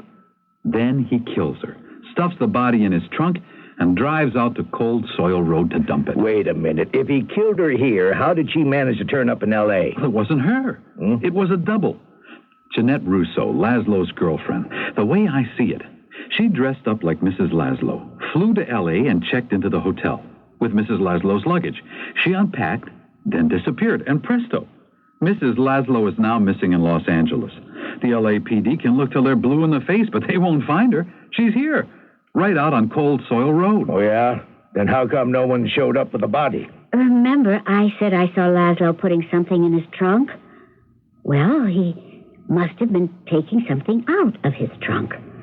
He pretended to have a flat tire, hauled his wife's body out of the trunk, and then buried her. Look, we searched that area. There was no sign of any digging. Because you didn't look in the most obvious place. The cemetery behind the little white church. What? It's perfect. All he had to do was read the obituaries, see who'd been buried in the last couple of days, then dig up the loose dirt and unload his wife. Who's going to look for a murder victim inside a grave? I gotta admit, I'm impressed. Even though this sounds airtight, we're nowhere until we find a body, though. That's easy. Just get permission to dig up a few graves. That's touchy. Without criminal charges, I can't just go in and... yes? What? When? Hold on, Sergeant. Mr. Sergeant, he's located your body. What? He has? Mrs. Laszlo. She's in L.A., alive and well. She's on the phone now. You want to speak to her?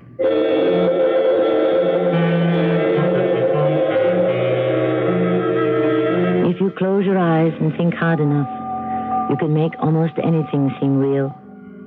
In the case of Donald and Rose, their thinking seems to be faulty. Or is it that Walter Laszlo's perfect crime is even more perfect than they imagined? One way or another, we'll solve things in Act 3. When you get it, itchy red skin. Get Kool-Aid when you get it. Darn bug. Get Kool-Aid when you get it. Oh, touch of poison ivy. Get Kool-Aid. Corday gently works with your body's natural defenses. It's all you need for the relief of dermatitis and other minor itches and rashes. When you get it, it's the eczema. Get Kool-Aid. Read and follow label directions. I told the guy at the garage I wanted a wheel alignment. He says, you got it. Said I wanted it done right. He says, you got it. Said I wanted it guaranteed. He says, you don't got it. Took my car to Goodyear. At Goodyear, we'll align your wheels and we'll guarantee the work for 90 days or 4,000 miles. Our limited warranty is good at over 1,300 Goodyear service stores nationwide. Get a wheel alignment now for $19, slightly higher in California. For guaranteed auto service, come up to Goodyear. This is WBBM Chicago. When news happens fast, Channel 5 News is there. Within minutes of the Klein Avenue Bridge collapse, Ron Majors brought you the first bulletin. The bridge under construction in East Chicago has collapsed. Carol Marine brought you live, in-depth coverage that afternoon. The first question is always, how many were dead and injured? The next question is why? When issues affect your life, Channel 5 News brings you the whole story. Jim Ruddle's investigation of strip searching even changed the law. No person arrested for a traffic offense or misdemeanor will be strip searched unless weapons or controlled substances are involved. Governor, do you have any comments about the bill itself? Jim, it's a good bill. When a story halfway around the world is important to you, we bring it home. Linda, you talk with refugees fleeing Poland. A couple packed up their 4-year-old son and left Poland. They want to come to Chicago. For more than the day's headlines, depend on Channel 5 News. At noon, 4:30, 6, and 10. Channel 5 News. News that hits home. WMAQ TV.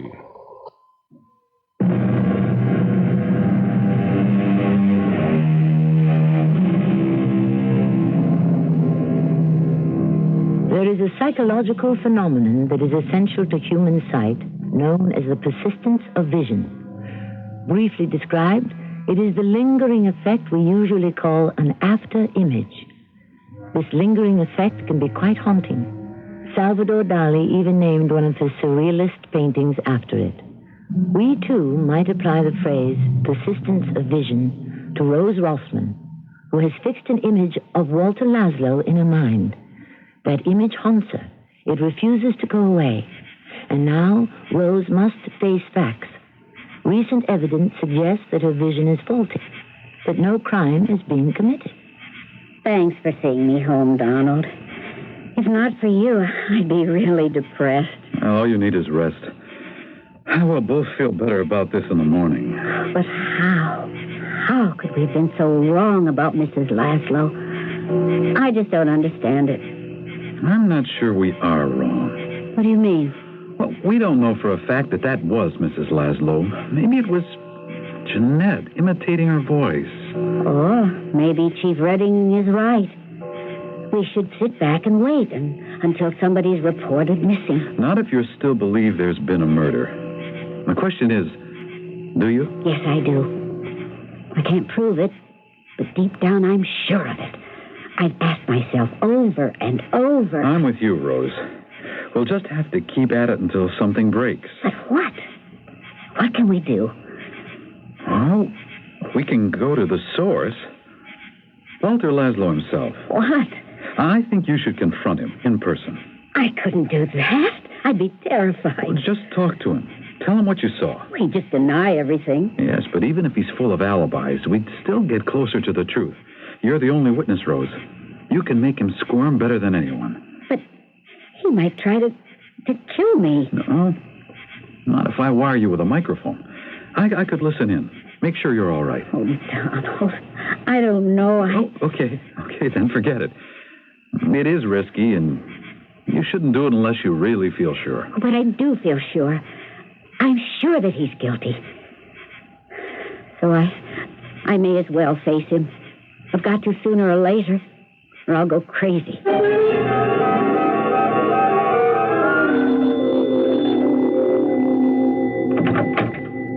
Yes? What can I do for you? Recognize me, Mr. Laszlo? Why, you're the late-night jogger and the mysterious phone caller, hmm? You have a good memory. You selling magazines door-to-door now, Miss, Scribner, wasn't it? Oh, that's not my real name. I'm Rose Rossman, although you may remember me as Rose Palmer. That's where I know you from, Lawrence High, 1962. Well, come on in, Mrs. Rossman, and I'll finally find out what this is about. I'm here because of that incident out on Cold Soil Road. It's hardly an incident. I had a flat tire. This is going to seem blunt, but I'm still upset over what happened, Mr. Laszlo. Upset? Why should you be upset? I'm the one who had to shell out $50 for a new tire. I'm upset about the way you treated me when I tried to help. You gave me a look that made my blood run cold. Well, I'm sorry if I was rude. I wasn't too happy that night. Is that a crime? No. But what I saw in your trunk was... Just what are you getting at? You know what I saw. Your face showed it. Mrs. Rossman, I've warned you before. This is harassment. Now, if you don't lay off, I'm going to call the police. Go ahead, call them. And while you're at it, tell them what it was you had stuffed in your trunk. Oh, this is preposterous. You built up some kind of wild fantasy. Have I, Walter? Don't play dumb with me, Rose. You haven't been able to stand the sight of me ever since we were teenagers. That's not Ever true. since we broke up. You're out to get me, aren't you? Because I jilted you. Well, I'm going to make that call to the police. No, I just think we should talk. Sorry, Mrs. Rossman. Case closed.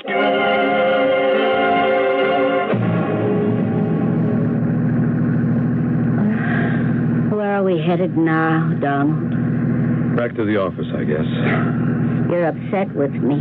Disappointed. I mean, I had no idea you had a motive for going after Laszlo. Oh, Donald, please believe me. That old business has nothing to do with it. Well, perhaps not consciously. But somewhere in there you remembered. And you were prejudiced right from the start. I wasn't prejudiced. I saw him with a body. Well, anyhow, we don't have much of a case now. Between Mrs. Laszlo showing up and now this. But you were so sure. Oh, it's my own fault. Like the chief said, I was too eager. I jumped to conclusions. Maybe we were just misdirected. Huh? Well, maybe Walter Laszlo is guilty, but of some other crime. What do you mean? Remember when we first met? You described the misdirection principle? How people tend to overlook the obvious solution and then... overlook the obvious. You think that it's possible... That we were looking for the wrong victim. It's not Mrs. Laszlo. It's... Jeanette Rousseau. Of course. She is missing. Oh, it was staring us right in the face. I can't believe it. Oh, we gave Laszlo far too much credit. This case isn't complex. It's simple. Jeanette showed up at Walter's expecting to work, and he killed her. She might have been trying to blackmail him. Or maybe they just fought. Whatever the motive, it really is a near-perfect crime. No accomplices, no tricks. And no one is expecting Jeanette back for days. It's awful, but I almost feel relieved. Rose, forgive me for doubting you. Oh, don't be silly. I don't blame you at all. It's Laszlo. He's so sure of himself. Well, that won't last. Let me pay a visit to Marion Hubert to see if she's willing to swear out a missing persons report on Jeanette Rousseau. Who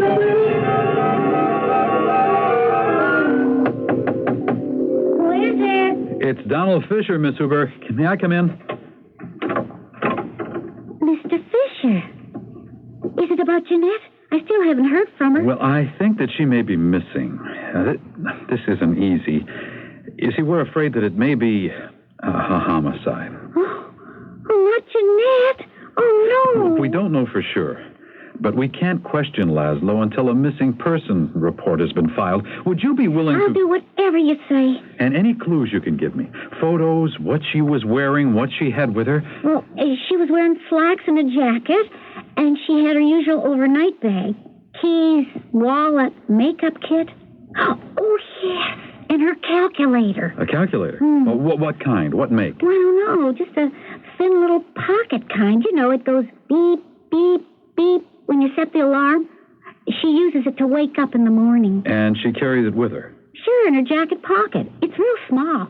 This may be our most important clue yet. Come on, I'll give you a ride to the station. The sooner you file that missing person report, the better.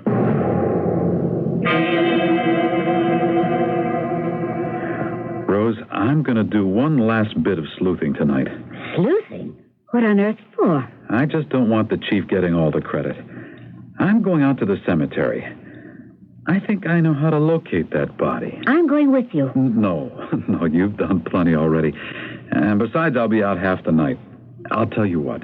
Meet me in front of Laszlo's house tomorrow morning. If all goes well, I'll be there about 8. And maybe, just maybe, we'll be able to scare Laszlo into a confession.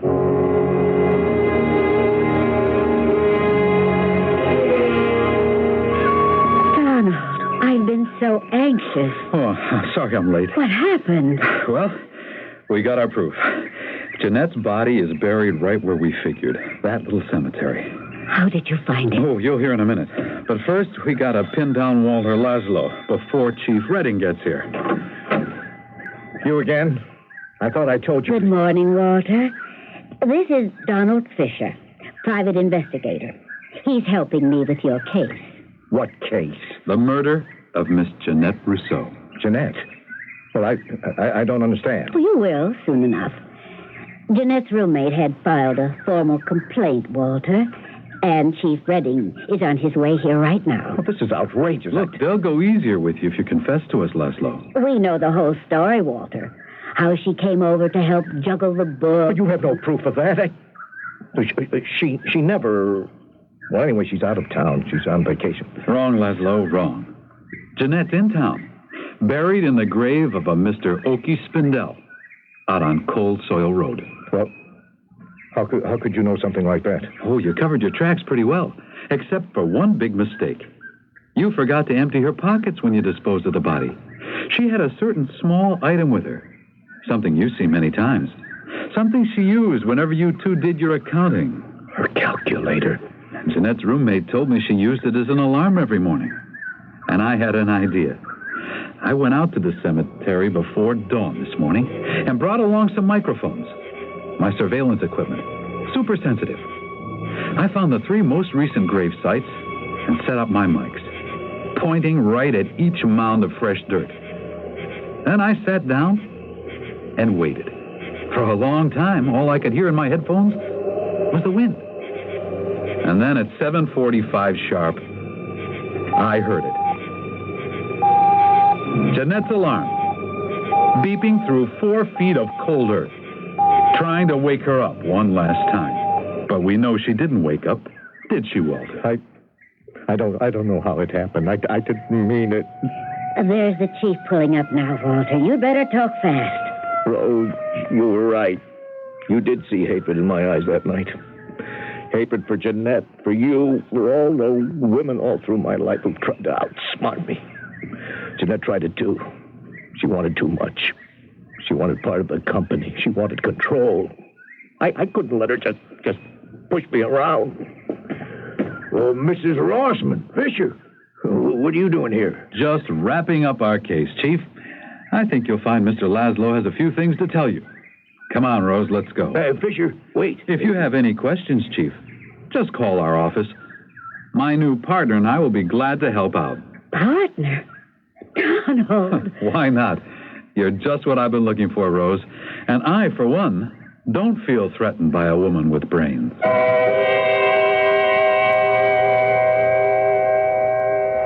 They'll make ideal partners. Rose, an avid reader, has a keenly formed intellect. Donald is street smart and relies on his intuition. And yet, Laszlo was uncovered because Rose acted on instinct, and he confessed only when caught in Donald's web of logic. A therapist would call this role reversal. An actor would say they're playing against character. For newly united Donald and Rose, this merely confirms the fact that opposites do attract. I'll be back shortly. Hi, Pat Summerall to tell you how you can make better use of the storage space in your basement, garage, or utility room. Just get a set of 2 Steel City hang-stuff tool holders, now just $3.99 as the July hardware value of the month at True Value hardware stores. The set includes 2 3-foot steel channels, a tool caddy, and brackets that hold a variety of tools and garden implements. So get the hang-stuff tool holder set for just $3.99 during July while supplies last at participating True Value hardware stores.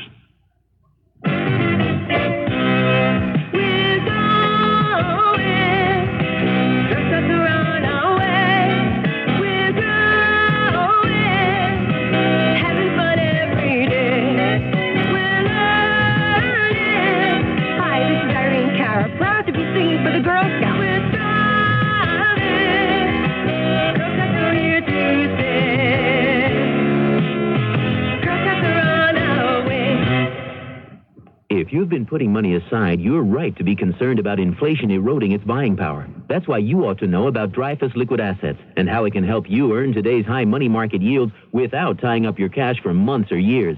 Start with as little as $2,500. Make added investments as low as $100. With Dreyfus Liquid Assets, your money is yours whenever you need it. Phone for it, have it sent to your bank, or write a redemption check for cash or to pay your larger bills. You keep right on earning that high yield, compounded daily until your check clears. No penalties on interest, no sales charges, no charge for the checks. It's so simple, sensible, convenient. But find out for yourself. Call toll-free 800-228-5000 for free information and a prospectus including management fee, charges, and expenses. Read the prospectus carefully before investing or sending money. Discover how Dreyfus Liquid Assets can help you get the lion's share of today's high money market rates. 800-228-5000. Toll free, 800-228-5000.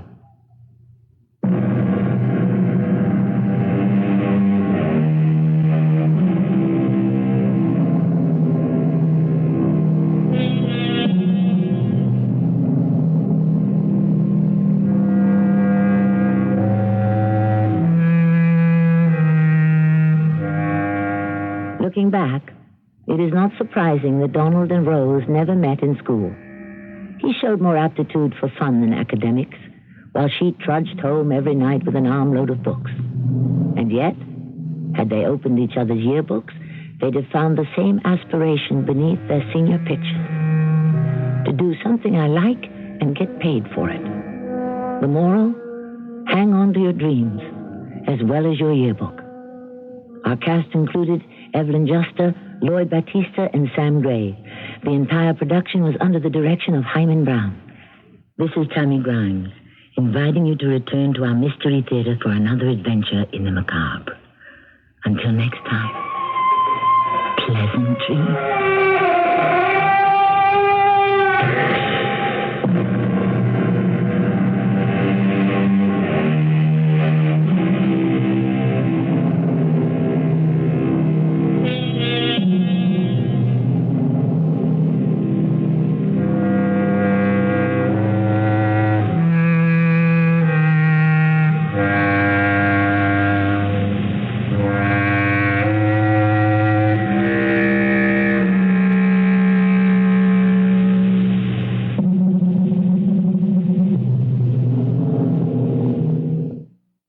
I don't believe it. Told you wouldn't. I've seen you on TV for Century Tile and Supply, Eileen, but the variety of patterns and colors here at Century is unbelievable. And Century sells this tile at prices near wholesale to you every day. I believe that. And Century's the leading supplier of Armstrong's new no-wax Solarian floors. Armstrong Solarian is best because Armstrong's Mirabond surface stays brighter and glossier with very little maintenance. I believe that. And Century's professional counter people help you choose from hundreds of 1982 in-stock no-wax Armstrong patterns and colors. They'll show you how to measure, cut, and prepare your floor so you can install your Armstrong floor with confidence.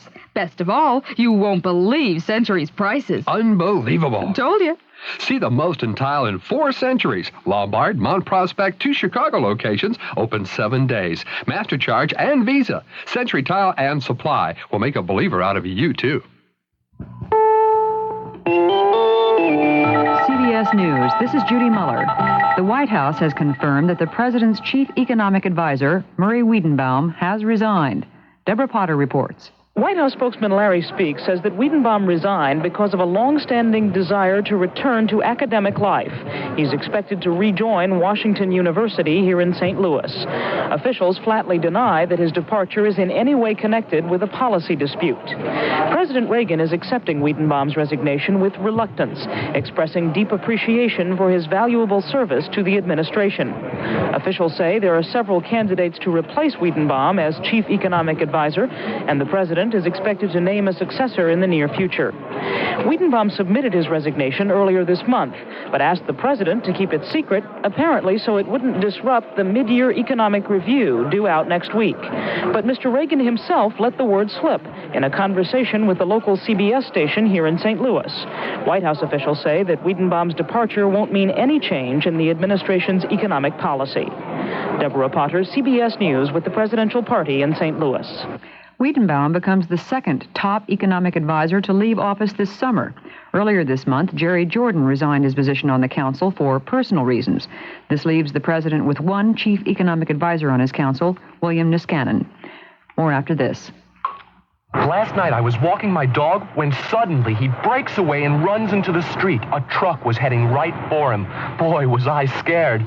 But thanks to his heart's-reflecting collar, the truck stopped in time. The driver saw the collar glow before it was too late. Protect your dog or cat right now with the Hearts 2-in-1 Plus Nighttime Safety Reflecting Collar, the first flea and tick collar that reflects oncoming car headlights and kills fleas and ticks for 5 months. The Hearts 2-in-1 Plus Reflecting Collar. Now the Hearts Flea and Tick Killer can be a lifesaver, too.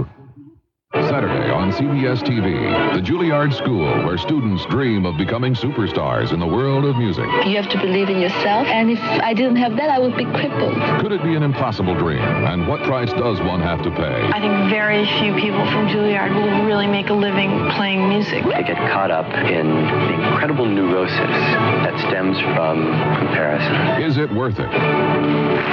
Juilliard and Beyond, a CBS News special, Saturday night at 10, 9 Central and Mountain. The Senate Thursday night narrowly approved the most controversial portion of the proposed tax increase bill. By a vote of 50 to 47, the senators voted to retain a plan to withhold income taxes from taxpayers' interest on savings accounts and dividends on business investments. Earlier, the Senate voted for a temporary doubling of the excise tax on cigarettes and higher taxes on telephone service. The Senate is still meeting at this hour on the tax package. Shortly after a new Pershing II missile was test-launched at Cape Canaveral Thursday, it exploded, showering flaming debris into the Atlantic and along the shore. Major Jim Moore is a spokesman for the Pershing project. After about 17 seconds of powered flight, there was a malfunction of some sort. The vehicle started to destroy itself, and as a precaution, the range safety officer also sent a signal to make sure that there was no danger to anybody or any property in the vicinity. The Pershing II missile is one of the weapons opposed by anti-nuclear groups in Europe. The Army is planning more tests. The Federal Aviation Administration says an Air Florida flight with 12 people aboard was hijacked to Cuba Thursday night. The twin-engine plane was commandeered about 60 miles north of Key West, 20 minutes after the plane had left Miami. An Air Florida spokesman says the plane's on the ground in Havana and will return to Key West, where FBI agents will meet it. U.S. Special Envoy Philip Habib has arrived in Damascus for talks with Syrian officials on the crisis in Lebanon. The White House would not comment on the nature of the talks, but sources say Habib will try to persuade Syrian officials to change their minds about accepting a Palestinian evacuees from Beirut. So far, Syria has bluntly and repeatedly rejected that idea. In Lebanon Thursday, Israeli planes bombed West Beirut for the first time in almost a month, just an hour after bombarding parts of the Bekaa Valley. Now this.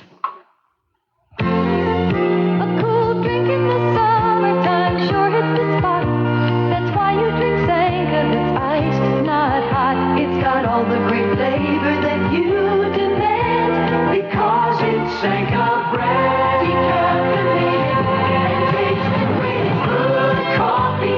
Sanka brand coffee, good coffee that makes good sense.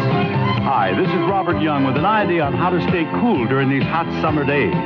It's Sanka on ice, and it's easy to make. Just place 1 rounded teaspoon of Sanka instant decaffeinated coffee in a tall glass. Stir in 1 cup of cold water, add ice, cream and sugar if you like, for a great summer cooler that's 97% caffeine free. That's why you drink Sanka bread, decaffeinated and tasting with good coffee. Sanka brand coffee, good coffee that makes good sense. The Community for Creative Nonviolence plans to hold an unusual luncheon for members of Congress next week. The unusual part is the menu, made up of food that has been reclaimed from garbage cans behind local markets. The organization, which operates food distribution projects for the poor, contends that large amounts of food are thrown away every day because of arbitrary dating regulations. The menu will include 2 kinds of salad, hot vegetables, and crab quiche. 8 members of the House, all Democrats, have accepted the invitation so far. Judy Muller, CBS News. This is CBS News Radio 78, WBBM Chicago. Good evening, everyone. It's 11:31 now. This is Alan Bickley on News Radio 78 in Chicago. This is CBS News Radio 78, WBBM Chicago. CBS Radio Mystery Theater presents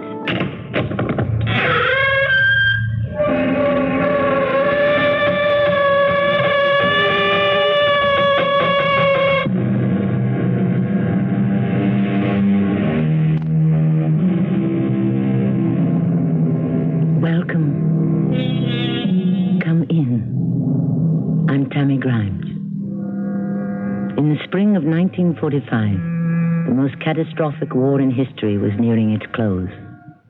The wanton murder, the pitiless devastation, the unbearable agonies would soon be over, for a little while, at any rate. But if in the midst of life we are in death, it may also be said that in the midst of death there is life. And life had a tenacious habit of going on. Even while surrounded by terror and destruction, men and women will continue to cling together and take the eternal vows.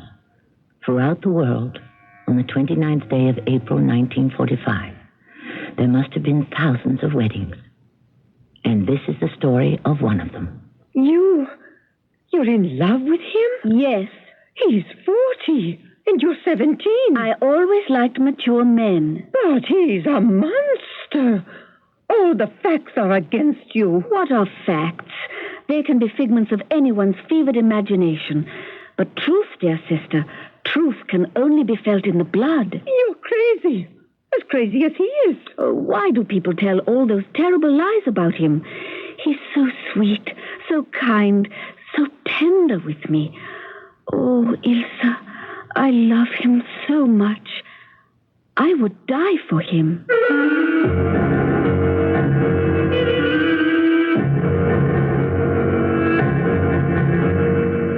Our mystery drama, Adolph and Eva, was written especially for the Mystery Theater by Sam Dan and stars Roberta Maxwell and Louis Turenne. I'll be back shortly with Act 1. Weekdays on CBS television. Wake up to comedy with One Day at a Time. You really think you're hot stuff, don't you, Schneider? The ladies in this building don't call me super for nothing. Then, keep laughing as Mel lays down the law on Alice. There is only one rule in the restaurant business, Vera. Get them to swallow it. And to The Price is Right with the priceless Bob Barker. That's One Day at a Time. Alice and The Price is Right. Weekdays on CBS television. Check your local listings for the time. Those early morning sounds are breaking through. Eggs are cooking with golden hash browns. We're perking along, cooking breakfast for you. You deserve a break today at McDonald's. When my friend Steve decided to put a new roof on his house, he thought of everything: ladders, shingles, flashing, gutters, contractors, everything that is, except money. It seems Steve had underestimated the rising costs of home repair, so Steve went looking for a loan.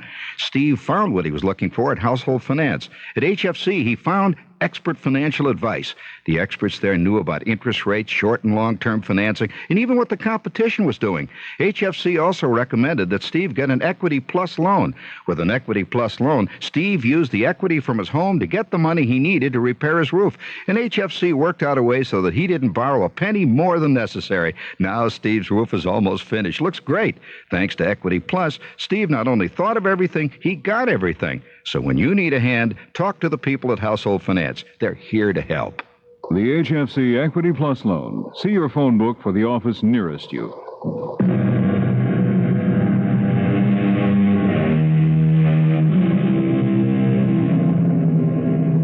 In the end, it all came down to this: a bedroom in an underground bunker, 2 Walter automatic pistols, one a 7.65 caliber, the other a smaller 6.3.5.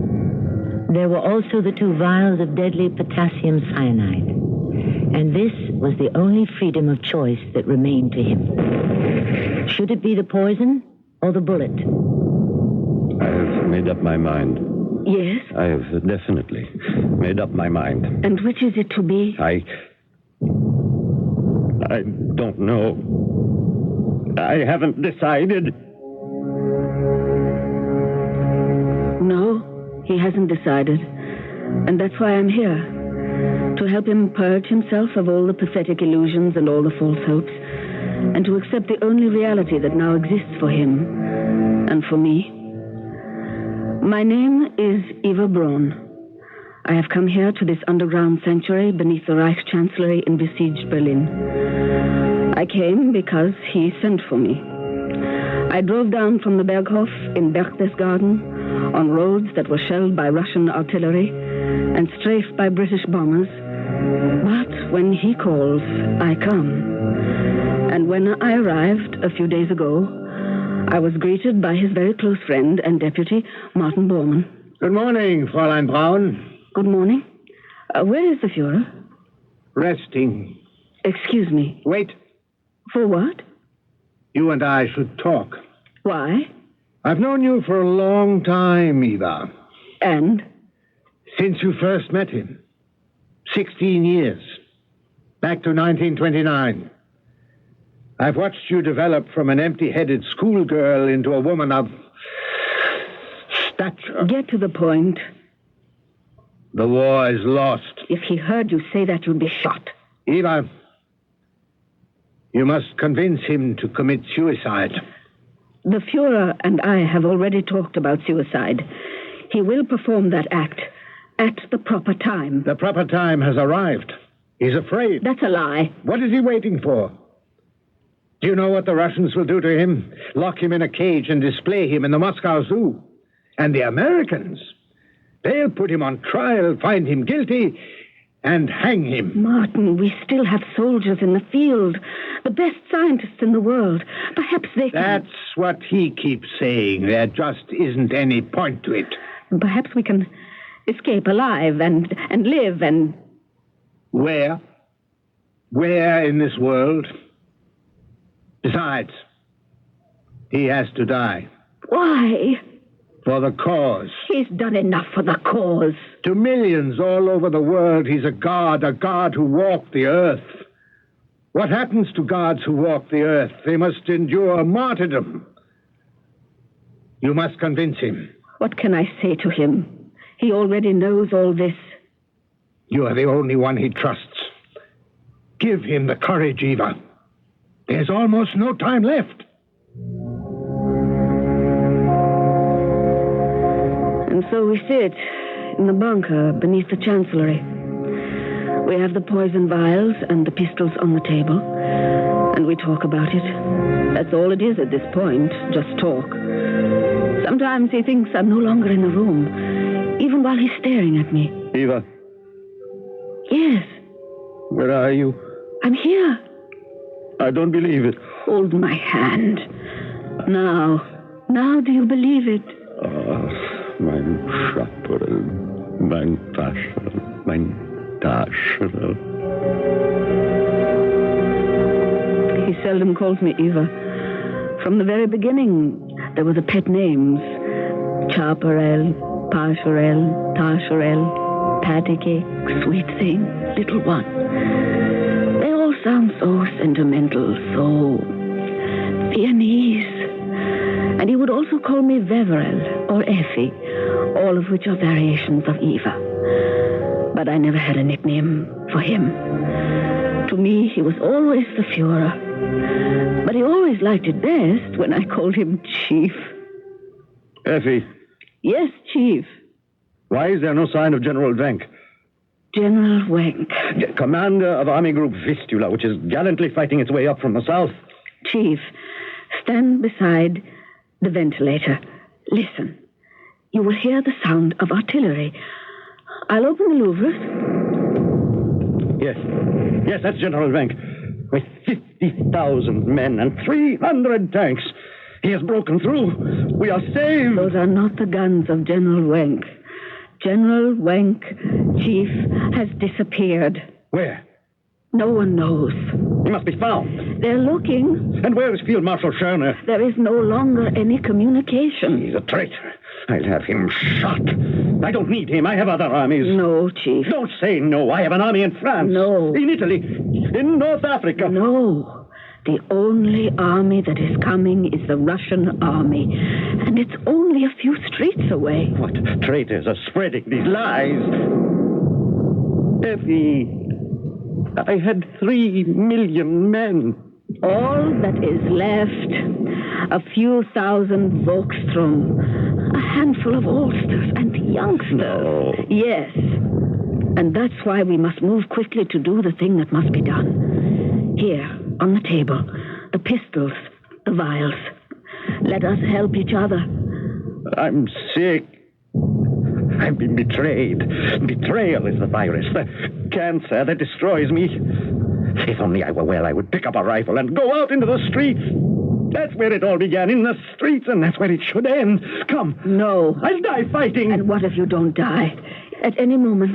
Yes, a Russian patrol. They know we are here. Because we've been betrayed. And that's why we must. We will.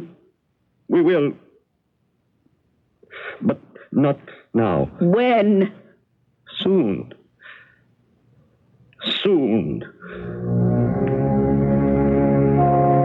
He keeps putting it off. But for how much longer? Perhaps he is afraid to die. But he is even more afraid to live. I see now that he wants me to do it for him. That's why I was sent for. And why I'm here. None of the others. Not Bormann, not Goebbels, none of the SS. None of them wants to be the one to do it. All of them are afraid of him. But I was never afraid of him. Never. Not even at the very beginning. How old was I? 17 and fresh from the convent school. I remember the look on my sister's face when I came home. I was so excited. I had found a job, my very first job. Where did you say this job was? In Heinrich Hoffmann's studio. Oh, did you hear that, Papa? Our little Eva is posing for an artist. He's not an artist. Oh, then what kind of studio is it? It's a photography studio. Is that the Heinrich Hoffmann on the Schellingstrasse? And what if it is? That's where all those Nazis hang out. Who are the Nazis? Kooks. They wear those swastika armbands. Is that so? Well, I met some and they seemed all right to me. Oh, you'll meet them all at Heinrich Hoffmann's. I hear he's the official photographer for the Nazi party. Even Hitler has his picture taken there. Who? Hitler. Adolf Hitler. Oh, I met him today. He came into the shop. Hoffmann introduced us. He's unbelievably handsome. And his eyes. He looks at you and you just get lost in those eyes. I don't like the idea of your working there, Eva. And why not?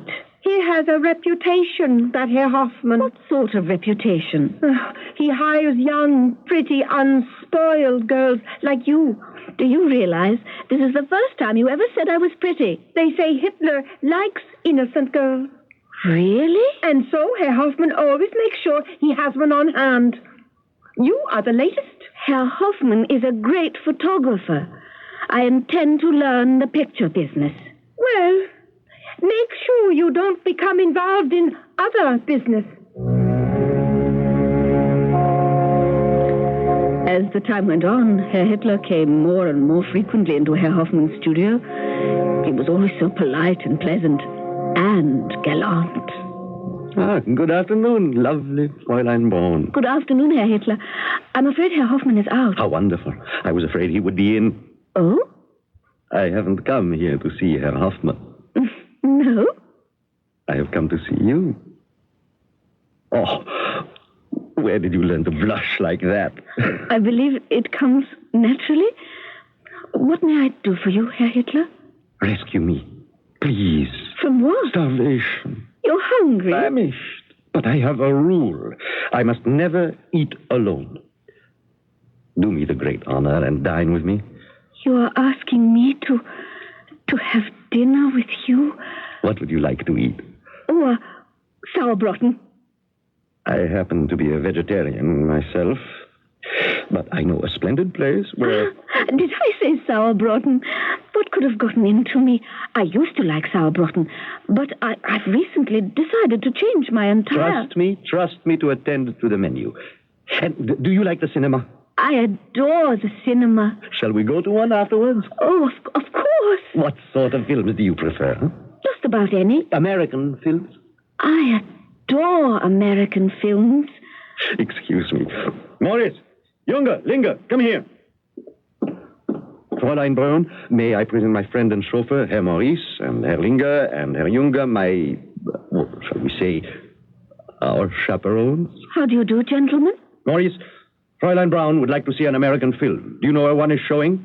Yes, mein Führer. And what is it called? I believe the Jazz Singer. Does that meet with your approval, gnädiges Fräulein? Yes, fine. Then let us go forward.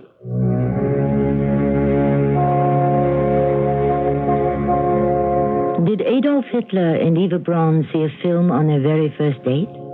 They could have. Did they actually see Al Jolson in The Jazz Singer? Well, no one has seen fit to preserve the ticket stubs. But here's what we do know. There is a photograph of Eva Braun in blackface. She is dressed in a tuxedo, and she is doing an Al Jolson imitation. We do know that she performed it several times at dinners and parties for Hitler's benefit, and he loved it. So why not? It is with threads like these that historians weave the tapestry of history. We shall return to the loom shortly. This cute new hygienist who cleaned my teeth told me in no uncertain terms how badly stained my teeth were from tobacco.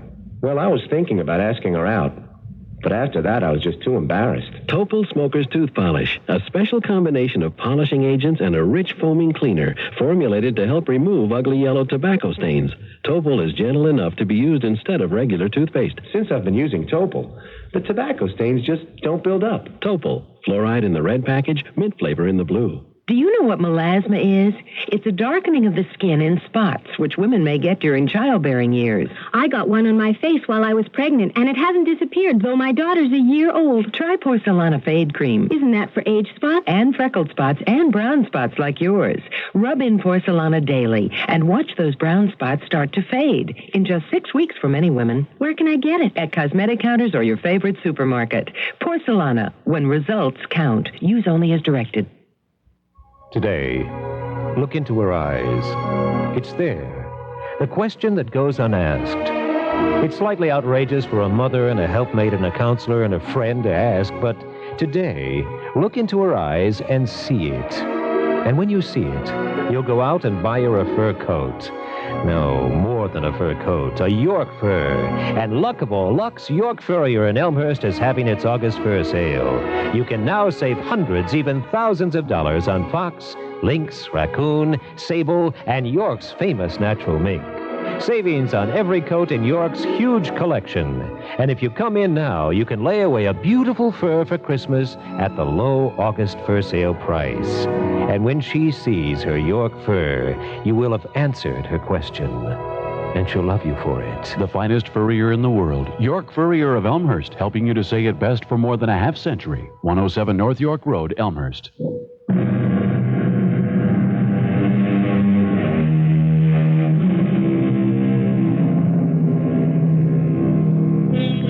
Braun was a school teacher in the city of Munich. Thanks to an inheritance, he was quite well off. But the true treasure possessed by Herr Braun and his wife consisted of their daughters, 3 attractive, intelligent, and lively young ladies. In the year 1932, Gretel, the youngest, was still at school. You'll see the eldest worked in the office of a brilliant doctor. And, of course, she was madly in love with him. And middle daughter Eva had already captured the heart of Germany's man of destiny, Adolf Hitler. But long before that, he had captured mine.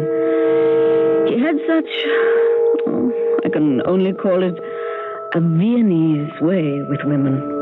And millions of women were madly in love with him. But he had chosen me, Eva Braun, me. At first, he was busy with his politics, and I would only see him now and then. Consequently, I spent many evenings at home. I would read, listen to the radio, and argue with my sister Ilse. But, Eva, the man is an absolute scoundrel. How can any decent, rational person defend that? Of course, you're speaking from the viewpoint of Dr. Martin Marx. Dr. Marx is a saint. A Jewish saint? All of the original saints were Jewish. I refuse to argue. How can you argue? You have no facts. It doesn't bother you that your beloved is the leader, the Führer of all the scum of the gutter? Ilse, I cannot understand why people tell all these lies about him. He's the sweetest, the kindest. Oh, he's so tender with me. Don't you read what he writes? He declares he will eliminate people. No, dear. He only talks about eliminating vermin. And how does he define vermin? Everyone who dares to oppose him. I don't care what you say, what anyone says. I only know he's right. Why is he right? Because he says so. Oh, you're a fool. You're the fool. You're the one who's out of step with the German people. Eva, how can you give yourself to such a monster? We were bitterly divided, Ilse and I. But we were still sisters. Actually, it was a charade. Papa knew very well that Adolf Hitler and I were living together, even back then. But he had to maintain the pretense that he was the strict father of a virtuous daughter. What else could he do? He was terrified. And besides, it really wasn't doing him any harm. Actually, it was making him a man of importance. Effie. Yes, Chief. Where were you? Nowhere. You were far away. Oh? I was dreaming. Of what? Our beginning. The beginning. And now we have come to the ending. Yes, Chief. I must die first. Do you know why? Because if I do not succeed, You must finish it for me. Do you understand? Yes. I trust no one else. All of them would betray me. Just think they could turn me over to the Russians or the Americans or the British, still alive. It must never happen. It will never happen. It must be done with the pistol. Effie, it was so long ago. But do you remember when you tried it? I remember. You used the 6.35, the small one. Where did you get it? It was my father's. How did you find the courage to do it? I was foolish. Tell me about it. I've told you so many times. Tell me again. But we have so little time. Tell me, Effie, tell me. I had despaired of his love. I thought I was just another affair. They were all after him. Wealthy American heiresses, British noblewomen, wives of European industrialists, film stars. And who was I? A school teacher's daughter. That night I was alone in the house. I knew where my father kept his automatic. I just wanted to toy with the idea of suicide. I pointed the gun at my heart and... Eva, what happened? You've been shot. The gun. It's Papa's pistol. You shot yourself. Am I alive? Of course you're alive. But I aimed at my heart. You missed. I called Dr. Marks. No. Called Dr. Platt. I know Marks is a great doctor. I never heard of this. Dr. Platt is a good friend of Herr Hoffman's, and Hoffman will see that Hitler is told about what I did. If this Dr. Platt is a friend of Hoffman's, that means he's a Nazi. And he must be a quack. No. I can only trust Dr. Marks to save your life. No. It would embarrass Hitler. How? It would become known that a Jewish doctor saved his girlfriend. You mean you would die sooner than embarrass Hitler? Yes. Call Dr. Platt. It wasn't much of a wound. I recovered very quickly. But that was the day that I believe he made up his mind about me. I had proved my love, not because I had tried suicide. So many women had killed themselves for him. But because of my discretion, I had called the right doctor. Effie, you were so brave.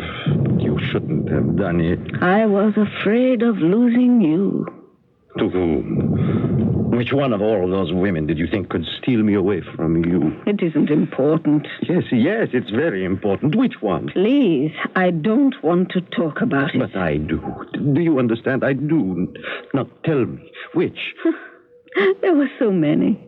You make me out a Bluebeard. You mean a Don Juan. Which woman?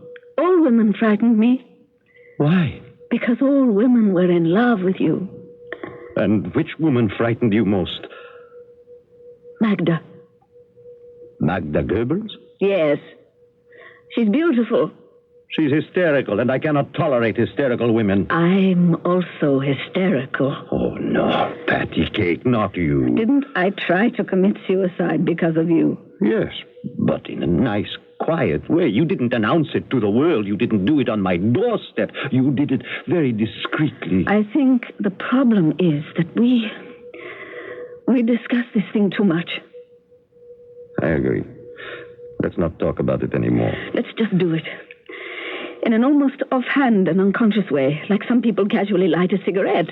People who light cigarettes are also killing themselves. Did you know that? Yes, Chief. Smokers. And I'll tell you who are even worse. Meat eaters. Yes, Chief. Do you know why? You've already told me. But it never really sunk in. You still devour living flesh. Hardly living. It's been killed. Do you know how it was killed? Please. Not only is meat physically injurious to the body tissues, it is also morally degrading. I have been compelled to inspect slaughterhouses, the latest, the most scientifically modern establishments constructed to transform innocent animals into carrion. Yes, Chief, I know. But the poor, innocent animals, they weren't fooled.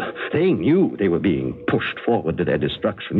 You could see it in their eyes. It was heart-rending. And the squeals, the screams, the blood.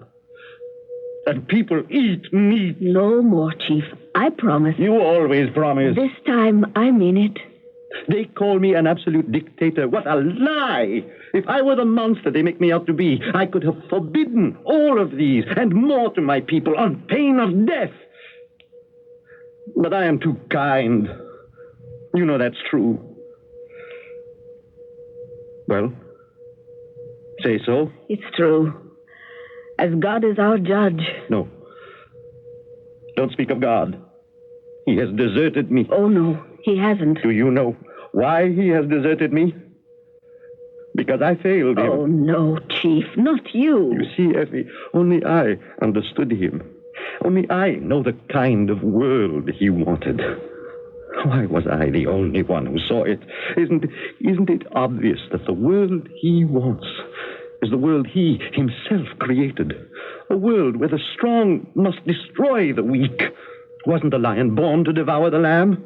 What is the lion, the leopard, the wolf, the eagle? No, of justice, pity, mercy. Chief. These are depraved and decadent illusions, and false prophets use them to pervert God's will in order to unman the human race. That's why I was born. No, I know. He sent me into the world to redeem it, and I failed him. Don't say that. You love me. You're blind. But I have not been strong enough, ruthless enough. I have been too kind, too tolerant, too weak. Well, what are we waiting for? Why delay the inevitable? Hand me the 6.35. Yes, Chief, yes. A smaller bullet, a smaller entry. And of course, you know how vain I am. I shall be even more handsome in death. Yes, Chief. No more ado, no more conversation. Join me, Effie. Join me after you make sure that I... Yes, Chief. Now, let me sit down. And you must sit next to me. And then, when you're convinced that I am... then you must... Yes, Chief. You must not be taken alive, either. You know that. Goodbye. Goodbye, little patty cake. Goodbye, Chief. Wait. Why do we say goodbye? We are not leaving each other. We are embarking on a great journey together. Is that not so? Oh, yes, yes. But we cannot go this way. Which way? Pick up the telephone. But... At once. Tell them I want to see Martin Bormann. But why do we need Martin Bormann? Do as I command. And once again, the thing is being put off. That's how it went in the bunker during those very last days of April in 1945. We have a man whose own hand moved so freely when it came to taking millions of lives. Yet suddenly it becomes paralyzed when it comes to taking his own. But things were ever thus. And the last act of his life and our story are rapidly approaching. What do doctors recommend to avoid constipation? These days, doctors stress the importance of fiber in the diet, food fiber that helps the system regulate itself naturally. Metamucil is the laxative made from natural fiber, no chemical stimulants. So for occasional constipation, doctors recommend Metamucil more often than any other laxative. Try Metamucil powder or pre-measured packets of Metamucil instant mix, regular or orange flavor. Read label and follow directions. Hotel coupon and discount offers are confusing and limited. That's why the world's largest lodging chain invites you to call Best Western before you call anyone else. Chances are you'll find the Best Western just where you need it most at a price you'll want to pay. No strings attached. 1-800-528-1234. Best Western. 1-800-528-1234. Best Western. This is WBBM Chicago.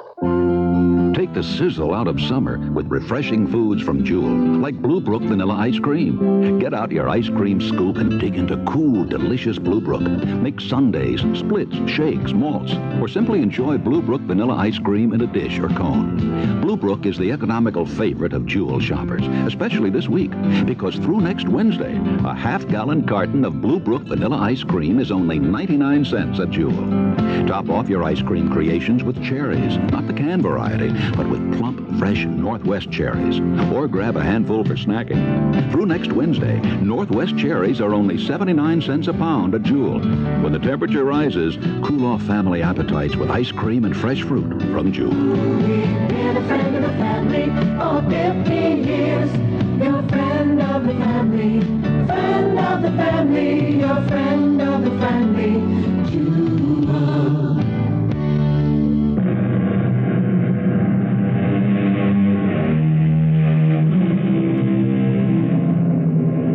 Who Will Bell the Cat is a familiar old fairy tale. And it had a sort of modern equivalent in a bunker beneath the Reich Chancellery in Berlin in April of 1945. Adolf Hitler had to die. All were agreed, even the Reichsfuhrer himself. But who would be the one to kill him? Obviously, it would be best for all concerned if he killed himself. And as a matter of fact, he had even promised to do it. But Hitler was not particularly noted for keeping his promises.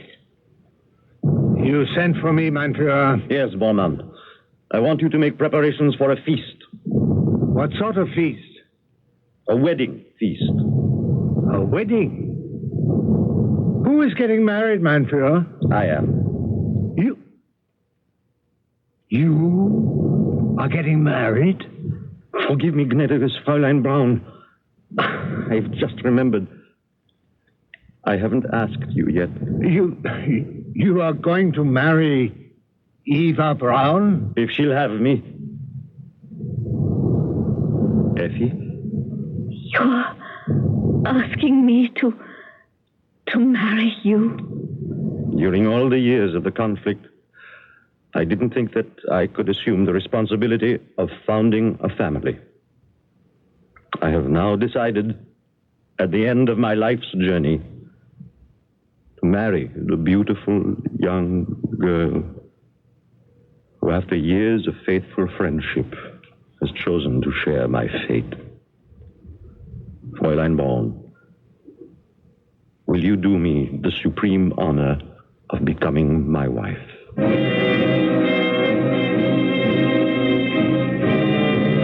Now I could die happy, fulfilled, and victorious.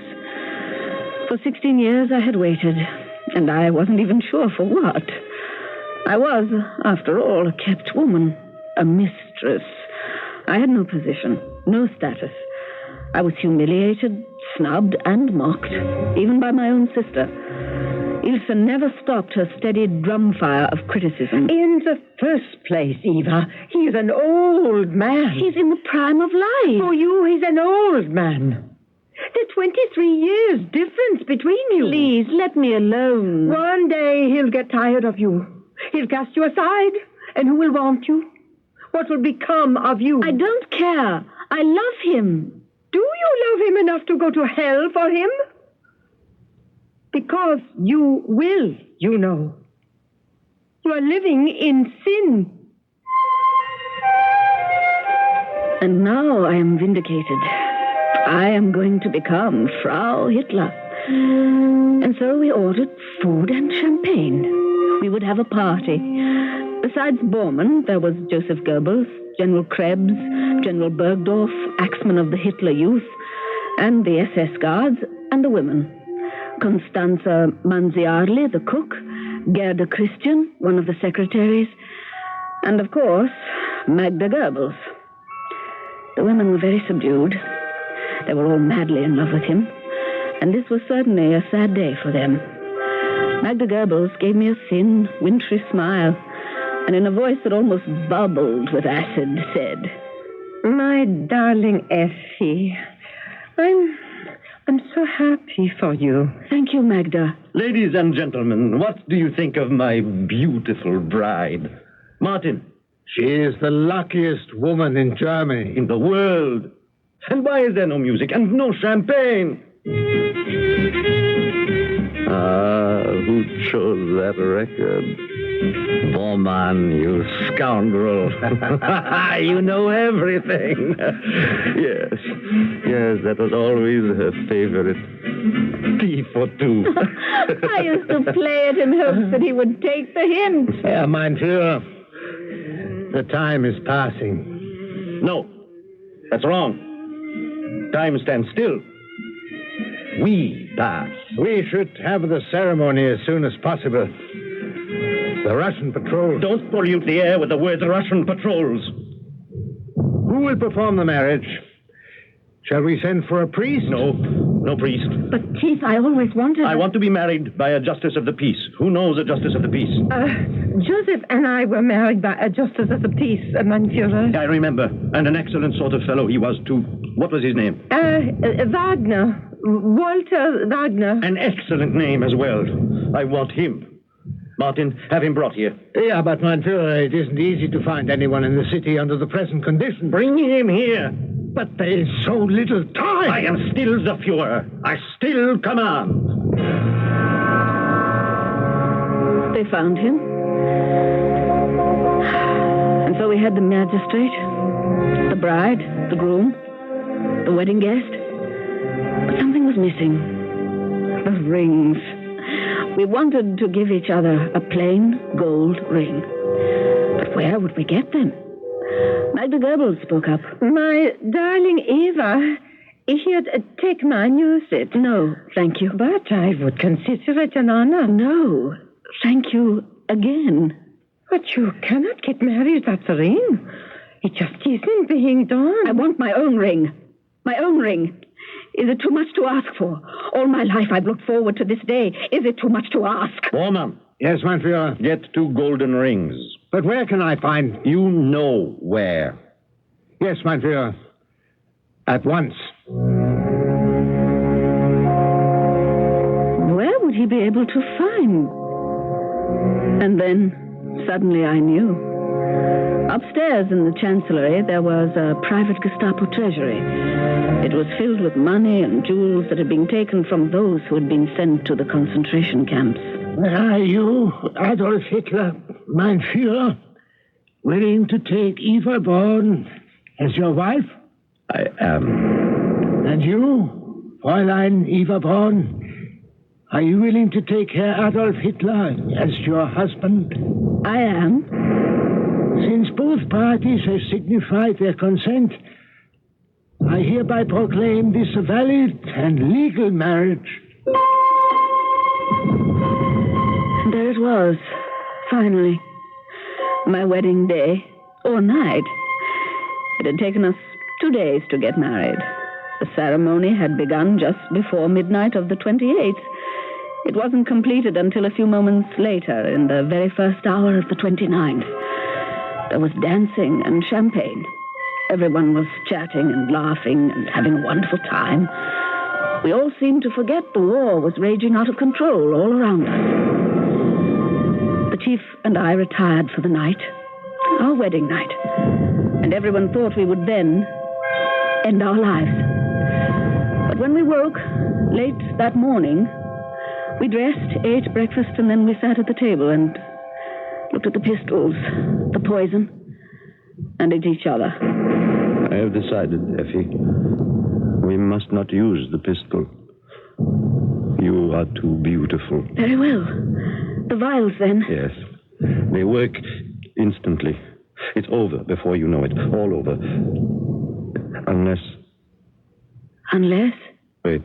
What is it? I must find out. I want Martin Bormann. Bormann again. Why? I'll find out. Martin, these vials of poison, the potassium cyanide, where did we get them? Oh, you're positive. Very well. I thought so. Do you know who supplied us with the poison? No. Yes. Does it make any difference? All the difference in the world. Himmler. Well? Don't you see? Himmler! How can we trust him? He's plotting against us. But what does that mean? Suppose they were not poison.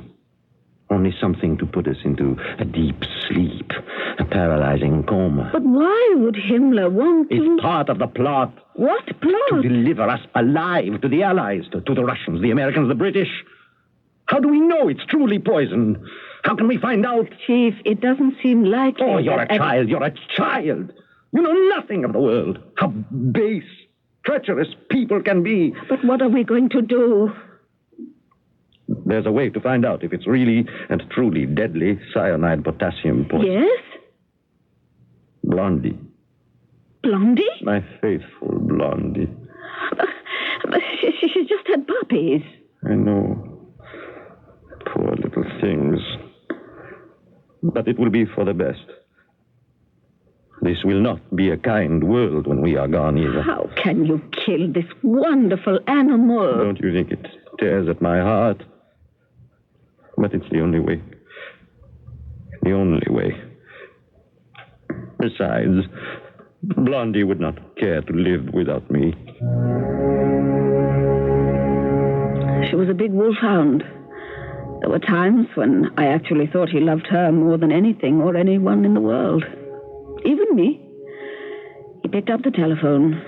His voice was hoarse with grief. His eyes were filled with tears as he ordered Bormann to feed a vial of the poison to Blondie.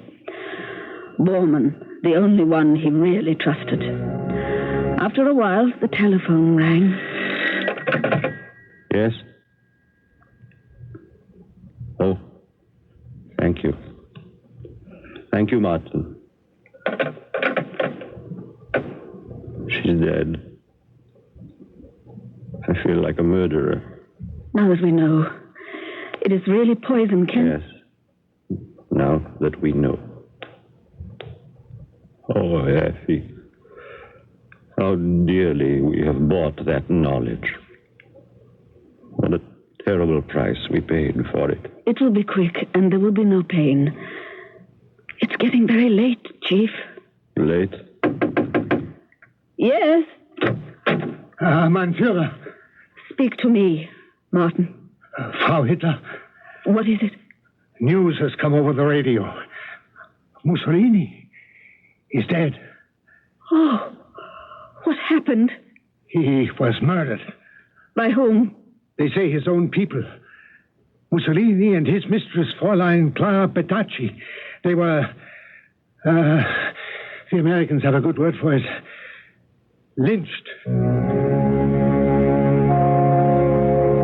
That, of course, was his way of telling us to hurry, to remind us of what was in store. It had to be done. I looked at mein Führer. He was sunk in his chair, and suddenly I didn't recognize him anymore. Who was this ravaged-looking elderly man? His hands were shaking. His eyes were glazed. This wasn't the vigorous, forceful figure I had fallen in love with. What had become of him? Where had he gone? Effie. Effie. What was he trying to tell me? Effie. We, you and I, we will triumph. I still have time to become the man God wanted. I can still rule his world as his faithful viceroy. We shall begin all over, Effie, all over again. And then I knew that it had to be done, and that I had to do it. And now, he was staring straight ahead. I reached for the 7.65 automatic. I pointed it at his temple. He didn't even look at me, for which I was grateful. He kept speaking of the glorious future. We shall rise from here, Effie. We shall rise from here and conquer again.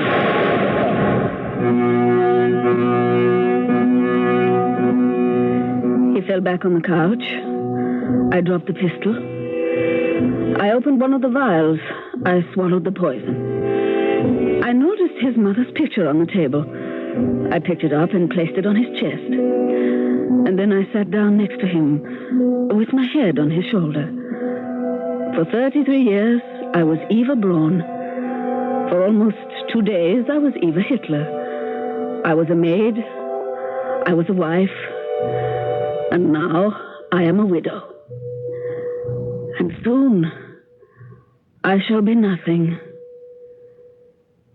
And nobody.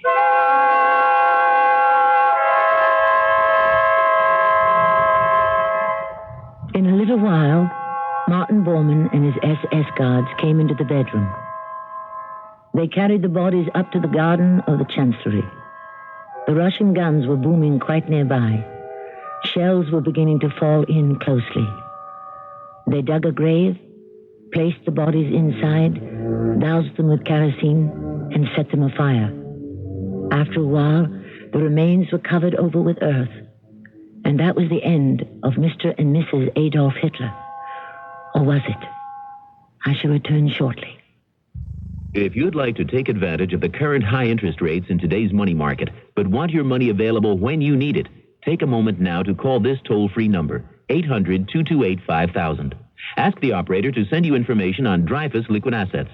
Find out just how much income growth you can get from one of the world's largest money market mutual funds.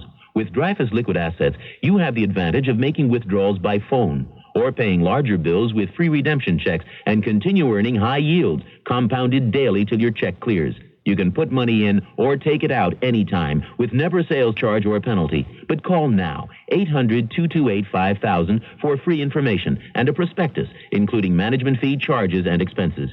800-228-5000. Study the prospectus carefully before you invest and learn how Dreyfus Liquid Assets can help you get the lion's share from today's high interest rates. 800-228-5000. Toll free, 800-228-5000.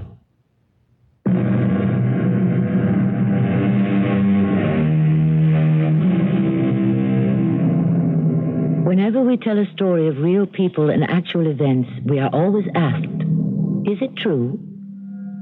What you have just heard is what happened. One thing, however, stands out. So many of the movers and shakers of this world were really most unextraordinary as human beings. They were quite shallow, vulgar, cruel, and narrow, and not even sane. It seems that so often throughout history, most of us have been ruled by the worst of us. Why? Why have things always been easier for the wicked? That is the greatest mystery of all. Our cast included Roberta Maxwell, Louis Turenne, Robert Dryden, and Joan Shea.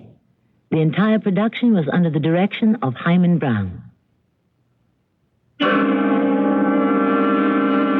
And now a preview of our next tale. The arrow passed far and wide and beyond sight. You recall? Yes. At last, it fell. And where it touched the earth, there broke out a stream which presently became a river.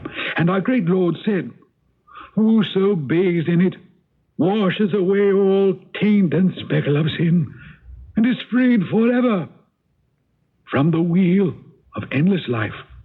Oh, I've never heard the tale told more beautifully. But where is that river?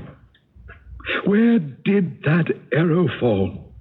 If we only knew. Yes, but I must know. I must find it and bathe in it before it is too late. Before I die. Are you saying you intend to search for the river? Oh, yes, with all my heart. This is Tammy Grimes, inviting you to return to our Mystery Theater for another adventure in the macabre. Until next time, pleasant dreams.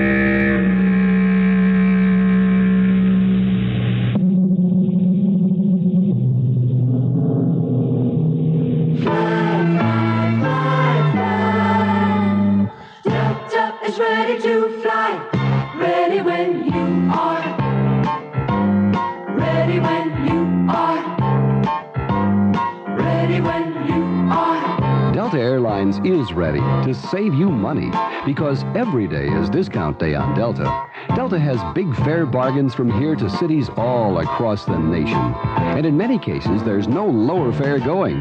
Naturally, with such big discounts, there may be some requirements and seat limitations. Your Delta travel agent has all the answers. So don't make your travel plans without first checking Delta's big discount fares. Here are a few examples. Fly to Orlando or to Tampa St. Pete for $81 each way on round trips. To Fort Lauderdale for only $84 each way on round-trip night coach. Fares subject to change without notice. Delta is ready when you are. CBS News, this is Frank Settapenny. Israeli warplanes and gunboats trained their sights on the densely populated center of West Beirut Tuesday for the first time since Israel invaded Lebanon June 6th. Beirut radio claims that 120 people, mostly civilians, died in the attacks. The Palestine Liberation Organization puts the death toll at twice that number, but Israeli Defense Minister Ariel Sharon says pains are being taken to avoid civilian targets. We are taking the necessary measures. These are attacks on very specific military targets, and that in order to give the necessary defense to our soldiers, which are facing a permanent violation of the ceasefire by the PLO terrorists and the Syrian troops in Beirut.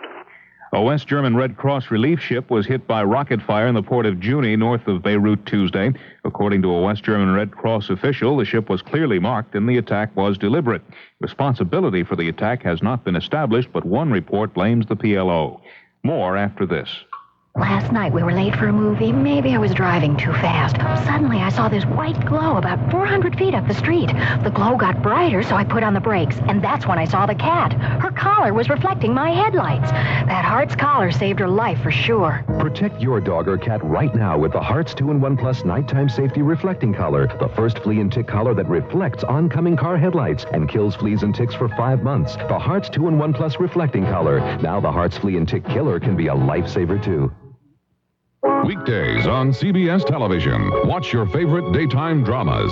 Follow the continuing story of people locked in a struggle of passion, right and wrong, coming face to face with themselves and their desires on The Young and the Restless. Then, it's drama you'll never forget as intrigue, triumph, and tragedy take center stage on As the World Turns. Don't miss The Young and the Restless and As the World Turns, weekdays on CBS Television. Check your local listings for the time. Registration for any future draft has fallen off sharply over the past months, and nearly 750,000 young men have failed to sign up as required by law, according to the General Accounting Office of Congress. A House subcommittee holds a hearing Wednesday on enforcement of the registration law, a task that will be extremely difficult in the view of Barry Lynn, who heads the resistance group Draft Action. If 700,000 people refuse to participate, refuse to register, and another 1 million people who originally registered have now moved but not notified Selective Service of their change of address, if we had to locate people tomorrow, the Selective Service system would not be able to find them. In other words, this system really is a bogus effort at improving national security. Former President Carter imposed the registration requirement after the Soviet Union invaded Afghanistan. President Reagan campaigned against registration but changed his mind and ordered the prosecution of resistors. So far, only 4 young men have been indicted. The House has rejected President Reagan's proposal to base MX missiles in existing silos until a decision on permanent basing is made. By a voice vote, the House moved to prohibit the president from using defense funds for research on the interim basing approach. The Senate took similar action earlier. The proposed constitutional amendment to require a balanced federal budget in the absence of specific approval by Congress for deficit spending ran into trouble in its first test Tuesday.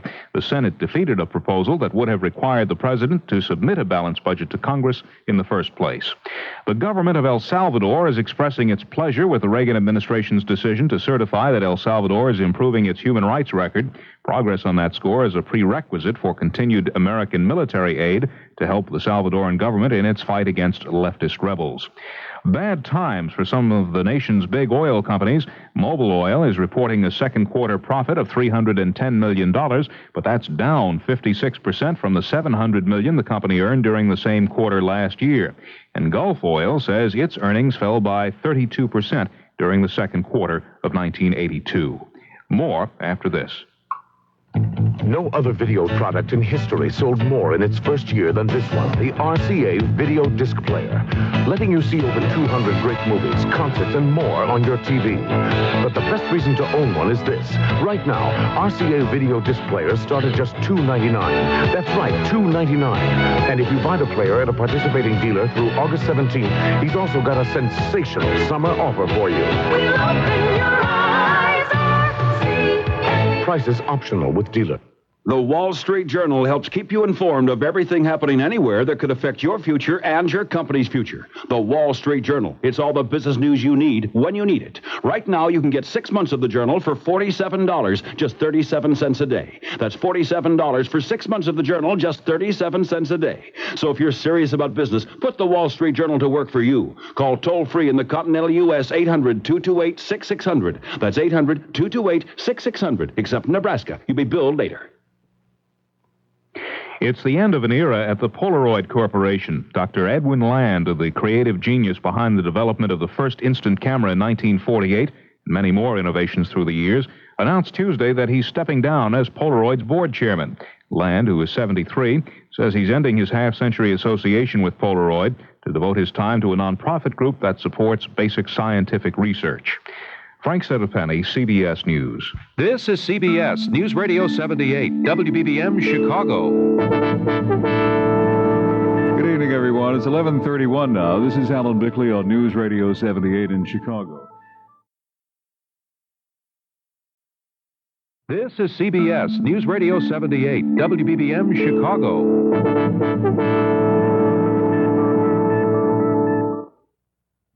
The CBS Radio Mystery Theater presents...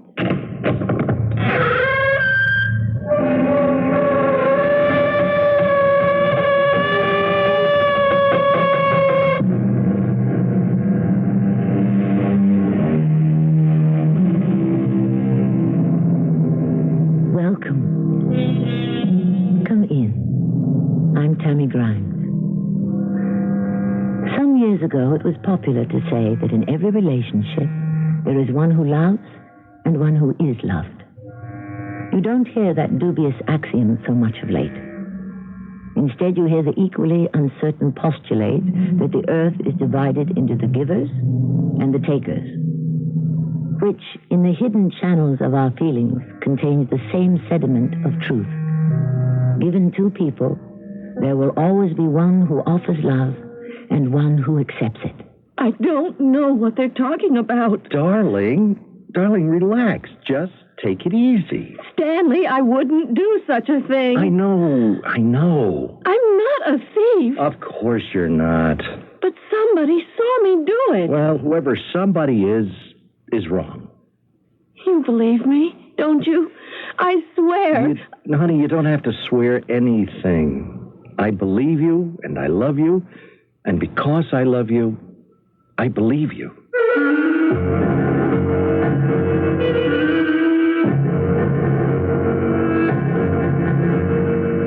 Our mystery drama, Mind Over Mind, was written especially for the Mystery Theater by Elspeth Eric and stars Jada Rowland. I'll be back shortly with Act One. What's red and gold and tastes like summer? Nectarines. Summer fruits, it wouldn't be summer without them. It's peak of the season for fresh nectarines. Fresh from the tree, taste them and see. Juicy and sweet, California nectarines are beautiful right now. Nature's way of smiling, sunshine on the tree, naturally. Nectarines, sponsored by the growers of California summer fruit.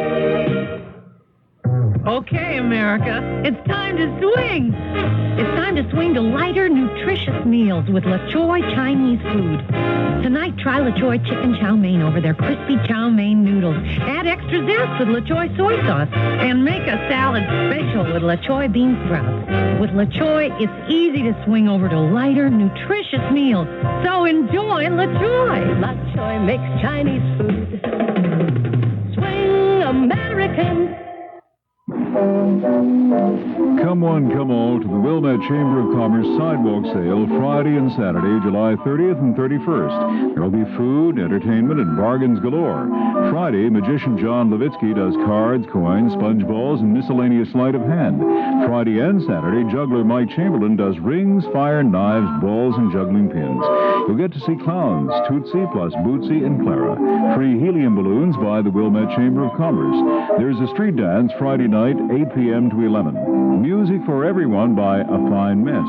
There's food prepared by Bob's Restaurant, Ron's Continental Cuisine, Cheese to Please, Gyros, Benison's Cafe, Scandia Catering, Caprice's Catering, and The Chuck Wagon, and Bratwurst by Ole Jensen. Baked goods by Ort, Ann's Bakery, Benison's Bakery, and ice cream by Baskin-Robbins. Popcorn by First Federal Savings.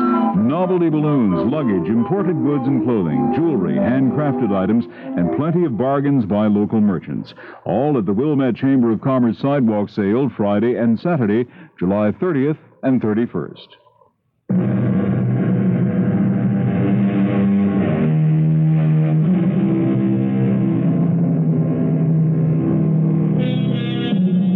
Yes, this is a love story. Rather a strange, a bizarre love story, you may conclude before we are through. But a love story nevertheless. Probably there never was a love story that did not contain elements of the strange, the bizarre, for love itself is strange and contains elements of the bizarre, the incredible, as everyone who has ever loved or been loved very well knows. Our story's title is Mind Over Mind. Itself an odd name for a story. What is she like? I don't know her all that well. Do you know her? Oh, kind of. What does that mean? Well, I never dated her or anything like that. Mm-hmm. Did you date her? Me? Certainly not. I just asked. If you didn't date her or anything like that, what did you do? I walked her home once or twice. Which? What? Was it once or twice you walked her home? Oh, I think it was twice I walked her home. Where does she live? Ridgeland Avenue between Elmwood and Euclid. With her husband? Well, does anybody know? I don't know. You? There was a man sitting on the porch the times I walked her home. He got up and kissed her. Now, I don't know if he was her husband or her... not her husband. You didn't think to ask her? Well, how could I ask her? I mean, when you saw her again. Well, it wasn't any of my business. How could I ask her? I told you I didn't know her that well. Gee whiz. Okay. All right, now. I don't suppose you know if she's married. Well, I told you I don't. I don't go around prying into people's private lives. It's none of my business what they do away from here. So far, we've come up with zilch. Nobody knows anything about, what's her name? Dorothy. Dorothy Brent. Nobody knows anything about Dorothy Brent, except she lives on Ridgeland Avenue between Elmwood and Euclid with a man who may or may not be her husband. Anybody want to add anything to that? I don't. And I can't. I would if I could, but I can't. Yeah, all right. So, let's get her in here. Oh, go easy on her, will you? She's a very nice girl. That remains to be seen, doesn't it? No, she really is. When you meet her, you'll see what we mean. All right. So get her in here. Jerry, will you? You know her better than I do. But when she finds out, she'll hate me. Dorothy? Dorothy? Oh, hi, Jerry. Getting ready to go home? Yeah, have to put a roast in the oven. Ooh, a roast, huh? Living high these days. Oh, I wouldn't say that exactly. Gosh, my wife hasn't bought a roast since I can't remember when. I don't do it too often, like once a year. See you tomorrow, Jerry. Dorothy, wait a minute, will you? I really ought to get going. I was supposed to tell you something. Oh, what? Mr. Treadway wants to see you in his office. See me? What about? Search me. He'll tell you. He didn't tell you? Oh, he didn't have to. You mean you know? In a way. What is it? I'd rather Mr. Treadway would tell you. I haven't been in Mr. Treadway's office since the day he hired me. Yeah. Let's go, shall we? That was a year ago. Yeah. Come on, okay? He's waiting for you. He asked me to come out and get you. Okay. Dorothy, I think you should know. I think I should tell you. Well, what? Tell me what? Mr. Treadway isn't alone. There's somebody with him. Who? Just somebody who wants to talk to you. What about? Listen, I didn't want to tell them, I swear, but when they asked me, I had to. See? Had to what? Tell them what? What I saw. I had to tell them what I saw. I had to. Jerry, what's wrong with you? I didn't want to. Well, here we are. Now, remember, Dorothy, they asked me, and I had to tell them. And try not to hate me, okay? Who is that guy, that Jerry character? Hey, Jerry Bissinger, his name is. He's one of the tellers. Yeah. I gathered that. Jerry has the desk right next to Dorothy. I know that. I mean, what kind of a guy is he? Well, he's been with the bank for 5 years. I hired him myself. Is he reliable? Well, I'd say so, yes. But then I thought Dorothy wasn't given to flights of imagination, seeing things. Oh, no, I don't think so. But, something like this happens and you wonder, what do you really know about anybody? I mean, really know. Yeah, makes you wonder, all right. Jerry? Yes, it's me, Mr. Treadway. It's us. Well, come in. Come on in, both of you. Come in, sit down. Well, hello, Miss Brent. Will you take this chair? Thank you, Mr. Treadway. Oh, please, permit me to introduce... this is Detective Sergeant Hobbs, Dorothy. Hello, Miss Brent. Detective? Yes, sit down. Here, Dorothy. I got a few questions to ask you, if you don't mind. No, I don't mind. You work here? Yes, of course I do. I'm a teller. Now, you work next to Mr. Bissinger here, don't you? Usually I do. Now, you were working next to Mr. Bissinger yesterday, weren't you? In the morning I was. Then after lunch... In the morning is what I'm talking about. 10 a.m. In the morning. Now, you were working next to Mr. Bissinger, right? That's right. And at 10 a.m., a man came into the bank and walked up to your window. A man wearing a blue baseball cap. Remember that? Well, no, I don't actually... He shoved a note at you. And you gave him $500. Shoved a note? Well, maybe it looked to you like a withdrawal slip. That's what it looked like to me. Jerry. Is that what it looked like to you, Miss Brent? Or was it a note ordering you to turn over $500? I don't know what you're talking about. It's not that we blame you for giving the man the money. It's just too bad you didn't tell us, but, well, if you can tell us now what the note said. If you will produce the note. There isn't any note. There wasn't any man. Nothing happened like what you're saying. Miss Brent, Mr. Bissinger saw the whole thing. Well, at first he couldn't believe what he was seeing, but when the computer showed $500 missing... He remembered what he had seen. He didn't see anything. Tell them, Jerry, you didn't see anything like that. Tell them. But I did, Dorothy. I couldn't believe my eyes, but then later I realized that what I couldn't believe I saw, I really did see. Don't you think I'd have told somebody? Do you think I'd have let somebody walk out with $500 without telling anybody? Walk out with the bank's money just like that? Well, we thought maybe you were too frightened to say anything. Maybe the man threatened you. Maybe he had a gun. There wasn't any man. Miss Brent, if we could just see the note. There wasn't any man, and there wasn't any note. And none of this happened. Oh, Stanley, it was awful. Just awful. Mr. Treadway and Jerry and this detective, they wouldn't believe me. They believed Jerry. Jerry, of all people, he doesn't even know me. It's all right now, honey. It's all right. No, it isn't all right. It's terrible. Now, it'll all get straightened out, sweetheart. But nothing like that ever happened. There wasn't any such man, and there wasn't any note. I never gave anybody any money. You believe me, don't you? Whatever you say, honey, I believe you. Oh, you're so wonderful, Stanley. No, I'm not. I just love you, that's all. Oh, that's everything. What's going to happen with this thing, huh? I don't know. They didn't say anything about it. They keep thinking the note will show up. They do? Well, of course it won't, because there isn't any note. Well, after a while, they'll give up. They will, won't they? Well, of course they will, honey. Come on. So don't worry about it. I'll try not to. There. You feel sleepy? Oh, no, not a bit. Come on.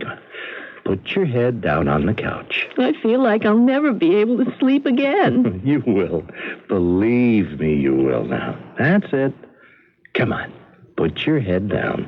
Oh, it won't do any good. Oh, no, yes, it will. Believe me, it will. Okay. I believe you. That's it. Now, want me to give you a little massage, Would you? Sure, I would. Sure. Now, how's that? Wonderful. Why would Jerry say something like that? Forget Jerry. We were never what you'd call friends. Don't think about him. I never knew he hated me. Forget him. And Mr. Treadway? I always thought he liked me all right. Oh, the heck with Mr. Treadway. He gave me my job. Forget him. Okay, I will. Just think about me and go to sleep. That's it. That's it. You're getting sleepy, aren't you? Sure you are. Sure you are.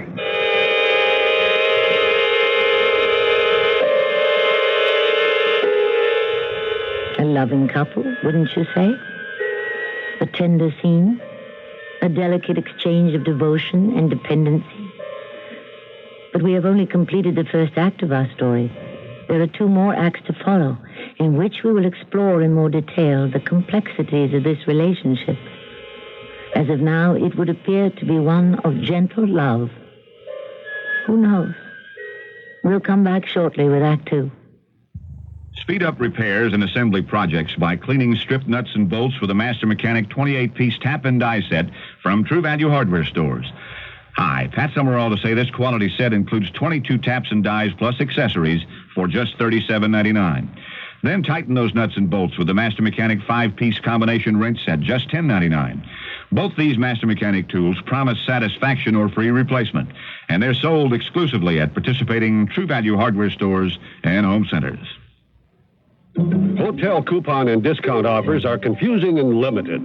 That's why the world's largest lodging chain invites you to call Best Western before you call anyone else. Chances are you'll find the Best Western just where you need it most at a price you'll want to pay. No strings attached. 1-800-528-1234. Best Western. 1-800-528-1234. Best Western. Life got tough, they say, but you roll up your sleeves, build a better day. Household Finance is backing Tom Emmerich. I think there's a lot of personal pride and satisfaction in what a person does. As plant manager, Tom's most satisfying product is the spirit of his crew. They're going to at least try and equal what you want, if not surpass it. Make the most of every chance, and we're backing you all the way. Household Finance. I think it's because I do care. I look at the hours I put in and wonder at times if it's worth it, but I know it is. HFC likes what Tom stands for, and we're backing folks like him with personal loans up to $5,000 or more. Fast, confidential service and manageable repayment plans. If you're working for a better life, you're the person we want to back at Household Finance. We're here today giving folks a chance, backing you all the way. Household Finance.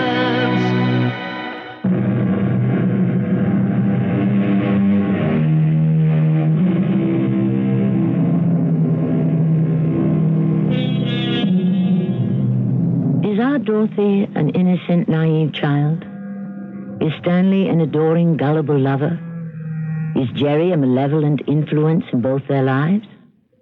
And is the apparently mild but forceful Mr. Treadway only an observer to the interplay of forces which he can neither control, influence, or even comprehend?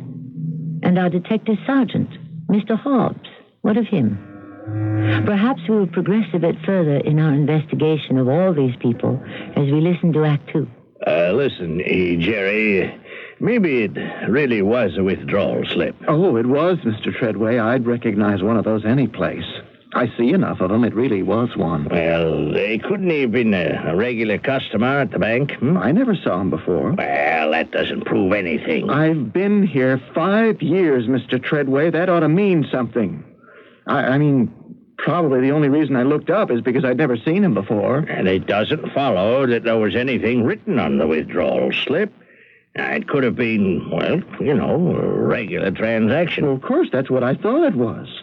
Only she gave him the money right away. I mean, she didn't consult the records or anything. She just handed it over. $500. Yeah. Then, when the computer showed $500 missing at the end of the day, that's when I connected the whole thing with Dorothy and the man in the baseball cap. Yeah, you certainly made out a case for it, Jerry. I don't see why she keeps on saying it never happened. She's coming in today, any minute now. Maybe I better get out. No. I want you here. Detective Hobbs will be here, too, and also he's bringing somebody. Who? He didn't want to tell me, so I just didn't urge him. Excuse me just a minute, will you? Mr. Treadway here.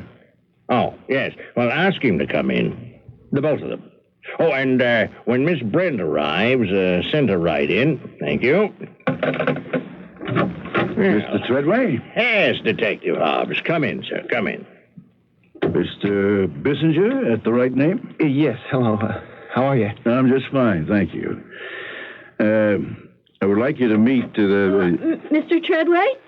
Your secretary said to come right in. Oh, yes, Miss Brand. Please do. Come in. And please, close the door, will you, please? Now, come over here and sit down, will you? I hope I'm not late or anything. Well, I was just about to introduce Miss Treadway, Miss Dorothy Brent, Mr. Bissinger. This is Dr. Haywood. How are you? Yes, good to know you. Doctor? I hope you don't object, Miss Brent. Dr. Haywood is attached to the police department. I don't understand what he's doing here. I thought perhaps I could be of help. Help who?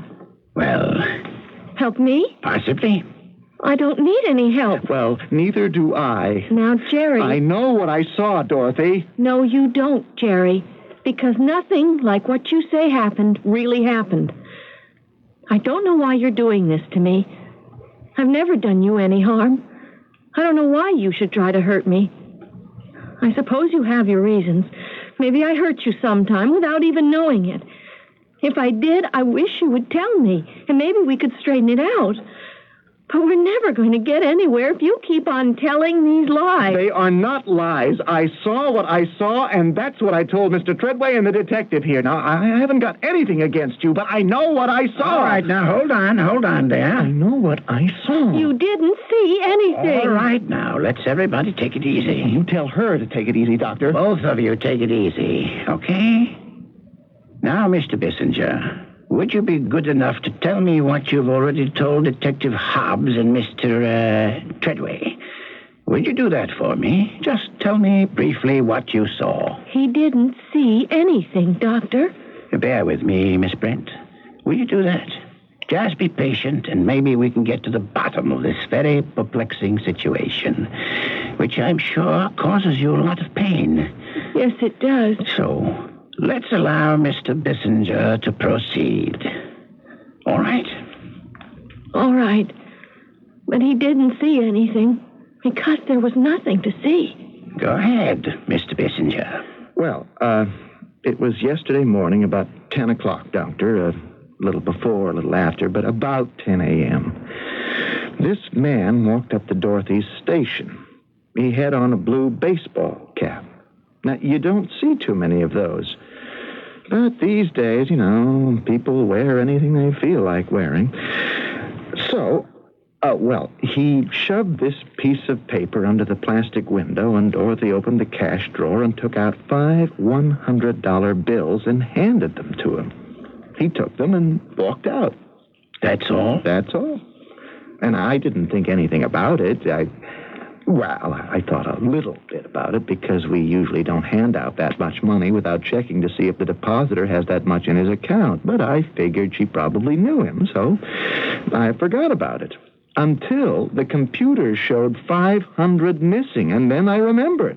Did you know the man, Mr. Bissinger? Never saw him before in my life, Doctor. About this piece of paper. That was a withdrawal slip. It was pink. And that's the color of our withdrawal slips. Deposits are green. Isn't it possible the man in the baseball cap was a regular depositor and simply walked in to take out $500? Let me answer that, Doctor. Yes, Mr. Treadway? No withdrawal slip in that amount has turned up.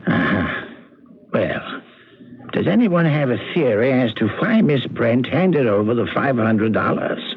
If she did. She did. She did. And I've got a theory if nobody else has. I think the man was a bank thief. I think he wrote on the withdrawal slip that she should turn the money over to him or he'd kill her. Shoot her, maybe. Did he have a gun? I couldn't see from where I was standing. Did Miss Brent seem frightened? Well, I don't know. See, I didn't bother to look because at that point it never entered my head that anything peculiar was going on. That came later when the computer showed I think I've got the picture.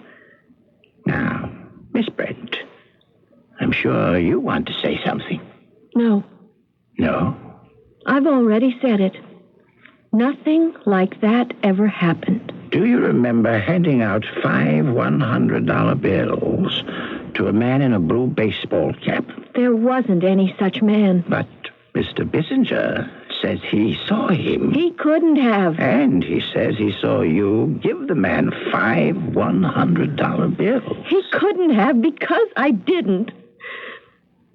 I don't know why he wants to make trouble for me. I don't know why he hates me. I don't know what I've ever done to him that he should want to make Dorothy, you've got me all wrong. That's all right, Jerry. I know you think you're telling the truth. I know that. Because basically you're honest. Anyway, I've always thought so. But this time you're wrong. Because nothing like what you've just said ever happened. Now, I'd like to go home, please. Doctor, let her go home, Mr. Treadway. Thank you very much. I need to be with somebody who believes me. Now, we'll be in touch, Dorothy. You know where to reach me. I expect I'll be home most of the time from now on. I feel sorry for that girl. I don't know why, but I do. Gee whiz. So do I. It's none of my business, but would a lie detector do any good? Lie detector? Nah, I don't know about that. Why should I take a lie detector test? I'm telling the truth. I got no reason not to tell the truth. Well, I only I'll meant tell you what. I'm sorry I got mixed up in this thing in the first place.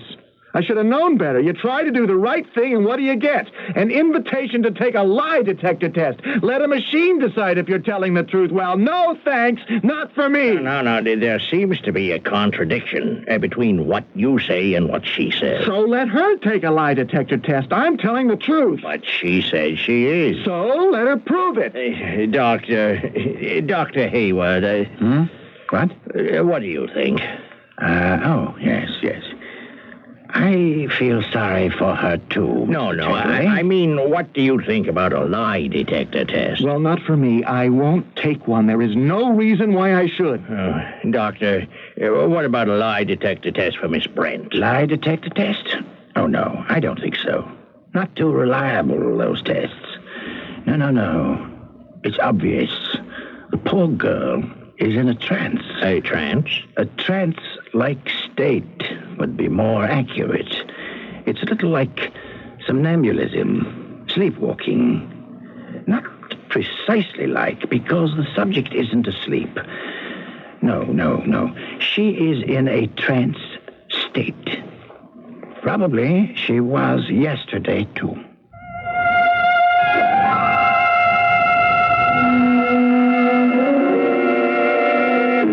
I ought to start dinner, Stanley. No, there's no rush. You tired? Mostly I'm cold. Here, want your sweater? Yeah, hand it to me, will you? Right, here you are. Here, let me help you on with it, honey. Now, were they mean to you over at the bank, huh? Not mean exactly. The doctor was quite nice. I liked him, but he doesn't believe me either. Oh, thanks, honey. Oh, that feels good. Want me to button it up for you, huh? I can do it. Stanley, they just don't believe me. None of them. Well, they just don't know what a wonderful girl you are the way I do. Anyway, you believe me.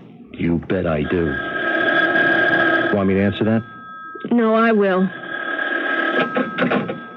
Hello? Hey, Miss Brent? Dorothy? Yes? Hey, this is Mr. Treadway, Dorothy. At the bank? Yes, Mr. Treadway. And I hope we weren't too hard on you this morning. That's all right.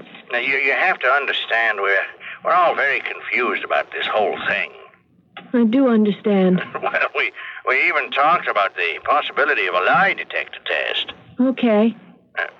Did you say, I said okay. You wouldn't mind? Why should I mind? Well, Mr. Bissinger minded. He kicked up quite a fuss about it. That's because he's not telling the truth. Well, actually, the doctor says lie detector tests are not too reliable. He wants to see you again. Who does? The doctor does. I don't think I want to see him. You don't? I told him everything. I don't see why he'd want to see me again. Well, he has an idea. I mean, I wish you would see him again, Dorothy. As a favor to me. I'm sorry, Mr. Treadway, but I don't think I can do that. I'd like to do it as a favor to you. But frankly, I'm sick of this whole thing, and I don't want to go on with it. Good night. That's that. The doctor wants to see me again, but I don't want to.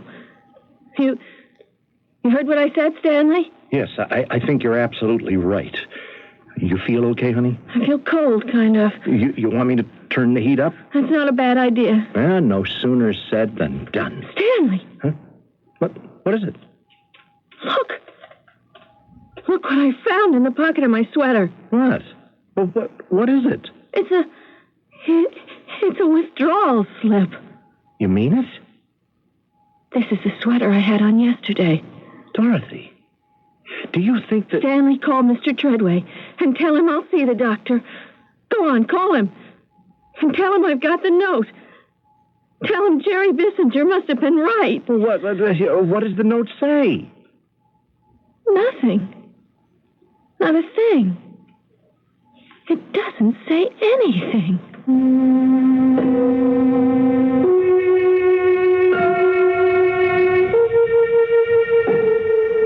Now what do you think of our cast of characters? To which another has been added in the person of Dr. Hayward. Is he the deus ex machina who will solve the mystery of conflicting testimonies? Or will he muddy the waters even further? We'll be back shortly with the concluding act of Mind Over Mind. Taking a laxative? Yeah, traveling throws my system off. But so can a laxative. Not Metamucil. That's Metamucil? Metamucil Instant Mix in little packets. Oh. Easy to take along. And easy on your system. Because Metamucil is made from natural fiber with no chemical stimulants. More doctors recommend Metamucil for really gentle relief. I like that orange flavor. Me too. Easy to take. If not nature, Metamucil. Read label and follow directions. Weekdays from the creators of The Young and the Restless. It's Capital, desire and passion set behind the marble curtain of power in Washington, D.C. Then follow the lives of people searching for their place in the sun on Guiding Light. And stay tuned for glamour and laughs as Bert Convy brings you celebrity couples and their hilarious secrets on Tattletales. You never know what Tattletales will tell. That's Capital, Guiding Light, and Tattletales. Weekdays on CBS Television. Check your local listings for the time. This is WBBM Chicago. In the old days, I used to grab a cab out to Lamp and Lantern in Lombard. Sometimes to Lamp and Lantern in Orland Park. After all, they got my favorite kind of ceiling fans, Casablancas. Got kind of expensive, though. Not the ceiling fans, the cab rides. That's why I'm real glad Lamp and Lantern's finally invaded my turf, the near north side of the city. Here's a mug to spill the beans to you, pal. Lamp and Lantern is now in Old Town at 1640 North Wells. And to celebrate, all Lamp and Lantern stores have a grand opening sale going on now, featuring 25 to 50% off all table lamps in stock, including Stifel and Quoizel, plus 50% off all lighting fixtures. Yeah, but what about the ceiling fans? Especially Casablanca ceiling fans, like a 52-inch Casablanca model that lists for $600, sale priced at only $239.95. Now North and near Northsiders have a Lamp and Lantern store for them. Lamp and Lantern on Roosevelt Road in Lombard, 157th in Harlem in Orland Park, and now at 1640 North Wells next to Piper's Alley in Old Town.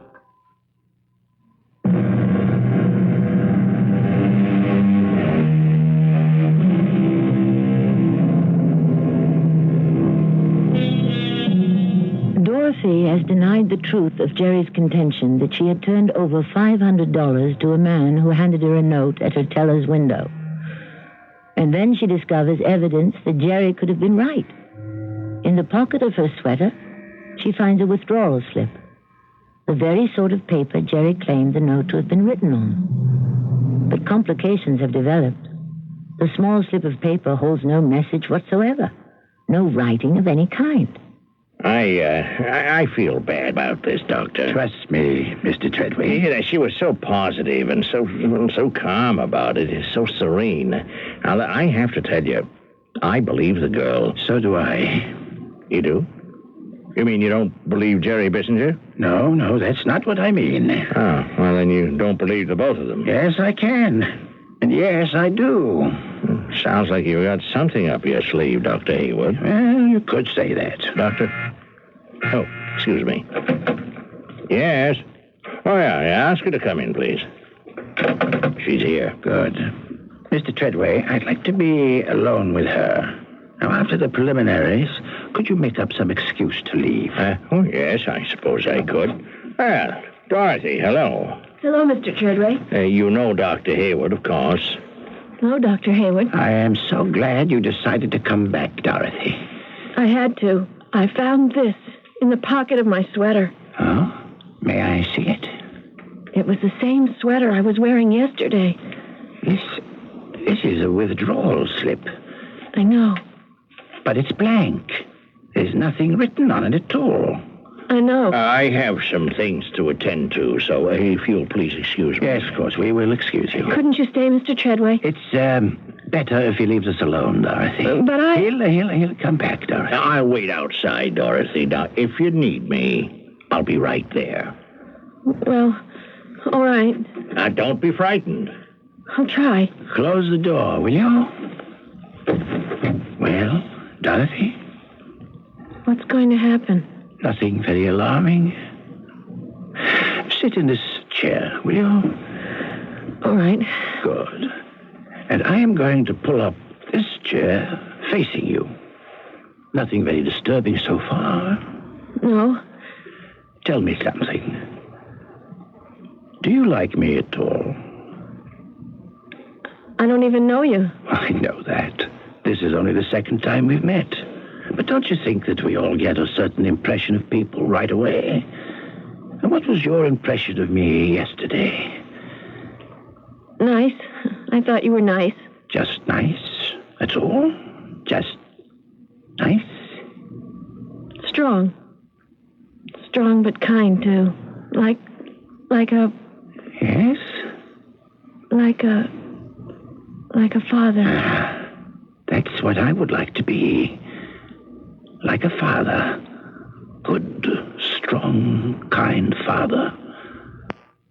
I like you, Dorothy. You do? Yes, I do. You're a very likable person. Now, don't be embarrassed that someone likes you. Are you embarrassed? Sort of. Look in my eyes, Dorothy. Look deep into my eyes, and you'll see that I am telling the truth. You're a little bit tense, aren't you?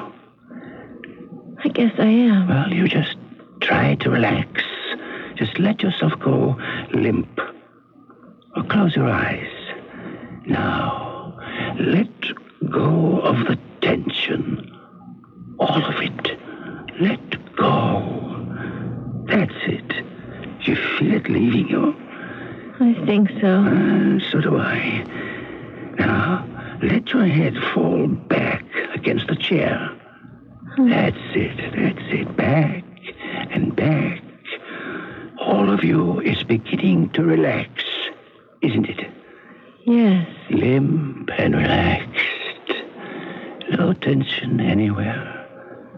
Right? Right. Now, Dorothy, breathe slowly, deeply, slowly and deeply, and relax. Just relax. Oh, that's good, Dorothy. That's very good. Now, I want you to think back to yesterday, here in the bank. It's about 10 o'clock in the morning. The man is coming into the bank. He's coming up to your window. He's wearing a blue baseball cap. Remember? Do you remember? He is standing in front of your window. Remember that? Yes. Now, what does that man do, Dorothy? He's standing there. Yes? Then what does he do? He gives me something. He slides it under the window. What is it? It looks like a withdrawal slip. Is it? Is that what it is? Yes. That's what it is. Only... Only what? Is there something wrong with it? Yes. What's wrong with it? There's something written on it. On the back of it. What is written on it, Dorothy? It says, "Give me the money." So what do you do? Why, I give him the money. Why do you think you gave him that money? Because he asked for it. Good. Very good. Had you ever seen this man before? I don't think so, no. Look hard at him. Look at his face and tell me. Is he someone you know? Someone familiar? I can't tell. Why not? Try. Try and see it. Try and see his face. I can't. Why can't you? Because... Yes, because? Because he has no face. He has no face. He has no face at all. It's all right. It's all right. It's all right, Dorothy. I've got you. You won't fall. I won't let you fall. It's all right, Dorothy. It's all right. Wait a minute. You can't go in there. Get out of my way. Now, will you stay out of here? What do you think you're doing? Well, I couldn't stop him. I tried. What's going on? It's all right. She's just fainted. She'll come round in a minute or two. What have you been doing to her? Who is this man? I'd never seen him before. He barged in here demanding to see Dorothy, and I couldn't stop him. What is your interest in Miss Brent? I happen to love her, and I don't want anything to happen to her. No, don't you be alarmed. Nothing has happened to her that hasn't happened before. Many times before. I should think. Such as what? A little hypnotic session. I managed to regress her to the events of yesterday when a man came into the bank. A man in a blue baseball cap. And she gave him $500 without question. Simply handed it over. We think he must have threatened to kill her. Under hypnosis, she said to me. She said, the note, written on the back of a withdrawal slip, merely said, give me the money. Yet this slip that she found in her sweater pocket says absolutely nothing at all. I wonder why. You must have some idea, Doctor. Yes, indeed I do. I think that when she was hypnotized, it was planted in her mind that at 10 o'clock, a man wearing a blue baseball cap would walk up to her window, hand her a withdrawal slip, and she would give him 5 $100 bills. There was no need to write anything on the slip. It was already written on her brain, if you see what I mean. Yes, I'm beginning to. Now, under this most recent hypnosis, she remembered the man, his blue baseball cap, remembered giving him the money, remembered everything except his face. She couldn't remember his face? She said, he has no face. She repeated it several times. He has no face. Now, why, when she remembered everything else so well, why would she run up against a block when it came to the man's face? I'll tell you why. Because the face was the face of someone she cared for, even loved. Am I right? Am I close to the truth? Well? Doctor. Look, she's opening her eyes. Yes. Dorothy, please, a glass of water, somebody. Sure, I'll get it. How do you feel, Dorothy? All right, I think. What happened? You fainted, that's all. Do you remember what happened before you fainted? I was remembering. Yes, you were remembering what happened when the man in the blue baseball cap came up to your window and handed you a note written on a deposit slip. Yes, that happened. And you gave him $500. Yes, I did. Now, when I asked you what the man looked like, you said, do you remember what you said? I said, he has no face. And then you fainted. Now, Dorothy, I want you to take a look at this man. Step over here, you. Let her get a good look at you. That's it. Now, Dorothy, who is this man? Why, it's Stanley. Yes. Can you picture him with a blue baseball cap on his head? Stanley. You came into the bank. You came up to the window. You handed me the note. I gave you the money. But why? Why did I do that? Because I hypnotized you, sweetheart, while you were asleep the night before.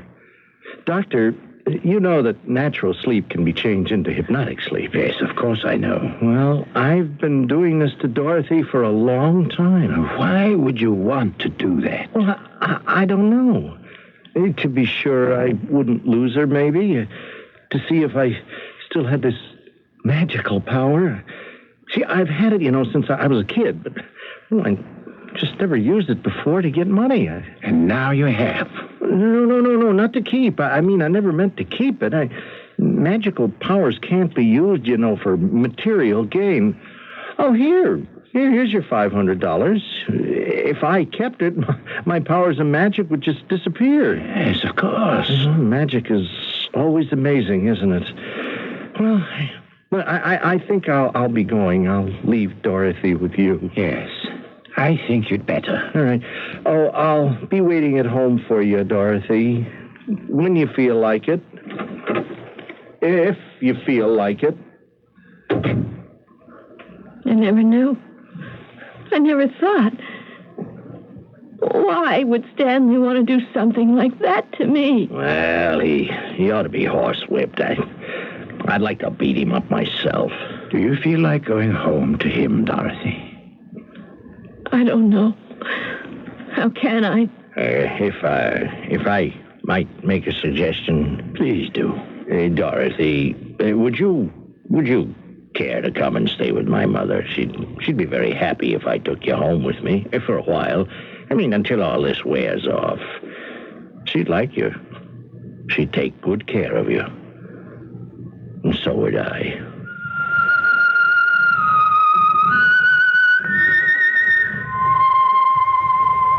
So you see, it was a love story after all, wasn't it? Two love stories. Stanley's love, which demanded that he control his sweetheart at all times. And the love of Mr. Treadway, who merely wanted to protect. Which of the two loves will Dorothy choose? Which would she? I'll be back shortly. Do you have cash you'd like to invest sensibly? Then you should know about Dreyfus Liquid Assets, the money market fund that combines your money with that of other investors to earn the kind of high interest rates large investors enjoy. Start with as little as $2,500. Then make additional investments as low as $100. With Dreyfus Liquid Assets, your money, or as much of it as you need, is yours whenever you need it. Phone for it, write a check for cash, or to pay your larger bills. You keep right on earning till the check clears. No charge or penalty for withdrawal. No sales fee, not even a charge for the checks. Today you owe it to yourself to earn as much as you can on your money. Call today, 800-228-5000 for a prospectus, including management fee, charges, and expenses, and a clear, concise explanation of how Dreyfus Liquid Assets helps you get the lion's share from today's money market. Read the prospectus carefully before you invest. 800-228-5000. Toll free. 800-228-5000. This cute new hygienist who cleaned my teeth told me in no uncertain terms how badly stained my teeth were from tobacco. Well, I was thinking about asking her out. But after that, I was just too embarrassed. Topol Smoker's Tooth Polish, a special combination of polishing agents and a rich foaming cleaner formulated to help remove ugly yellow tobacco stains. Topol is gentle enough to be used instead of regular toothpaste. Since I've been using Topol, the tobacco stains just don't build up. Topol, fluoride in the red package, mint flavor in the blue. Do you know what melasma is? It's a darkening of the skin in spots, which women may get during childbearing years. I got one on my face while I was pregnant, and it hasn't disappeared, though my daughter's a year old. Try Porcelana Fade Cream. Isn't that for age spots? And freckled spots and brown spots like yours. Rub in Porcelana daily and watch those brown spots start to fade in just 6 weeks for many women. Where can I get it? At cosmetic counters or your favorite supermarket. Porcelana, when results count. Use only as directed.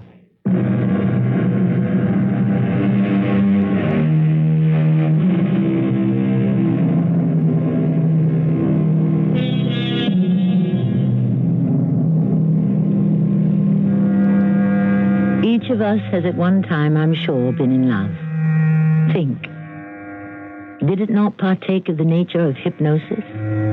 Did not your lover appear clad in shining raiment, without flaw, without weakness, without sin? Why, of course. Then did the day arrive when you awoke from your hypnotic trance and you saw your lover to be nothing more than a fragile, flawed human being. And you were shocked and stunned and wondered why you had ever fallen in love in the first place. Of course. But we won't dwell on this unhappy discovery. Only trust that you weathered it well and emerged intact.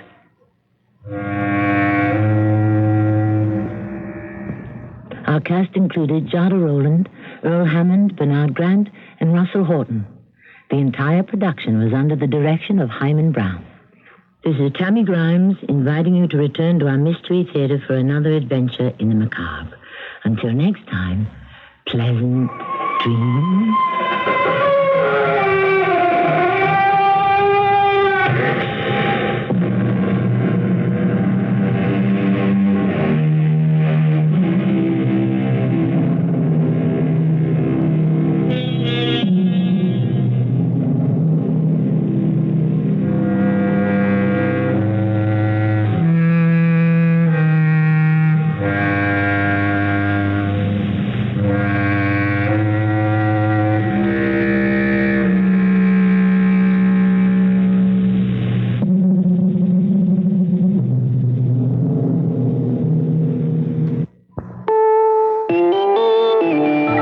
CBS News. I'm Carol Pazewski. The record budget deficits predicted by the Reagan administration will, the White House now says, be even higher. The government's mid-year economic review will be released Friday. And in a CBS News interview with Dan Rather, White House Chief of Staff James Baker talked of the higher figures. The mid-session review numbers will predict deficits of $115 billion in 1983, $95 billion in 1984, and $74 billion in 1985. In each case, up roughly $10 billion from the last estimate. The revenues were down during the period, and therefore the deficit is going to be a little bit higher than we thought, but it's not going to be significantly higher. But Alice Rivlin, the head of the bipartisan Congressional Budget Office, has a far more pessimistic projection. Rivlin says the deficit could run as high as $151 billion in 1983 and could hover between $140 and $160 billion in 1984 and 85. The House of Representatives today approved a $177 billion defense spending bill for the coming year. It was somewhat less than President Reagan had requested, but grants Mr. Reagan the $2 billion production of the MX missile he supported. More news in a minute.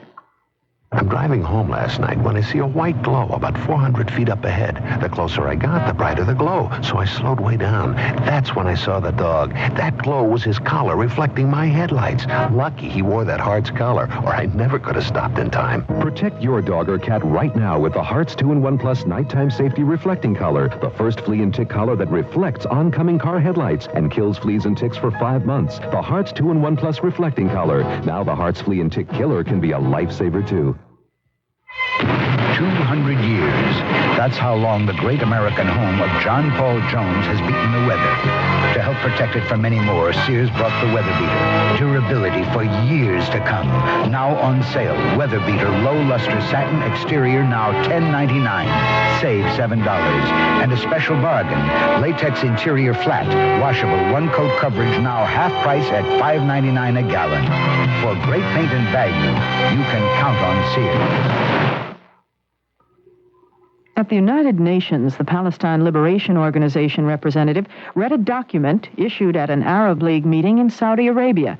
In the paper, the PLO says it's decided to move its troops out of Beirut, but the PLO makes it clear that such an evacuation would be first contingent on the withdrawal of Israeli troops from the area. The statement came on the same day that U.S. envoy Philip Habib met with Lebanese mediators for the PLO in Beirut. Habib sought an unequivocal commitment from PLO chief Yasser Arafat to lead the trapped fighters out of Lebanon. PLO sources said the Arab League statement failed to fulfill that commitment. In reaction to huge financial losses, the International Harvester Company is announcing a survival plan.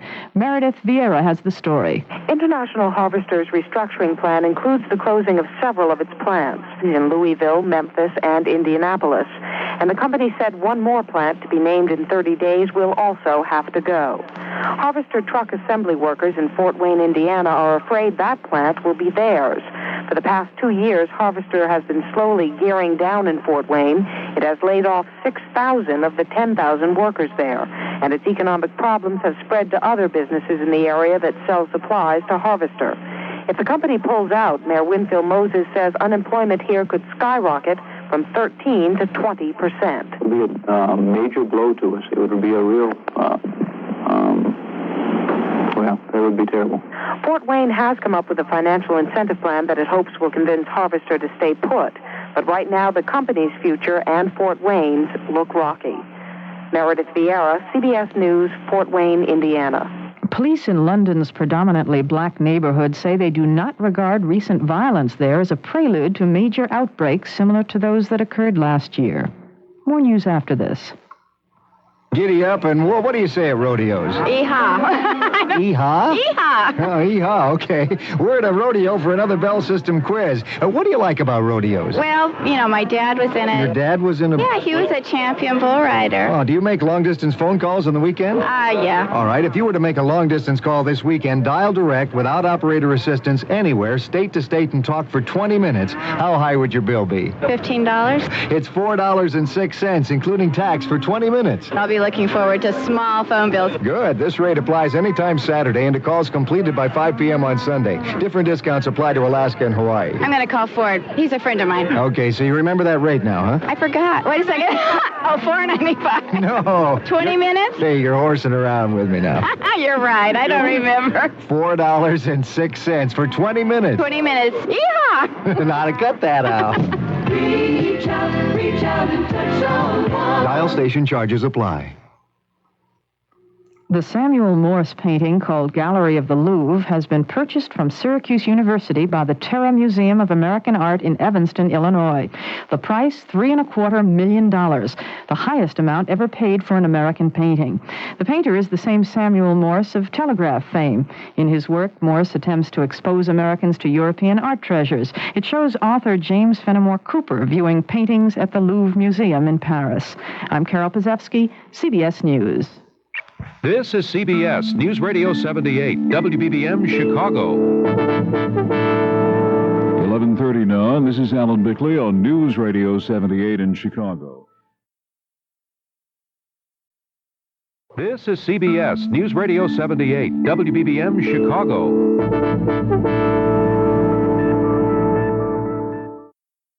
The CBS Radio Mystery Theater presents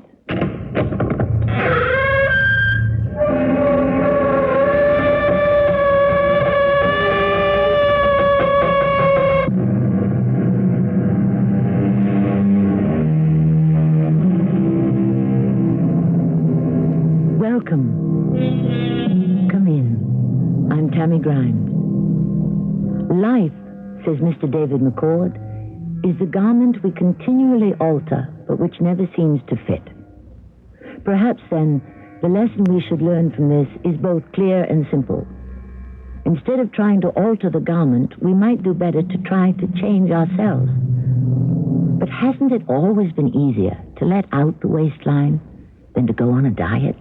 What is he looking for? His girlfriend. His red-headed girlfriend. Does he know where she is? No. Does anyone else know? Sure. Practically everyone else. Well, where is she? She's dead. Hasn't anyone told him? Everybody's told him. He just won't believe it. Maybe he knows something we don't.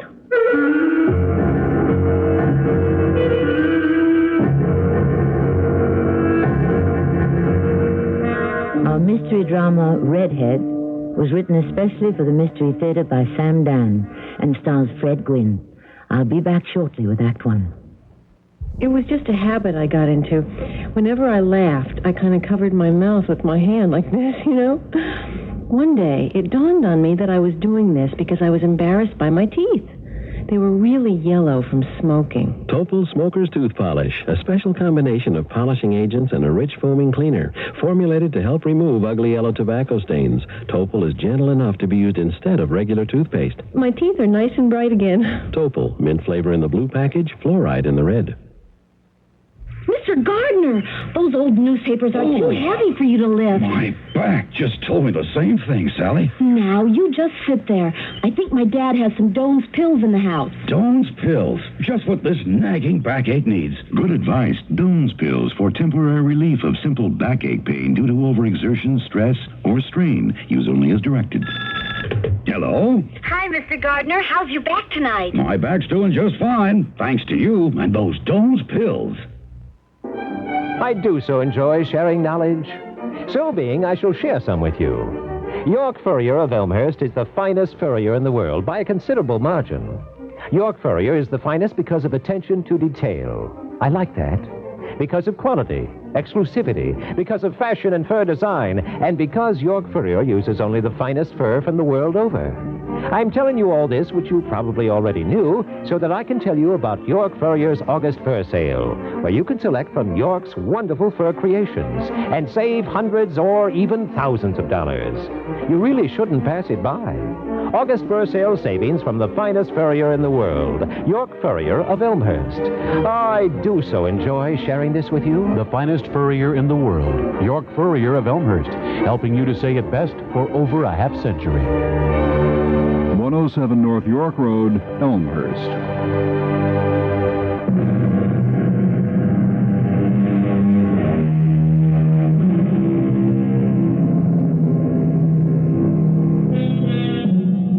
get themselves killed for a variety of reasons, or perhaps for a variety of no reasons. Our story begins with the plans for the evening of a Miss Maddie Wilton. Miss Wilton is 26 years old. She is a secretary.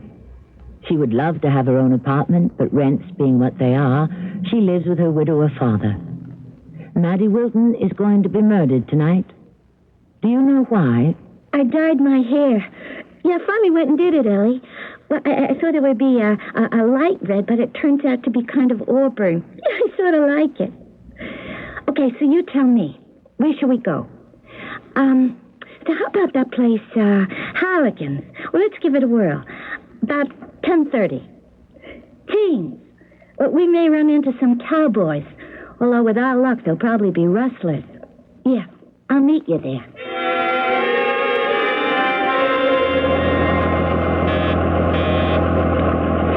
Getting off. I want to get off. Hey, aren't you going to stop the bus? No. No? What do you mean, no? I only discharge passengers at a bus stop. Well, I rang the bell at a bus stop. You rang the bell as we were passing through the bus stop. Can't you stop now? No, I cannot stop now. Why not? Because it's against the law. Well, where are you going to let me off? At the next designated legal stop. Which is where? 18. Listen, I just happen to be in a hurry. You're probably in a hurry to get to that gin mill on 12th. Halligan's. Don't worry, they won't run out of booze. Hey, why don't you watch where you're going? Look, I know where I'm going. You know where you're going. And here we are, 18th. You mean I have to walk all the way back to 12th? It's a nice night. A little walk won't kill you. Thank you very much. That slob. Red. Huh? What? It's me, Red. It's me. Who are you? It's me, Joey. Huh? I've been looking all over for you, Red. Oh, I'm sorry. What do you mean you're sorry? Well, you must have me confused with somebody else. Oh, no, don't say I'm confused. I don't like it. Okay, so you're not confused. You're just mistaken. Everybody says I'm confused. I know what I'm doing. Where you going? You're not going to walk out on me again, Look, Red. Would you please excuse me? Look, Red, you don't know how much I love you. Hey, look, please. I need you, Red. I swear to you, I need you. Red, please, don't leave me again. Hey! Red. Hey, let me go! Look, Red, I just want to talk to you. You let me go or I'll scream. No, don't do that. Help! No, don't do that. I only want to talk to you, Red. I don't want to hurt you. Why are you fighting me all the time? You make me so mad. You make me so mad I could kill you with my bare hands.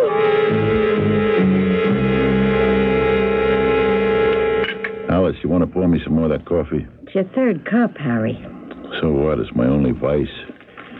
Hey. Hey, will you look at this? What? Heavyweight championship bout set. Look, I'm only going to give you half a cup. Can you believe a thing like this? Gee, these two ham donies. What's a ham donny? Some mug, some thick-headed pug. Oh, I get the idea. They're each going to get $10 million apiece. Hey, don't put sugar in it. I hung up the gloves too soon. No, you hung them up just in time. You hear how the cash register bells are ringing these days. So what's the good if you wind up hearing the ringing in your head, huh? Hey, maybe I can come back for just one more. Are you crazy? You're 45. These punks today, what do they know? Bunch of headhunters, that's all. They couldn't lay a glove on me. It's gone, Harry. Gone. The wind is gone. The speed is gone. The punch is gone. No, the punch, that's still here. But the rest of it...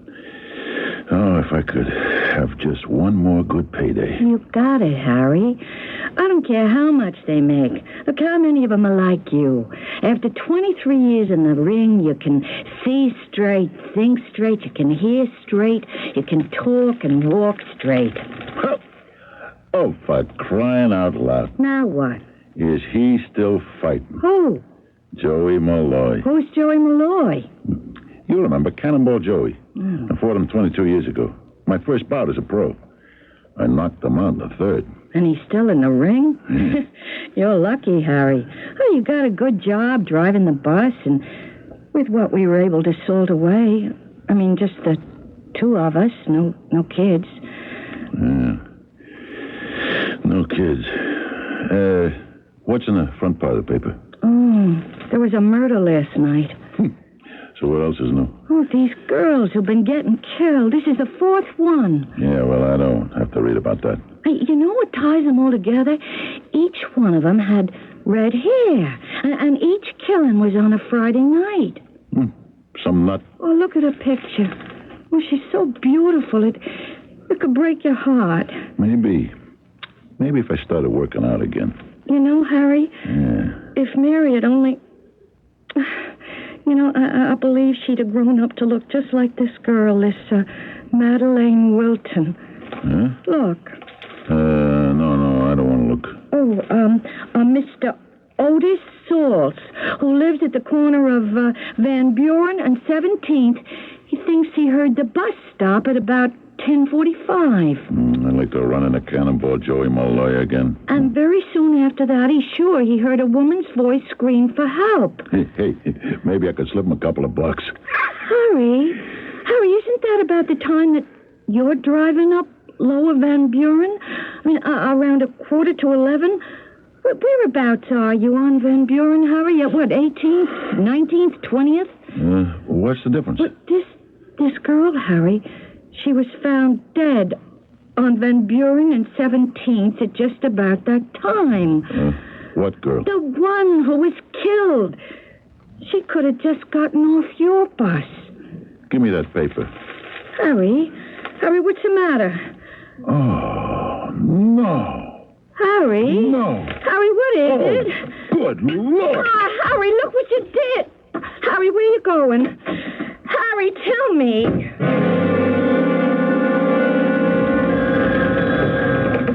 Homicide, Lieutenant Laufer. Yeah. No, not a thing. I know it's the fourth murder in just over a month. Look, you guys are getting mileage out of your Jack the Ripper angles, Jerry. Now, as soon as we get something, we'll slice it up, and all you media types will get a piece. Now, get off my back, will you? Lieutenant Laufer? Yes? Who are you? They said you were in charge of the Redhead lady killings. So? I know who killed this one. This Madeleine Wilton. Yeah? Who? Me. Uh-huh. All right, I'll get a stenographer in here. First, I want to read you your rights. You are not required to... Wait a minute, just a minute. I'm not some nut that runs around confessing the murders. Well, what are you? I'm a bus driver. Here's my ID. I work for the city, same as you do. My name is Harry Collins.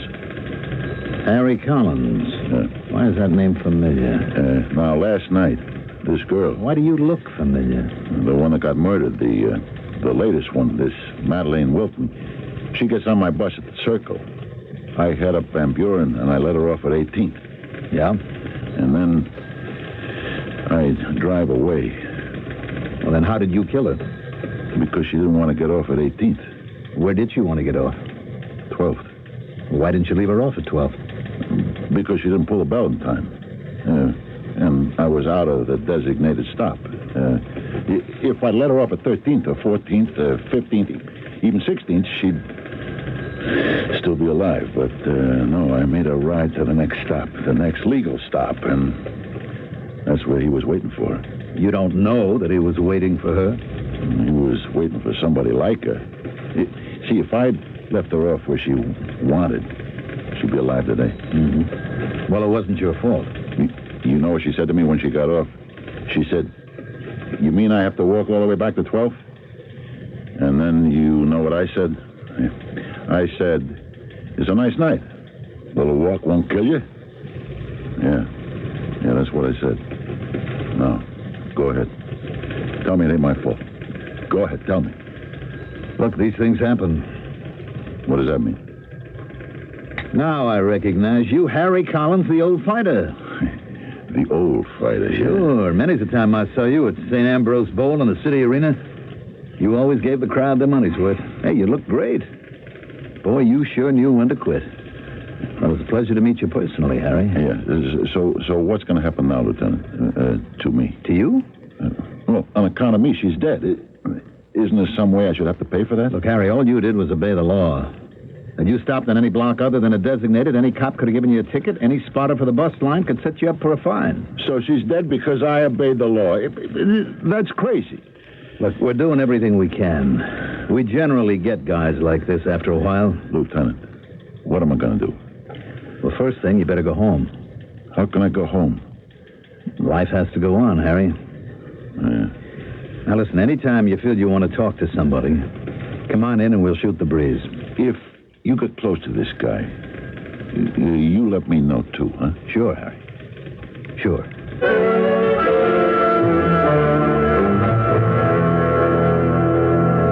You want to go out to a movie, Harry? No, Alice. You want to watch the TV? No. What do you want to do? Nothing. You can't just drive your shift and come home and do nothing. Especially now that you're on days. I'm going to go to sleep. Harry, it's not your fault. Yes, it is. Harry, listen. Leave me alone, will you?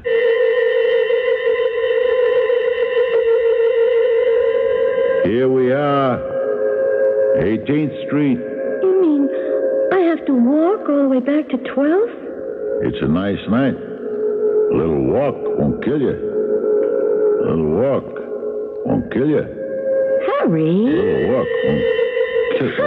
Harry, are you all right? Harry, you were tossing around. You woke me up. You all right? Yeah, I'm okay. You sure? Yeah. It's, go back to sleep, Alice. Just, will you? Go back to sleep, huh? Let me off. I'll let you off at 18th. I don't want to get off at 18th. You have to get off at 18th. Don't make me get off at 18th. Why not? A man's waiting there to kill me. I can't help that. Let me off here. At 13th, at 14th. I can't let you off here. You have to let me off here. It's not a legal stop. Please. I can't let you off. It's not a legal stop. Harry. It's not illegal. Harry, wake up. I can't. Harry, wake up.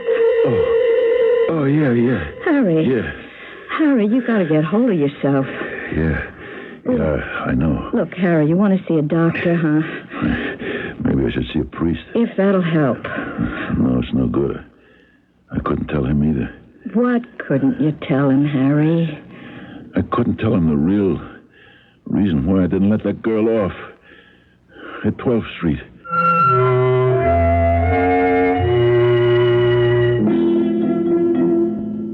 Oh.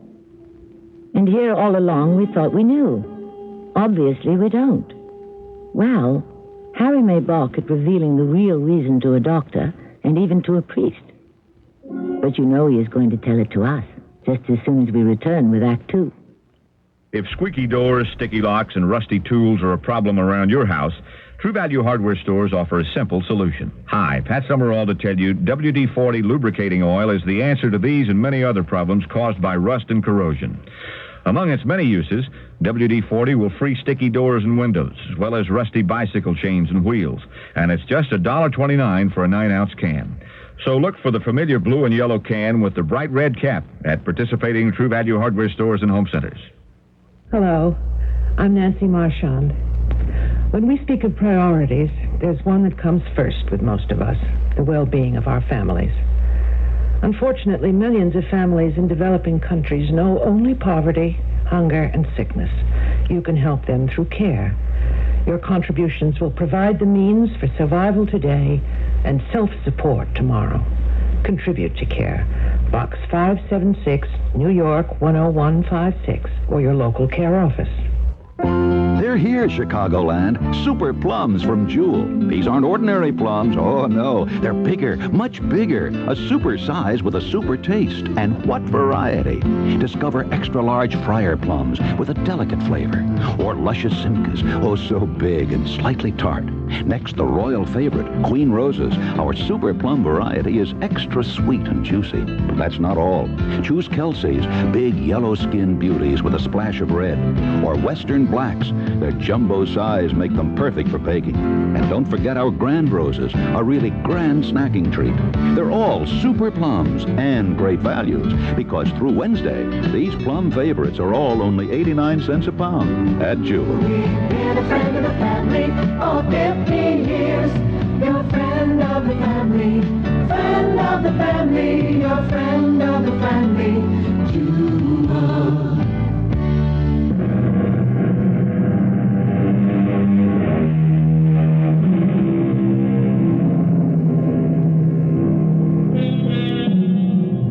A society in which everyone broke the law all the time would be impossible. But a society in which no one broke the law occasionally would be unbearable.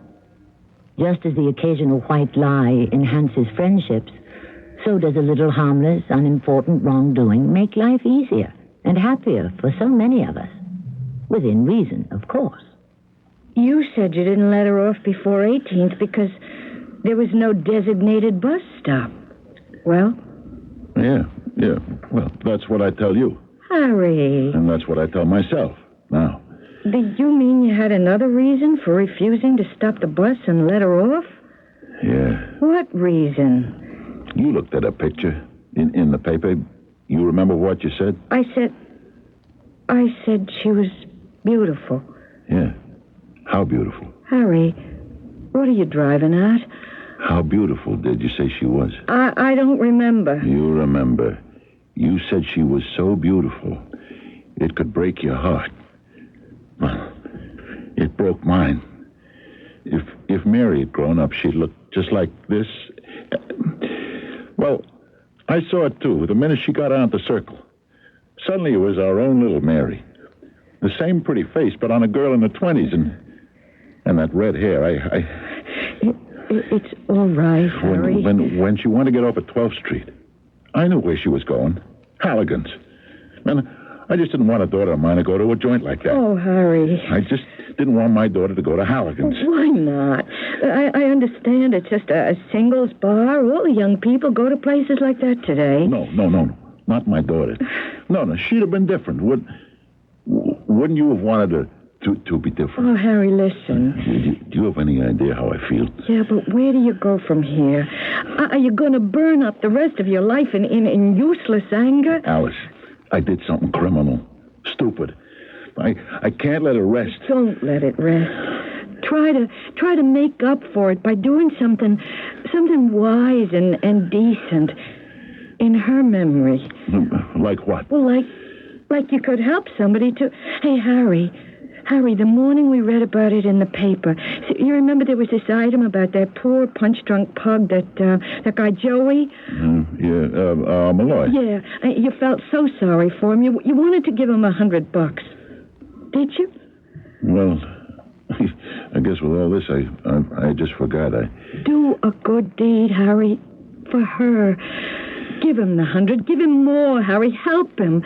The two of you started in the ring together, and look at both of you now. You have so much, Harry. He's got nothing. Do a good deed in the world. Let him be your penance, huh? Poor Joey Malloy. Yeah. I'll find him today. And I'll help him all I can. And Alice, maybe I'll be rewarded for it. Huh? Maybe the good Lord will lead me to the killer.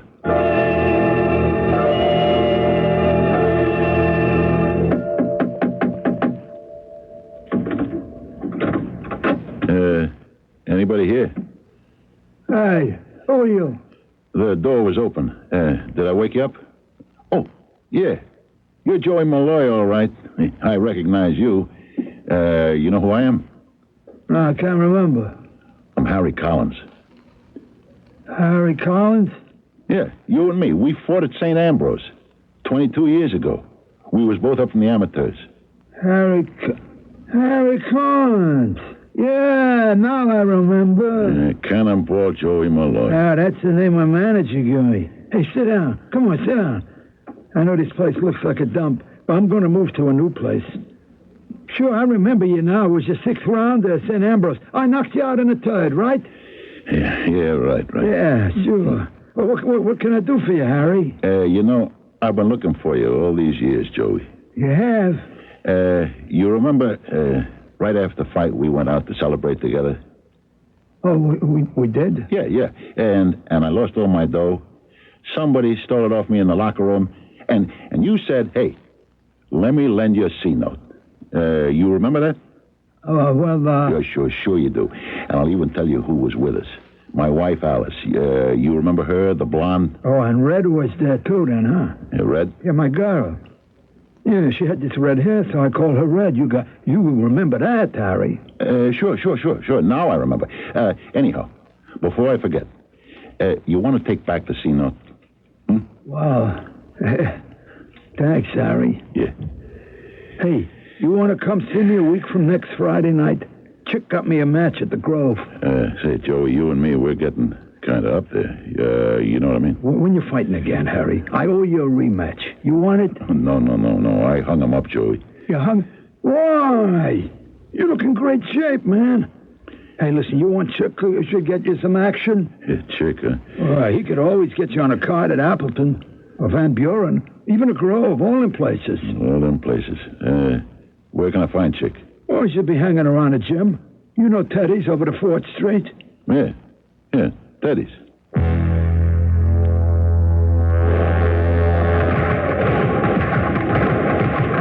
Hello, Chick. Hey, it's Harry Collins. You trying to kill Joey Malloy?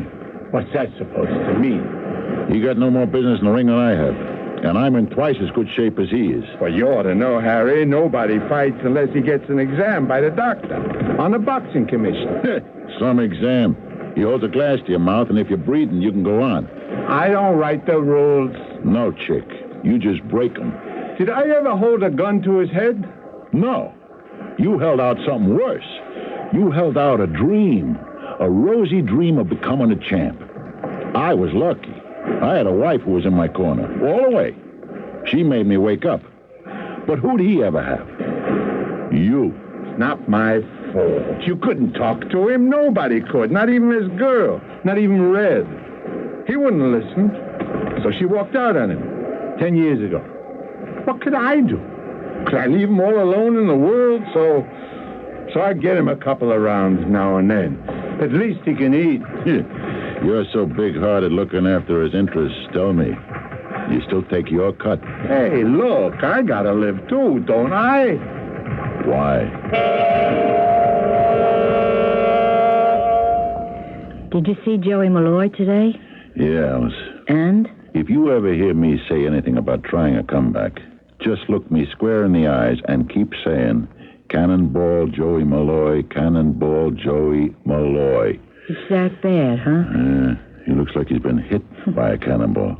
You want to go to a movie tonight? No, I just want to sit home. Do what? Some thinking. Okay. What do we know about this thing? First, it happens on Friday night. Tonight's Friday night. Yeah. Can we expect it again? I don't know. Maybe Friday's just a coincidence. Still, it doesn't happen any other night. All the girls who were murdered have had red hair. And what does that mean? Could that be a coincidence? Are you asking me? There could be something that ties all those girls together. Like what? Like anything. Did they know each other? Not according to papers. Or to Lieutenant Laufer. I asked. What else do we know or don't know? Well, they all take place, the killings, in different neighborhoods. So we're no further along, are we? Alice, I gotta get this guy. There must be something I can do.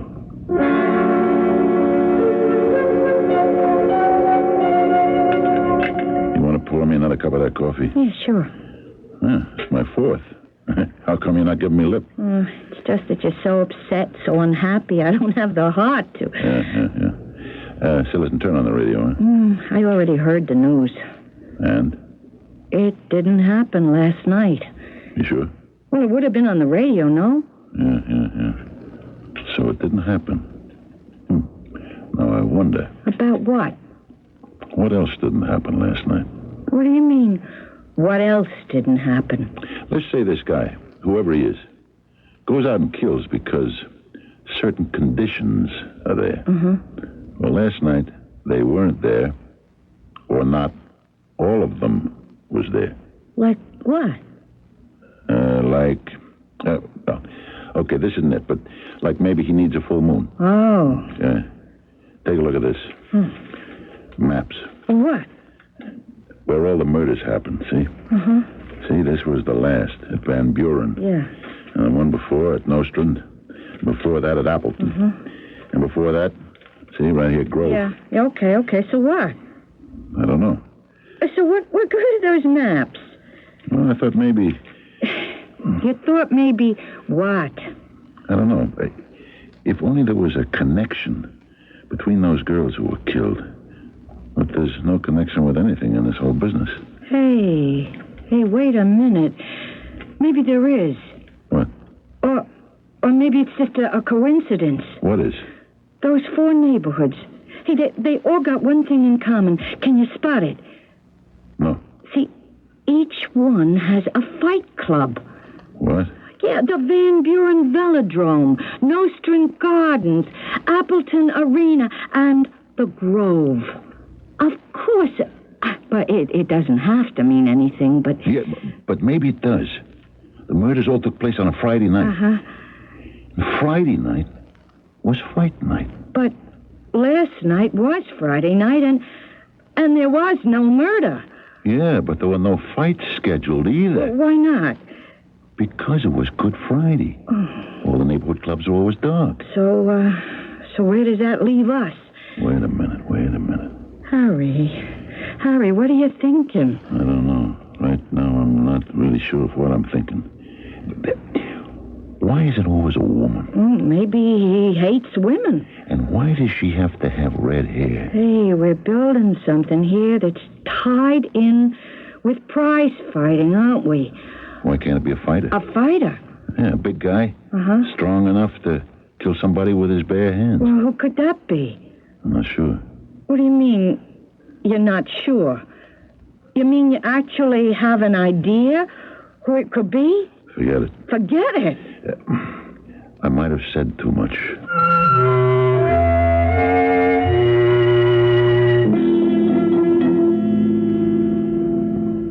And then again, he might not have said enough. We know who the murderer is. That's because we were witnesses to the crime. But our Harry Collins has nothing to go by except, well, he does have quite a bit to go by if you pause to review the evidence. Meanwhile, we shall pause a while and then return for Act 3. Saturday on CBS TV. I saw it again. You mean your monster? That's right. I took pictures of it. Burgess Meredith's a science teacher who's excited by his first monster on film. But not everyone's jumping for joy. I'm scared of monsters. And what about the 2 strange characters his favorite students have seen? The Bobby Bancrofters, that's what. What is The Strange Monster of Strawberry Cove? A special 2-hour Walt Disney. Saturday at 8, 7 Central and Mountain on CBS TV. That ridiculous story about seeing the monster. I'm Lorette Rupee, Director of Peace Corps. In 60 countries around the world, Peace Corps volunteers are sharing their skills and knowledge with people who really need them. But we need more volunteers, and we need them now. Volunteers are urgently needed in agriculture, math, science, and biology. Call Peace Corps now for more information. 800-424-8580. It's the toughest job you'll ever love.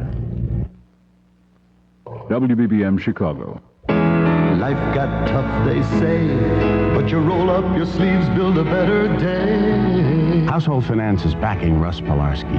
You get to such a point you don't want to quit until you find an answer. 110% effort.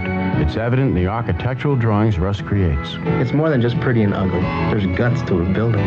Make the most of every chance, and we're backing you all the way. Household Finance. When I see that building up, that's me. That building's me. It's like, wow, I did that. It's my contribution. HFC is proud of what we hear from folks like Russ, and we're backing them with personal loans up to $5,000 or more. Fast, confidential service and manageable repayment plans. If you're working for a better life, you're the person we want to back at Household Finance. We're here today, giving folks a chance, backing you all the way.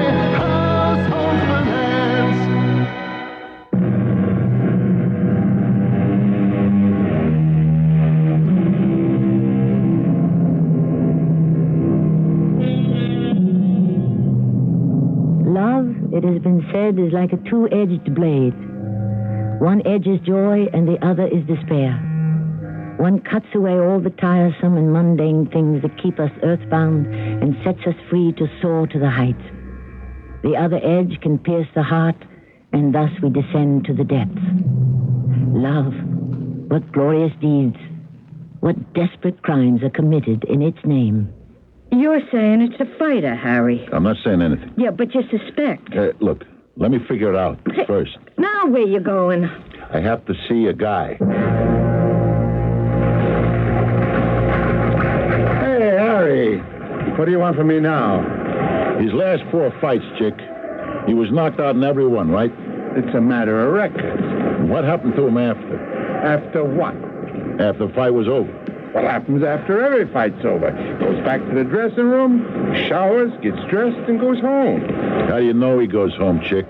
Where else has he got to go? How do you know he gets home? He's been knocked out. Knocked out? He takes his count. He's okay. He also takes a beating. How do you know he's okay? I can see he's okay. Hey, there you are, champ. Put in some time on a big bag, huh? I'll go check out some of the other guys.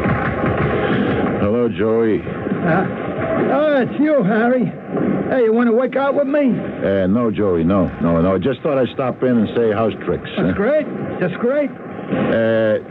Joey, you want to come over here and sit for a minute? Yeah, what's up? Joey, quit, will you? Quit the racket. What do you mean quit? Just like that? Just like that. You mean now? This minute. You know Chick is going to line me up a title shot. Joey, he's not. He promised. For how long has he been promising, huh? How long? 20 years, Joey. In 20 years you got old. Oh, no. It ain't a crime. I got old, too. Old for a fighter, that is. Happens to everybody. Ain't going to happen to me. Joey, look around you. Where are you? Do you know where you even are? Why does everybody try to tell me I don't know where I am? Everybody tries to tell me I'm punchy. I know exactly where I am. I'm in Teddy's gym over to West Fort. But what's Teddy's gym, Joey? A flea bag, a hangout for has-beens. Joey, hang him up. It's gone. Maybe I can help you find something else. Can you? Sure. Where I work. What do you do? I drive a bus. Oh. I don't think I could do that. Well, you could start in with something light, like watchman. Watchman? What could it pay? More money than you get in the ring. And nobody to beat your brains out, huh? What do you say? It don't sound too bad. Good. Let's go. Where? Over to the garage. I'll talk to the foreman. Come on. Get dressed. Well, I can't go now. Why not? I got to work some more on the bag. Joey, no more. That's over. No, but I got to get into shape for Friday. Friday? Yeah, Chick got me a 6th rounder at Nossman Gardens. Say, Joey, tell me, this past month or so, where have you been going after the fights? Where? Yeah. I don't know. Do you go looking for Red? For Red? Why would I want to go looking for Red? She died. Yeah? Yeah. How? She walked out on me. And she ran off with some guy. And she got herself killed in an auto accident. Oh. She didn't have no faith in me, you know. So what would I want with a dame that didn't have no faith in me? Hey, you want to come see me fight Friday? No. Why not? Because I think you ought to hang him up. Come on. You're just jealous because you can't fight no more. You got old and I didn't. If that's the way you want to take it, Joey. Listen, Harry. Listen to me, huh? Come to the fight Friday and watch me, okay? And after, if you say to me, Joey, retire, then that's what I'm going to do. Is it a deal? It's a deal.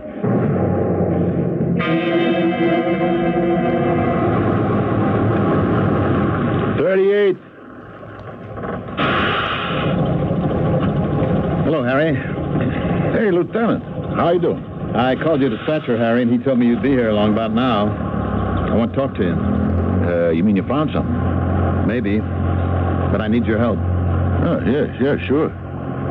Harry, do you know what Moncell's solution is? Sure. Cut man will use it on a fighter to stop bleeding, especially around the eyes. That's right. What else do you know about it? 41st. Let him off, please.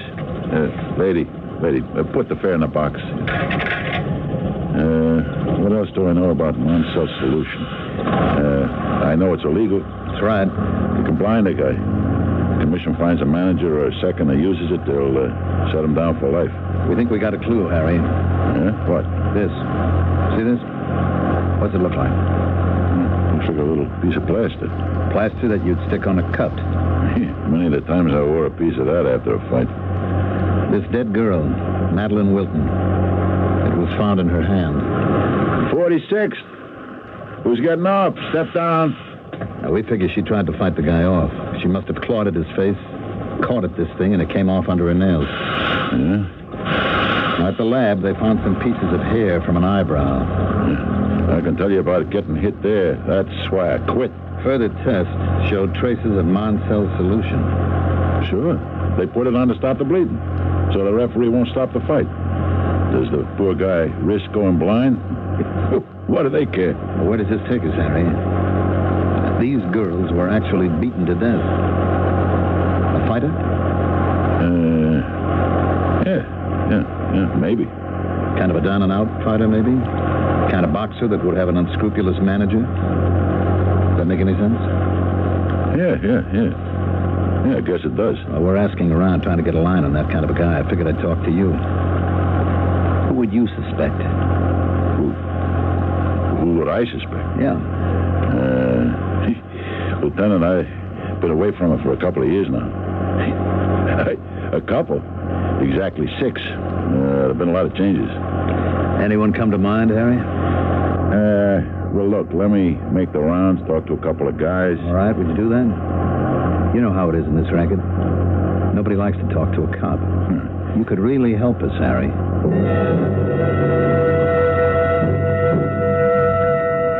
You ready to go, Harry? I told my sister we'd be there for dessert. Listen, Alice, why don't you go downstairs without me? Oh, but you said you wanted to play cards. Alice, I got this headache. I'm just going to lie down and have a nap. Sure. And as soon as I'm out the door, you'll get up and you'll head for the fights at Nostrand Gardens. No, I think I'll go with you. Alice, I would rather you didn't. Why? Because you hate the fights.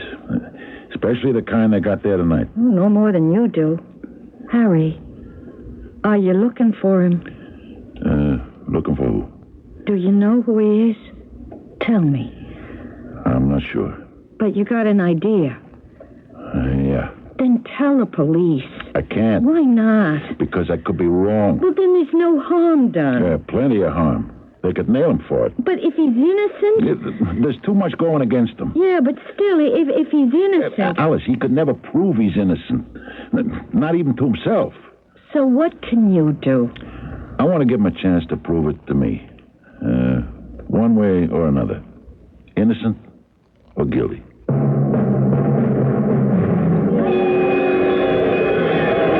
the winner by a knockout, the Detroit Destroyer!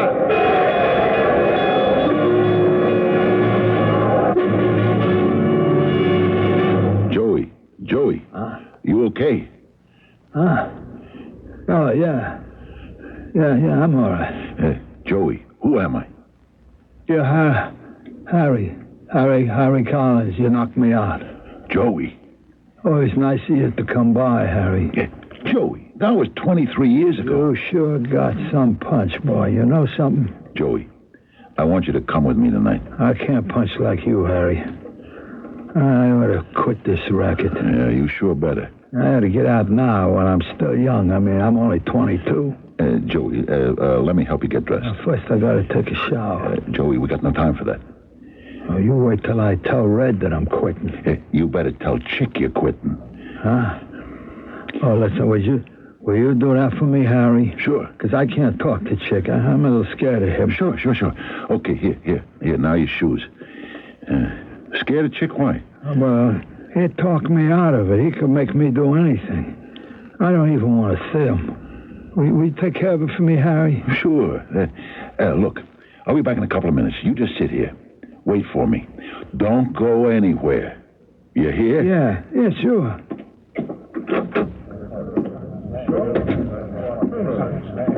Chick, I'm going to take him to the doctor. He's already seen the doctor. Who, that quack?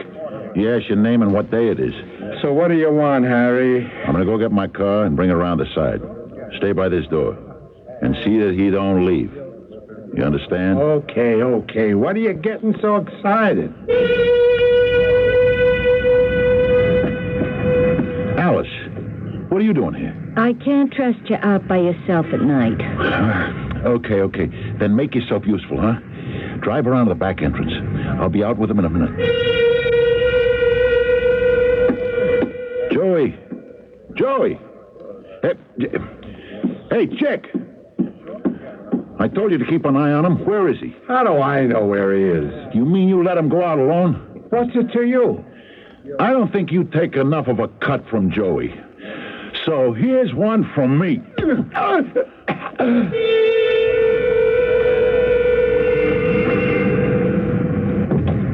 He's gone. Where? He can't be too far. Let's go to the corner, then around the block. Then we'll try 2 blocks. We gotta find him. He's looking for Red. Who's Red? His wife. She's been dead 10 years. But then why does he keep looking for her? He wants to tell her he'll quit the ring if she'll come back to him. Oh, but if he knows she's dead... After he takes a bad beating, he goes back to when he was young and when he had his redhead. And now he's looking for her. And that's why they all had red hair, all those girls, huh? Yeah. We better find him before he runs across another one. Or before the cops get him. And they're close, Alice. I think they're onto him. Well, then why don't we let him... Because you'll put up a fight, and they'll have to kill him. Maybe I can bring him in alive. Alice, the end of the block. Look. Red, I love you, Red. Just come back to me. You can't leave me, Red. Joey. I won't let you run away from me again. Joey, let go of her. Joey, it's me, Harry. Harry? It's me, Harry. You and Red and me and Alice, we're supposed to go out after the fight. We were? Yeah, sure. Hey, I guess Red ain't feeling too well. She's going to faint. Oh, well, let me hold her. Let's get Alice to help her into the car. Okay, Alice? Yeah, sure. You think she'll be okay? Yeah, sure, Joey. She'll be fine. Oh, ain't she beautiful, Harry? Did you ever see red hair like that in all your life? Yeah. Hey, there's cops coming this way. What's that all about? They want to talk to you. They want to talk to me? Why? Nobody ever talks to me, Harry. They talk to my manager. Where's my manager? Harry, would you be my manager? Yeah, sure, Joey. I'll be your manager. From now on, let me manage you.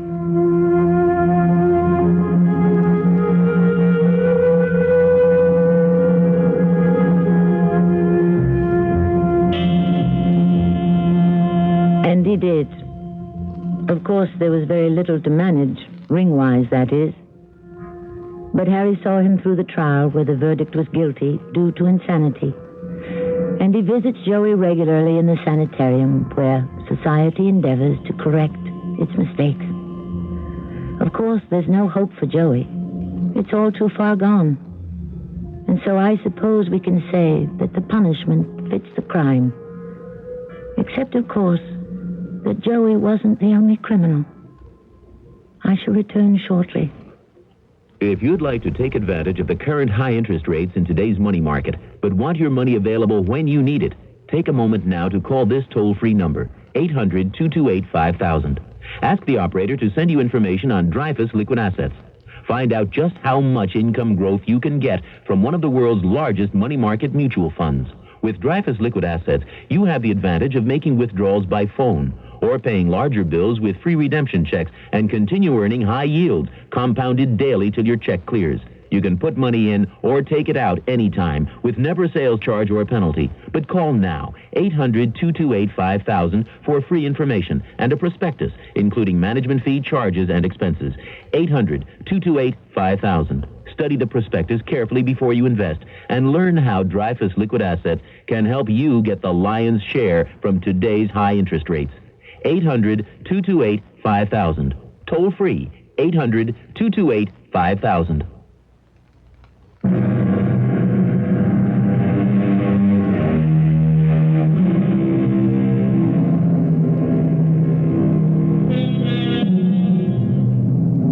They end up that way, so many of those boxers. They don't know when to quit. Actually, the majority of them should never have begun. It's called the sweet science. And it can be as sweet and delightful as a ballet when it is practiced by the true scientist of the art. But you ask any promoter, and he'll tell you, that kind of stuff puts the customers to sleep. What they want to see is blood. Is he right? Our cast included Fred Gwynne, Carol Teitel, and Mandel Kramer. The entire production was under the direction of Hyman Brown. And now, a preview of our next tale. We never got as far as the southern bank. Of the 1,500 with me on the chained rafts, 1,000 were blown out of the water. 500 were shot as they tried to swim to shore, and the rest of us were rounded up and taken to Andersonville. It was in that action that my leg got shot up. Well, that's never been told. Well, there's only one man to blame, Will, and that's Cutler. He was responsible. When you're locked up and you see 500 men dying of scurvy, no food worth eating, mush for days, weeks, months... I understood it was pretty fierce. You don't know the half of it, Will. My men, the best men in the world, dead and dying all around me. Because one man gives an order against all common logic and common sense, he orders 1,500 floating, sitting ducks to their death. This is Tammy Grimes inviting you to return to our Mystery Theater for another adventure in the macabre. Until next time, pleasant dreams.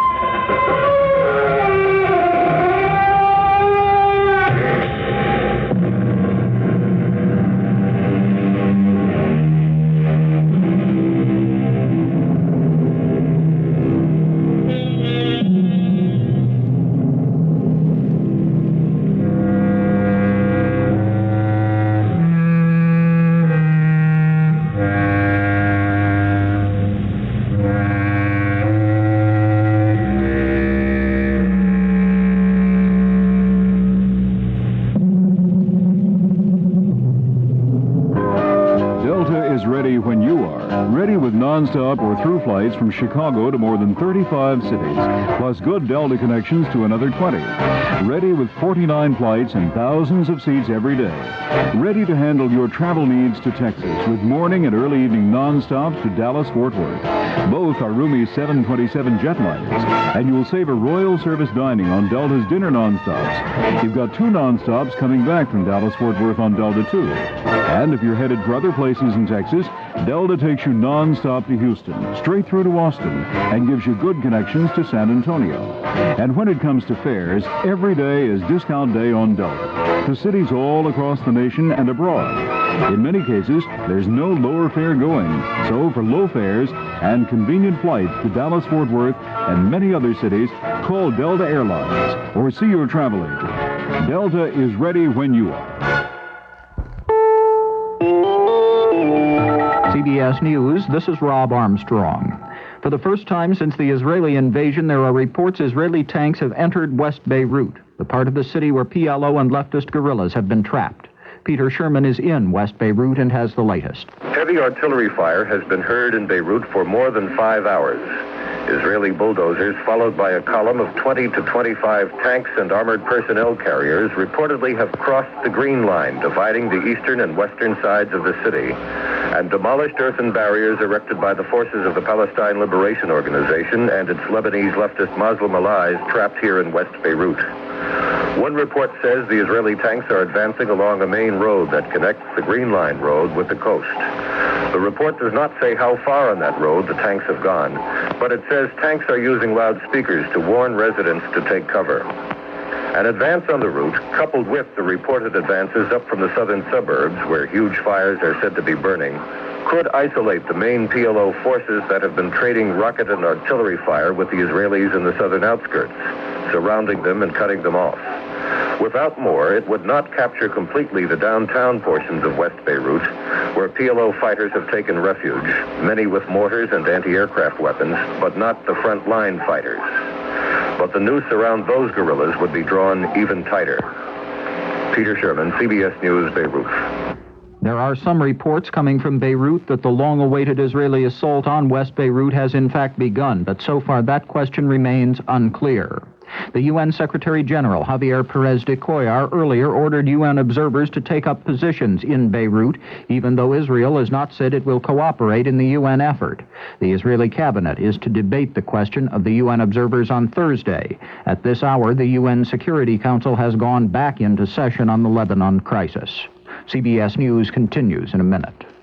I'm driving home last night when I see a white glow about 400 feet up ahead. The closer I got, the brighter the glow, so I slowed way down. That's when I saw the dog. That glow was his collar reflecting my headlights. Lucky he wore that Hearts collar, or I never could have stopped in time. Protect your dog or cat right now with the Hearts 2-in-1 Plus Nighttime Safety Reflecting Collar, the first flea and tick collar that reflects oncoming car headlights and kills fleas and ticks for 5 months. The Hearts 2-in-1 Plus Reflecting Collar. Now the Hearts Flea and Tick Killer can be a lifesaver, too. The challenge, to bring out your best. For us, that meant brewing a light beer worthy of the king of beers. One with a clean, distinctive taste. Budweiser Light lives up to the challenge. Bring out your best. Budweiser Light. Bring out your best. Budweiser Light. Bring out The best never comes easy. That's why there's nothing else like it. Budweiser Light. Anheuser-Busch, St. Louis, Missouri. House and Senate conferees started work on a bill aimed at raising almost $100 billion in additional federal revenues. Senator Robert Dole of Kansas, the conference committee chairman, said the White House is going to have to do more if the tax bill is to become law. The president has been very helpful on the Senate side. He's made a number of phone calls. He's made a number of personal visits. He's committed to this tax bill. He's committed to the spending reduction package in this provision. But it's going to take a great deal more effort on behalf of the president. The House has voted to retain the cost of living increases for retired government employees. That renders the first major 1983 spending bill some $300 million over budget. Republicans admit cutting retirement benefits in an election year is all but impossible. The Senate has passed a rider to the proposed constitutional amendment requiring a balanced federal budget. The rider requires a 3/5 vote of both the House and Senate to raise the federal debt limit. Senate leaders fear that could doom the whole amendment when it comes up for a final vote. Now this. The Great Muppet Caper. Charlie Brown. The Black Stallion. Walt Disney. Charlotte's Web. Mary Poppins. The Hobbit. These are just a few of the reasons why more and more families are buying the RCA Video Disc Player. The ability to see lots of quality entertainment, great kid shows, movies, concerts, and more on your TV whenever you want. And it's so simple to operate. So why worry about what the kids are watching on TV? They could be watching something better. Open your eyes, RCA.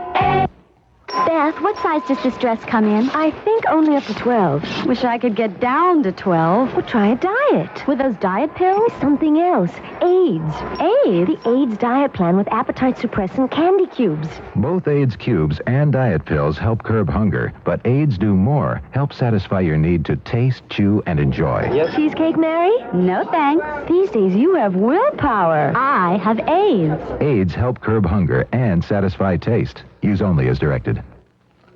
To recap the hour's top story, there are reports that Israeli tanks have crossed the Green Line, the line that separates East and West Beirut. The tanks are said to be making announcements in Arabic, urging those civilians who can get out of West Beirut to do so. Wire service reports indicate those announcements say Israeli jets will again be over the city soon. What remains unclear is whether this is a prelude to the long-anticipated Israeli assault on West Beirut. The CBS News bureaus in East and West Beirut report heavy shelling continues, and there are indications that if this is not the Israeli assault, it is an effort to tighten the noose around the forces of the Palestine Liberation Organization trapped in West Beirut.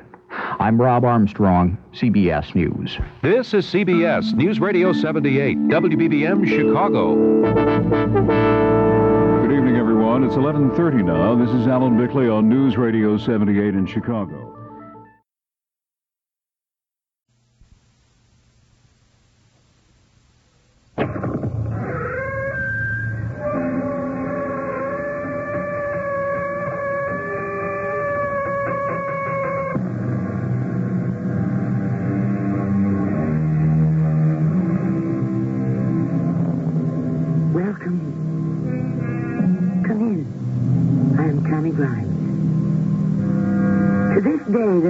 Solid facts, only hearsay and conjecture about Henry VIII's second wife, Anne Boleyn.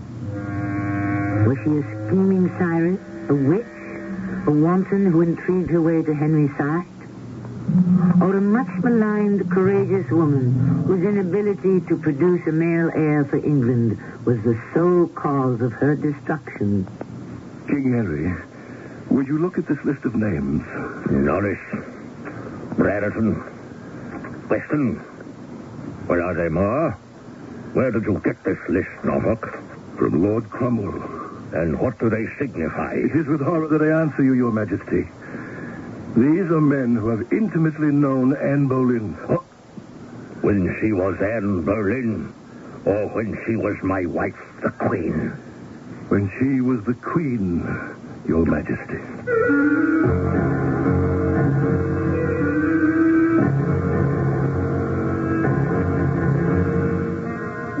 Mystery drama, Murder by Decree, was written especially for the Mystery Theater by James Agate Jr. and stars Marion Selby. We have changed some historical names and kept others to protect both the guilty and the innocent. I shall return shortly with that one.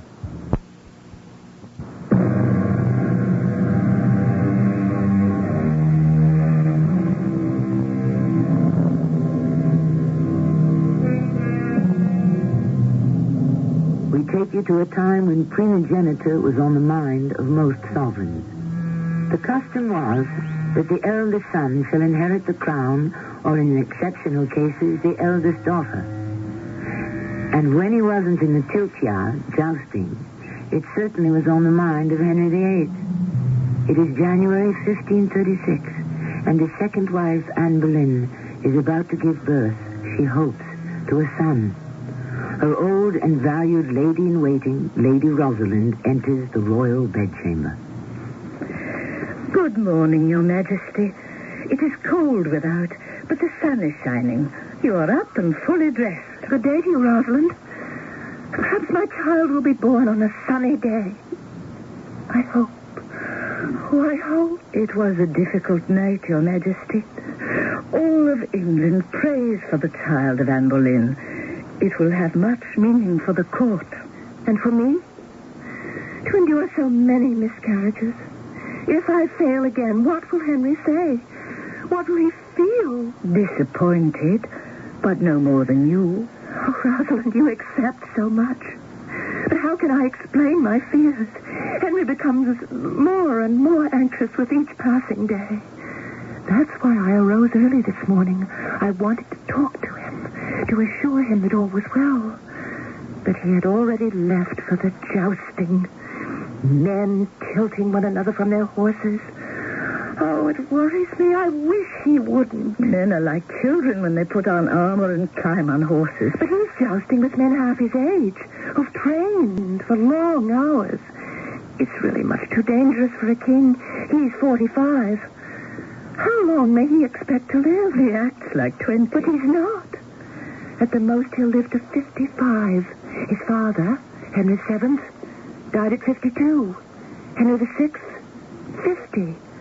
Why hasten death with that silly sport? Oh, and Henry V died at 35. It was the battle against the French that killed him. And it will be the battle against swordsmen quicker than Henry. Half his weight. Your Majesty shows much concern. Oh, I love that man. I love him dearly with all my heart. And I regard those tournaments of men on horseback with lances as all stupid sport, proving nothing, risking everything. You know those lances can catch you anywhere, and one can take a terrible fall and be crushed inside one's armor. My dear, the king does not believe the Lord will permit any harm to come to him. Yes, but supposing at the moment Henry is charging his adversary, but the Lord happens to be looking the other way. And that's not possible. The impossible happens always in England. The Pope excommunicating Henry for divorcing Catherine.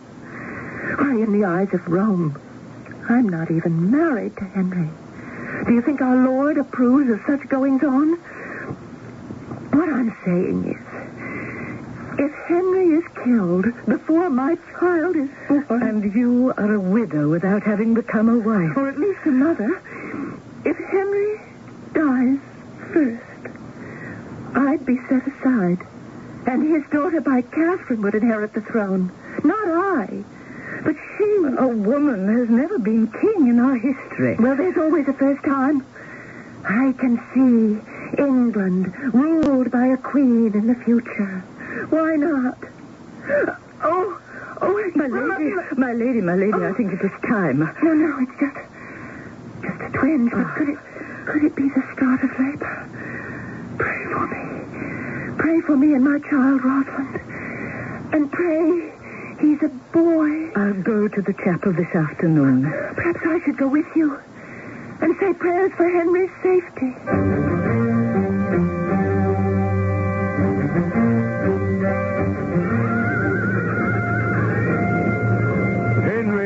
Is enough. You've run 8 courses and unseated every opponent. No, Norfolk, not yet. One more course. That will make it an even 9. And 9 is my lucky number. Oh, that's us. I see my man. He's about to charge. Henry, your highness, I beg you. I know the man. It's the Black Knight. Oh, is he? Oh, good. Let go of my reins, Norfolk. Let go, I say.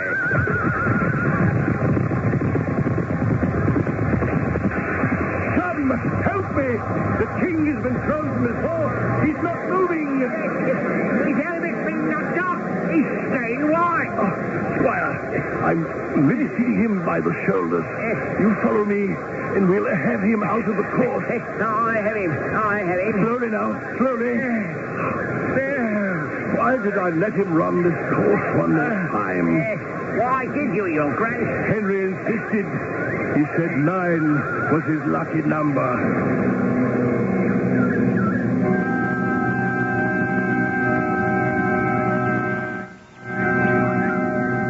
Lady Rosalind. Oh, Your Grace, you startled me. Oh, I am sorry. I learned you and the Queen were at afternoon prayer. Where is she? Inside the chapel, still at prayer. I've just come out to make certain the carriage was ready to take us back to the palace. How is she? Yes. How is she? Sometimes in great pain because of the coming baby. But she's been very careful to avoid any strain that might have, as in the past, produced the other miscarriages. I cannot decide what would be the best place to give her the news. Oh, the king. Yes. Certainly I cannot tell her as we stand here on the steps of the chapel. Perhaps I should wait until she has returned to her chambers. May I ride back to Hampton with you? Oh, no. She would suspect something immediately. The king has been hurt. Indeed. Oh, my lord. Mortally? Seriously. You cannot tell her here. You simply cannot. Anne is in such a nervous state. She could not cope with the distressing news. She's been like that since her last miscarriage. She won't weep. She won't cry. She bursts into uncontrollable laughter. The news of Henry's accident had better wait. It cannot. I must tell her. I've been ordered to. And I must return to him.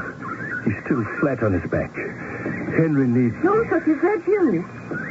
What did you just say? Your Majesty. Oh, Thomas Norfolk. Get up off your knees. It makes me feel ridiculous. What is it? What were you just saying about Henry? Why are you here? Oh, it's not true. No, it's not. Tell me it's not so. He's been hurt. Rosalind, help me. You're faint. Your Majesty. Today he ran 8 courses, won them all. But you see, during the night, he was tilted from his horse. He is all right now. Please believe me.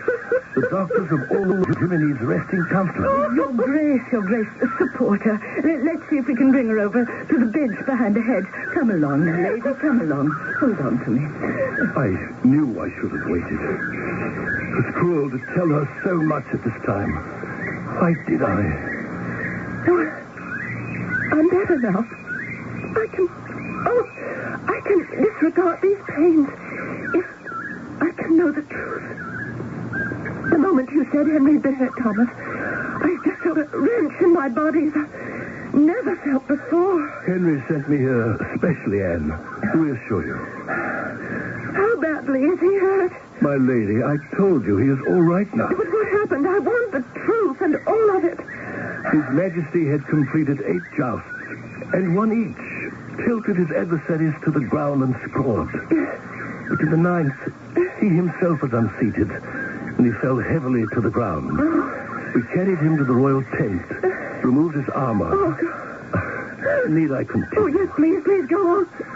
I had all the doctors at Henry's side within moments, and it took them some 2 hours before he could be brought back to consciousness. Your Majesty, please, Anne, please stop that. Now, stop that this minute. She's hysterical. Shall I fetch some more? No, it does no good, Your Grace. When she's in this state, nothing can be done to bring her out of it until finally the shock wears off. Anne, my dearest Anne, it's all right. Henry is not in danger anymore. He is resting and well. Rosalind speaks the truth. I must leave you now and return to him. Yes, thank you, Tom. Oh, Rosalind, may we go home? I feel very, very ill.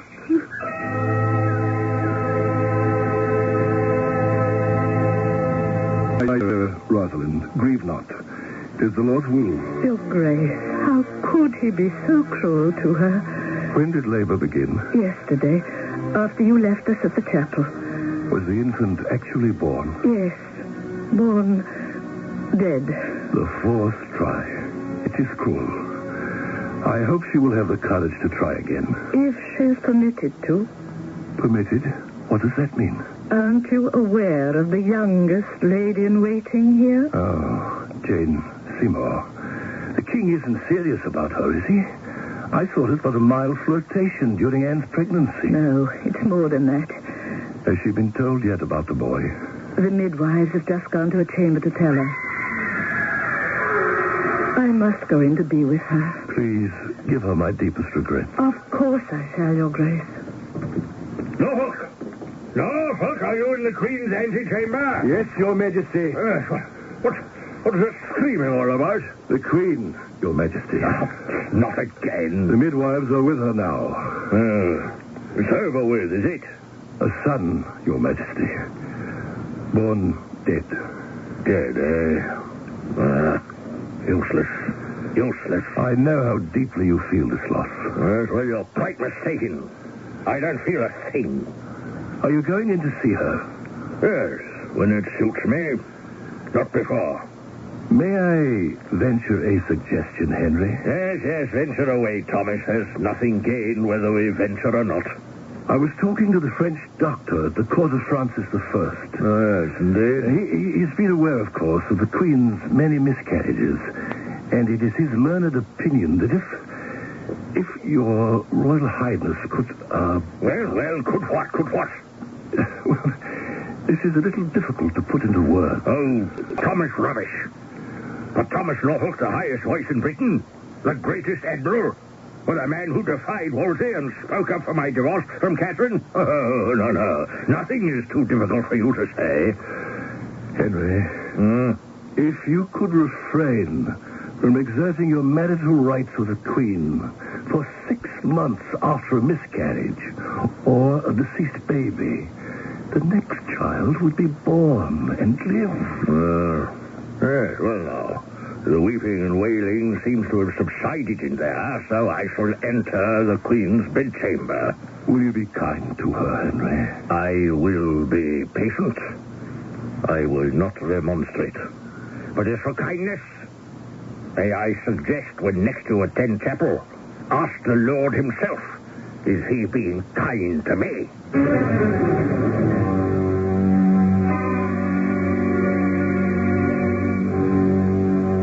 Handing the reins of the kingdom from father to son was as crucial to all of Europe as it was to England. So long as men believe in the divine right of kings, the end of a royal line was the greatest tragedy that could befall any country. I shall return shortly with Act Two.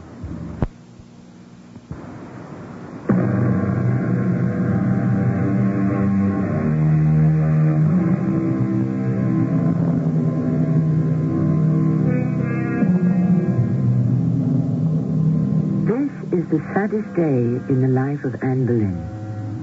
Once again, she has been unable to give birth to a child that lived.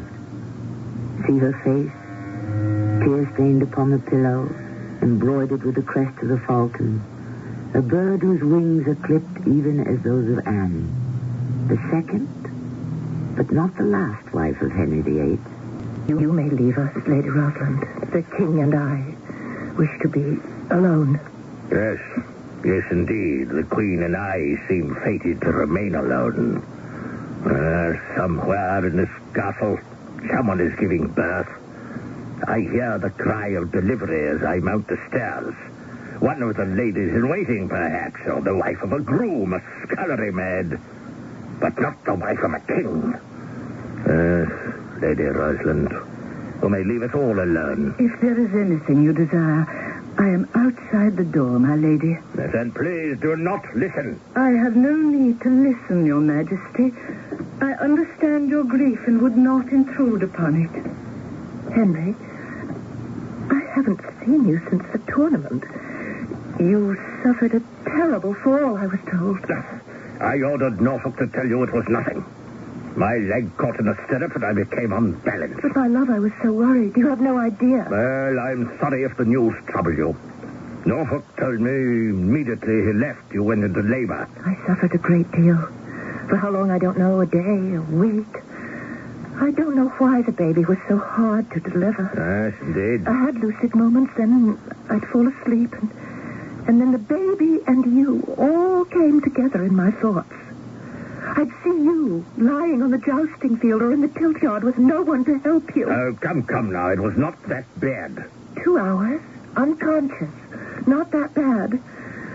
What would I have done if it had been your last breath? Return to what you were. Anne Boleyn, daughter of Sir Thomas, gentleman of the bedchamber. Well, not every woman can remain a queen. But I am a queen. While I live. Your voice is so peevish, Henry. No, is it indeed? I waited years for a son. Is it too much to ask that the Tudors be allowed to reign? And is that all I am? A breeder of Tudors? And an unsuccessful one, yes. What happened to us, Henry? What happened to the love we shared? Well, we still share, my dear. We still do. No, I don't mean at public functions. I hear about you and others. Well, I like women. I have never denied it. Oh, it's hard for me to talk to you when you're like this. But a child, a boy, that would bring our love to life. That's soothsaying, and the soothsayers have been wrong 6 times. But I'm as sorry as you are. I am sorry too, yes. I am disappointed, yes. And I am angry, yes. All about me, other kings are preparing their sons to do battle against the day when England has no male heir.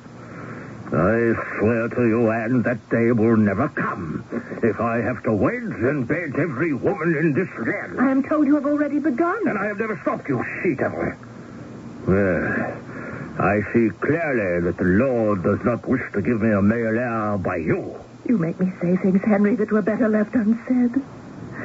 I lie here in shame and disillusion, unrealized hope, and my heart breaks knowing that you love another. I have no more to say. But I shall get well soon, and the next time there will be a boy. And how many next times is a king supposed to endure? Well, it was not all my fault. Oh, indeed. Yes, indeed. Well, whose fault was it then this time? Well, when Thomas Norfolk came to tell me of your accident, that you lay hardly breathing for 2 hours. It turned my insides upside down, and my little boy with it. Oh, yes, I see. So that's the fault of my justice. I couldn't bear the thought of you injured. I ached with pain. I cried out. I had to be restrained. It could not have been the easiest time for our son within me. Well, I'll grant you that. But it is the last time a son of mine will occupy that space. You shall have no more boys by me. Are you going away again? Yes, to Westminster. I will speak to you again when you have recovered.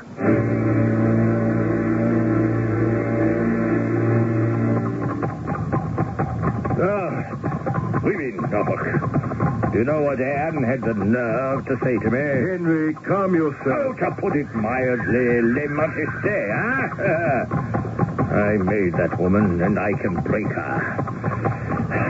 I was forced to marry her. You'd have me believe that? Yes, her sorcery bewitched me, but it's all over. Over and done with.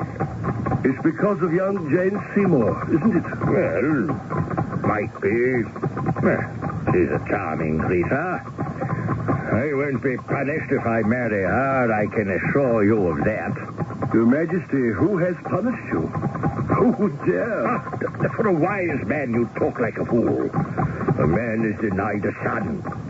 Is that not the Lord's displeasure and anger? Well, I shall marry a third time and please him and myself. To be realistic, Henry, do you think a second divorce is possible? It had better be. I shall consult Cromwell. He did very well the first time. I've got responsibilities. I must marry a woman who can produce a son.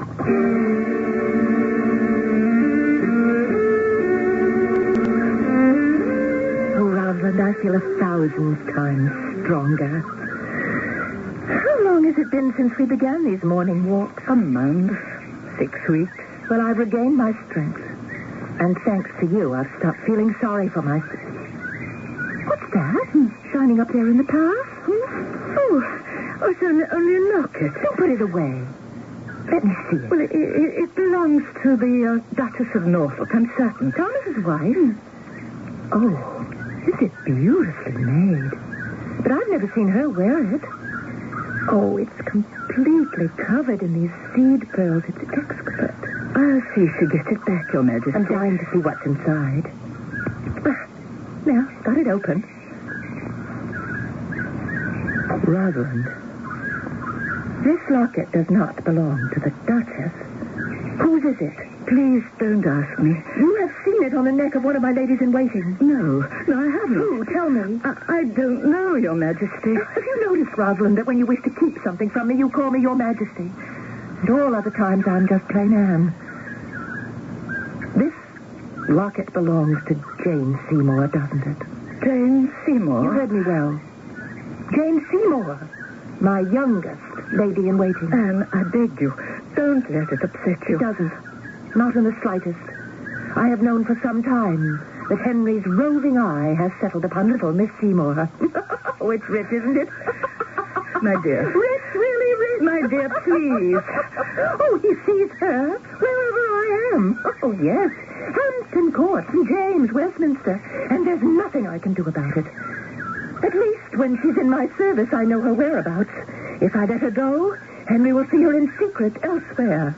Oh, what a laughing stock I must be for the court. Well, take the bauble. Give it to the girl. I wish her every unhappiness with it. Anne, I shall speak to Thomas Norfolk about this. He has great influence with Henry. Perhaps he can make him realize how unhappy these events are making you. I hope I haven't come here, Your Grace, at an inopportune time. Rosalind, you're too old a friend for it to be inopportune. Maybe our conversation will have to be brief. I'm expecting Thomas Cromwell momentarily. This locket, It was picked up in the gardens at Greenwich. It belongs to Jane Seymour. It was found by Her Majesty, and it is a gift to Jane Seymour from a king. What do you wish me to do? Could you call this overt indelicacy to his attention? What?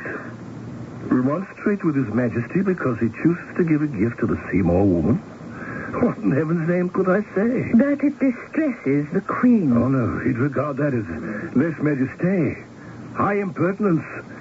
In fact, were I you, I would caution her not to press Henry too far. He's already asked me to consult Cromwell to find grounds for an annulment. I will tell her so, and warn her to be wise and hold her peace. Here's the locket. Will you return it to Jane Seymour?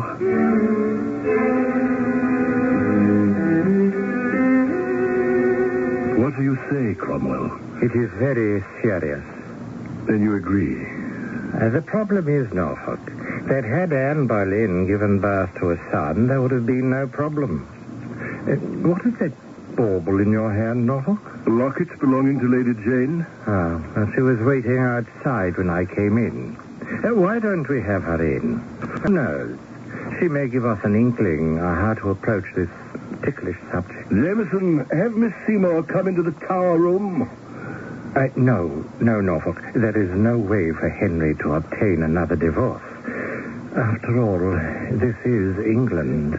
You bid me enter, Your Grace? Yes, Lady Jane, I did.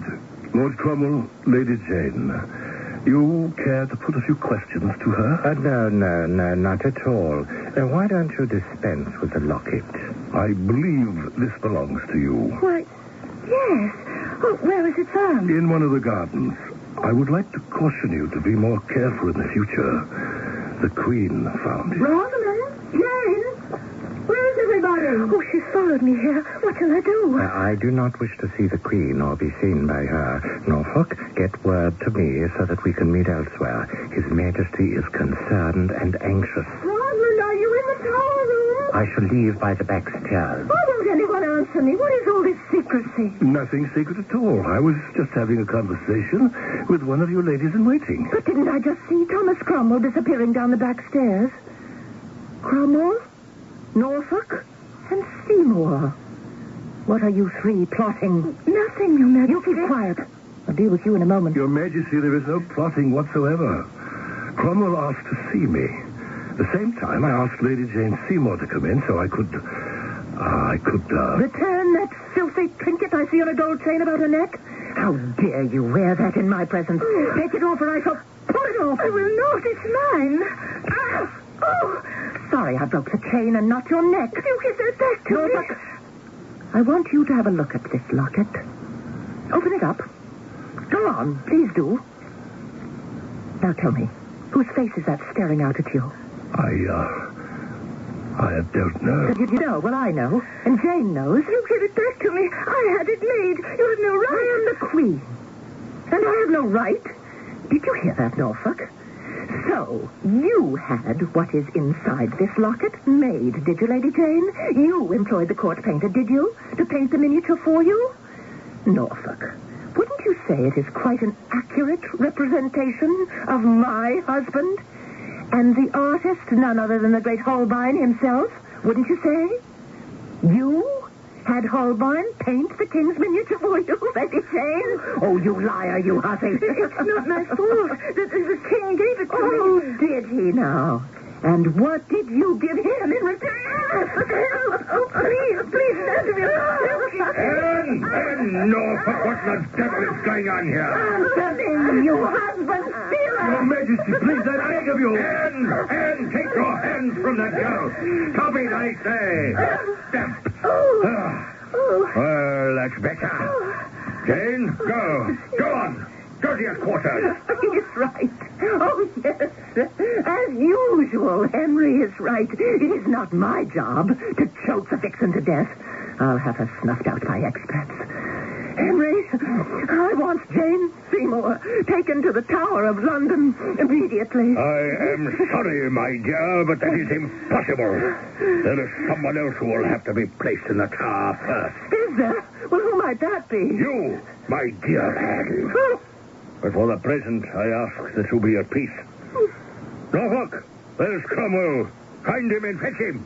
I want the both of you in my private chambers within the hour. We have a great deal to talk about.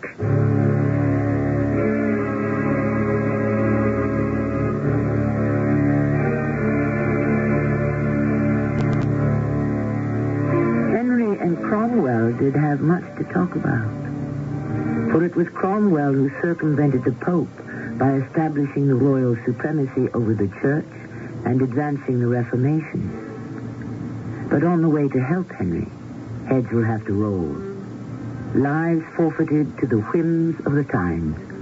More when we return with Act 3.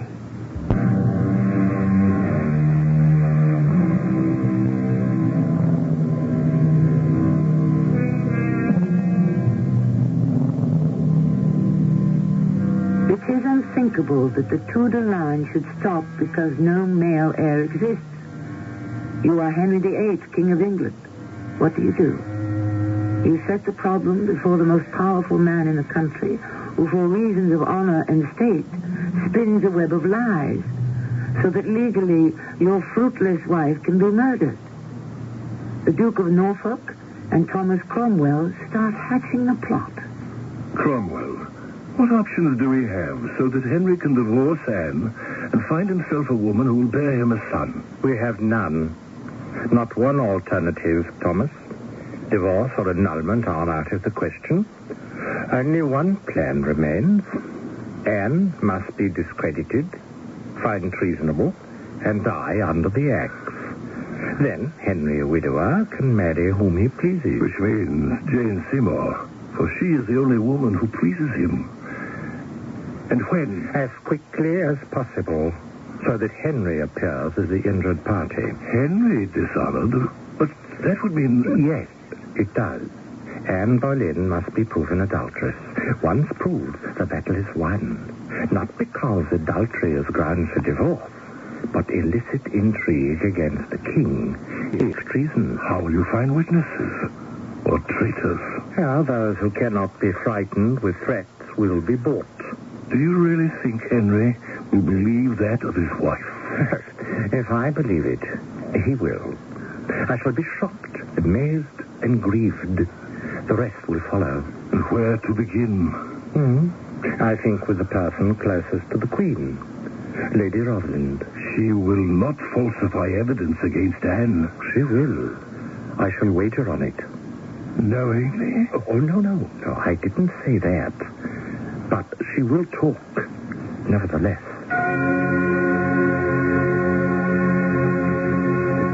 Lady Rosalind, it has come to my attention that the Queen has not always been as circumspect about her behavior as propriety would demand. That's untrue.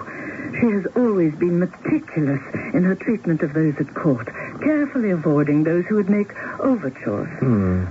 Well, have you been present when such overtures were made? Sometimes. They may be the same names offered to me, the ones you speak of. Harmless overtures, of course. Which ones would you single out? I don't think it's my place to name for you those who the Queen may find troublesome. Yes, true, but still... It seems to me, Lord Cromwell, you would do better by asking Her Majesty directly if anyone has given her offense. Well, if indeed the intentions were as harmless as you would have me believe. I find it strange you refuse to give me their names. Now, why are you being secretive, Lady Rosalind? Whom are you protecting? If this were not so ridiculous, I should be angry. Who, indeed?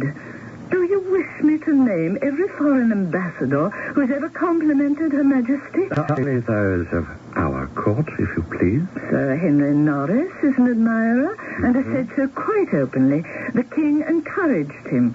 Norris is the King's favourite. Sir William Brereton, Sir Francis Weston. Shall I go on? All admirers of the Queen openly expressed. Norris, Brereton, Weston, and what of those who are perhaps not peers? I simply do not understand the purpose of all this. Lady Rosalind, may I have the answer to my last question? Noblemen, or not so noble? Who else? Oh, yes. One day when we had returned from exercising the dogs in the park, there was Mark Smeaton standing in the Queen's presence chamber. Smeaton? The musician? Yes. He has always complimented Anne. I rather think he's in love with her. Ah? Why do you say that? Poor boy. You know he has an excellent voice, and he would compose ballads which she would have him sing to her. I think a bit of his heart went into them. Ah, Smeaton, eh? And anyone else? Lord Cromwell, I should be most embarrassed if any word of our conversation happened to reach the ears of the Queen. It's all so innocent, and I'm not even sure she is aware she's being complimented. You won't say anything to her, will you? You have my word, milady. I see those names on that fool's cap in your own hand, Cromwell. But I still cannot believe it. The list speaks for itself. My heart is broken. The next move is yours, Norfolk. The king must be told. Yes, I know. I'll do it now. Speak to you later. Jameson. Yes, Your Grace? We're going to the royal chamber. Hold your taper high and open the doors. Thomas, is that you? Yes, Henry. Norfolk. What is that list you're holding? Another cross, I'm afraid, Henry. One so very heavy, I wish I were not the bearer. You sound disturbed, Thomas. Would you please look at these names, Your Majesty? Norris, Bedson, Weston. Where did you get this list? From Lord Cromwell. Cromwell? And why has he written down these names? It is with horror that I answer you. These are the names of those who have intimately known Anne Boleyn. When she was Anne Boleyn, or when she was the Queen? When she was Queen. Oh, I can't bear it. I can't bear the thought. Oh, that woman.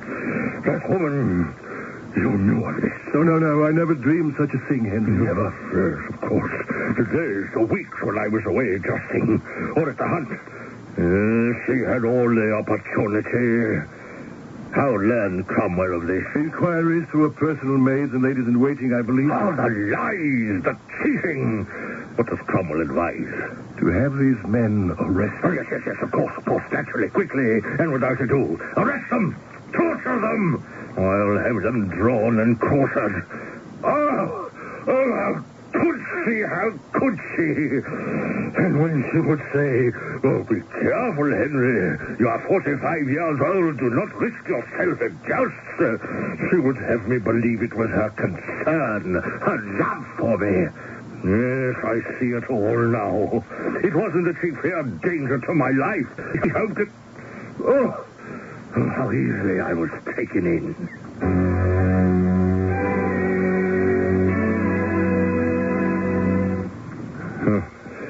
I'm a broken man, Thomas. Who is my friend anymore? They all deny it. But they are now in the Tower, thinking it over. Yes, all of them, every single one of that list, huh? What of Anne? She has not yet been told. Not a whisper, not a rumor. She knows nothing, huh? It's the talk of all London. What the Queen may have overheard, I couldn't say. Yes, well, you and Cromwell will break the news to her today. Charge her with adultery and have her taken to the Tower. Today. This minute.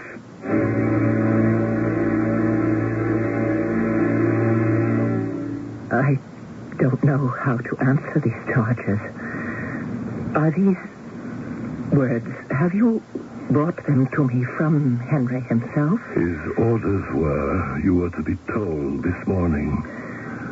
There is a puzzle here, a nightmare of sorts from which I shall presently awaken. When Henry sent you both to me with these accusations, how did he say it? With hatred? With sorrow? With both hatred and sorrow. Hatred for the treachery and sorrow the loss of you. But it's some kind of a trick to test me. Henry doesn't believe this, and I shall be vindicated. I know he doesn't believe it. We've been through too much together, side by side, against the church, against Catherine of Aragon, against false courtiers. Oh, Cromwell, I beg you, carry this message back to my husband. No. Carry nothing back. Take me to him. Take me now. I'll go to the tower as soon as I have talked to him. Your Majesty, that is not possible. But he's my husband. I am the Queen. Dearest lady, you are the Queen. But we are faced with English law. We must bow to it. But there is no law more powerful than the King and Queen. They are the law. Let me explain, Anne. Those accused of high treason cannot be received by the King until their innocence is proved. I will speak to your ladies in waiting, and at 2 o'clock you will board the barge to take you to the tower. Oh, Norfolk. Dear Thomas. And you, too, Lord Cromwell. Will I be placed in a dungeon? No, madam. You will go to your lodging in the tower. The same you waited in before your coronation. Oh, no. The same rooms. The same for coronation and beheading. Oh, good friend. I drop to my knees. My old friends. God help me, as I am not guilty. I pray, I beseech you, to beseech the King to be good to me. I was ever the King's truly wedded wife.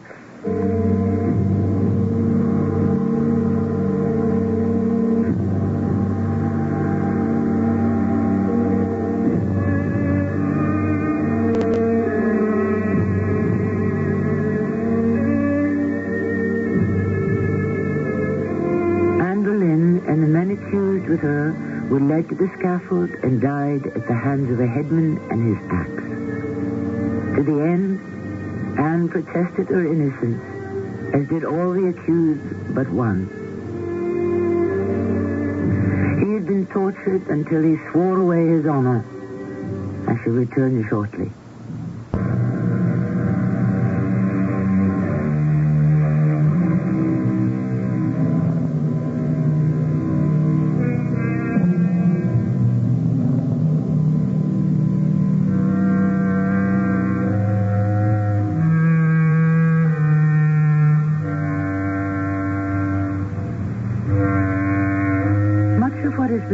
Today has been based on available histories, word of mouth, handed down with hearsay. Actual proof, documents, confessions, names of supposed lovers, dates, facts, were all destroyed during the reign of Queen Elizabeth. However, if one pieces together the existing knowledge, Anne Boleyn is vindicated. We are left with the inescapable conclusion that for reasons of state, the second wife of Henry VIII was murdered by decree.